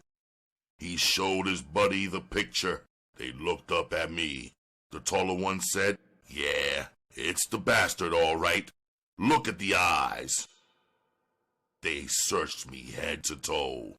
They saw the lone sawbuck I had. They hustled me back around the corner. We passed a skinny black joker standing on the corner. He nodded at me. I recognized him. He was in my building. I sent him for groceries and change for the phone a dozen times. I got a fast glimpse of the picture as the roller slipped it back inside his coat pocket. It was me. I remembered the pearl gray sharkskin suits and black shirt. Top and I had been together 4 years ago. The two white rollers who had hit on us hated Top because he had white whores. They wouldn't take a payoff. They booked us on suspicion of homicide and mugged us. Top and I were out in less than 2 hours. It was the one and only time I had been taken in on the fast track. They put me into the rear seat of an unmarked Chevy. They were in the front seat as the tall one drove away. I said, "Gentlemen, it's not gonna put any scratch in your midst to take me in. Let me give you the price of a couple of fine vines to cut me loose." Slim said, "Shit, you couldn't cop one bullshit vine in a hock shop with the scratch you're carrying." I said, "I got more scratch at my pad. Knowing I'm Iceberg, you can believe that, can't you? Just run me by there. I'll get it. Lay a couple of C's apiece on you and fade away. How about it?" Slim and Shorty looked at each other. Shorty said, "You think we're suckers? You got a federal warrant for white slavery outstanding. We didn't hear a word you said about that chicken shit 4Cs. I said, "All right, so we're all like black brothers. The bad difference is the FBI wants to lynch your brother in court. You're gonna throw me to the white folks for hanging? I'll give you $2,000 apiece to beat the FBI out of their pound of black meat." Slim said, "Where's your pad?" I thought fast. It had been a mistake to crack about my pad. If I told them, they could take my whole stash and still bust me or croak me. I was a fugitive. They might even come back to the stash after they took me in. I had the key to the kitchenette in my pocket. I tested them. I said, "You know Sweet Jones. He's a friend of mine. I could get 4 G's from him 5 minutes after we get to his place. I can't take you to my pad. I got a close friend there. Suppose after we got there, you'd change your minds about the deal. You'd have to book him for harboring me." Slim said, "We can't cut you loose. We couldn't do it if you gave us 40 G's. I just remembered you were in that spotlight back there. One of those downtown men could have made you. Sorry, brother, but what the hell? Federal joints ain't bad to pull a bit in. Thanks for popping up like you did. You make a great pinch for us." Chapter 16. Away from the track. They locked me up in Central Jail. At dawn, a jail trustee brought a basket of bologna sandwiches down a line of cells. A moment later, another trustee brought a gigantic kettle of black stinking chicory. I passed up the delicacies. The tiny cell was too small for 2 men. 8 of us were in it. I was lying on the concrete floor. I was using my rolled-up Benny as a pillow. My lid shielded my eyes from the bright bare bulb in the corridor. My cellmates were bums and junkies. 2 of them were getting sick. They were puking all over. The bums were stinking almost as bad as the junkies. A drunk lying beside me dug his fingernails into his scalp and crotch over and over. He scratched his back against the floor. He had to be lousy. It was rough going for a pimp, all right. I thought, if someone had told me a year ago I'd be back in the shithouse, I'd have thought he was nuts. Christ, I hope nothing happens to Chris. She's the only link to the outside I can trust to get my clothes and scratch.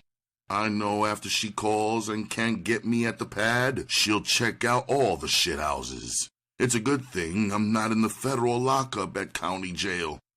Here, she can grease a mitt and see me. I hope she makes it before the U.S. Marshal shows to move me.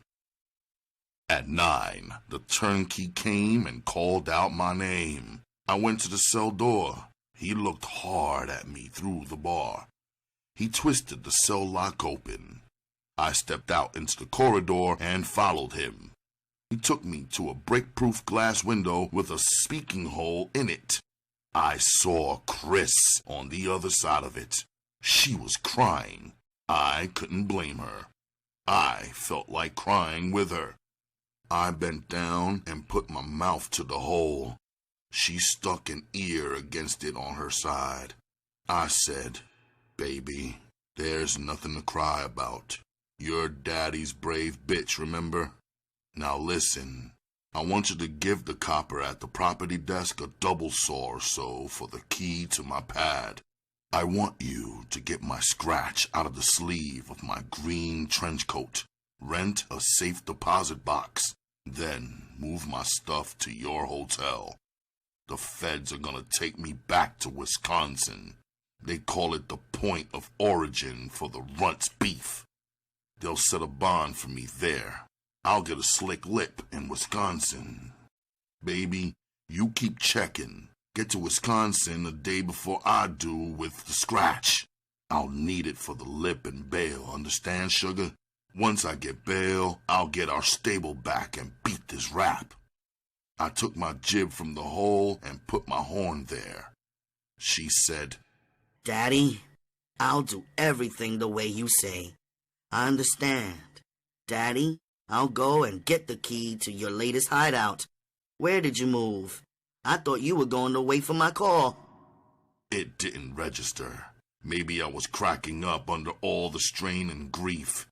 Maybe I had moved before I got busted. I raised my head and looked at her. Her eyes were questioning. I pointed my index finger at the hole. I decided to risk my theory that I hadn't moved. I said, "Chris, goddammit, I haven't moved. All my stuff is still on West Avenue. Now come on, girl. This is not the time for jokes from Daddy's witty bitch. You knocked on the door. I wasn't there. Naturally, I couldn't be. I was down here." She said, Daddy, I didn't have to knock. The door was wide open. Both trunks and all the suitcases were gone. In fact, the only thing left was your hairbrush. I put it in my purse. Daddy, all this is too much for me. I must be losing my mind. I stood there glaring hate at her. Her eyes were wide, staring at me. I thought, poison or sweet has stolen this Judas bitch from me. I'm in the cross. One of them has rehearsed this bitch. She's a son of a bitch and actress. A sucker looking at that innocent look she's got would have to buy the con. I hate this bitch more than I do the runt. If I could just get my hands around her throat, I'd love to see her tongue turned black, flopping across her chin. Well, I can't croak her through that glass wall, no matter what. I've gotta stay Iceberg. I can't let her take back a chump emotional scene to report. She and her new man are not gonna get their kicks at my expense. I turned and walked away from her. I saw the turnkey at the far end of the corridor with his back to me. Good thing for me, he hadn't been close enough to lock me back in the cell right away. I was 20 feet from her when it exploded in my skull. I thought, it's the skinny flunky. It's the bastard that saw me get busted. He rushed back and sprang that spring latch. I gotta go back to Chris and really play some game. If she gets hip, I don't trust her, she'll blow for sure. She's the only stick I got to fight with. I turned back toward her. She was still standing there. She was crying harder than before. I walked to the glass and spoke into the hole. I said, Chris, a joker in the building saw me get busted. He cleaned me out. Baby, we've been so close. I had a crazy thought that if you'd been there, I wouldn't have been robbed. What the hell, sugar? I'm the bastard that kept you away. It wasn't your fault at all. Christ, I'll be glad when this is over. Give a lip here in town a half a yard or so. Have him come to county jail and bring me whatever papers are needed to sell the hog. Get the slip on the hog from the property desk. It's in my wallet. We should get $2,500 or so for it. Bring that scratch and all you can hump up onto Wisconsin. They moved me to Wisconsin. Chris came to county jail there and put $3,000 in my jail account. Mama came to see me. She was in pieces. She thought the government was going to give me 50 years. At my hearing, bail was set at $20,000. A bondsman put up the face amount. His fee was 2 G's. I got the state's best criminal lip. I gave him a G retainer. Chris and I went back to the track. I stayed out on bail for 4 months. I had 2 turnouts and 3 seasoned whores during that time. None stayed longer than a month. Everybody in the street knew about that rap over my head. I guess the whores didn't want to fatten the frog for snakes. Sweet and I didn't see much of each other. I didn't feel close to him anymore. I was a pimp on the skids. Poison was top pimp. Every slat I got my hands on, I wired to the lip. I had to. I was getting one continuance after another. Finally, I went to trial. The Runt and Ophelia were there. They were afraid to look at me. They gave the government a penitentiary case, all right? They grinned at each other when I got 18 months. Mama fainted. Chris boo-hooed. I had a good lip, though. With the counts against me, I could have gotten 10 years. Chris went back to the track. She swore she'd stick until I got out. Leavenworth was what the government called a Class A joint. It was big and escape-proof. It was run by master psychologists. There was no screw brutality. It wasn't necessary. The invisible mental shackles were subtle but harder than the steel bars. Alcatraz was the grim trump the officials held over our heads. It was a joint of con cliques. The most dangerous clique was the Southern cons. They hated Negroes. I had references as a cell house orderly from other joints. I got a spot in the cell house with mostly pimps, dope dealers, and stick-up men. I was out at night until 10, exchanging newspapers and magazines for the cons. I'd been in the joint about 6 months. I stopped in front of a cell to rap to a pimp pal. He was excited and standing, gripping the bars of his cell door. He was a yellow version of Top. They call him Doll Baby. He said, "Berg, you told me I couldn't steal the beautiful bitch. Well, the bitch sent me a kite this morning. She's transferring to the shoe shop. I already got the spot picked out where I could sock it into her." I told you that square-ass peckerwood she's got couldn't outplay me. That bitch is 4 bills on the books. She's getting me a big order in commissary this week. Shit, on the street or in the joint, it's all the same to pimpin' doll baby. I had seen the beautiful bitch. He was a lanky white boy with watery blue eyes and bleached corn silk hair. A fat, red-faced southern con was madly in love with him. The beautiful bitch would lie in the fat con's arms in the yard and pick at the pimples on his face. The con was feared by everyone. He was the leader of a treacherous band of southern cons. I said, "Doll, you better cut that bitch loose. Her old man is from Mississippi. He's a cinch to cut your heart out in that yard. He can't let a nigger steal his broad. Take my advice, pal. I like you. You only got a year to go." The next time on the yard, I saw Doll and his bitch billing and cooing on the grass. They didn't see any of the ball game. The game was over. The fat con and his band of southern shiv men had been evil-eyeing Doll's show. I was 50 yards back of Doll when it happened. Hundreds of cons were pressed together, filing from the bleachers and playing field. I saw Doll throw up his hands and scream. He disappeared. The gray tide moved on. 3 screws were standing over him. He was on his back. Blood was gushing from his open mouth.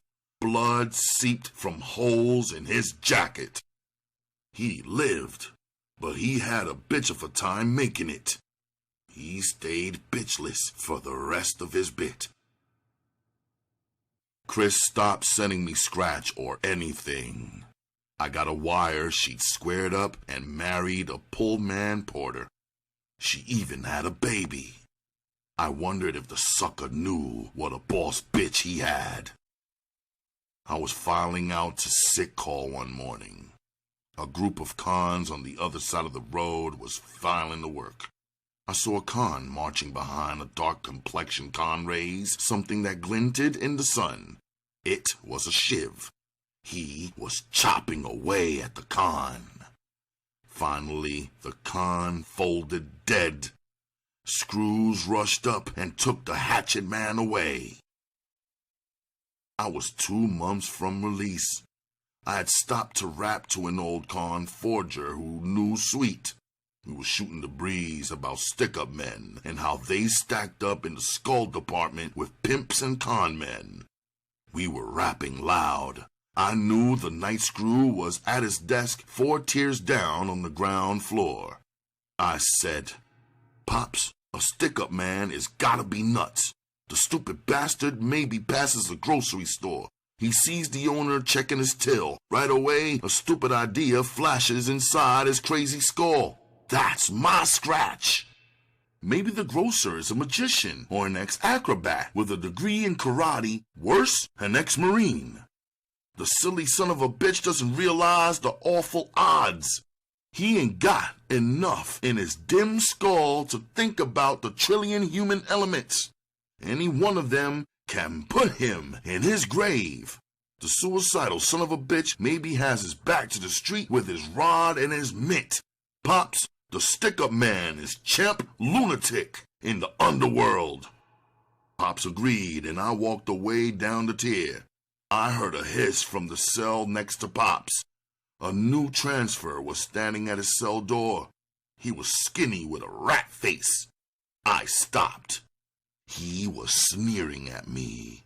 His hands were trying to crush the rolled steel bars. He stuttered, You lousy pimp motherfucker. You pussy-eating son of a bitch. You ain't going to live your bit out." I went fast to get a rundown on the nut from a stud on the tier below. He said, "Aw, Berg, I hope you haven't crossed that dizzy bastard. He croaked a stud in Lewisburg. They hung 50 on him. He's a heist man. Better watch him close. He's a cinch to make the Rock or Looney bin." It was a week later, just after the cell house filed out to the shops. The cell house screw had signaled sick call. I was standing in the back of the cell house on the flag. I was lighting a cigarette to smoke before I started mopping and waxing the flag. Somewhere above me, an excited voice shouted, "Look out, bird!" I looked up and chilled. A plummeting shadow flashed like black lightning in my eyes. I heard a whooshing whistle as it scraped gently against the cloth of my shirt at the tip of my shoulder. A dozen cymbals clashed as it grenaded against the flagstone at my side. I looked down. A steel mop wringer lay in 3 pieces. There was a Rorschach crater in the flagstone. Its outline was like a head shrinker's blot. I stared at it and idly wondered what the prison head shrinker could make of it. He was a slick joker. Months ago, he had told me, "Pimps have deep mother hatred and severe guilt feelings." I looked up. It wouldn't take a head shrinker to figure this one. The rat-faced heist man was grinning down at me. He was on his gallery on the 4th tier near the ceiling. He had stayed for sick call to bomb my skull off. The crater symbol was easy. Ratface hated pimps without guilt feelings tied in. That night, I took a pack of butts to the con who had screamed out the warning to me. The nutty bomber went to solitary. 2 weeks later, he tried to gut a con with a shiv made from a file. They shipped him to the Rock. I was ecstatic to see him go. During my bit, I had read the second cell house full of books. I had read mountains of books on psychiatry, psychology, and the psychoneurosis. I couldn't have done a smarter thing. I'd have to be my own head shrinker when the white folks entomb me for a year in that steel casket in the future. I got all my good time. I was released in the early spring of 1947. I stopped off at Mama's for a week. Then I went back to the fast track. I had 60 slats and the joint vine on my back. The clothes I'd bought while on bail were with Chris. Maybe her Pullman Porter was my size. Anyway, I wasn't going to do a Dick Tracy for a few used vines. Sweet was still in the penthouse.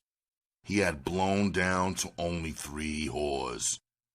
Poison had made a bad pimping blunder. He had turned out a white square and put his foot in her ass. It was the last straw for the downtown brass. They bounced him off the force. He had 1 whore. He bird-dogged her. He took his scratch off after every trick like a chili pimp. I rented a pad by the week. I was in the same slum district where the flunky had beat me for my role in clothes. I had no flash and glamour, no pimp front.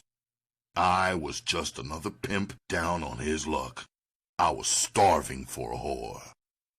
In the pimp's life, yesterday means nothing. It's how you are doing today. A pimp's fame is as fleeting as an icicle under a blowtorch. The fine young whores are wild to hump for a pimp in the chips.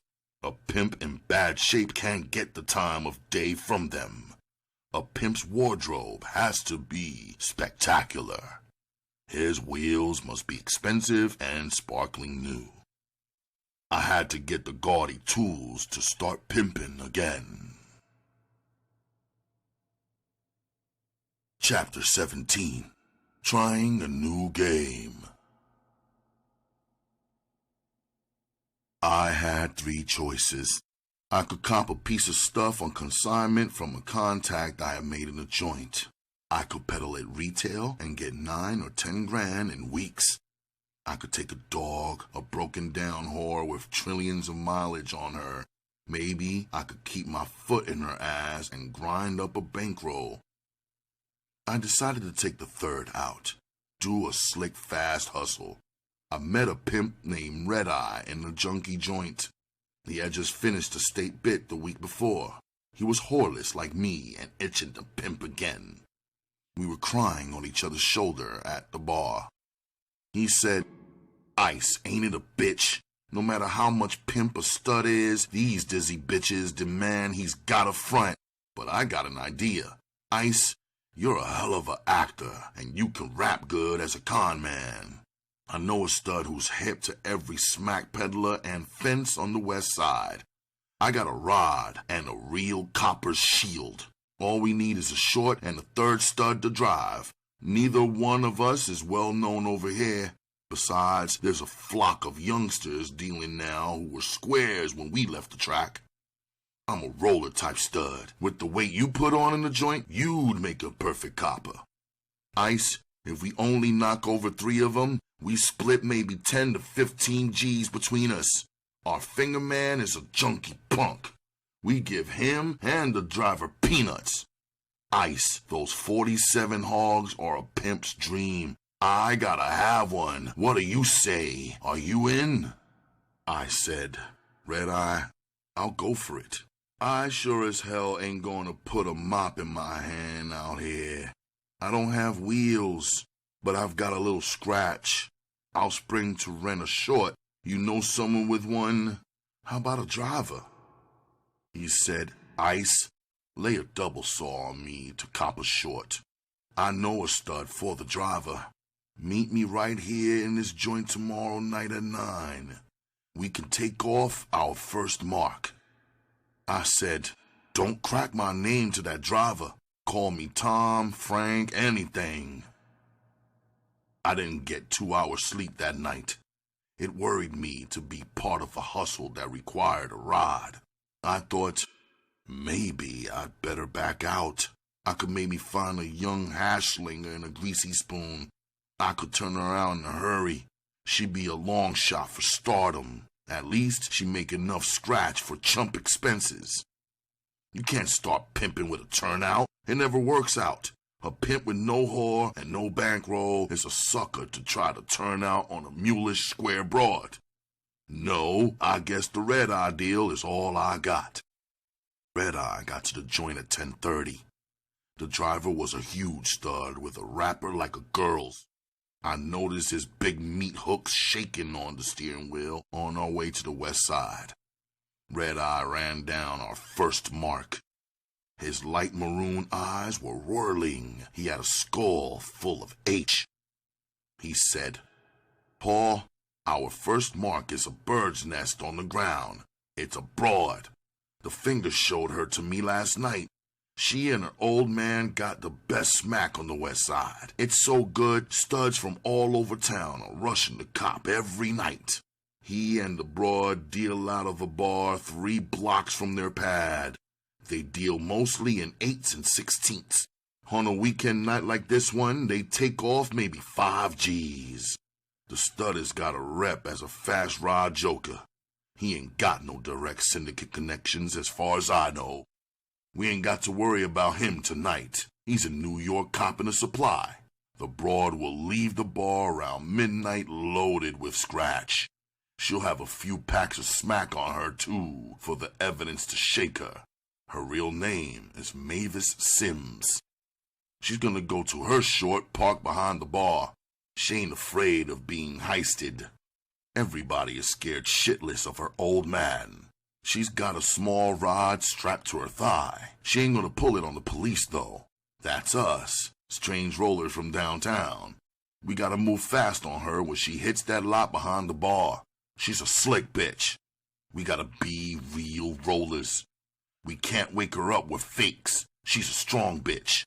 I have to blow a hole in her if she reached for a rod. There will be a pack of hard studs in the bar. They will love to croak us on that lot to please her old man. We gotta move her fast out of the neighborhood to play her out of the scratch. We gotta be careful the rollers don't join our party. Her old man is doing a lot of greasing in the district. Perry is gonna park our short in the street beside the lot. We arrest the broad and you play on her while Perry drives.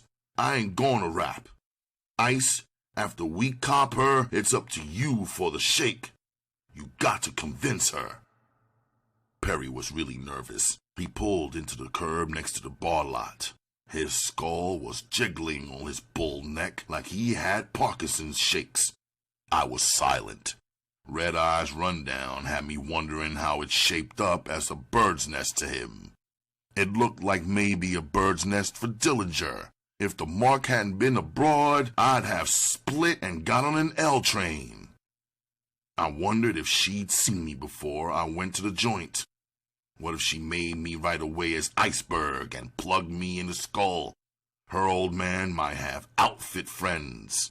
If he did, we'd be found in an alley with our balls rammed down our throats. We were standing in the shadows 10 feet from the broad short. I said, "Red, I better take the rod. When we step out on her, shine the flashlight right in her eyes." She was walking fast when she came into the lot. Her light blue chiffon dress was billowing in the April breeze. She was walking wide-legged like a whore after a long night in a $2 house. My legs were trembling like a stud dog's hung up in a bitch. I looked down at the badge pinned to my wallet in my palm. It glittered like molten silver in the moonlight. The .32 pistol in my right hand weighed a sweaty ton. She was twirling a keyring.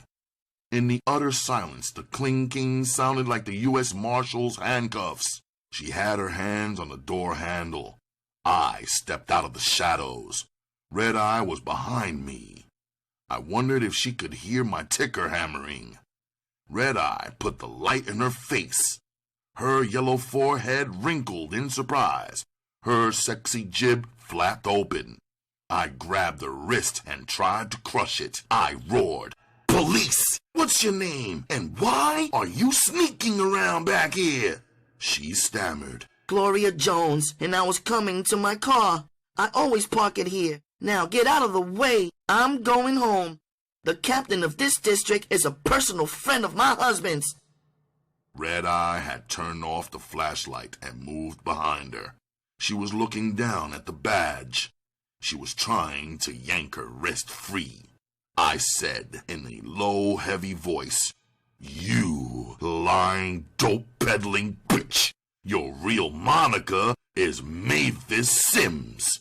We're from downtown. Your old man's no pal of ours. We're gonna bust you, bitch. I'll lay odds we've caught you dirty. Come on, bitch, before we get rough. Anything I hate, it's a stinking smack dealer." We hurled her into the back seat of our short. Red got in beside her. I was up front with Perry. I turned facing the rear seat. There was silence as Perry drove out of the district towards central headquarters. Miss Sims was squirming in the seat. Her right hand was out of sight behind her. She was getting very jerky. I remembered that rod she was carrying. I started to shake. I said, "Al, this suspect is acting peculiarly. Perhaps you better pull over. She might have concealed some evidence behind the seat." He pulled over. Red moved toward her. She slid to the window on the other side. She said, Officers, I'm clean. It's worth $50 apiece to cut me loose. If you bust me, I'll be out in an hour. Take me back to the bar. I can get the $150 from the bar owner. I said, "No dice, sister. We got specific orders to bring you in. Now, don't make him slap a broad around. He's gonna frisk you. He don't have to wait for a matron to do it downtown. It's proper if he thinks you're armed and we're in danger." He patted the inside of her thighs. It was there, a .22 automatic jammed under the top of her stocking.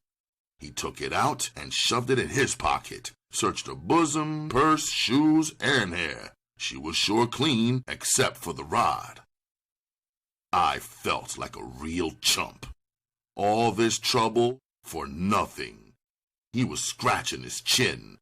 The junkie punk had put a bum finger on the broad. I was at the point of shoving her out. Then it struck me. Where did my street whores hide their scratch? In the cat. In the cat. Where the fuck else? The clincher was this broad's wide-legged walk. I had noticed it on the lot. She was leaning forward, staring at Perry's face. I said, Joe, it's gotta be up her cat. Bitch, stretch out and put your legs across his lap. She said, The hell I will. You phony niggas ain't rollers. That big one at the wheel used to bounce at Mario's. She was wise. The double saw I gave Red Eye had tapped me out. We had to know if she had treasure up her cat. I wondered how he'd handle it. I didn't wonder long. He turned brute. He punched her hard in the nose. It was like he had cut her throat. Blood splattered over the front of her dress. I felt the light spray on my face.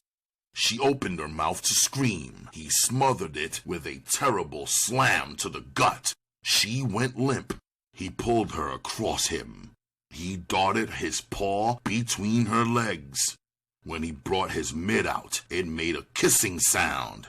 He had a long, shiny plastic tube between his index and middle fingers. It stank like rotten fish. The broad was moaning and holding both hands to her nose. He unwrapped the package. The pouch was bursting with scratch. In the center of the roll, I saw the cellophane edges of packaged dope. He got out and opened the door on the broad side. He dragged her out to the sidewalk. He got in the front seat. Perry gunned away.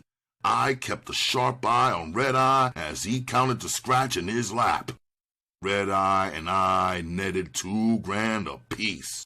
Red Eye took the packages of H. The broad dealer had 4,400 in the pouch. Perry and the junkie finger man got 2 bills apiece. It was a week before we tried for the second mark. We shouldn't have. He was a reefer peddler and fence. We thought he had big scratch on him. We didn't have a driver. We had the mark in the short. Red Eye was driving. We were playing the peel off. The mark was in the back seat. I was in the front seat. I asked for his identification. He handed me his hide. I saw it had only a few slats in it. We were pulling to the curb to search him.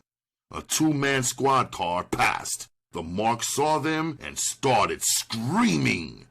They stopped and dragged Red Eye and me out to the street. They kicked and beat the hell out of us. They took us down. The mark was slick. Right there on the street, he cracked. He took a C-note from him. If he'd known about our roll, he could have beefed for 4 G's. The rollers saw our rolls and tried to pin every stick-up on the books against us. We went on every show-up for a week. We didn't get a finger. They booked us for armed robbery of the mark. Chapter 18. Jailbreak. An agent for a fixer came to the lockup. He assured us we could avoid 5 to 10 for armed robbery. We could get the charge reduced to a workhouse bit for a price. We tapped out and got a year apiece in the workhouse. It was like a prison, only tougher. A joint is always rough when there's graft and corruption. Only cons with scratch are treated and fed like human beings. The walls were just as high. Most of the inmates were serving short 30 and 90-day bits. The joint was filthy. The food was unbelievable. The officials had an unfunny habit of putting pimps on the coal pile. I did a week on it. I was ready to make a blind rush at the wall. Maybe I could claw up the 30 feet before I got shot. I was really desperate. After the first week, I came out of shock. I started thinking about a sensible way to escape. I just couldn't get my skull in shape for another bit. It was too soon after the last one. By the middle of the second week, I had a dozen ideas. None of them stood up under second thoughts. I shared a tiny cell with a young con. He was only 18. He idolized me. He heard about me in the streets. I slept on the top of a double bunk. There were 3 counts. 1 in the morning, 1 after night lockup, the 3rd at midnight. One night I missed standing up for count at the cell door. I was so beat from heaving coal, I'd collapse on my bunk. I woke up an hour later after the count. It gave me an idea. I kicked it around in my skull. Like all good ideas, it kept growing, crying out for my attention. I thought, I wonder how much and what of me that screw saw when he counted me. I tested him 3 nights in a row. I'd lie on the bunk when he came through the count. Each time I'd lie so he saw less of me. The last time he counted me there was only my back, rear end, and legs visible to him. I got excited. I knew it would be easy to get extra pants and a shirt. I could stuff them into a passable dummy. I knew my first problem was to find a way to get out of line when filing from the coal pile. My second problem was I couldn't leave a dummy in position in the cell during the day. Cell house cons and screws would pass on the gallery and discover it. I decided to solve my outside problem first. At the end of the day, a screw would line us up at the coal pile to be counted. We would then file 200 yards into the mess hall for supper. After supper, we would file through the hallways to the cell house for count. There were several cell houses. All of the cell houses phoned in their tallies to the office. If all the tallies equaled that number of cons in the entire joint, then the count was right. A loud whistle blew and the day screws could go home. There was no cover between the coal pile and the mess hall. A screw with a scoped, high-powered rifle manned a wall that ran parallel to our line of march. It looked impossible. I lost hope. On my 28th day in the joint, I noticed something. I had been on an official pass-out of some kind. It was very near supper time. I passed the dressing station and shower room. The front door was open. I glanced in. In the rear of it, a screw was hook-locking a wooden door. I stopped and pretended to tie my shoe. He then walked up 2 or 3 stairs and swung a steel door shut inside the shower room. He started lining up his cons for the march to the dining room. I had noticed the shed before on the marches of the dining room. It was maybe 30 feet from the line of march. The door has always been shut. I had thought it stayed locked all the time. I couldn't have checked it with that rifleman on the wall and a screw marching with me. In the cell that night, I was as excited as a crumb crusher at Christmas time. I thought, maybe that shower screw sometimes forgets to lock that shed door. Maybe he's even later locking it than today. I couldn't see what the hell was in the shed. I know there's got to be old clothing or something I can hide under when he comes to hook that slammer. I gotta get out of this joint. I can't pull my bit here. If the kid will handle my dummy end, I'll take a chance. I'm gonna talk to my cellmate about that dummy. If he'll help me, I can escape like a shadow. I looked down over the rim of my bunk at him. I had written several bullshit letters for him to his girlfriend. So far, they had kept her writing and sending him candy and cigarette money. He was a good kid. I didn't think he'd rat. I said, "Shorty, what if I told you I could beat this joint?" He said, "Iceberg, you're jiving. You can't make it out of here. There are 5 steel gates between this cell and the streets. How you planning to do it?" I said, "Kid, As beautiful as it is, I can't do it without your help. Now here it is." I ran it down to him.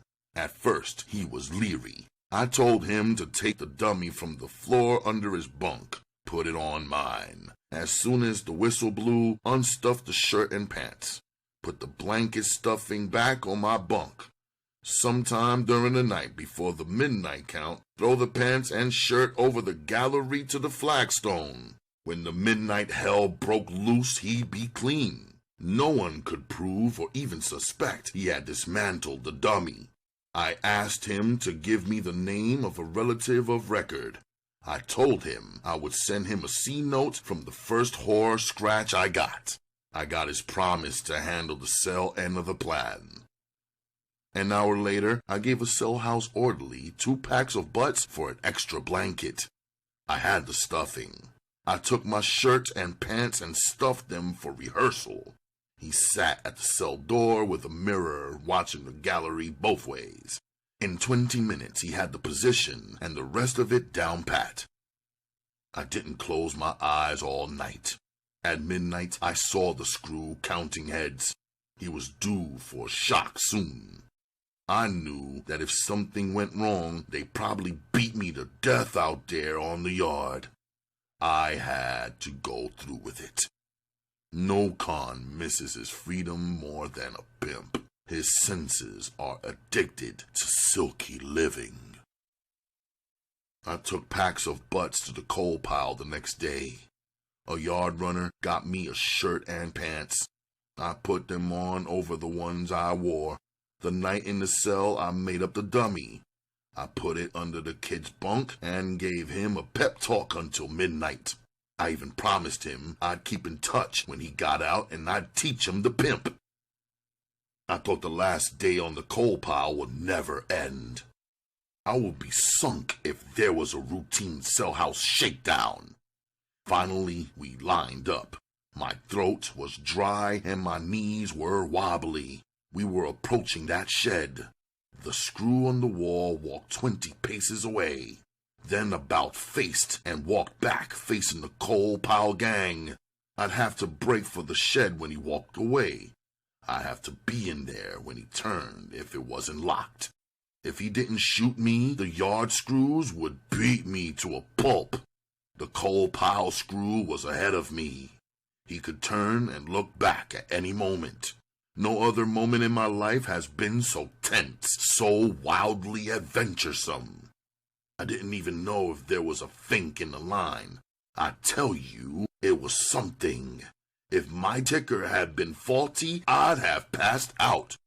The screw on the wall was walking away. The shed seemed miles away. I slipped out of the line and raced for it. I could hear an excited whispering from the cons behind me. I touched the shed door handle. For an instant, I hesitated. I was afraid I'd find it locked. My sweat-hot hands pulled it toward me. It was open. Just before I stepped inside, I looked up at the wall. The screw was standing looking in the direction of the shed. I shut the door. Had he seen me? I looked around the shed. There was nothing to hide under or behind. I could hear the cons in the shower room. They were getting ready for supper. The steel door was half open. That screw would be out at any second to hook the shed door. There was no place to hide. It had been all for nothing. I heard a voice and the scrape of feet at the steel door. The screw was coming out into the shed. I looked up at the shed ceiling. I looked over the steel door.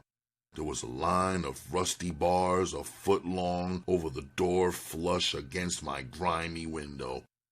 I leapt up and grabbed 2 of them. I swung my feet and legs up just as the screw walked in to lock the door. I was jackknifing my legs just 6 inches from the top of the blue uniform cap. I hung there like a bat. I held my breath. He passed beneath me. I saw flakes of rust fall from the bars onto the top of his cap. It seemed forever to my agonized, aching arms and legs. I heard the steel door crash shut. I started breathing again. I hung up there for another long moment. He might come back for some reason. I swung my paralyzed legs down and released my grip on the bars. I sat on the stone steps, fighting for breath. The shed was quiet as a tomb. I could hear my ticker staccato. The worst wasn't over. That all is well whistle had to blow. If it didn't blow, they'd come looking for me with fists, clubs, and guns. I peeped through a crack in the door. I put my ear to it. The yard was bare. I could hear the clatter of steel plates in the mess hall. Finally, all was quiet. The count was going on. I thought, even if the kid goes through with his end, this one night the count screw will poke that dummy to stand up to the cell door. That whistle ain't gonna blow. It's been too long already. Those cold-hearted bastards are on the way already. They'll beat and stomp me crippled. The whistle blew. The beautiful sound of it was like a faucet. I flooded my eyes with tears. I did a dusty jig on the shed floor. It was dusk. It wasn't over. The only way to get over the wall was to scale and climb to the top of a cell house in the far corner of the yard. Lucky for me, the cell house sat in a deep recess. Otherwise, its roof would have towered above the wall. It was the only building close to a section of wall. Other buildings, stairs, stepped almost to the roof of the cell house. Maybe I'd been too eager to escape. I'd not put together a rope or hook. I'd have to use my hands and feet. It sat 6 feet away and 20 feet above the wall. There was only one screw on the wall after the count cleared. He'd be in his cubicle reading the newspaper or a magazine. If he looked up, he couldn't miss seeing me in the glare of the yard lights. My uniform was dark green, stained black with coal dust. Maybe on the street, I'd look like any sooty steel mill or coal worker. I hadn't done too badly so far with short-term planning. I had until midnight to get over the wall and out of the city. I had no scratch. I'd passed out a small fortune in tips to hotel maids, bellhops, and bartenders. Now all of them were rich compared to me.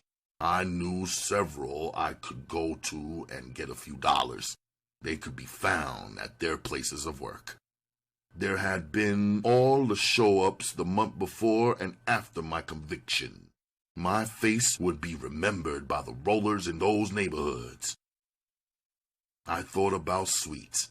I remember his crack at the hideout to set me up for the cop of my stable. I threw him out of my skull. I couldn't trust any of the pimps I knew. I'd always been a threat to them. Iceberg was really on his own. I'd have to make it to one of Mama's sisters 30 miles away in Indiana. It was now pitch black inside the shed. I raised a hook and pushed the door open. I looked out into the yard. I stepped through the door into the yard. All was quiet. I pushed the door shut. I heard a dull metallic noise. I pulled it toward me. The hook had fallen into its loop. The shed door had hooked from the inside. I thought that freak accident would confound the investigators for sure.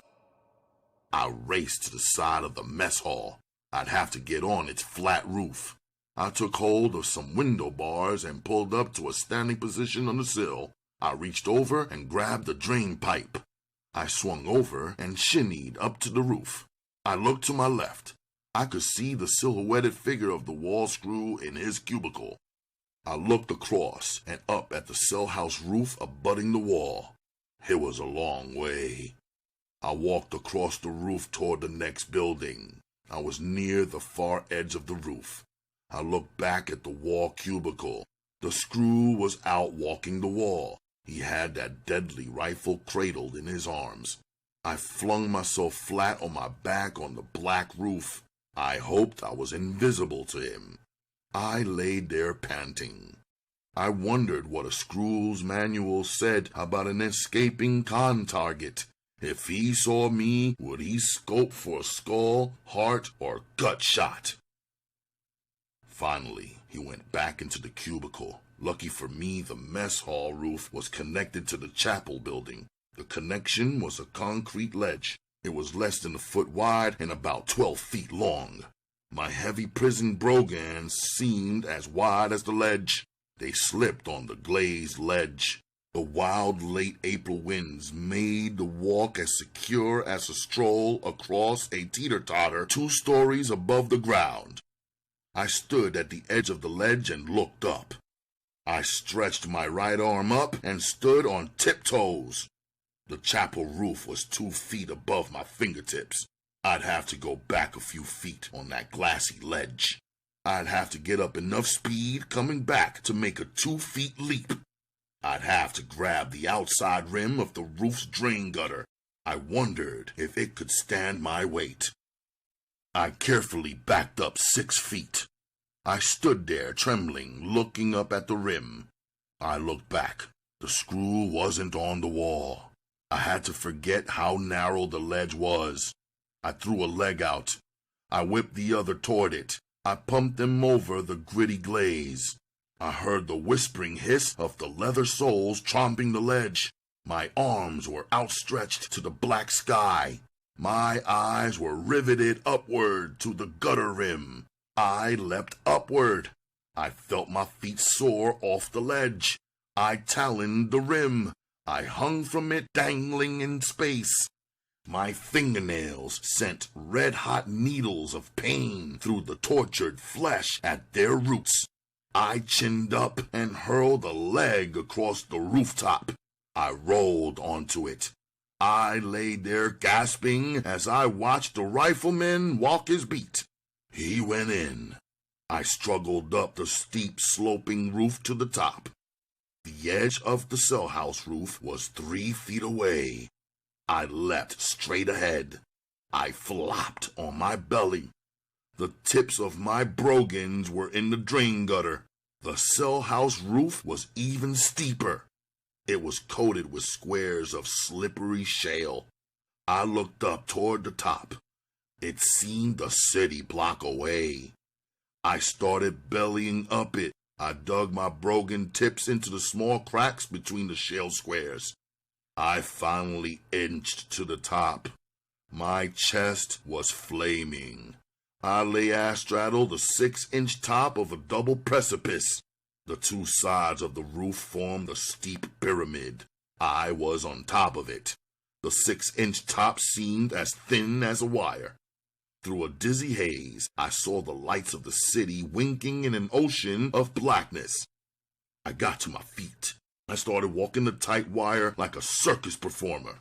The winds were savage up here. They kicked and punched me.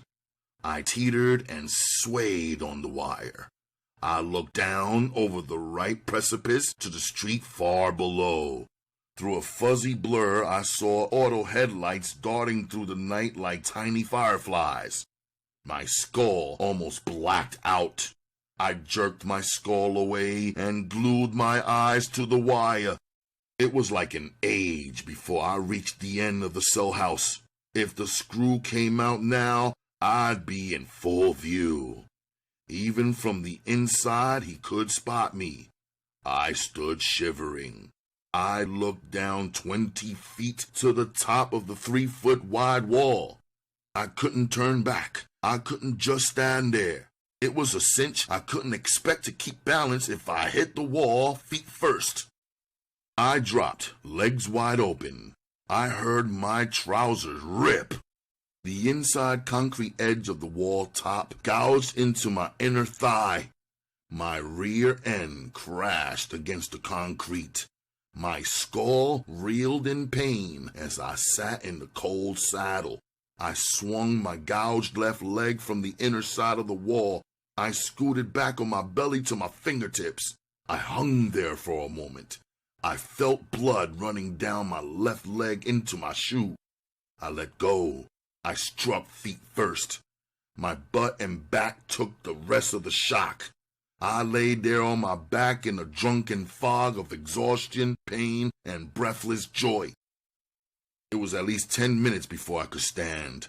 I limped away for 100 yards. I turned and looked back at the joint.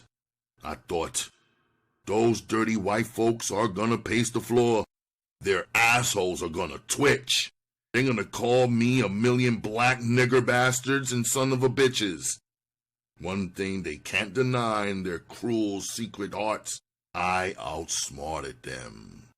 It's gonna hurt 'em to the rotten quick that a nigger did a black Houdini out of there. No screw skulls busted and no bar sawed. They're gonna foul their chances to catch me after the midnight count. They'll search the yard and joint for a week. Their asses will turn blue. Their skulls won't let 'em believe a nigger was clever enough to ghost out of there. I turned and hobbled toward the state of Indiana.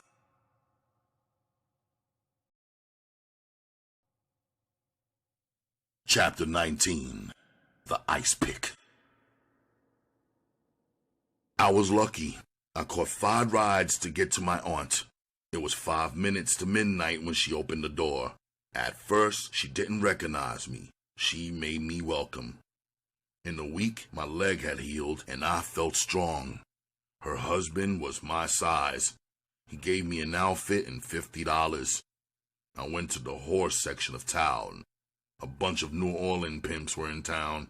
They had their thieving whores with them. 3 days later, I stole one. Her name was No Thumbs Helen. She was at the time one of the slickest from the person thieves in the country. We got about in a 47 hog. She was a magician. For almost a year, she left a trail of empty wallets across 5 states. We were in Iowa when Helen strung a rich sod butter for $7,200. I was in bed when she threw it on the bed. Excited? Sure I was. My heart boomed like bombs going off. She didn't know it. I was icy cool. I casually scooped it up and counted it. I had a poker face. I said, "Now listen, bitch. Run this thing down. I gotta know how hot this scratch is. Did you get all the sucker had? I'll be a salty son of a bitch to read in the papers that you missed a bundle." Her rundown told me it was best to split. We got in the hog and went to Minneapolis. The second day, I copped a young whore. She wanted to be a thief. I took her to Helen at a hotel. Helen chilled when she saw the pretty bitch. She blew her top. She drew her knife. The young whore fled. I disarmed Helen and punched her around. Helen went to work. I fell asleep. I woke up fast. Helen was jabbing her knife into me. I rolled away. She had stabbed me in the forearm and the side of an elbow. I took a golf club and knocked her out. I never tried to stable her after that. I didn't feel like a real pimp with one whore. I decided to steal the technique of stealing from Helen. I could use it to train other whores when I cut her loose. Finally, I picked her skull. The technique went as follows. She would lurk in some shadowy doorway or alley entrance. When a trick came by, she'd go into a con act. She'd stand wide-legged and bend her knees to an almost squatting stance. She'd whip up the front bottom of her dress. She'd expose the gaping, hairy magnet to the bugging eyes of the sucker. The pull was magnified by her stroking her cat. She'd say to the sucker, "Please, pretty sweetie, I am so hot, this pussy is burning up. I ain't had no dick in 6 months. Come here and do something about it." He'd step into the doorway already blind hot to sock it in for free. His instinctive weariness blackjacked to sleep by the raw event. She'd bombard the sucker with a flow of sweetly passionate, sexy bullshit as she tightly embraced him. She had located his wallet, usually in a rear trouser pocket, with the sensitive tips of her fingers. She dried grind her belly against his scrotum. She complained that his belt buckle was hurting her. She would be panting in phony passion as she unbuckled it. It would release the tension of his pants pockets. She caressed the head of his swipe with her fingers. She stroked the tip of his ear with her tongue. The very tips of the airy light index finger and thumb of the free hand flickered the button pocket open. The very tips of the airy light index finger and thumb of the free hand flicked the button pocket open. The index and middle fingers scissored on the wallet and slid it from the pocket. The trick would be excited and hot. He wouldn't have felt the glowing end of a cigarette on his ass. With both hands behind his neck, she removed the scratch from the hide. She'd upped the sexy chatter and the strong grind against his scrotum. She rolled the bills into a tight suppository shape. She slipped the wallet back into the pocket. She wouldn't forget to rebutton the pocket. She was ready to blow the sucker off, get rid of him. She cracked that she had to pee. Stooping quickly, she'd ram the rolled bills up her cat. She'd sight a passing car, she'd fake alarm. She would say, "Oh my God, there's Riley, the vice cop. Listen, honey, go to the Park Hotel up the street and register as Mr. and Mrs. Jones. I will be there in 10 minutes, pretty daddy. I sure want some of that good dick." The sucker would pat the reassuring bump of his wallet. It was still there in the button pocket. He'd amble off to the hotel. The thief would make it home. She'd completely change her appearance. She'd go back into the street to sting another sucker. There was an accident. She got pregnant. I found a croaker who made her one again. The game went down as usual. The bubble burst in a small town in Ohio.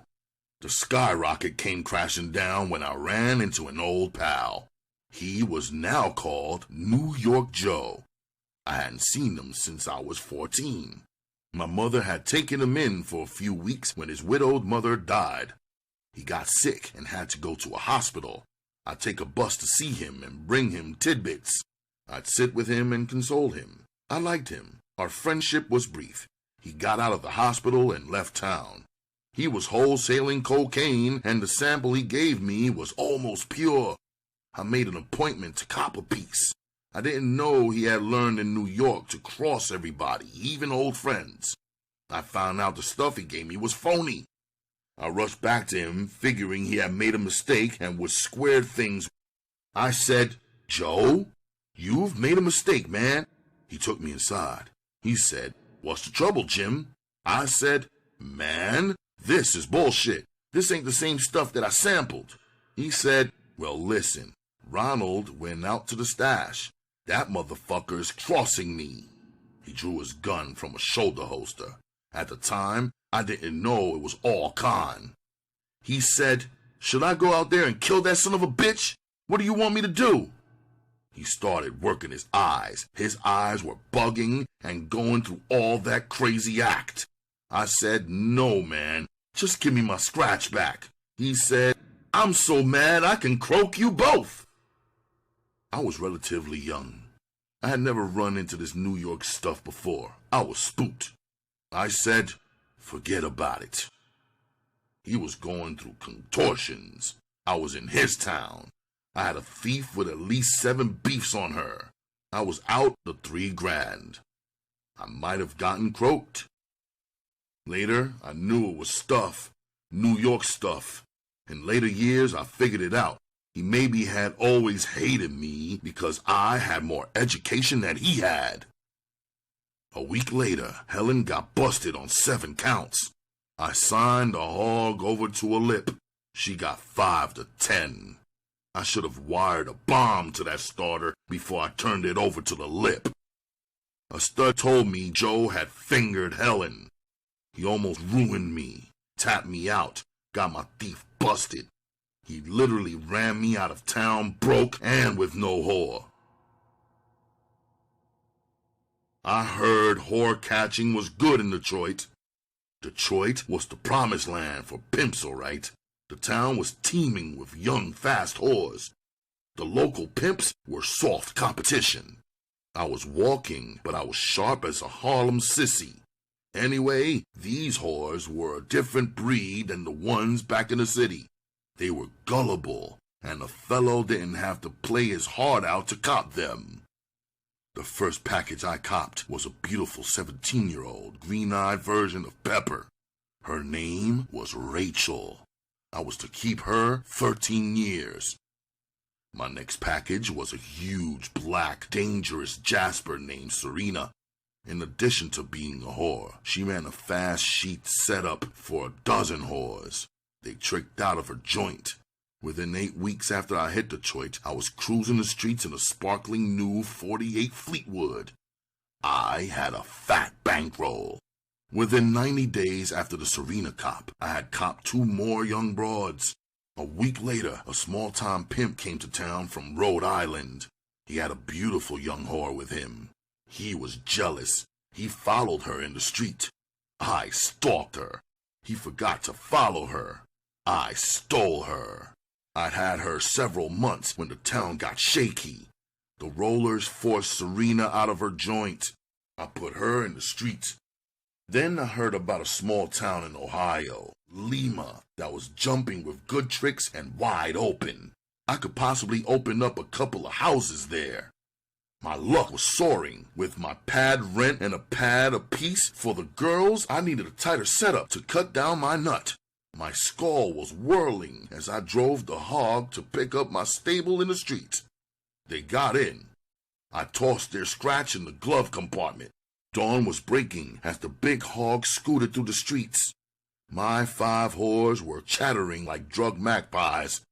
I smelled that stink that only a street whore has after a long, busy night.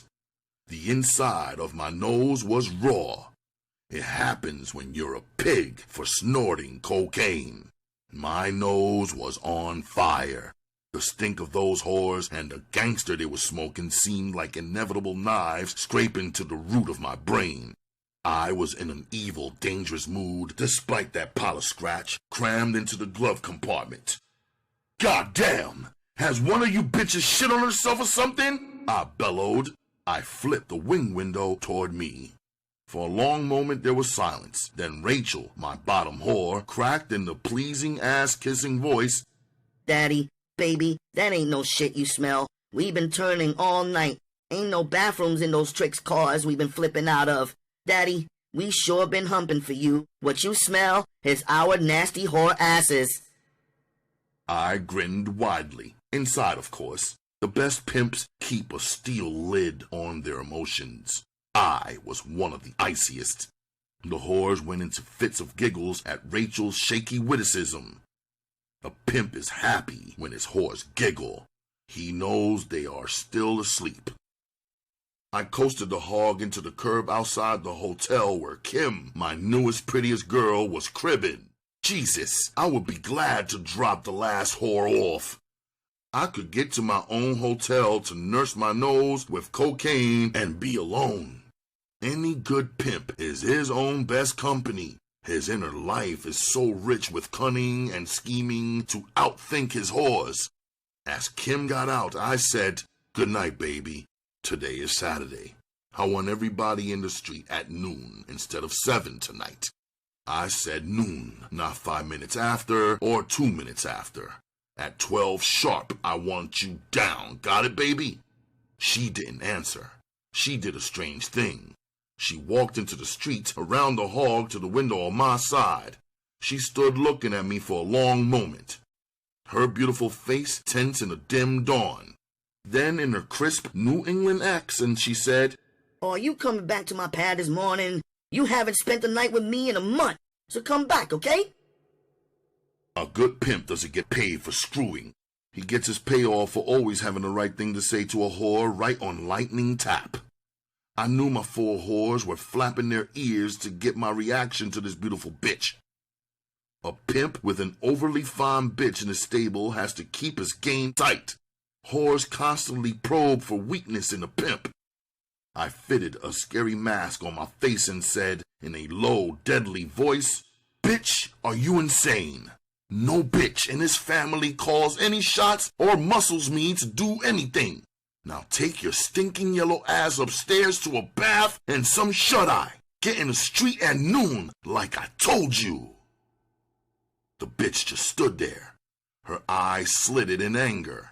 I could sense she was game to play the string right out there in the street before my horse. If I had been 10 years dumber, I would have leapt out of the hog, broken her jaw, and put my foot in her ass. The joint was too fresh in my mind. I knew the bitch was trying to booby-trap me when she spat out her invitation.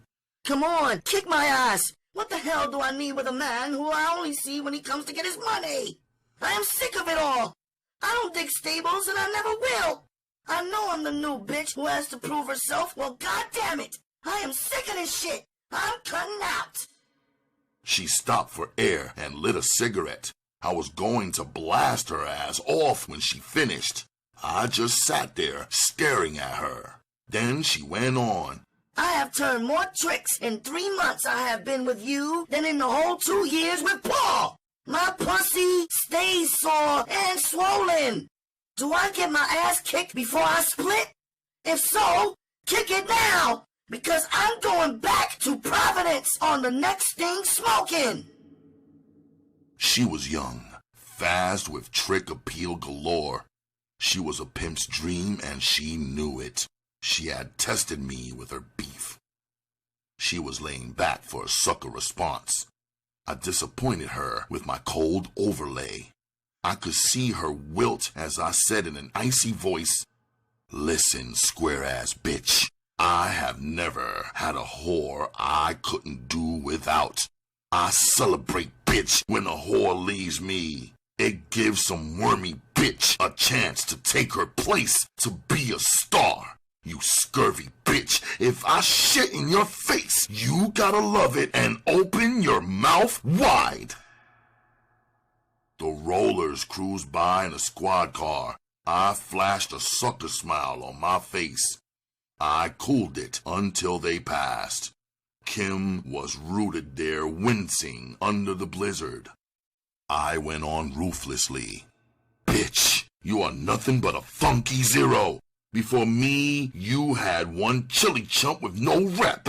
Nobody except his mother ever heard of the bastard. Yes, bitch, I'll be back this morning to put your phony ass on the train." I rocketed away from the curb. In the rear-view mirror, I saw Kim walk slowly into the hotel. Her shoulders were slumped. Until I dropped the last whore off, you could have heard a mosquito crapping on the moon. I had tested out for them solid ice. I went back for Kim. She was packed and silent. On the way to the station, I riffled the pages in that Pimp's book in my head. I searched for an angle to hold her without kissing her ass. I couldn't find a line in it for an out like that. As it turned out, the bitch was testing and bluffing right down the line. We had pulled into the station parking lot when the bitch fell to pieces. Her eyes were misty when she yelped, "Daddy, are you really going to let me split? Daddy, I love you." I started the prat action to cinch her when I said, "Bitch, I don't want a whore with rabbit in her. I want a bitch who wants me for life. You have got to go. After that bullshit earlier this morning, you are not that bitch." The prat butchered her. She collapsed into my lap crying and begging to stay. I had a theory about splitting whores. They seldom split without a bankroll. So I cracked on her. "Give me that scratch you held out and maybe I'll give you another chance." Sure enough, she reached into her bosom. She drew out close to 5 bills and handed it to me. No pimp with a brain in his head cuts loose a young, beautiful whore with lots of mileage left in her. I let her come back. At long last, I was driving toward my hotel. I remember what Sweet Jones, the master pimp who turned me out, had said about whores like Kim. "Slim," He had said, "a pretty nigga bitch and a white whore are just alike. They both will get in the stable to wreck it and leave the pimp on his ass with no whore. You gotta make 'em hump hard and fast to stick 'em for the long scratch quick.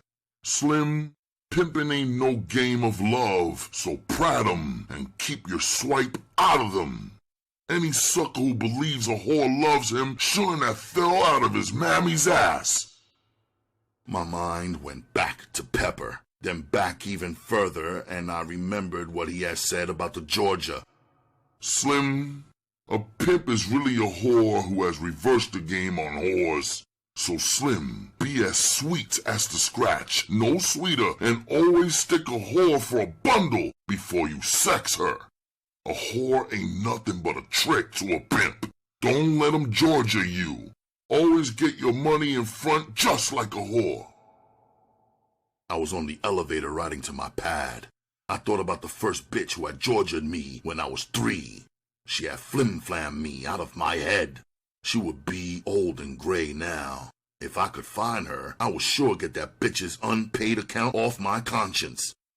I snorted a couple of caps of cocaine.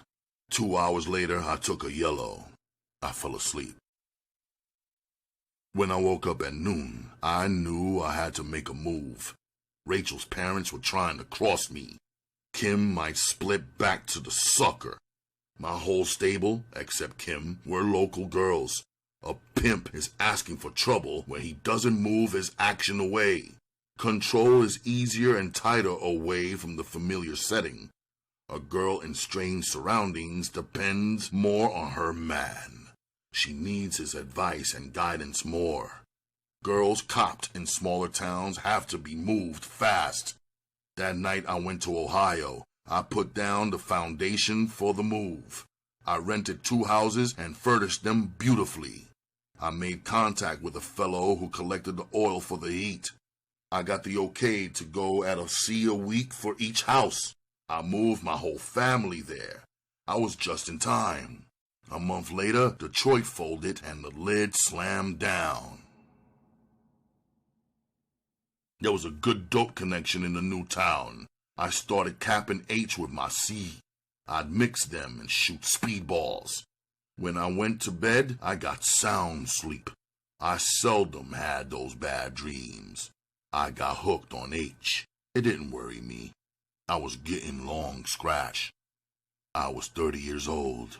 For the second time in my pimping career, I could see solid success and lots of long green in my future. How could I know that elephant bitch Serena would get jealous? She brought the whole greenback house of cards crashing down around me. I missed a murder rap by a fraction of an inch. The fraction was in Serena's chest. Within the year that I had set up my houses, tricks from all over the country were beating a path to them. They were wild to sample those luscious young freaks. Pimping had never been better. I was in a wonderful mood as I walked in the sunshine. I noticed Serena was coming up the street with a sack of groceries in her arm. She had croaked 2 people in New Orleans. She walked toward me, smiling. When she got close to me, she got the ice pick out of the sack. She jabbed it toward my chest. At the time, I was quite quick, so I leapt back. The point of it slashed the edge of my pocket right over my ticker. She was trying to drive the point right through my ticker. I was without a pistol at the time. I could buy a pistol from any hardware store. I bought a .32 and a box of 50 bullets. I took it up to her pad and loaded it at the kitchen table. She said, "Daddy, what's that for?"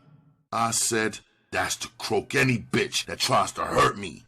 She said, "Oh, Daddy, you know I was just upset. Forget about it." I said, "No, I'm not going to forget about it. I'd kill my own mother if I thought she was going to hurt me."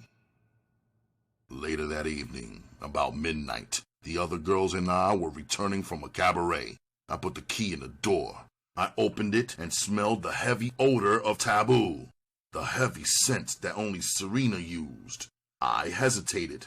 My eyes became accustomed to the gloom. I saw Serena standing over the corner of the living room with an ice pick in her hand. She had slipped into Rachel's house through an open basement window. I drew my gun. I said, "Serena!"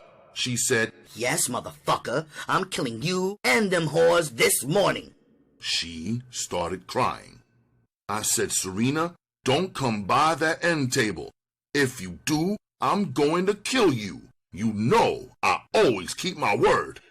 She said, I wouldn't give a motherfuck. She lunged past the end table. I shot her. When I shot her, the only thing that saved her life was the fact that she had a 46-inch bust. The fatty tissue absorbed the bullet at almost point-blank range. When I shot her, blood spattered. I struck her in an artery. It blew all over my face, all over her. Her dress had a ringlet of sparks. I set her on fire. She had elephant toughness. It didn't even knock her down. The bitch grabbed at me. She had dropped the ice pick. She grabbed her chest and said, Daddy, don't kill me. I was tempted. I really intended to kill her. I started to shoot her through the head. I didn't. I don't really know why, except there were witnesses. Those 4 whores. She staggered past us, through the door and down the street. We all got into the Fleetwood and raced out of town, leaving everything. I sped toward Mama. I hadn't seen her since that Christmas visit. Her hair was snow white. Jesus, was she excited and happy to see me. I told her what had happened. She got a friend to drive her back there. She loaded all the clothing on a trailer. She visited Serena in the hospital. Serena begged my mother to tell me to come back. She wouldn't file charges. It was all her fault, and she loved me. I knew that if I had gone back, Serena would have driven a butcher knife through my heart in my sleep.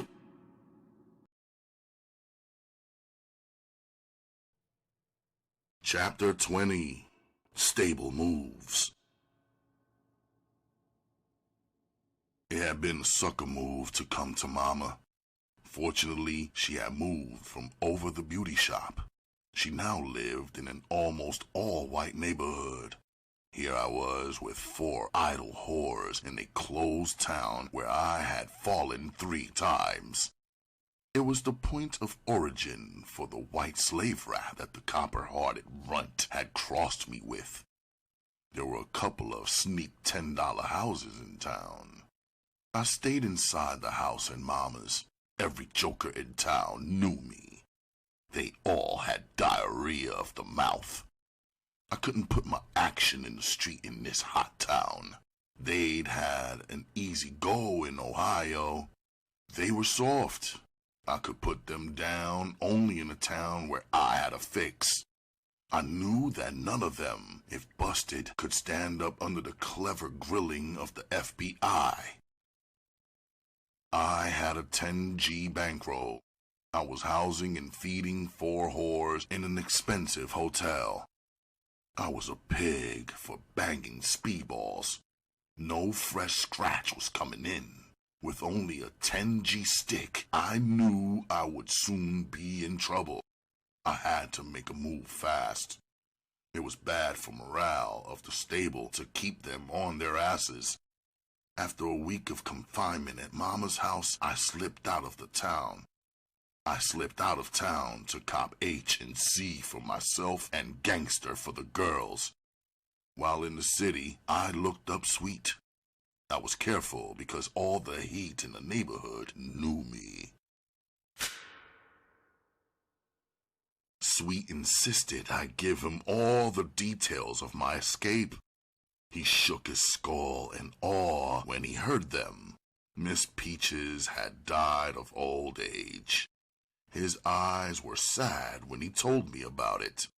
Glass Top was still out west in Seattle. Patch Eye did a little bookie business for him. Sweet had lost his glory. He looked 100 years old. His backbone was the old white broad who owned the building. Sweet had just beat a murder rap. He had killed some pretty jerk from St. Louis who had insulted him in the roost. The poor chump had called Sweet an ugly gray-ass bastard. Sweet had drawn his pistol on him. He prodded him into an alley. He made him kneel, and then he pissed on him. This was too much to take, so the kid lost his temper. Sweet shot him through the top of the head. Sweet was laughing, in a good mood as he told me about it.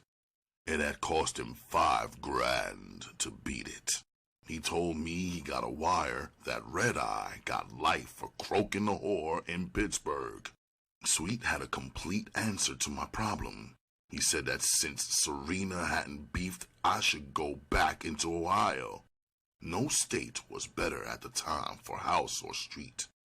Before I left, I went to his John. The door had a padlock on the outside. He looked at me, grinned, and said, "Pal, my crapper is out of order." I went downstairs to the John in the bookie joint. On the way out, I asked Patch Eye why Sweet didn't get his toilet fixed. The old ex-pimp, without looking up, answered, "Shit, ain't nothing wrong with the crapper. That cold bastard had his 2 whores locked in there for fucking with his scratch. They've been in there 3 days." I walked toward my car. I wondered how long Sweet would keep them there and how long the whores could live with just water. I got back from the city. I stopped downtown at Rachel's Suite. I stayed for the night. I outlined the move. The next morning, I was looking out the window down on the street. There was a stooped, white-haired joker dumping barrels of hotel garbage into a huge truck. It was Steve. I'd know him in hell. A hot flash shot through me. I don't know what happened after that. Rachel told me I snatched my .32 from my coat pocket in the closet. I ran to the service elevator in my pajamas. She followed me all the way to the street. I didn't say a word. The truck had pulled away when we reached the sidewalk. She got me back upstairs. It had been a sucker play for a fugitive. Lucky for me, no rollers showed on the scene. I dressed and told Rachel I'd be back later, and I wanted the rest of the stable in her joint. I stopped at a leather goods shop and bought a small valise. It was about the size that a doctor carries. I stopped at several banks and cracked some of my bills into enough singles to fill the bag. I went to Mama's to prepare the flash. I filled it almost to the brim with singles. I put the remaining big bills on top.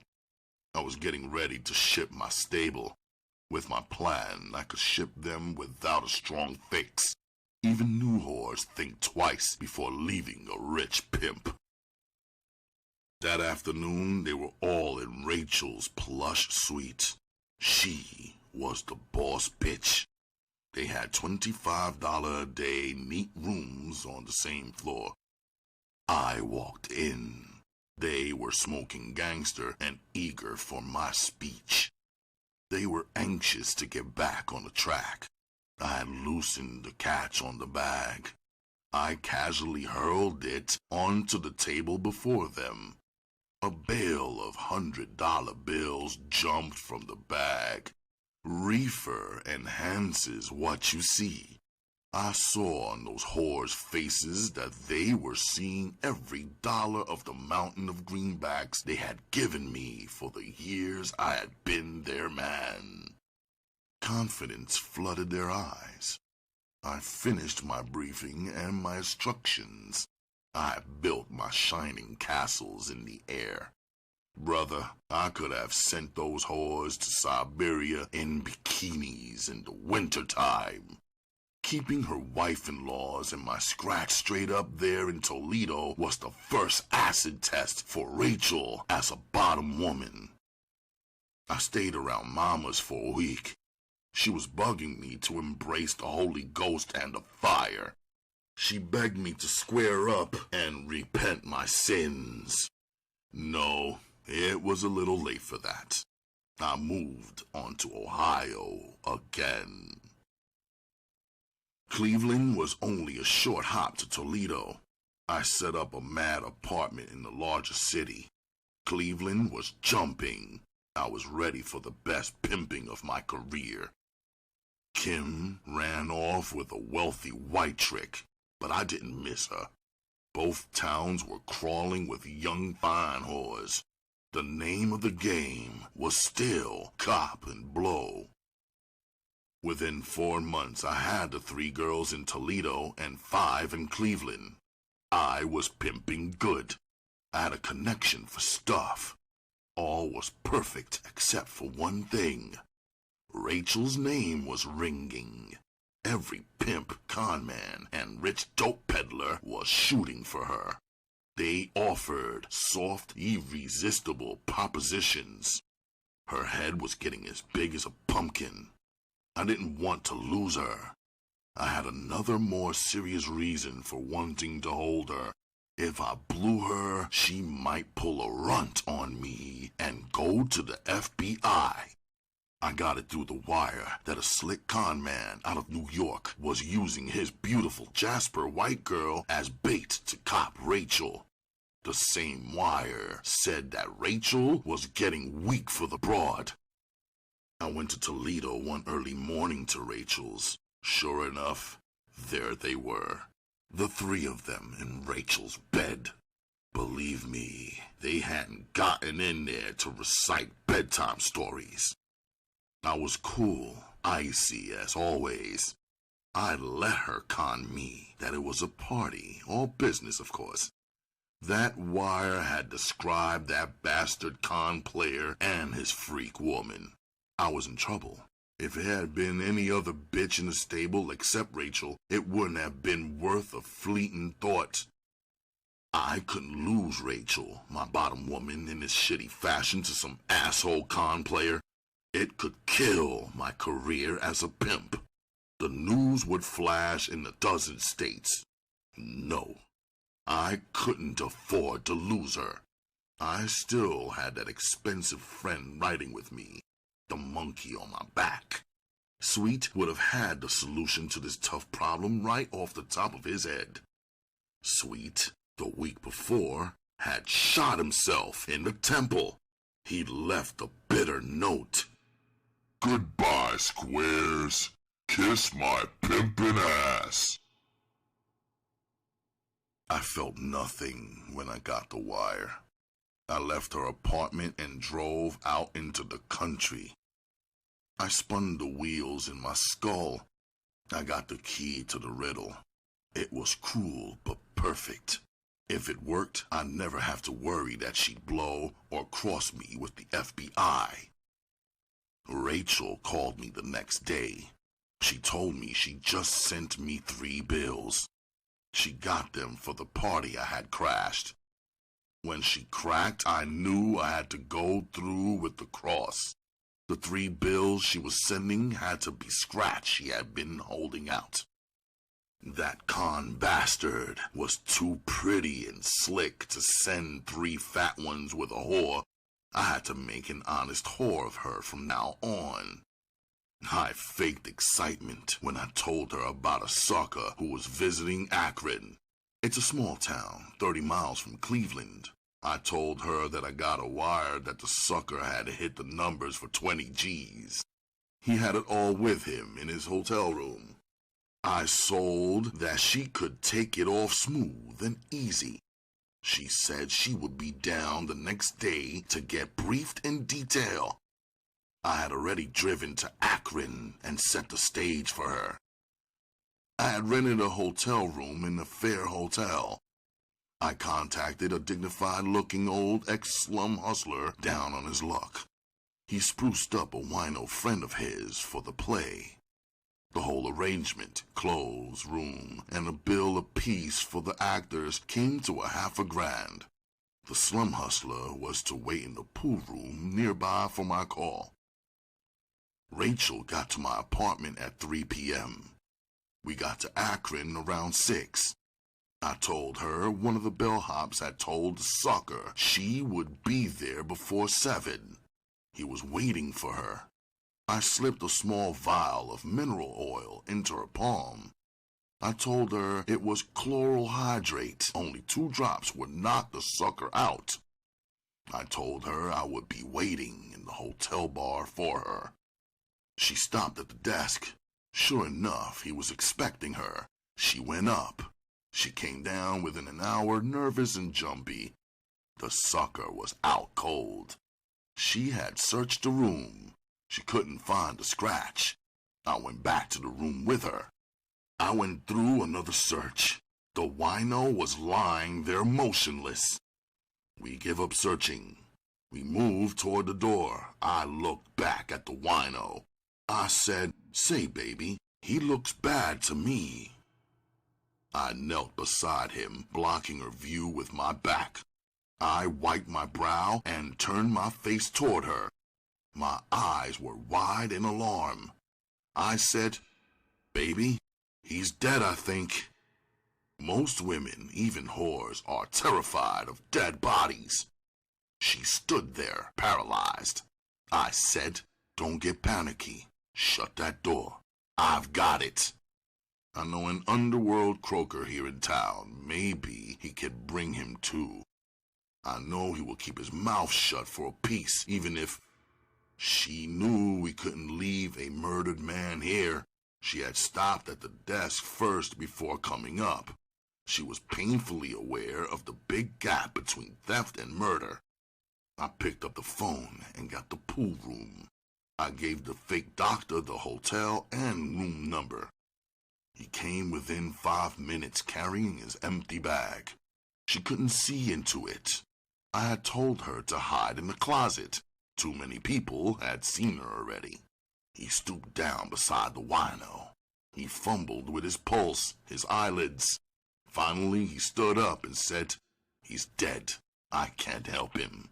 I'll have to call the police." I could almost hear Rachel's heart booming in the closet. We haggled for her benefit for 10 minutes. Finally, we had a deal. For $5 he would keep his mouth shut.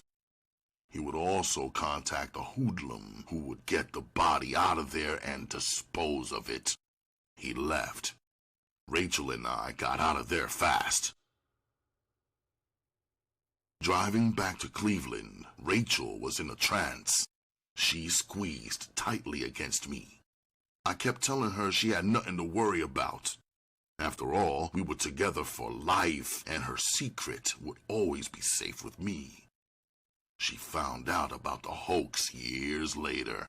Rachel straightened up with that murder pressure on her. Toledo was on fire, and in 1 month, my 3 girls got 9 cases between them. I pulled them out into Cleveland. Cleveland was lousy with pimps and whores and boosters from all over the country. The mob of hustlers set the torch to Cleveland. By 1953, the streets were so hot, a whore was lucky to stand up a week between falls. I was a fugitive. For almost a year, I never left my apartment. I couldn't risk arrest and a fingerprint check. I was down to 4 girls. That year in the apartment was cramping my style. Mama had hit a romantic and financial jackpot. She had moved to Los Angeles. She called me every week, pleading with me to visit her. She wanted me to meet my new stepfather and stay for a while. I kept stalling her. I had heard that the smack in California was only 6%. The pimps out there were only half serious. This makes for bad pimping conditions. Several Eastern pimps had gone to the coast in good shape. They had returned torn down. They said the Western whores were lazy and were satisfied with making chump change. The Western pimps had spoiled them. I gave myself logical arguments against the move to California. Why should I expose my well-trained whores to that dangerous half-ass scene out west? What if I blew my family out there in the hinterlands? I was 34 now. In any square profession, I would have been in my prime. As a pimp, I was getting elderly. I was stern and strict on my women. Rachel wired me that a stud with a stable of boosters was in town with a load of wild Lillian suits and Petrocelli vines at 20% of retail. She got me his number the next day. I called him and got an appointment to look his stock over. I only left the apartment for important reasons. I decided I would cop a piece of stuff and a fresh outfit before seeing him. He was staying at a crummy hotel on the east side. He let me into a crackerbox 3-room apartment. He sounded me down to make sure of my pedigree. So you're Iceberg, huh? I was in your town not long ago. Philly sure is hot. He knew me by my reputation and that I was from Chicago. I said, yes, I'm Iceberg from the Windy. He said, say, Jim, how about old Red Eye? I saw him in New York last month. He's pimping a zillion. Surely you know him. I gave him that look, like I had caught him Frenching a sissy. I said, listen carefully, Jack. I don't have time for bullshit. I knew Red Eye. You saw him last month, Jack? You better see a head shrinker. You're flipping your top. Red Eye caught the big one in Pittsburgh 5 years ago. He's doing it all. He gave me a grin like he had swallowed a bottle of snot. He got the sizes from me. He said to cool it in his pad. He had to go to his stash across the street to get to the merchandise. I glanced into the tiny bedroom. There was a naked broad lying on the bed. I said to myself, I wonder what kind of dog that is. I went to the bed and looked down at her. She was drunk, stoned. It looked like the runt. This broad was buxom, almost fat. I knew one way to be sure. I had lashed the blood out of her with that hanger whipping years ago. She would still have the scars. I flipped her over on her belly. They were there. I stood there looking down at her. I remembered that tough bit in Leavenworth. Here at my mercy was that stinking bitch, Phyllis. Just the sight of her made me crazy. I grabbed the cologne bottle off the dresser. I jerked the big top off. I got my bag out. I dumped enough of the 20% stuff into the top to croak a sick junkie. She was clean. I spotted a bottle of mixer water on the floor. I filled the top and struck a match. I held it beneath the top. I rammed my gun into it. I drew up her reckoning. I stabbed the outfit into a vein just back of her knees. Her red blood streaked up into the joint. I was just about to press the pacifier bulb. I looked out the window. I caught a glimpse of the Joker darting across the street. He had a steamer trunk headed toward the front door of the hotel. I froze, jerked the spike out of her. I thrust the loaded outfit inside my shoe underneath my instep. I pinned the bag to my shorts between my legs. I collapsed into the living room chair just as he came through the door. I was sweating like hell. He was suspicious. He kept looking from the corner of his eye at his broad. He thought I had been riding her in his absence. I wondered how long he'd had her. He was a wrongdoer. He'd cut her loose when he got hip to what he had. Sooner or later, someone would pull his coat. He'd find out the runt had sent me to the joint. I was getting what I wanted from the merchandise. He slipped into the bedroom and checked her cat out. I left with a dozen items I had bought. I knew I had bought going to California clothes.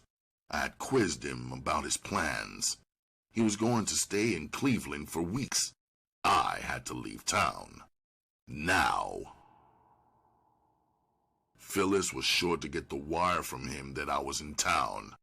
I knew she wouldn't hesitate to drop a dime in the phone to the heat. She had to know about the escape. I drove away. I tried to picture the expression on her face when her man cracked to her that Iceberg had been up there alone with her while she was stoned. I got a flight that night for L.A. It's fabulous when a pimp's bottom girl can be trusted to handle a scratch and his whores. She was welded to me by that murder cross. The stable would drive out later in the hog. Mama was radiantly happy out there, and my stepfather was a wonderful square. They lived in the big house. L.A. was worse than the reports I had gotten. I got around in Mama's coup de ville. After the second night, I went into the whore and pimp stomping grounds. I stayed around Mama for another week, then went up to Seattle. Glass Top's name wasn't ringing. In fact, he was almost unknown. One stud told me Glass Top had croaked. I copped a gorgeous hash slinger up there. I turned her out that week. Lucky I did. I lost a girl back in Cleveland. Her appendix burst. I pulled the 3 left into Seattle. After I'd been in town 6 months, fate dealt me one off the top for a change. My bag was empty, and the stuff in town was around 6%. I had to shoot 3 spoons to stay well. The girls were humping up a storm.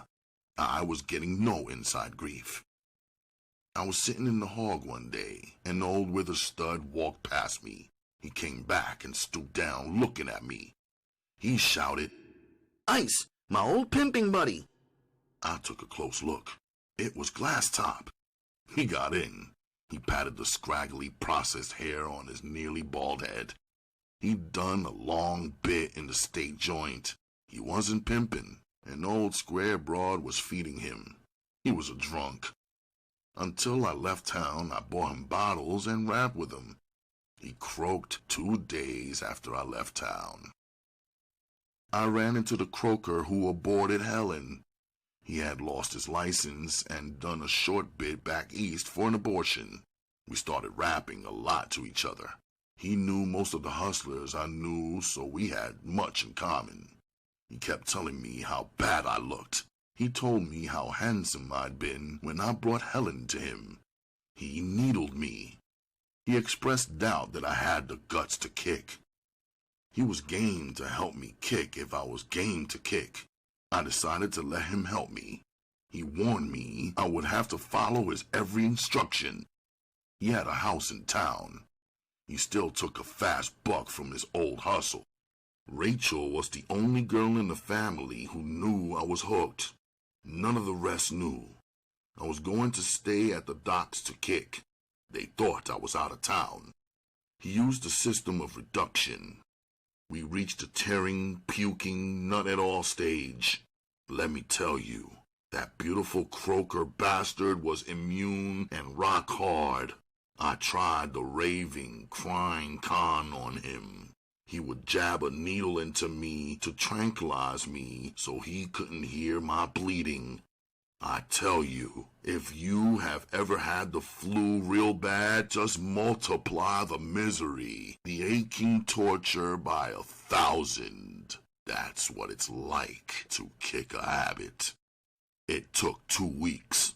I was weak, but with an appetite like a horse. In another 2 weeks, I was stronger than I've been in years. Doc will always be my man. If he hadn't come to my rescue and I kept that habit until 1960, I would have been a corpse within a week in that steel casket waiting for me. Chapter 21. The Steel Casket. Seattle had played out. It was 1958. My stepfather died, leaving Mama all alone back in California. Her letters were full of grief and loneliness. I had blown down to Rachel and the young hash-slinger I turned out. I had put on 50 pounds since I kicked the habit. I weighed more than 200 pounds. Time had scissored away my hair in front. I didn't look much like the mugshot of that sleek escapee. I smoked a little gangster and snorted cocaine now and then. I actually copped a cap of H once with my C. I wanted to mix it in a speedball. It was hard to flush the H down the drain. At almost 40, I was ancient as a pimp. I looked like a black fat seal in my expensive threads. For the first time in many years, I had rediscovered my appetite for good food. I was slowing down. I spent most of my time reading in bed. The end of my pimping career wasn't far in the future. I made a decision to go back to the fast track. I stayed away from old haunts. I had put my 2 girls to work in the street near downtown. Most of their tricks were white. I stayed in a nice hotel nearby. They lived together in the same hotel. 3 months later, after I got back, a fire changed my pimping setup. The change set up the chain of events that busted me for the escape. I was taking a walk. I stopped to watch flames gut an apartment building. An old brown-skinned stud was watching beside me. He was a sure-shot craps hustler.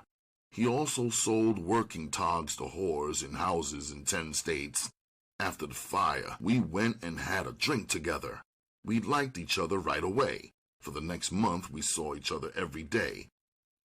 I started going with him to the whorehouses to peddle his merchandise. I'd always had contempt for whores who worked houses. They gave up 50% of the scratch to a madam. I always believed a good whore went to the street to meet the trick. Even when I had the houses in Ohio, my whores got their tricks in the street. Lazy half-ass whores worked houses and let the trick come to them. My friend P.I.M.P convinced me whorehouses were the thing for me. His points were that the wear and tear on a pimp was less. The houses were protected and the madams were responsible for falls. Also, a girl didn't need the complicated turnout for houses. A pimp's blows would be at least 50% less in the houses. He told me at my age, I could grind up a bankroll in the houses. Then I could open up a couple of my own and live to get 100 years old. I wouldn't live that long under the stress and strain of the street. 2 months later, I had both my girls in houses. I got my scratch every Monday and money orders by registered mail. Just like he said, it was an easy way to pimp. The 50% off the top, I couldn't miss. I never had it. The girls would work maybe a month or 2 before coming in to visit me. I spent the time between with P.I.M.P. He was a real pal. He blew his top when I ignored his advice and tapped almost out for a new 59 hog. I loved him like a father. He knew all the percentages on craps and people. His friendship and wisdom maybe helped me to stay away from H. Maybe if I hadn't gone to jail, I would have gone back to it. I was tempted a dozen times. I moved Stacy, the younger whore, to a house in Montana. It was March. She was up there for the season. This meant every 6 weeks or so, I'd have to go up there to service her and tighten my game. She was lonesome. She'd call and write to tell me how much she missed me. She fell out with the madam and started working in a house run by a stud in the same town. I told Bet I was going up to visit her. He said, "Ice can't take good advice. You were a sucker to go broke on that new hog. Now here is more good advice. Ice, not only should you not go up there, you better pull that fine bitch out of there. I know that stud. He's a snake. Pull her out. I know a spot in Pennsylvania just as good. Inside of 2 days, you can pull her and place her." I didn't take his advice. I took a train up to visit her. I rented a room in the motel. I registered as Johnny Cato. It was on the outskirts of town. The only Negroes ever in town were whores in houses and pimps come to visit them. She come to the motel in early morning after work. She confessed to me that she woke up one day and found her boss in bed with her. In her alarm, she struck him on the head with a heavy brass clock. It didn't chill him. He wiped the blood away and gave her 50 slacks to get his rocks. He begged her to quit me and be his woman. It was a bitch of a time to tell me. It was the third and last day of my visit. It was Sunday night around 9. She didn't work Sundays. We were playing around. I had my pajamas on. I had a cap of C in the pocket. I was just lighting a cigarette when a roller-type knock shook the door and me. I went to the door. I said, "Yes, who is it?" He said, "Police, open the door." I opened it. It was 2 red-faced Swede rollers. One was porcine, the other lanky. I put my shaking hands into the pajama pockets. My fingertips touched the scorching hot cap of cocaine. I hoped I was keeping the fear out of my face. I gave them a wide, toothy smile. They came in and stood in the middle of the room. Their eyes were racing about the room. Stacy was open-mouthed in the bed. I said, "Yes, gentlemen, what can I do for you?" Lanky said, "We want to see your ID." I went to the closet and got the phony John Cato Fredrickson ID. I put it in his palm. I felt cold sweat running down my back. They looked at it, then looked at each other. Lanky said, "You're in violation of the law. You signed the motel register improperly. Why didn't you sign your full name? What are you trying to hide? What are you doing here in town? It says here you're a dancer. We don't have a club in town that books entertainers." I said, "Officers, my professional name is Johnny Cato. I've got nothing to hide. My full name had always been too long for the marquees. I've fallen into the habit of using the shorter version. My legs went out last year. I don't dance anymore. My wife and I decided to go into business. We're making a tour of this part of the country. We think that in your town we found the ideal site for a southern fried chicken shack. My wife has a secret recipe that should make us rich up here." Porky said, "You're a goddamn black lying son of a bitch. Every one of you niggers come up here to open another cat house or suck your whore's pussy. You and that bitch aren't married. You're a low-life pimp and she's your whore. I've seen her around. I'm telling you, boy, get your nigger ass out of town. We don't want you here." I said, "Yes, sir. I'll forget about the restaurant like you say." They turned and walked out. I knew Stacy's boss had put his finger on me. It was too late to catch the train back to the city. There was one a day at 8 p.m. I knew they'd be back. I was trapped. I'd heard radio bulletins warning that the highways were snowed under. I couldn't even walk out of town. I snorted the sizzle and sat trying to figure a way out. The chief of police came back at 3 the next afternoon. I let him in. He said, "Boy, I'm not satisfied. I'm going to forget about the phony registration. Now there's a more serious matter. If you and this young woman are illegally married, you've broken a law I can't overlook. When and where were you married?" I thought fast. I tried to remember a courthouse fire from the newspapers. I couldn't. I said, "Sir, we were married 3 years ago in Waco, Texas. I just can't understand why you doubt we're married." He said, "I'm going to take you in. I'm going to check your story. If you're telling the truth, I'll let you go. If not, you'll get a jail sentence." He took us down. We were mugged and fingerprinted. Afterwards, we were taken to his office. He said, "Boy, you lied to me. I called Waco. There's no record of your marriage." They locked us up. An hour later, we walked out on $200 bonds each. We got a cab to the motel. I understood the bond delay. The joint had been searched. We got her stuff from the whorehouse and sat in the train station until 8 p.m.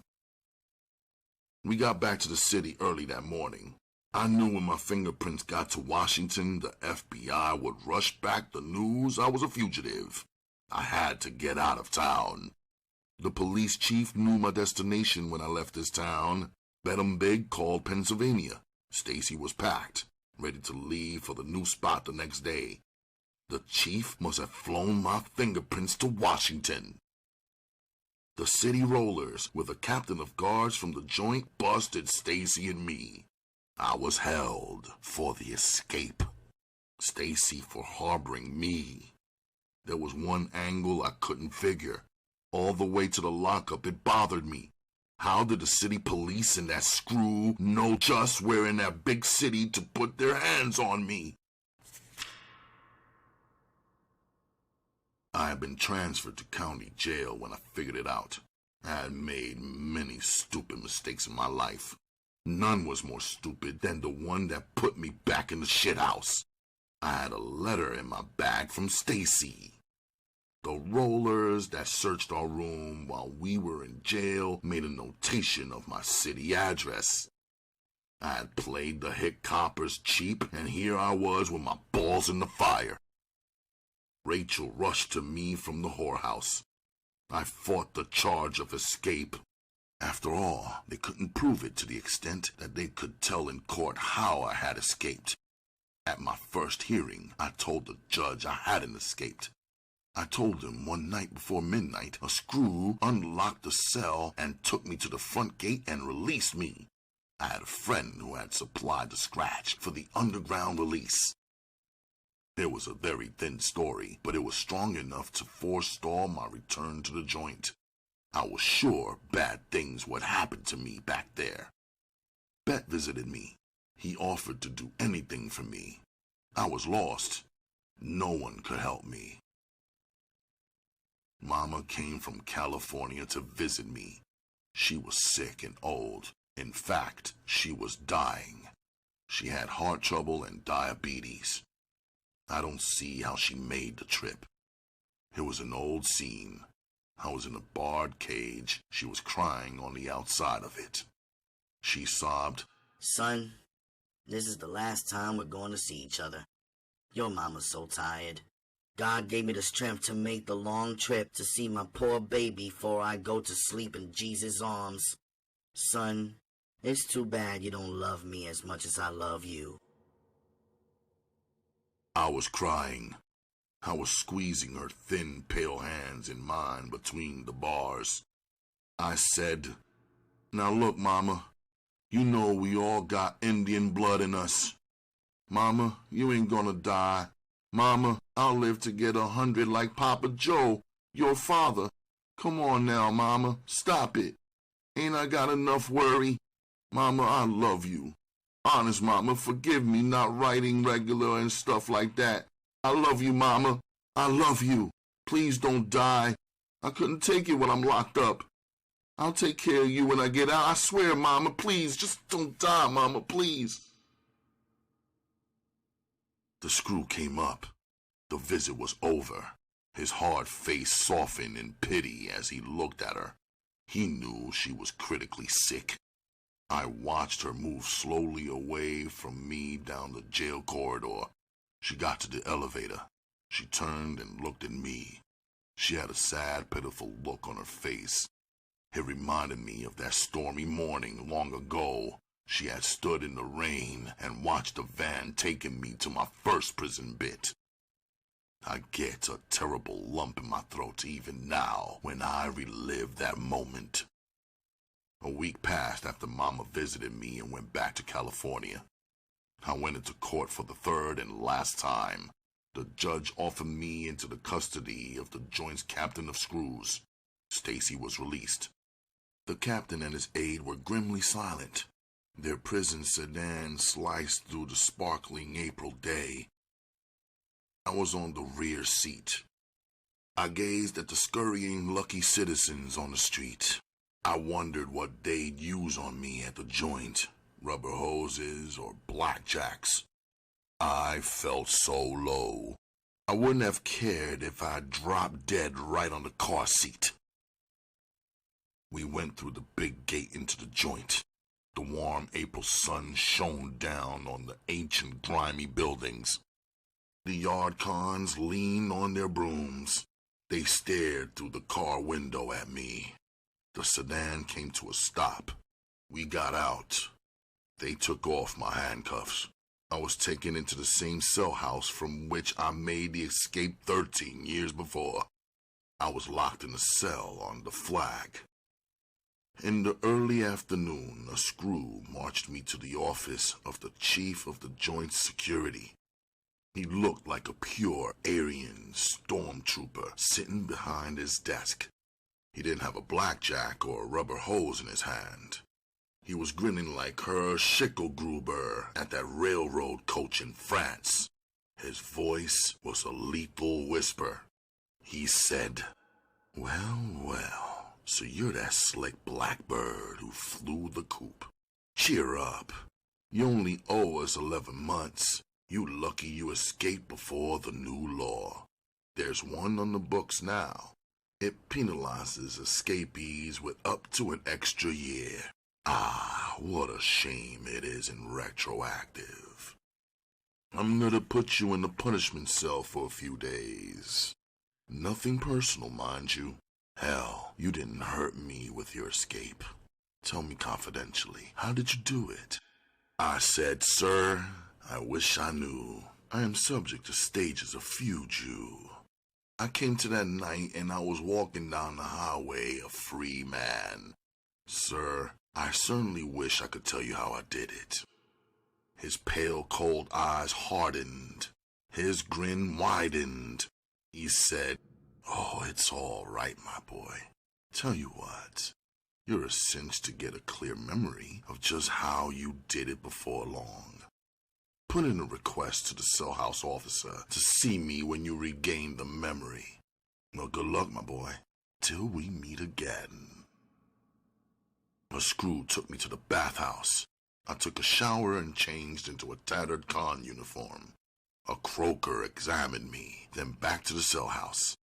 The screw took me to a row of tiny, filthy cells on the flag. My first detention cell was on the other side of the cell house. The screw stopped in front of the cell. He unlocked it. He prodded me into it. It was near the front of the cell house. I looked around my new home. It was a tight box designed to crush and torture the human spirit. I raised my arms above me. My fingertips touched the cold steel ceiling. I stretched them out to the side. I touched the steel walls. I walked 7 feet or so from the barred door to the rear of the cell. I passed a steel cot. The mattress cover was stained and stinking from old puke and crap. The toilet and wash bowls were encrusted with greenish-brown crud. It could be a steel casket for a weak skull after a week or two. I wondered how long they'd punish me in the box. I turned and walked to the cell door. I stood grasping the bars, looking out at the blank cell house wall in front of me. I thought, the Nazi figures after a week or so in this dungeon, I'll be crying and begging to tell them how I escaped. I'm not going to pussy out. Hell, I got a strong skull. I could do a month in here. I heard a slapping noise against the steel space between the cells. I saw a thin white hand holding a square of paper. I stuck my arms through the bar of my cell door. I took the paper. It was a kite with 2 cigarettes and 3 matches folded inside.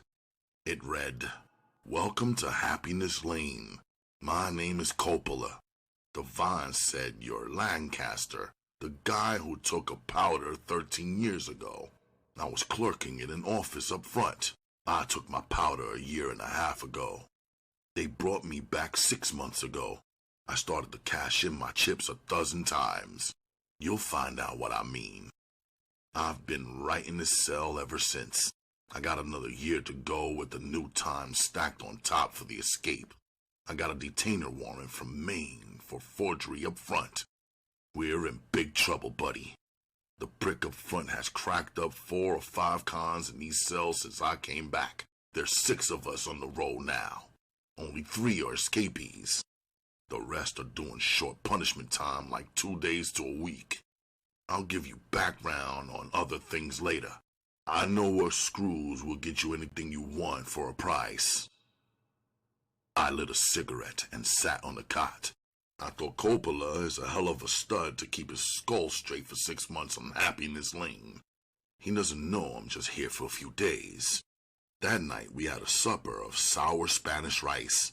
I heard the shuffling feet of cons filing into the cell house. They're going into their cells on the tiers overhead. The blaring radio loudspeakers and the lights went off at 9. Over the flushing of toilets and epidemic farting, I heard my name mentioned. The speaker was on the tier just above my cell. He said, "Jim, how about old Iceberg, the Mac man? Jim, a deuce will get you a sawbuck, the white folks will croak him down there. A pimp ain't got the heart to do a slap down there." Jim said, "Jack, I hope the pimp bastard croaks tonight. One of them pimps put my baby sister on stuff." I dozed off. After midnight, I woke up. Somebody was screaming. He was pleading with someone not to kill him. I heard thudding sounds. I got up and went to the cell door. I heard Coppola flush his John. I stage whispered, "Coppola, what's happening, man?" He whispered, "Don't let it bug you, Lancaster. It's just the right screws having their nightly fun and exercise. They pull their punching bags from the cells on the other side. It's where drunks and old men are held for court in the morning. Buddy, you ain't seen nothing yet. Don't give them any lip if they come by and needle you. They'll beat the hell out of you, then take all your clothes off and put you in the strip cell. That's one with nothing in it. Just a cold concrete floor. Buddy, there are at least a dozen ways to die in here." All the rest of the night I lay staring at the blank, dirty wall in front of me. I wondered what Rachel and Stacy were doing. I had to make contact with a screw to mail some letters on the outside for me. The joint censors would never let whore instructions pass through. Every few minutes a screw would pass and flash his light on me. That morning I watched the cell house cons file past my cell on the way to breakfast and then to their work. All new arrivals the day before were also in this line. That afternoon I got letters from Stacy and Rachel. They had also sent money orders. They missed their strong right arm. There were working bars downtown. Beck was handling any falls they might take. Coppola, within the first week, hipped me to the angles of survival. I had a screw who would take letters directly to the girls. He would get his payoff from them. He would bring me cash from them. I got a letter from Mama. I could hardly read the shaky writing. She sent me religious tracts inside it. I was really worried about her. The tight cell and the fear of a year in it was getting to me. The little sleep I got was crowded with nightmares. I was eating good at high prices. I still lost weight. The first month I lost 30 pounds. Then I got bad news twice within the 5th week. I got a letter from Stacy. Beck had been found dead on his toilet stool at home. It really shook me. He had been a real friend. I got a very short note from Rachel. She was in Cleveland. It said, "I ran into an old doctor friend of yours the other night. He was looped. He bought me a drink. Lucky for me, the bartender asked how you were doing. The doctor spilled his guts. He told me about a dead patient of his who came back to life. My worst wishes. P.S. Please drop dead. I'll keep the hog." My joint waved the balance of Coppola's time to face the rap in Maine. The skull pressure was getting larger. The cell was getting tighter. With Coppola gone, I was in real trouble the third month. It was like a deadly hex was at work to crack me up. None of the screws would cop heavy drugs for me. I settled for whiskey. I stopped using the safety razor. I didn't want to see the gaunt, ugly stranger in my sliver of mirror. It wasn't just a cell. It was the sights and sounds of the misery and torment on the row and in the nightmares. Mama was bedridden. She was too sick to write. I got telegrams and letters from her friends. They were all praying that I'd get out before Mama passed. I got a pass to the visitor's cage. A screw took me and stood behind me the whole time. It was Stacy. She was pregnant and living with an old hustler. Her eyes told me how bad I looked. Her letters dropped off to one a month with no scratch. At the end of the 4th month, my skull was shaking on my shoulders like I had palsy. A con on the row blew his top one night around midnight. He woke up the whole cell house. At first, he was cursing God and his mother. The screws brought him past my cell. In my state, the sight of him almost took me into madness. He was buck naked and jabbering a weird man's language through a foamy jib. It was like the talking in tongues holy rollers do. He was jacking off his stiff swipe with both hands. I gnawed into my pillow like the runt to keep from screaming. The next day, I put in a request to see the Nazi. Nothing happened. A week later, I was sitting on the job with my head between my knees. I heard the morning line moving to breakfast. The line had stalled for a moment right outside my cell door. I looked up into a pair of strange, almost orange eyes sunk into an old, horribly scarred face. It was Leroy. I had stolen Chris from him many years ago. He still remembered me. He stared at me and smiled crookedly as the line moved out. I got my screw to check his rap sheet. The screw gave me the whole rundown. Since 1940, Leroy had been arrested more than 100 times for common drunk. He had also been committed to mental hospitals twice. I was 42. I was 20 when I stole Chris from him. I asked the screw to pull strings to send him to another cell house. I gave him a rundown on the Chris steal and how weak Leroy had been for her. The screw told me he couldn't cut it. Leroy was doing only 5 days for drunk. Leroy had to stay in the cell house. I wonder how Leroy would try for revenge. I had to be careful in the morning for the next 5 days. I had to keep my feet and legs away from the cell door. Leroy might score for a shiv and try to hack something off when he passed my cell. I worried all day about what he would do.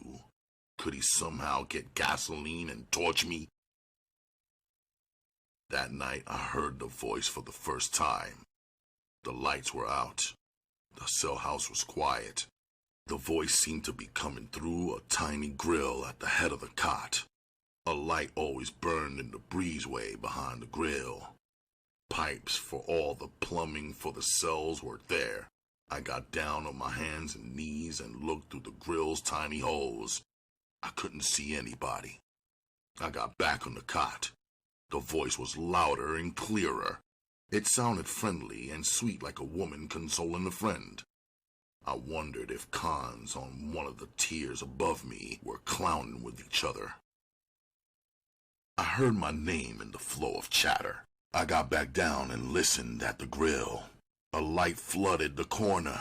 It was the screw. I spun around on my knees facing him. The light was in my eyes. He said, "What the hell are you doing?" I said, "Officer," I heard a voice.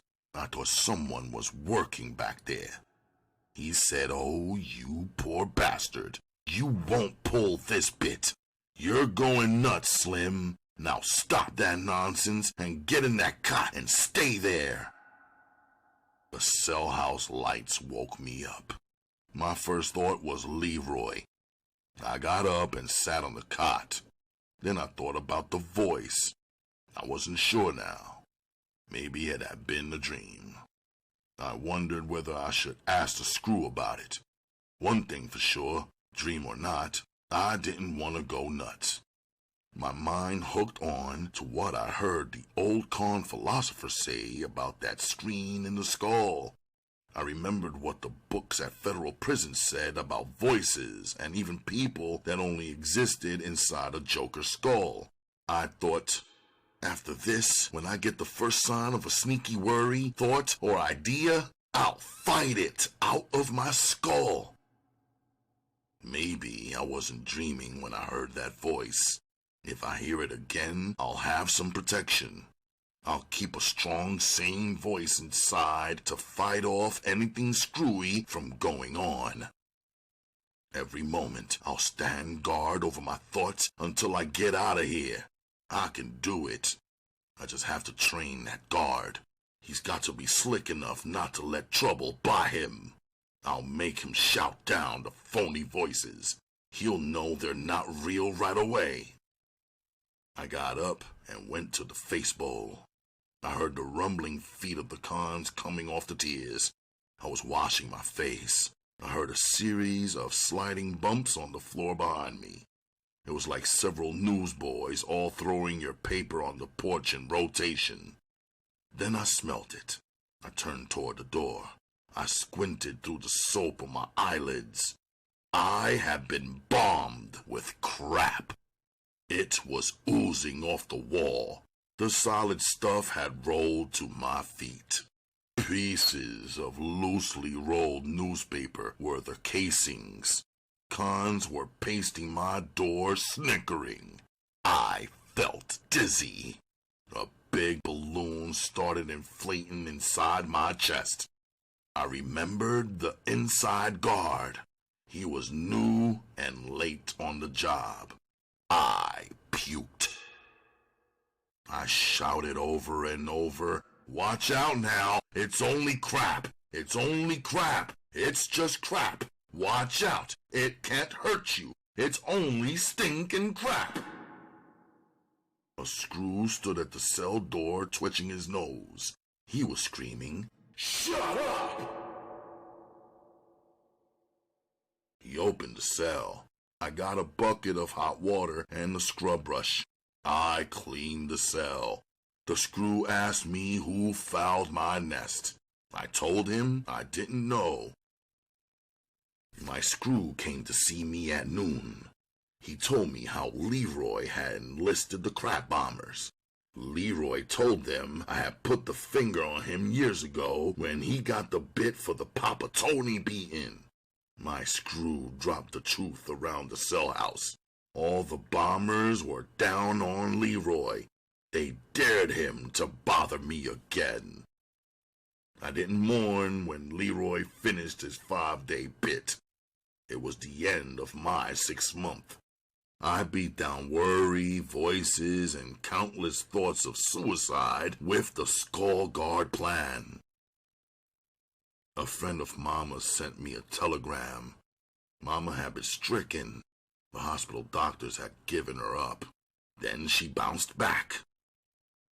She was very sick now, but still alive. The telegram gave my skull gimmick a tough test. I had a very sad day around the middle of the 7th month. A booster from New York busted on his 2nd day in town was on the tier above me. A con on my roll, several cells down, called me one night to borrow a book. A moment later, I heard my name called from up above. He came down next morning and rapped to me.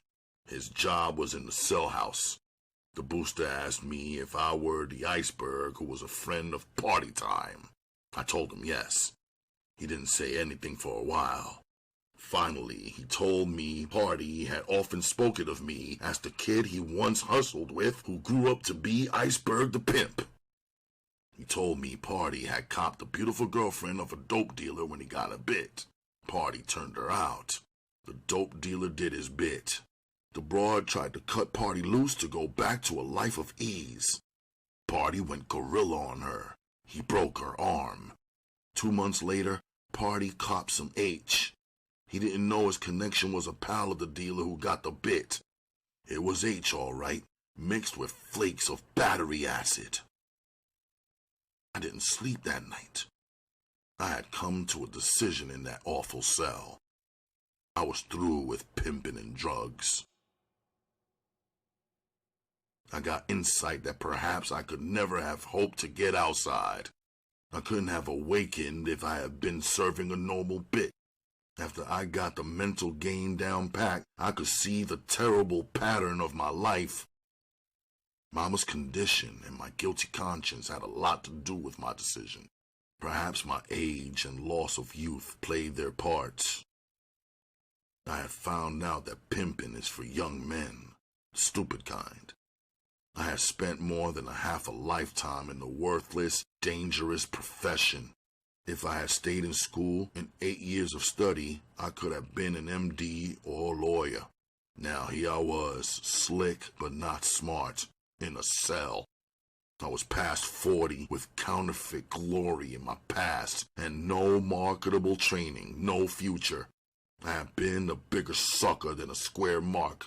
All he loses is scratch. I had joined the club that suckered me behind bars 5 times. A good pimp has to use great pressure. It's always in the cards that one day that pressure will backfire. Then he will be the victim. I was weary of clutching quicksilver whores and the joints. I was at the end of the 9th month of the bit. I got a front office interview. I was contesting my discharge date. I was still down for an 11-month bit. An agent of the joint had been in the arresting group. I spent 30 days in county jail before the transfer to the joint to finish out the year. I knew little or nothing about the law. I was told at the interview I had to do 11 months. I wasn't afraid I'd crack up serving the extra month. By this time, I had perfect control of my skull. Mama might die in California at any time. I had to get to her before she died. I had to convince her I loved her, that I appreciated her as a mother, that she and not whore catching was more important to me. I had to get there as much for myself as for her. I lay in that cell for 2 weeks. I wrote a paper based on what I believed were the legal grounds for my release at the expiration of 10 months. It had subtle muscle in it, too. I memorized the paper. I rehearsed it in the cell. Finally, I felt I had the necessary dramatic inflection and fluid delivery. It was 2 days before the end of the 10th month. I was called in 2 weeks later after I requested the second interview. I must have looked like a scarecrow as I stood before him. I was bearded, filthy, and ragged. He was immaculate seated behind his gleaming desk. He had a contemptuous look on his face. I said, "Sir, I realize that the urgent press of your duties has perhaps contributed to your neglect of my urgent request for an interview. I have come here today to discuss the vital issue of my legal discharge date.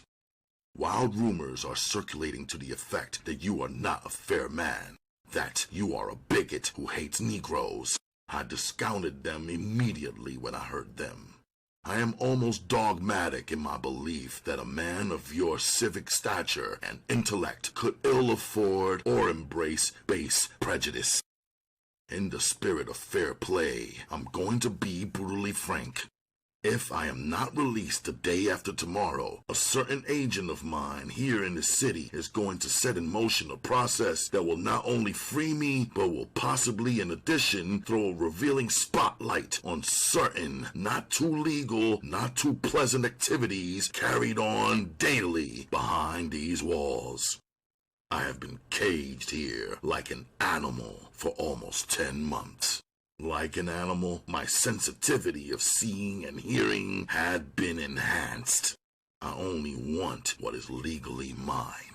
My contention is that if your captain of guards, who was legally your agent, had arrested me and confined me on such an unlikely place as the moon for 30 days, technically and legally, I would be in the custody of this institution. Sir, the point is unassailable. Frankly, I don't doubt that my release will occur on legal schedule. Thank you, sir, for the interview. The contempt had drained out of his face. I convinced him I wasn't running a bluff. His eyes told me he couldn't risk it. After all, surely he knew how easy it was to get contraband in and out of the rotten joint. Getting a kite to an agent would be child's play. I didn't sleep that night. The next day, I got a discharge notice. I would be released on legal schedule. Chapter 22, Dawn.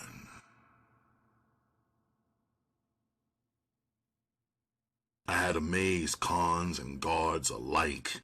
I had survived it. I was getting out in 24 hours. I was almost 43, sitting in a cell. I thought, I have been in a deadly trap. Have I really escaped it? Does fate have grimmer traps set? Can I learn to be proud of my black skin? Can I adjust to the stark reality that black people in my lifetime had little chance to escape the barbed wire stockade in the white man's world? Only time and the imponderables inside me would answer the questions. I had no one except Mama. They dressed me out. My clothes flopped around on my skeletal frame. I still hadn't told them how I had escaped. Cons cheered me as I shuffled toward freedom. They knew how I had suffered and what the awful odds had been that I wouldn't have made it. A friend of Mama's had sent me my fare. As the plane flew over the sea of neon, I looked down at the city where I had come so many years ago in search of an empty, loathsome dream. I thought of Henry and the sound of that pressing machine, of Mama when she was young and pretty. How wonderful it had been back there in Rockford. She would come into my room at bedtime, a tender ghost, and tuck me in warmly and kiss me goodnight. It seemed like a long time before I got to her. When I walked into her room, death was there in her tiny gray face. Her eyes brightened and flashed a mother's deathless love. Her embrace was firm and sure. My coming to her had been like a miracle. It was the magic that gave her strength. She clutched life for an added 6 months. I never left the house for those 6 months. We would lie side by side on twin beds and talk far into the night. She made me promise that I would use the rest of my life in a good way. She told me I should get married and have children. I tried hard to make up for all those years I had neglected her. It's hard to square an emotional debt. The last sad day, she looked up into my eyes from the hospital bed. In a voice I could scarcely hear through her parched lips, she whispered, "Forgive me, son. Forgive me. Mama didn't know. I'm sorry." I stood there, watching her last tears rolling down her dead cheeks from the blank eyes. I crushed her to me. I tried to get my final plea past death's grim shield. Oh, Mama, nothing has been your fault. Believe me, nothing. If you are foolish enough to think so, then I forgive you. I staggered blindly from the hospital. I went to the parking lot. I fell across the car hood and cried my heart out. I stopped crying. I thought Mama had really gotten in the last word this time. These stinking whores would have gotten a huge charge if they could have seen old Iceberg out there walking like a sucker because his old lady was dead.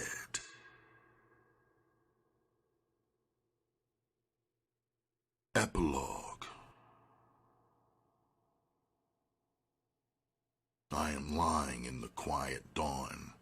I am writing this last chapter for the publisher.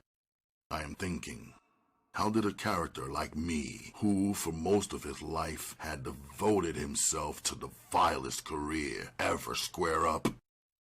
By all the odds, I should have ended a broken, diseased shell or died in a lonely prison cell. I guess 3 of the very important reasons are lying asleep in the bedroom across the hall. I can see their peaceful, happy faces. They don't know how hard and often discouraging it is for me to earn a living for them in the square world.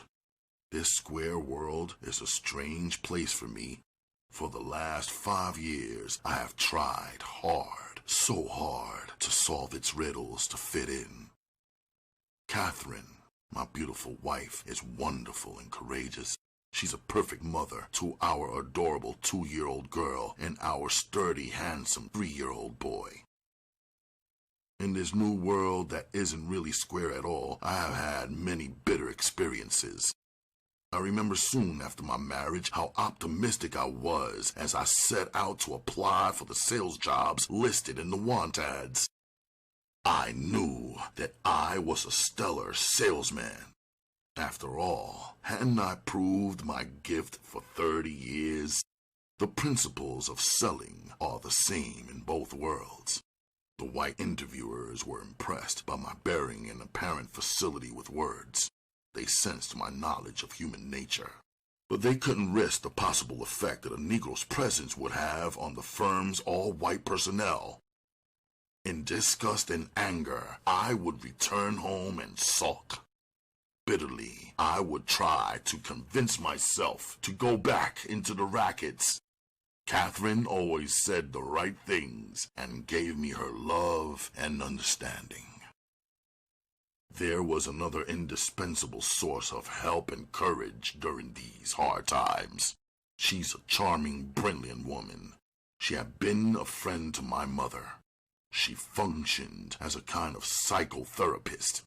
She explained and pointed out to me the mental phases I was passing through. She gave me insight to fight the battle. To her, I shall always be grateful.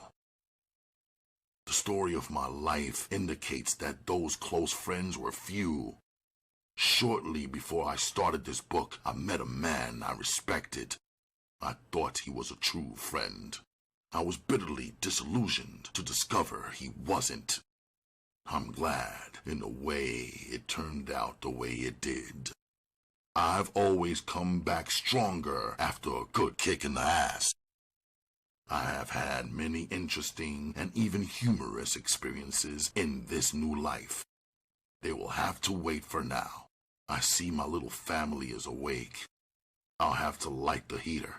I can't let them get up in the early morning chill. How about it? An iceberg with a warm heart.